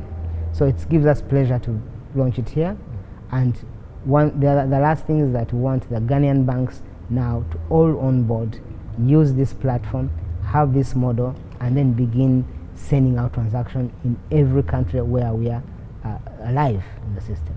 While you do this, are you mindful of the fact that SMEs across Africa are challenged by issues of capital and financing plans and funding as well? How are you going to incorporate that into the planning that you have? No, SMEs will benefit from perhaps in a very indirect manner, especially in terms of access to finance. Why are they not accessing finance today? It's because financial institutions are not funding them. And why are they not funding them? They're not funding them because they don't have information about them, transaction information about them. For a financial institution to be able to finance you, they must have your transaction history. With PAPS, we automated, everything is recorded. So SMEs are clients of the institutions we are working with, the banks. So the banks will be able to access that information, how an SME is transacting, and hence be able to provide these funds to them. So PAPS has a tiered approach. We have the central banks, the commercial banks, the fintechs coming through banks, and the SMEs. So when they all come on board, then that information is available, and financial institutions will be able to finance them. Let's wrap up. Finally, what will be your message to governments, to private sector actors across the continent on why you're seeking to run PAPS and its feasibility going forward? My message to the banks in Ghana and elsewhere and the governments will be that yes, the Pan-African Payment and Settlement System, the PAPS, is there to increase intra-African trade. That's the objective. However, it can only happen if we all put our hands together, if we all come together and be able to work together to achieve this. You heard from the speakers today that yes, it's a journey, it's a revolution. We have to be there together to work on it. So we cannot work in isolation. If we work together, we achieve it faster. That's why I would say that we are very happy at Afreximbank, at PAPS, for the 5 big banks in Africa to have understood the vision and signed an MOU with us to be able to implement the commercial bank settlement model, or to become part of us as settlement counterparties to be able to implement PAPS. So the message will be, let's work together to be able to achieve this objective. John Bosco, thank you for talking. Thank you very much. Well, John Sebabi Bosco is not the only one we're having a conversation with here on Foreign Affairs. We also, as I indicated to you, spent time with Ahunma Ezenkowa, who happens to be the regional boss for the United Nations Development Program in Africa. For her, our conversation was more about women empowerment. And as the Sustainable Development Goals is just 7 years away from expiry, I sought to find out from her if she believes that many African countries suffering and reeling under a debt crisis will be able to meet the targets. I also started off by asking her the same set of questions. Will Africa be prosperous? Here's what she told me. Ahunma Ezenkowa, thank you for talking to JoyNews. You are joining scores of private and public actors for the Afrexim's annual meeting for this year, 2023, which is being hosted here in Accra. I was just looking at the theme for the event, which talks about delivering the vision and also building prosperity for Africans. Let me first of all take your thoughts on the theme and the reflection that has gone on from the start of the event to where we are now, rounding off activities. Do you first of all feel that the continent is positioned to deliver prosperity to its citizens? Thank you, Blessed, and thanks for having me on JoyNews. I think, you know, the theme itself is quite interesting, because this is a continent where the subject has always been about poverty. and tackling poverty and misery and wars.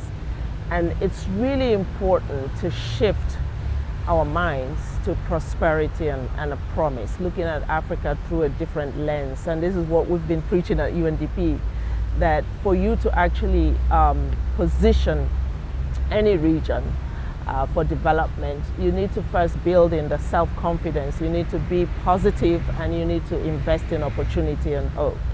And I think it was just the right title to choose. Are we positioned to achieve prosperity on the continent?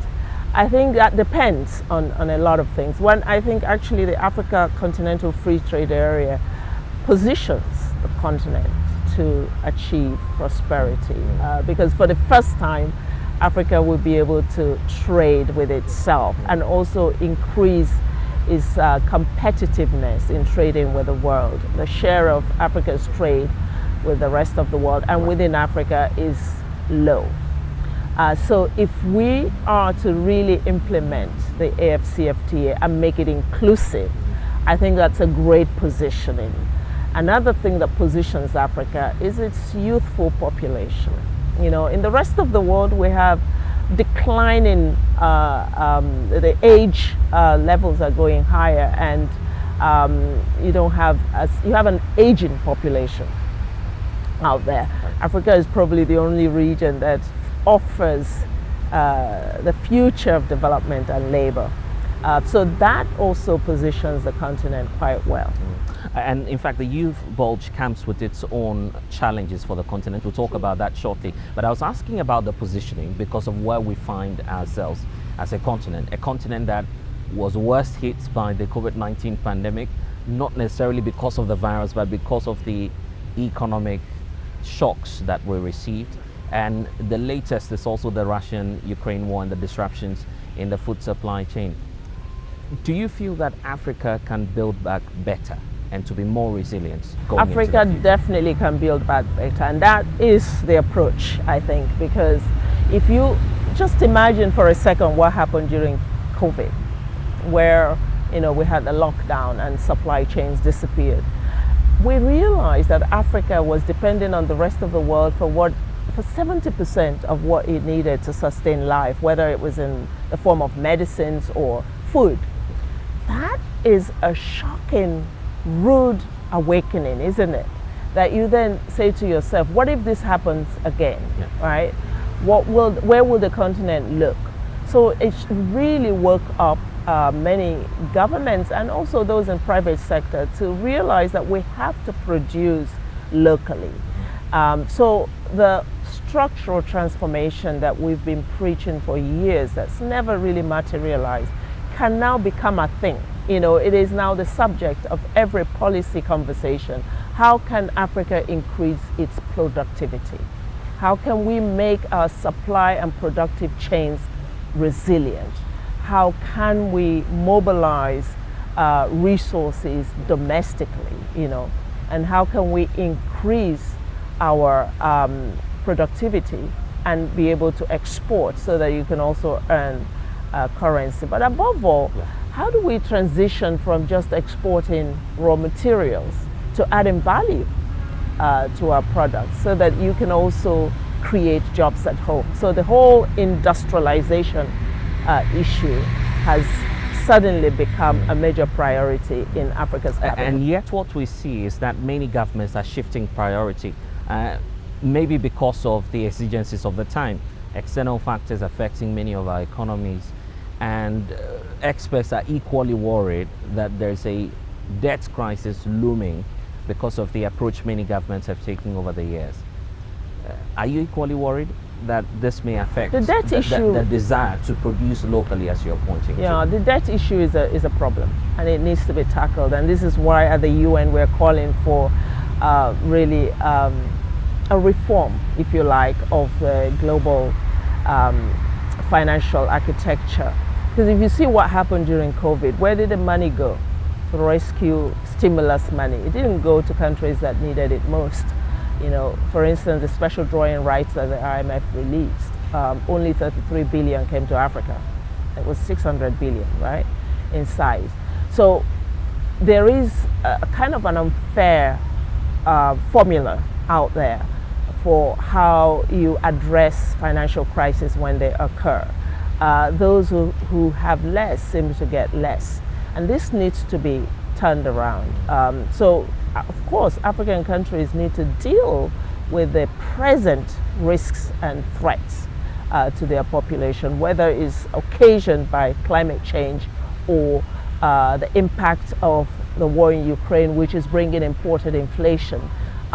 You can't let your population just go to waste and suffer. You need to find measures to alleviate the pain. And that, of course, disrupts the investment in the future of development, right? In the development trajectory. So that's an issue. But there are ways to make finances cheaper for the continent. That's something we have to look at. And we've been looking at it at UNDP, for instance. We just did a study on the cost of borrowing and the credit rating bias that puts African countries at a disadvantage. If we can deal with that, you save $75 billion a year for just 16 countries that we surveyed. Are you saying this is becoming a reality? Because our president raised that during the AfriExim meetings, where there's this continental push for our own standards and ratings. Is that the solution to the problem? That's part of the solution. I mean, you will always have to participate in the international rating agencies because they have a standard. Because we can't do without them. Exactly. Yeah. But I think that you can influence how they rate Africa, and it comes back to perceptions. A lot of it is really perceptions. I mean, there are facts and there's a reality that you have insecurity in some cases and you have foreign exchange volatility in other cases. Yeah, don't get me wrong. There are reasons why all of these ratings are as bad as they are in some cases. But, it's not taking into account all the data, and it's also not always objective. Some of it is subjective. We know that there is, this country, Ghana, is surrounded by countries that are in violent extremism situations. So it must be risky, to invest in Ghana. No, don't do that. Take Ghana in its own right in terms of what it has to offer and what its potential is, and do that rating based on some objective data, right? And if you did that, many African countries will not end up in the junk basket, and that will help also increase investments, because if you look at the ratings, investors also are put out, yes, right? But I don't intend to dwell on that. The concern here is that if you look at the facts on the ground and compare them to the ratings that we have, and I'll use Ghana for example because we're here, we're heading for an austerity plan with the IMF, for instance. That's a reality. We're out of the market, and it's because of some policy measures that did not go right. So where's the bias really that you're pointing to? Well, if you look at and the credit rating agencies themselves will also tell you that they could use more data that is available elsewhere, and that's what we're proposing. That there's econometrics data that sometimes is not factored in. African countries themselves need to pay attention when they are rated. They need to review the reports, and they need to put some resources into ensuring that they bring all the information that's required, that could perhaps influence where that rating goes. So there are things to do to reduce the bias in the rating. There is bias in the rating, we've established that. But there is also a problem with Africa's policies and policy orientation. I think we're talking more and more about policy sovereignty, that we need agency in the policy environment. We need African countries that are able to own their own policies and be accountable for it. So you're accountable to your people in terms of what regulations and policies you're adopting and how they're impacting the lives of the populations, not accountable to someone else out there, right? So yes, it's a balance. Let's feed this into what you do broadly. Of course, as part of your activities, you ensure that the SDGs are pushed across the continent. And it was striking for me to realize that as part of your findings, you noticed that 9 out of 10 women across the continent face biases. It's a challenge because if you look at economies across the continent, and here in Ghana, for instance, it is women that are known to be the backbone of our economies due to how largely informal they are. How can we promote inclusivity or inclusiveness for more women to be a part of the economy and to feel that they could also influence some change?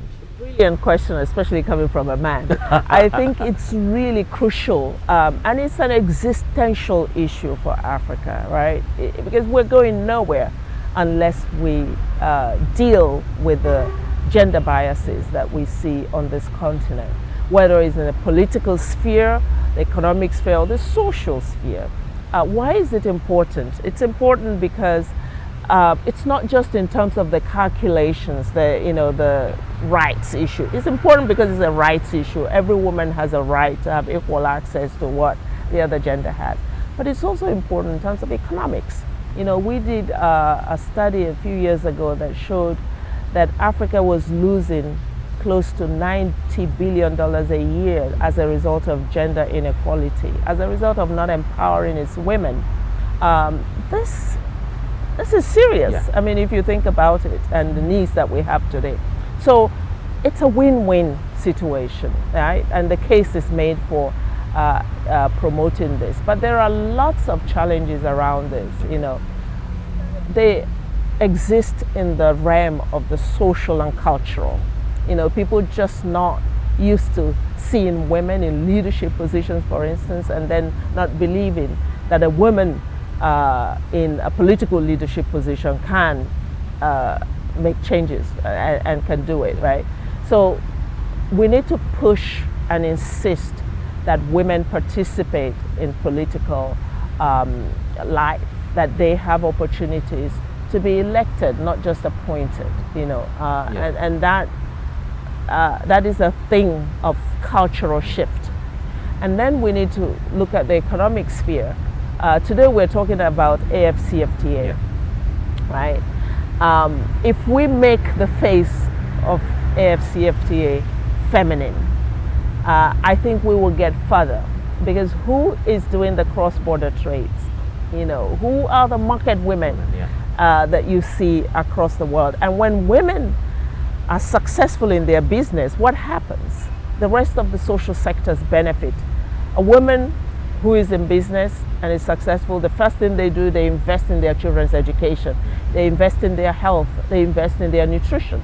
So it's really important to trigger support for women in all the spheres: political, economic, and social. I see that you're passionate about the Continental Free Trade Area. We'll talk about that briefly, but of course, you look at policy measures such as the affirmative action bill here in Ghana, which has taken so long for us to push. These are some policy measures, for instance, that are making it difficult to cause that change. Do you feel that some other forms of activism should take place just to push, the points that you're making, that women must be given the opportunity to have a seat at the table and to influence change? Absolutely. I mean, let's look at what other countries, actually advanced countries, have done this. If you look at countries across Europe, many of them today have a feminist policy. Canada, Sweden, Germany, and they are appointing women in top positions because they have seen that sustaining their development and their future depends on it. And I think Africa should pay attention to the importance of this variable. As I said, it's an existential issue. But there is need for more activism, but there's also need for more pragmatism, that we need to ensure that girls are going to school and staying in school. And that, issues around science and technology and leveraging digitalization will not exclude girls, that we're having STEM activities constantly invested in women as well, especially in young women. We need to make sure that families getting the right orientation not to constrain their girl children, right? And I think it's important. So the fundamentals are important to establish, as well as the policy environment. A key tool to spur on growth, as experts are pointing to, is the Continental Free Trade Area. And you were saying that we need to make it a bit more feminine. I'll get your explanation to that shortly. But even the policy itself is off to a slow-paced start. We were seeing now what is a shadow form of the framework itself, the guided trade, which is happening amongst Ghana and 7 other countries. But looking at the Continental Free Trade Area itself, do you feel that the vision is feasible in the first place? The vision, if the vision is feasible, absolutely. I mean, I think it's so for me so far, it's the best thing that's happened to Africa in the last decade, right? That, you know, there isn't an example that we know where a region, a continent, a country succeeded without somehow having some economic integration within that region, whether it's Europe, Asia, Latin America. That is a big factor in engendering prosperity. So is it feasible on the continent? Absolutely, but it's not only feasible, it's necessary for Africa because of the way the structure of our economies are. We have very small countries, and then we have a few very large countries.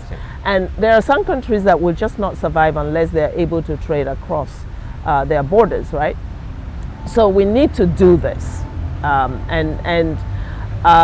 There is some impatience around it, and I think that's good. That's good tension. I think journalists should be asking the question, are we going fast enough? Because we're not. We need to go faster because of the imperatives that we're facing right now, the poly crisis that's there. And we know that if we slow down on the implementation of this, we have fewer cards to play in dealing with this crisis.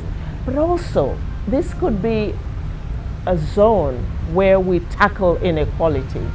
So if AfCFTA is fully inclusive, we can begin to address issues of inequality. That's why we don't want it to be an afterthought about how do women benefit from it. And upfront, we want to bring the voices and experiences of women to the center. But do you see that happening right now? Yes, we see it happening. You know, we participated with another agency, UN Women, in consulting women traders across 27 countries 2 years ago to ask them, how do they want to benefit from this? What are their issues?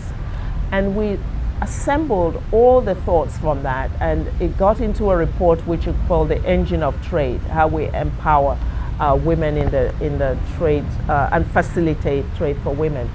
And this will now influence the protocol on women and youth in trade, which is critical for AfCFTA. The regulations are important. If we can recognize, first of all, that women need to be facilitated in terms of financing. You know, they need the financing to grow their businesses, and they need that capital. They need the capital. Yes. And that they need information. This was another thing that they said. I mean, it's simple, right? You say, how do you share information with a constituency that is largely informal, for instance, because that's what that's where most women are, is in the formal sector. And so if you're not counted, you're not benefiting from a lot of things. So first we need to formalize a lot of women businesses so they can get that information and they can build networks. And then we need to make them export ready. What does it mean? Ensure they have the capacity to improve the standard of their products. Ensure that they have the business-to-business networks that allow them to gauge their competitiveness and their opportunities. So there's a lot of practical steps that can be taken to make a difference. Fortunately, the problem isn't the lack of enthusiasm or talent by the women who are involved in trade. They are hugely experienced. We don't have to teach them that much, right? It's just the facilitation, the technology, access to markets, you know, networks, mentoring, that we need to add. Are you not leaving out the issue about a single currency, which would make trading faster for these women? No, this is part of the equation, and that's why, you know, the meeting we came to here with Afreximbank has been addressing this. Afreximbank itself, you know, investing in this payment system that allows you to trade in your own currency. I think that's a game changer, and that definitely will facilitate a lot of things in the trade and the businesses of women. Okay. It may seem that this point is far away from matters relating to the economy, but climate change certainly has an impact on whatever plans we have in terms of our food security, even the economy itself. And so you've been working on that across the continent. Do you see a lot of commitment towards that while we push towards having a one African market, the continental free trade area? Why is it so critical for us not to lose sight of issues relating to climate change? Because it has a bearing on what we're doing now as a continent. Yes, it does. You know, Africa contributes so little to the global emissions, but it is heavily affected, right, by climate change. So you see, we have to be part of the global conversation. Africa cannot say, you know, we don't care. These things are far away and we're not contributing. You're not contributing that much, but you are feeling the heat, right, and the impact of it. So that's why it's important that we are part of the global conversation around addressing climate change. Of course, our immediate needs are around adaptation. How do you structure Africa's economies and systems to make them more resilient, and populations as well that are being hit hard by the impact of climate change? But also mitigation. You know, we are not yet an industrialized region, but Africa needs to industrialize in order to take care of its people and create jobs and feed its population. We need to add value to our raw materials. All of that will require energy, and some of it could be very carbon heavy.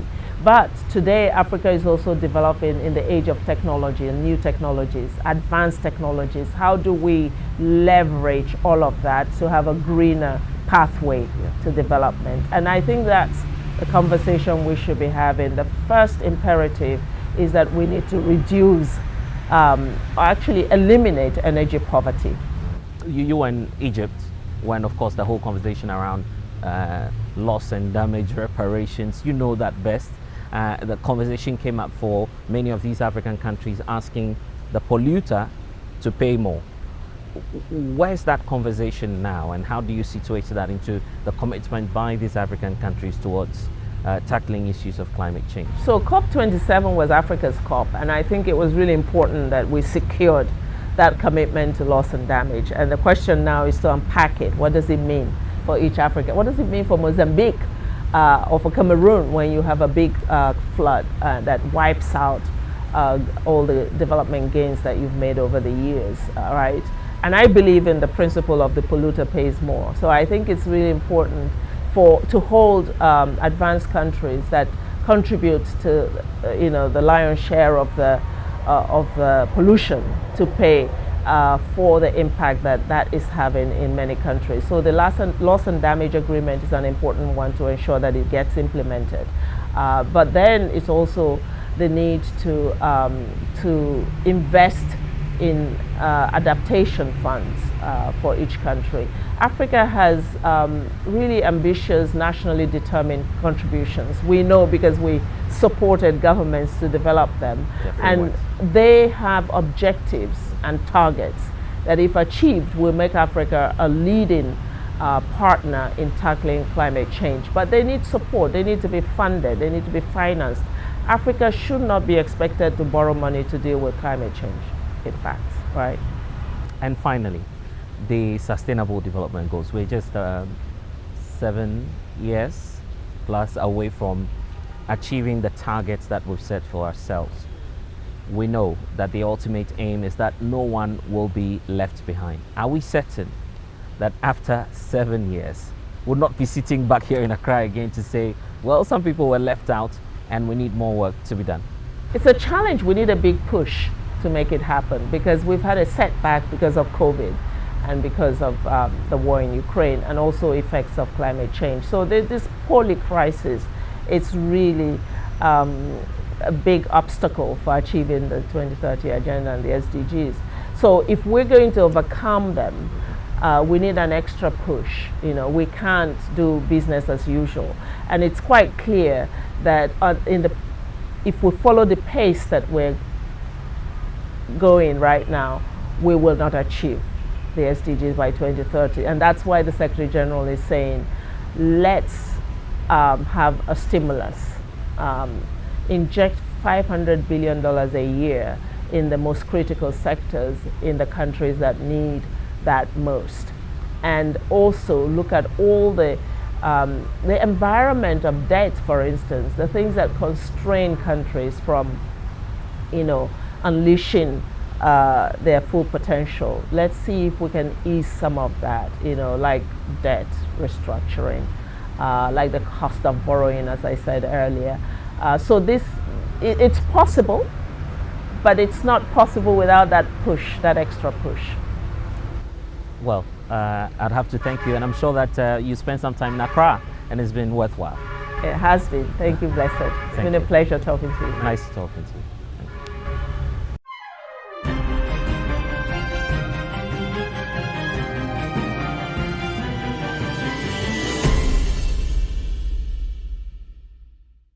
Even the builders of his house and sellers of his cars give him a percentage for every contract he brings. My opponent sits here and turns against the motion for once avenue for making money legally. Wrong!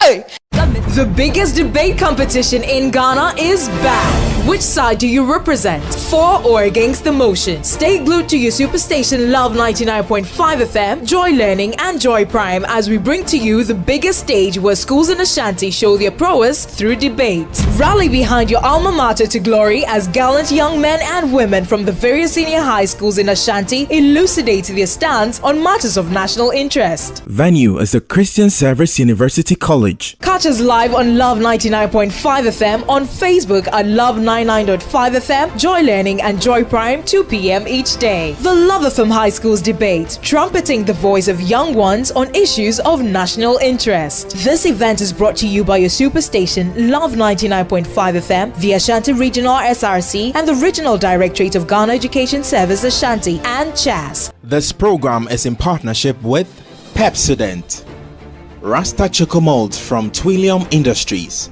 Christian Service University College, Jackson Educational Complex, Cowbell, Madam Catherine, Fritol and Fortune Rice from Wilma, and sponsored by Zest Consult, Pidato Company Limited, CBS Industries, Top Choco, Ultimate Fashions, Flora Tissues. Supported by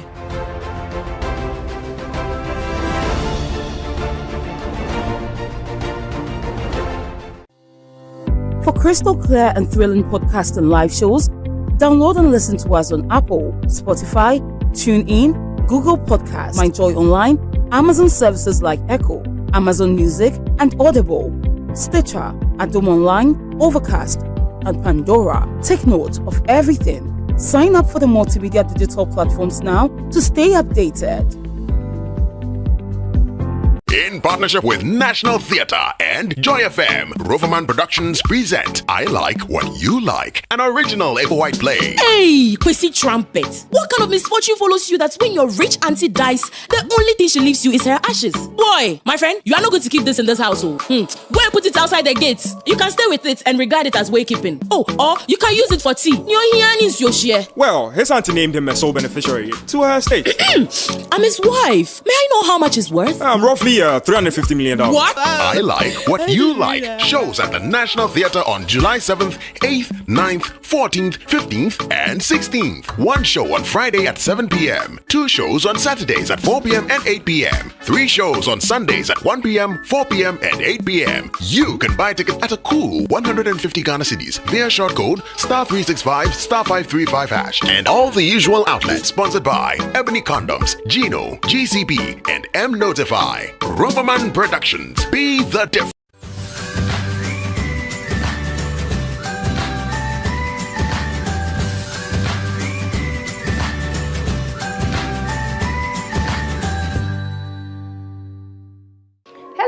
beautiful people, welcome once again to Home Tips with Mira. I believe you are doing so well. So today on the show, we are in the kitchen and we are cooking. We are cooking sweet pineapple clam sauce. Clams are what we usually refer to as adode. They are high in protein and zinc, and it is a type of shellfish. So today we are going to combine it with other vegetables and prepare sweet pineapple clam sauce. So please, we'll do a quick break, and when we come back, we will see the process that we have to go through in order to prepare this delicious seafood.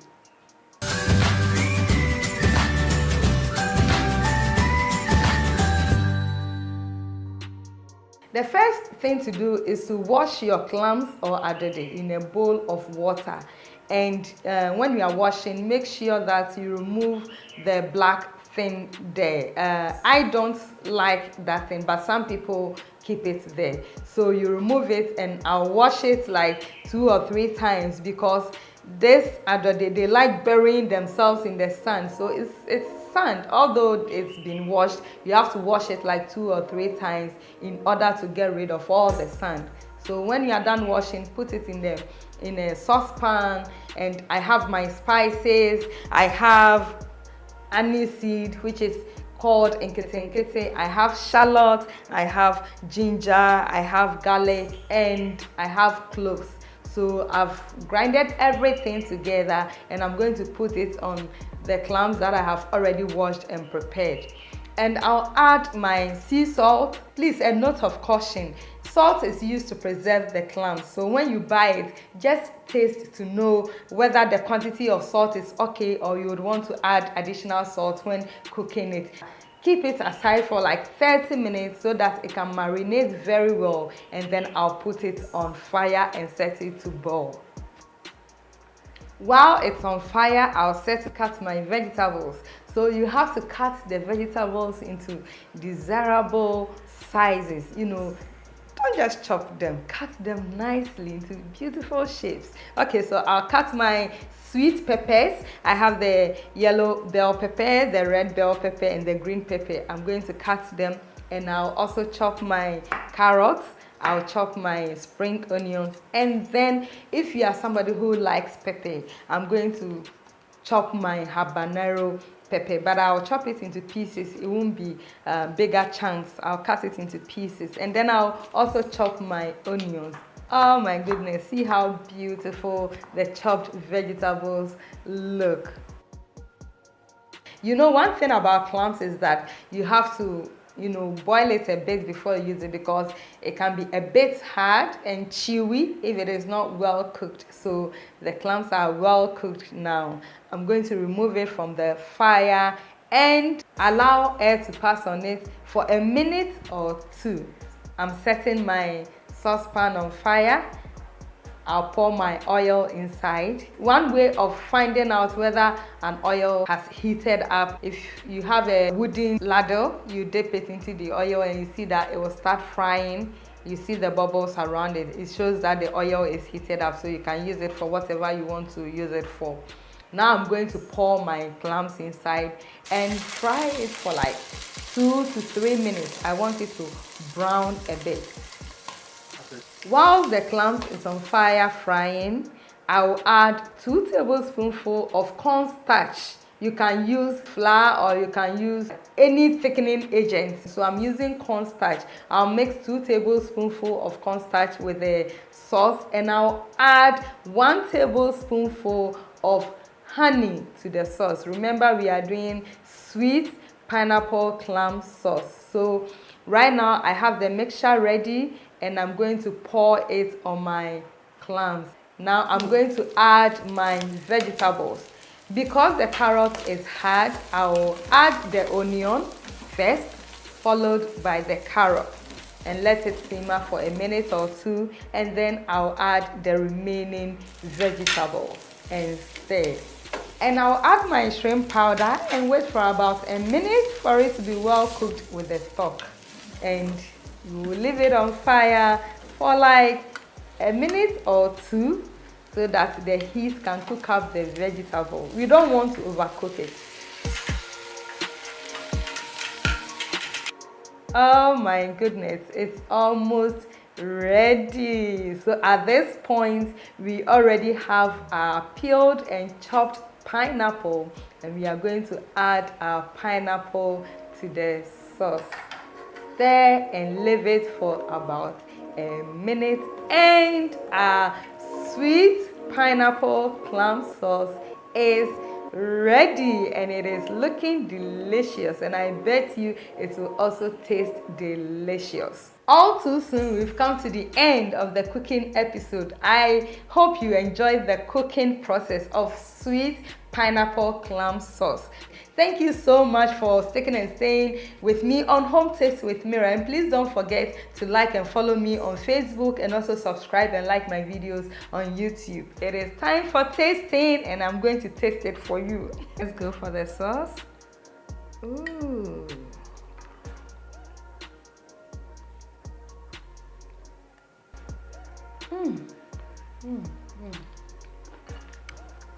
Bon appétit.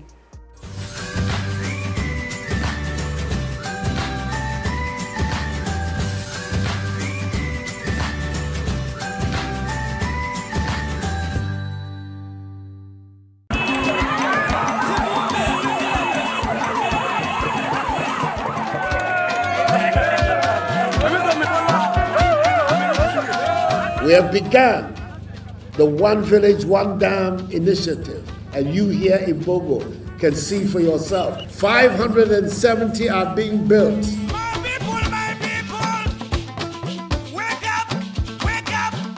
One Village, One Dam. After the fanfare, we go back to Ayopia in the Bongo district of the Upper East region, where it all started. Somebody should be answering the questions. Why? What happened? We need to hold people accountable. We can't just say it has failed, therefore, that be it. How much is the average cost of the dam? It's from between 230 to 250,000. The highest is the 250,000. But how much was really spent? Thirsty Dams, a JoyNews hotline documentary by Jojo Kobina. Coming soon.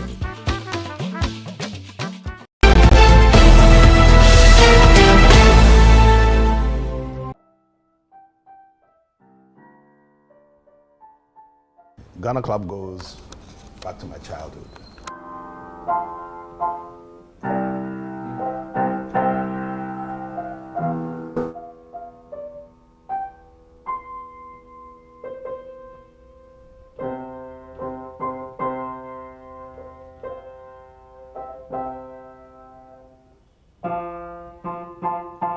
Back in 1947, the civil servants who started this club used to meet at what was then the British Council.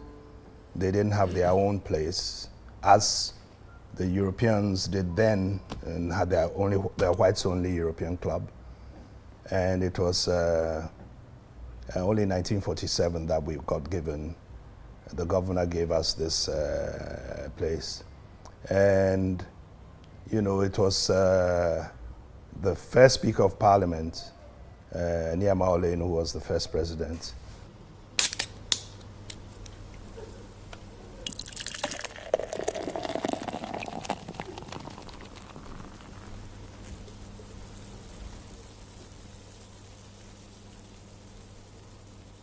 April 1980. That's when I came here. There was a lot of members as at that time. Dr. Joseph Rata was a member. Professor Adubuain was a member. The late Akosa, that is Professor Akosa's brother, was a member.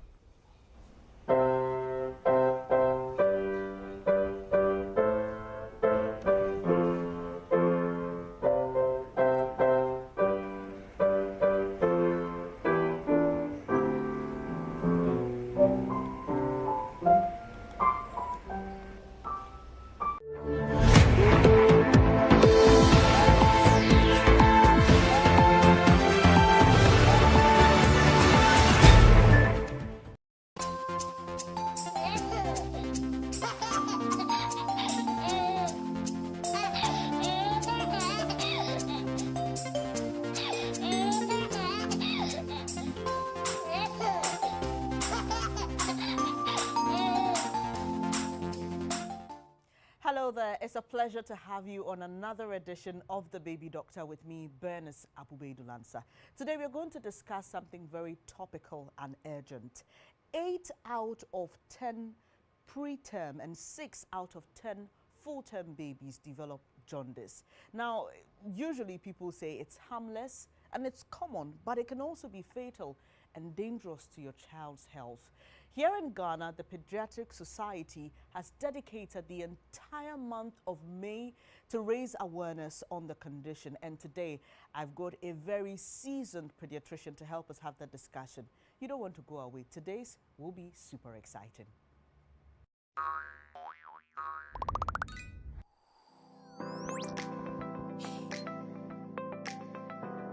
When you enter any of our COI facilities, you will be met by our pleasant front desk officers, where your child will be registered in our system, after which you will be led to the nurses station. Our competent nurses will triage your child and the needed first aid care will be given when necessary. Your next point will be the consulting room. Our proficient and friendly doctors will examine your child and give the appropriate diagnosis and treatment. From the consulting room, you may require the services of our laboratory, which is managed by highly skilled laboratory scientists, and then to our well-equipped pharmacy. When it becomes necessary to admit your child, you will be nursed in either our general ward or private ward according to your preference. At COI, we aim at giving you the best, your child's well-being, our passion.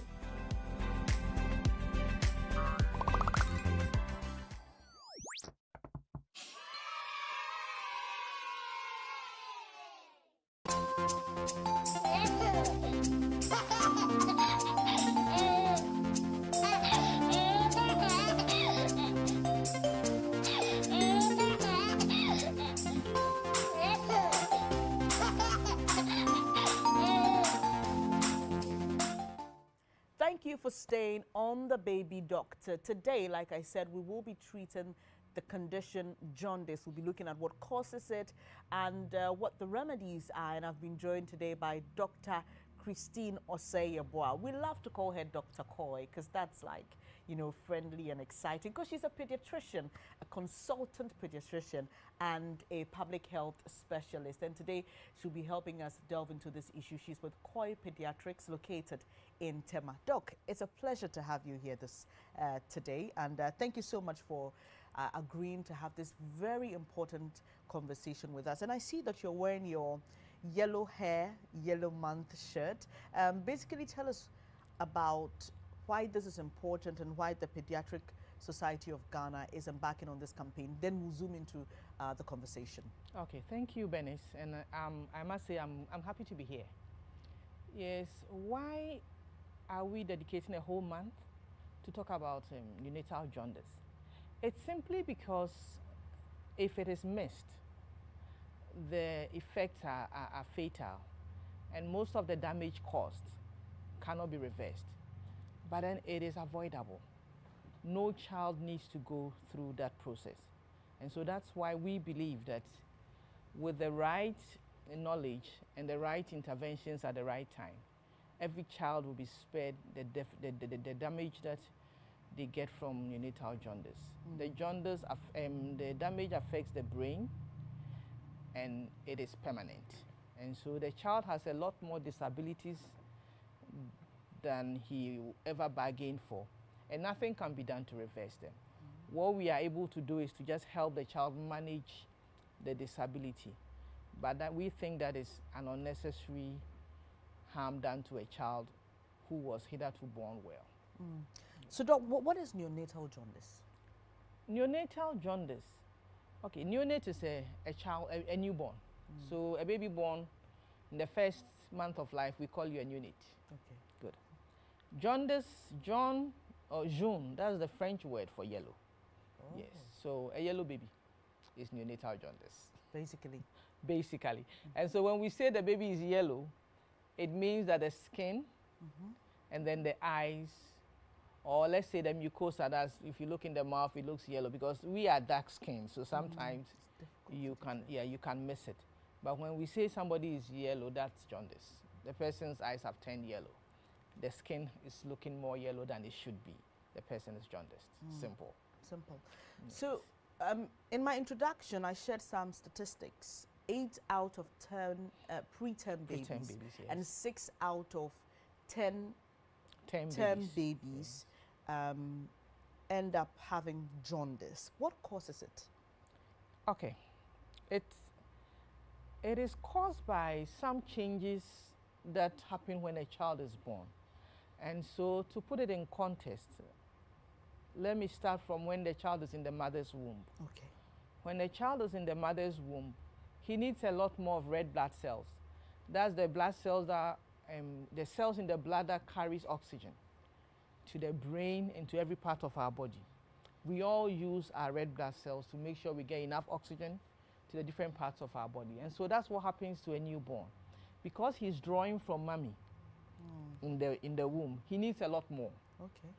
But when baby comes on earth and his lungs begin to work, then he doesn't need that much HB or red blood. Right. And so the body begins to break down the excess so that he doesn't have more than necessary. Right. When the body breaks down the red cells, there's a part of it we call the heme. And when it breaks down, then we form the bilirubin. The bilirubin is the yellow ones that give you your skin color. And when normally the body breaks down the heme, the bilirubin is held by some boys or a mother called mother plasma. Okay. And she holds the child bilirubin as they walk in the blood cells and take them to the liver to deal with it so that it comes out in our urine, in our poop, in a form that is not harmful. Okay. When a baby is born and is producing a lot more heme, then we have so many bilirubin, so mama plasma has not got enough hands to hold on to all the baby bilirubins. So some of the baby bilirubins are let loose and they start loitering around the street, gallivanting the street of the bloodstream. And then they decide to stray. So when a lot of them are there, you know, when children get adventurous, so they come up with the idea of going to places and they end up in the brain of the child. When it gets into the brain of the child, it goes to destroy the cells in the brain, and that is permanent. And so that is what happens in neonatal jaundice. It's the bilirubin that is in excess and the liver cells who are also now maturing and so are now working hard to get rid. So you have this excess loitering around. Also, at the same time, we know that when the liver breaks down the bilirubin, they have to come out in the poo-poo or the urine. When a baby is born and he's not feeding well to poo-poo, then they stay in the gut for longer. Okay. And then they begin to go back into the bloodstream. Yes. Oh. We call it, I don't want to use big names, but then, yes, so I think I'll leave it out. But some go back into the bloodstream and then they break them down again. And so basically that's what happens in the first week of life. And that is always the tricky part of life. Subsequently, the brain gets mature, so it doesn't allow little boys to stray into the brain. And then also the liver matures, and so then it can break it down. It can take care of the bilirubin boys and girls, and they don't get any naughty work to do. Okay. So in a nutshell, that's what happens. Right. So we understand that there are different types of jaundice. You've just basically told us why it happens and what causes us to see the yellow pigmentations in the eye and on the skin and sometimes in the mouth. But what are the types and how do you handle the types of jaundice? Okay. For the medical person, we may give it different jargons. But then for everybody, I think we can group them into the physiologic. Okay. And then the pathologic. Pathology means disease. Okay. Physiology means a normal happening in life. So we have the physiologic and the pathologic. The pathologic can be direct and indirect. I'm sure that's the word you wanted to hear. Yes. So the physiologic is predominantly indirect, but even under the indirect, we have the physiologic and then the pathologic. And under pathology, you can have indirect and the direct. The indirect ones have a lot of bilirubin floating around. The direct ones we call those bilirubins unconjugated. They have not been touched.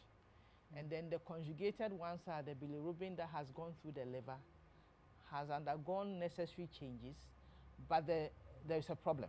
Okay. And so sometimes it's because the gateway for the one that has been changed to go out of the body is blocked. And so you will have extra bilirubin, but it's conjugated in the bloodstream. Okay. Because when they were changed, they could not go out. Okay. So I think in simple terms, that is it. But then what I think is of interest to listeners is that the pathologic is any of the jaundice that we put under pathologic is problematic. Okay. And the physiologic, which is not problematic, is a diagnosis of exclusion. So we have to confirm or convince ourselves that this yellow eyes we are seeing It's not pathologic. is not pathologic. There is no disease process underlying it.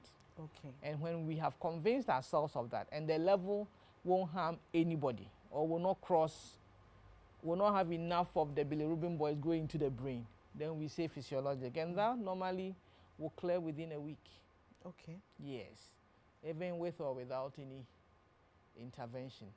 But you cannot tell from a child's face that this one is physiologic, that is pathologic. So that's why we are changing the narrative, that just go to the hospital and let a doctor convince him or herself that it is not pathologic.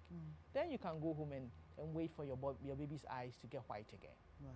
So basically, I think what we are learning from Doc is that you and I cannot detect what is causing the yellow we see in the eyes of the child. And so you must get a health professional to check that child and give you the all clear that everything is fine. And the early detection is what Doc is preaching here. And the Pediatric Society of Ghana is preaching same by extension. Get your child checked. Doc, in the first week of birth, it is important? Yes, it is super important. And so if I will share with our mothers, my personal philosophy is from day one, learn to blanch the nose of your child. Press the bridge of the nose. Yeah. The tip of the nose, not the tip. And look at the color. Okay. It From will, the first day? From day one. It will look very pinkish. Day two, come out of the room, check again. If you see that that color is changing, then your baby may be getting jaundiced. So you need to send the child to the hospital for the doctor or the midwife to check. In the past, when we were staying in hospital for days before we went home, it was okay because the nurses will come around in the morning and check, the doctor will come. But now you deliver in the morning and by evening you are home. And we know that a lot of these jaundice occur within the first 3 days of life. Okay. And so it's in your interest as a new mother to check from day one, and so that you can see whether there's any difference. And please don't keep your child indoors. Step out, come to the porch. Into the open. Into the open, or draw your curtains. Okay. So that you can see, because the day you gave birth, you saw your baby's face, and then you press. So the second day when you check, you can always tell when there is a difference. So Doc, you're saying that it's always best to check or do the tests on the nose in a clearly lit place, preferably outside. Outside. Preferably outside. Okay. And the good thing is now, many of us are in gated homes. And so... But they say, though, sometimes you see the tradition must go on. I know. When you have a child... No evil eye should see the child. Exactly. You're told that you need to keep the child at least for a week, then you outdoor. That is the actual outdooring. Right now, because of modernity and all, people are, shelving the outdooring for naming ceremonies where some can even do it 3 months after the child is born. Yeah, when the child is sitting. But we are told that traditionally the child is outdoored on the 7th day. Yes, which was true. I think then they were trying to, outdooring meant others came to see the child. Okay, not necessarily the child going outdoors. Yes. Okay. So outdoor, you were in a compound house.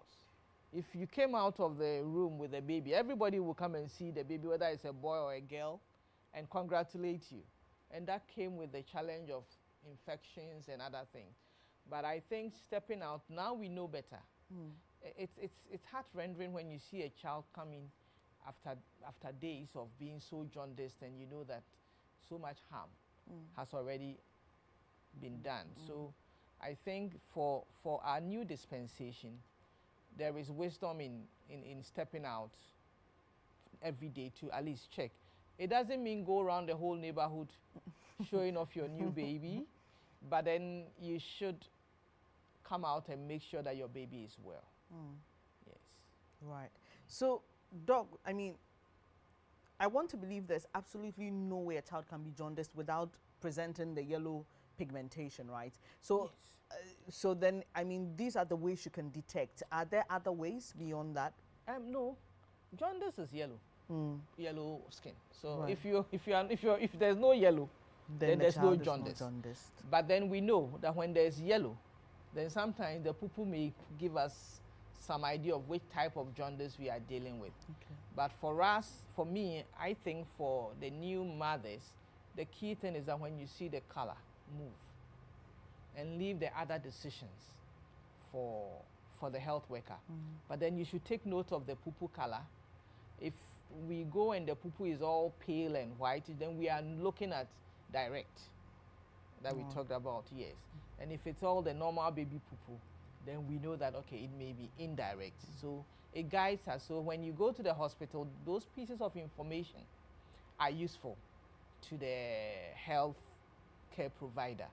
But then it is not for a mother at home to look at poo-poo color and decide that this is a no problem jaundice, so let me keep the child at home. Because you may be sitting on a time bomb. Yes. Doc, you said something interesting about our skin complexion and why, because some of us are very dark in complexion, the skin alone may not give you the signals, as in so clearly enough. Well, yes, but then for a baby, most babies are fair colored. Yeah. And so if you press the tip of the nose, the normal pigment color goes away, and you see a light color tone underneath. Okay. Correct. So when you press on it and that color is pinkish, then you know there's no jaundice. But when you press on it and it's looking yellowish, then you know that there is a problem. Yes. Doc, let me go back to tradition, because in some places you're told, oh, this is Nkolayare. You know, with the statistics we shared, it's quite a common thing. Obviously, you've given us the reasons why, coming from prenatal circumstances into even the development of the liver and all that. And some will say, oh, Ebeko, this is not as yellow as, should we be looking for grades of yellow, or once we see yellow, we should move? Yes, I think from what we see in the hospitals, the person next, the one who is not a health worker like you, is not your best judge. Okay. Good. And we also know that we are racing against time. The first week of life is the key period. And so as they are saying, give it a few days, you are delaying. And the Billy Rubin boys and girls are loitering around. And you don't know how many there are. And so we say, when you see the change in color, move. You don't need to see it as deep, because the deeper it gets, the worse. And normally by the time the color goes to, it starts from the face, I must say. It starts from the face, then it moves to the chest. And so when it starts from the face, the level is lower. When it gets to the chest, we say moderate. When the feet and hands are all yellow, we say it's serious. Yes. And so when you, that's why I said the nose. I didn't say the chest. I didn't say the hands. Because by the time you see it in the palms and the sole of the feet, it's gone past normal levels and it's in dangerous levels. And that's when the likelihood that the naughty boys and girls will go into the brain is higher. So I say, most of the time, those who listen to the relatively adults in the house tend to present to the hospital very late. Mind you, they say it's nothing, but when you have side effects from it, they are not there to support you through it. And so I think it's better to waste a little money to be assured that your baby is fine than to just believe everything everybody says and have a lot of problems later. We have grown. Medicine has evolved. Now we know better. And so now we don't even preach, put the child in the sun, as we used to. You're Yes. going ahead of me, Doc. We'll come to the sun matter because that's also one that we must discuss. So just to clarify here, the side effects or the damage the excess bilirubin causes, which is what makes it look yellow, is not dependent on whether it is physiological or pathological.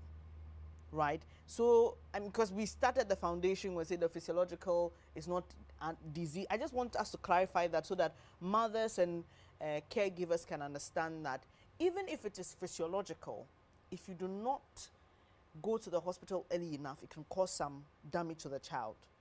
It depends, but you wouldn't know it's physiological or not. Okay. So that's where the issue is. But most physiological jaundice with the right interventions will not cause damage. Okay. So normally when it's physiological, it's because the breakdown is fast and then maybe the child is not feeding enough, mommy is not getting enough. And so as soon as you address the feeding problem, you flush out the jaundice. And we would have checked the levels and seen whether there are few times that the physiological may have such high levels.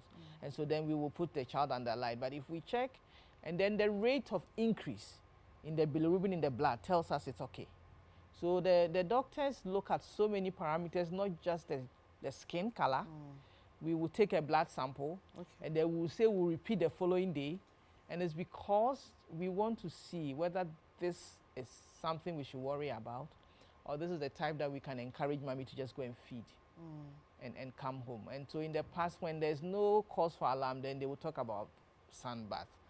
But because people are abusing sunbath, now we don't even talk about sunbath because we have a more sophisticated form of the sun in the hospitals to use for the babies. Which is the physiotherapy? That is the phototherapy. The phototherapy. So light treatment. Okay. Therapy. Interesting. Doc, is there anything a mother can do at the prenatal stage to help prevent jaundice in a child? Is there anything, has science determined that? There are a few things that mothers can do to help their babies. And I will list them as such. The first thing is during antenatal, make sure that they've checked your blood group and then also your husband's blood group, because we know there are causes for the pathological one. One of them is the blood group incompatibility. So if your blood group is O and your husband is anything apart from O, then we know that there could be a likelihood that your child, there will be a fight between the blood groups. And then also check your GC-PD status. As a mother? As a mother. Because we know that it tends to be inherited from mothers. So if you are going to antenatal, make sure these tests are done. I know in the traditional hospitals they do them, but sometimes because we go to all different places for our antenatal and we are always busy and running late, we may miss some of these tests, but it is important. And even when you've done it and they've written it in your book, make sure you know what it is so that you are also educated on it as a mother. Yeah, so that's one of it. The second thing is, let's avoid camphor. GC-PD is common in our environment. And we realize that camphor it triggers the reaction. And so the GC-PD is a protector of the red cell. Okay. So when you don't have some, or you have very little, then your red cell is not well protected from some shocks. Good. And camphor is a #1 shock. So we get children who are getting pathologic jaundice because parents have put camphor in everything because it's got a nice smell. So even before baby arrives, we've packed the things, we've put balls of camphor in it to keep all sorts of reptiles. And they even sell them in baby shops. Shops, yes. And so that is one important thing that every mother can do to protect the child.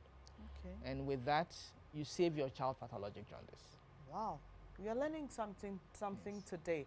Please, keep the camphor away from children. I mean, it's not helping them, as Doc has highlighted. In fact, camphor should not be in the house. Oh, really? Yes, for a baby. It shouldn't be in Okay. the baby's room. Keep Once it you have away. babies, Keep it do away. with comfort. When they are older and you know that they don't have any problem with camphor, then you can, because the problem with the camphor is more than the benefits you derive when you have a baby and you have camphor in every corner of the house. You know, sometimes even the bathing bowls have camphor, the drains have camphor. Everything. No, let them go. Let them go till you are sure you don't have a problem. Doc, I'm sure there are a lot of questions on people's minds. I hope that we can address them by the time the conversation is over. We hear of so many things when it comes to jaundice. You've mentioned some of them in passing, but I want us to be very emphatic in determining whether it is a truth or not. And one of them is that jaundice will correct with time. Is that a statement of fact, or it depends on what we are talking about here? It is not a statement of fact. It depends on what you are talking about here. Physiological, clear. Okay. All the others need intervention. What kind of interventions? Medication or phototherapy as well? It depends. If it's indirect, then it's phototherapy. If it is direct, then we have to know the reason for the direct and correct the problem. Okay. So if it's a liver disease, we have to treat the liver. No, and babies at that stage can have liver diseases? Yes, babies can be born with it. And babies can be born with the bile duct. They are born and they don't have a bile duct, or they have a blocked bile duct. Oh. And so, you know, I talked about it's processed, but it can't come out. Yes, so we have to find out what is the cause of the jaundice. Then we can say that it will end with time. Yes, many will end with time, but what effects do they leave in their trail is the problem. So you cannot be jaundice forever, but then what will it leave you with? What will it leave you with, and or where will it take you? Because it can take you to your grave too, if you ignore it. Yes, if it's severe and the cause is ignored, it can take you to the grave. So it's either it's leaving you with a lot of bad memories, or it's taking you to an early grave. Yes. You've spoken about the side effects, especially when in the first week they manage to go into the brain, where you say that the brain's gate is not developed. I like the way you create a mental picture for all of us so that it's easy for us to understand. What are some of these side effects? How do they present? What will the child end up with? The child will end up with where it causes the most harm is the base of the brain. That is where the cells for balance, the cells for movement, for hearing, for walking, stability is. And so you get a child who will be delayed in attaining all these milestones. They may walk, but they are not stable. I have one patient who walks and he keeps more or less twisting and turning with every step he takes. And it is the effect of neonatal jaundice. Yes, because he had genital jaundice as a child. But apart from that, he's fine. But when he's walking, he's staggering and everybody's turning to look at him. And nothing can be done to reverse it. Some too never walk. Some too, it destroys their hearing, so they can't hear. Or they are drooling all the time. They are not able to hold saliva together. Yes, so it comes with a lot of stigmata. Yes. And then in some cases, it affects the higher brain development. So the child doesn't do well in school. If you are not sitting, and then sometimes they cannot speak because it's affected the muscles of the fine muscles. So they are speaking in a slurred manner, or they are speaking and you cannot hear clearly what they are saying, and their mouth is drooling and they are rotating, twisting. So at the end of the day, do they even get the opportunity to be in the regular school like every other child? Not all the time. And do they have the kind of support that they need to bring out the talents in them? In the environment, we know how limited that kind of support is.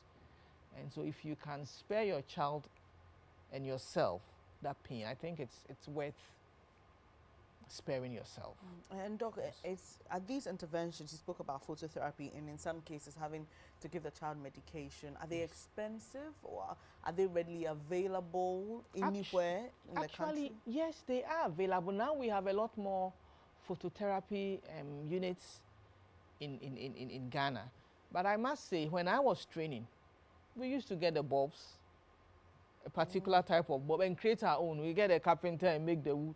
And so the phototherapy is the least expensive treatment. Meanwhile, the effects are just beautiful. And so leave the clinician. If you go to any facility when they don't have phototherapy unit and tell you that we'll be doing sunbath, please go to another facility. Okay, they'll be doing sunbath. Yes, you put a child in the sun. I will recommend you go to another facility because they are behind time.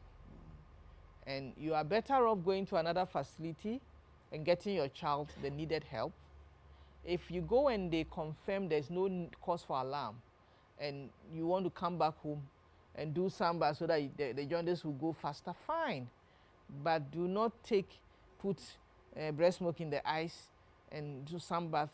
Whoever gives those options are way behind time, and they may cause you pain in future. So that's what I would say. Yes.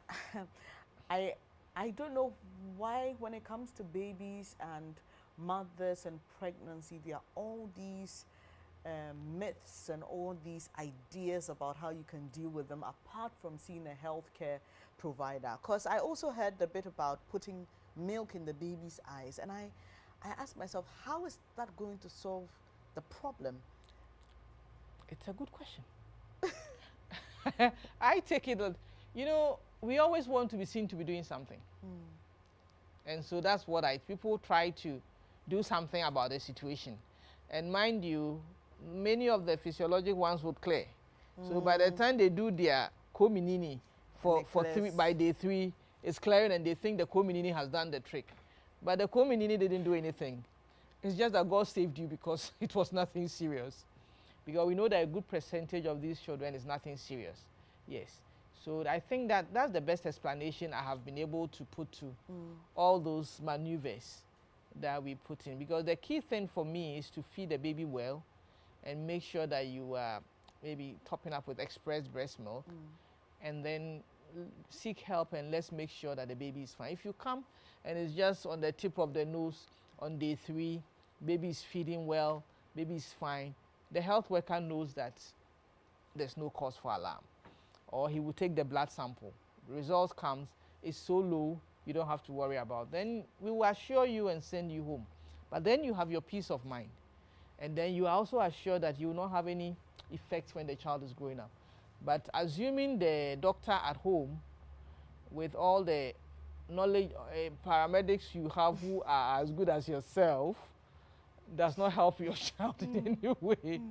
And most of the paramedics cannot be sent to any institution to be punished because they were trained and graduated at home. From in their own kitchens and the certificate was given at home, so there's no governing body to report to. So I think we should just be careful and let's protect our children. Right. Yes, a little waste of money in code for a blood test is worth it. It is worth it. It is worth it. We'll take a sip of water now, but when we come back, we always try to get interactive with you to pick what's happening on the ground, real life issues, and get our doctors to respond to them. So Doc and I will be doing that right after these messages.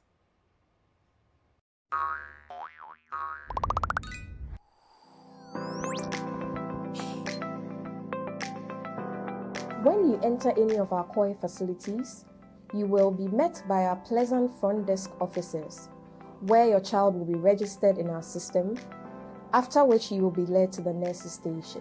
Our competent nurses will triage your child and the needed first aid care will be given when necessary. Your next point will be the consulting room.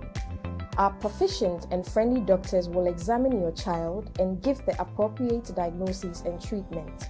From the consulting room, you may require the services of our laboratory, which is managed by highly skilled laboratory scientists, and then to our well-equipped pharmacy.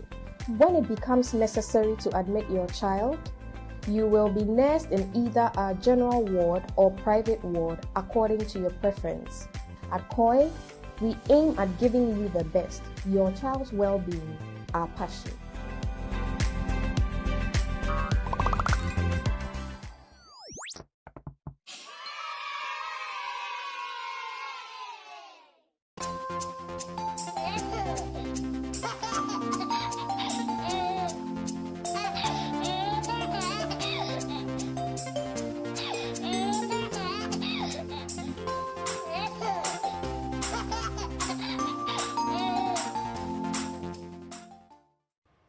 Thank you so much for staying on The Baby Doctor with me, Bernice Abubedulansa. Today, I'm having a conversation with Dr. Coy, and we're talking about neonatal jaundice. I hope you have learned a lot, and please don't keep the information to yourself. This is information that you have to share with everybody because, you know, it's important. As we say in Ghana, it's a community that raises a child, and so when we all know these things together, we can help out a mother and save a child from having lifelong side effects of neonatal jaundice. I told you just before we took that breather that we were going to get a bit personal, share personalized stories and get Doc to respond to them. So Doc, let me start with one where this young mother rushes into the neonatal intensive care unit of the Konfanochi Teaching Hospital with a baby that is looking as yellow as the shirt you're wearing. That is the most yellow I have seen a child. I panicked. The nurses were surprised that this mother had waited so long to bring the child and said, why did you keep the child till the child got this yellow? But here's where my question comes in. So the doctor meets the woman and says, we would have to drain the blood in the child and replace the child's blood with yours. But even there, we are not sure if that will solve the problem entirely. We need to run a few tests to ensure that we're given the right medications and interventions. What exactly is happening here? What is happening is the child has come at a late stage of neonatal jaundice. You know, I told you that it graduates. And so he's so yellow that the bilirubin boys and girls are all over the place. And our worry is that if we leave that child's blood as it is, there's so much bilirubin boys and girls, they will go into the brain. And they can't pass out? No, we've gotten to a level that we can't wait, because the truth of the matter, by the time she arrived, we didn't even know how much damage has already happened to the brain. Right. And for that damage, it's only time that tells. And so the doctors and the nurses' main task was that let's get as much of the bilirubin-infested blood out and give this child blood that hasn't got bilirubin and reduce the concentration of the bilirubin. Okay. Good. So that's what they were. So we call it the exchange blood transfusion. We draw some of yours out, then we push in the new one. We draw some out so that we are hoping that if the bilirubin concentration was like, say, 5,000, by the time we are done, we would have reduced it to 200. Okay. Or 250. And then 500 and 250. 500 are more likely to cause more damage than 250. But they said they were not sure because there are so many other parameters that will come into play. If there are other causes of jaundice that I didn't mention, some could be from infection. I talked about mother's blood group, yes. So if there's the blood group incompatibility, they are hoping that the reaction, because what happens is that if mommy has the antibodies, the soldiers in mommy have gone into baby and are attacking all the baby's cells. They are seeing them as enemies of progress. So what we are doing is that we are reducing the volume of the enemies of progress in the baby and putting in normal ones. Soldiers. Yes, and hoping that they will stop beating because they are not enemies of progress, so to speak. And then also an infection can cause the breaking down of the red cells. And so in that case, whilst we treat the infection, we know that the jaundice levels will reduce. Yes. But the key thing is to reduce the concentration of the bilirubin boys and girls. And then normally after the exchange blood transfusion, we put you under the photolight. So you will still do phototherapy. But we know that when you go beyond some level, the risk of brain damage is high. And so their interest is to make sure that this child does not stay in that high level for a long time, so that we save what is left of the child's brain.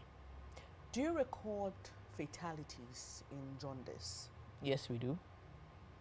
So that yellow baby may either pull through with side effects or may die. It's one of two.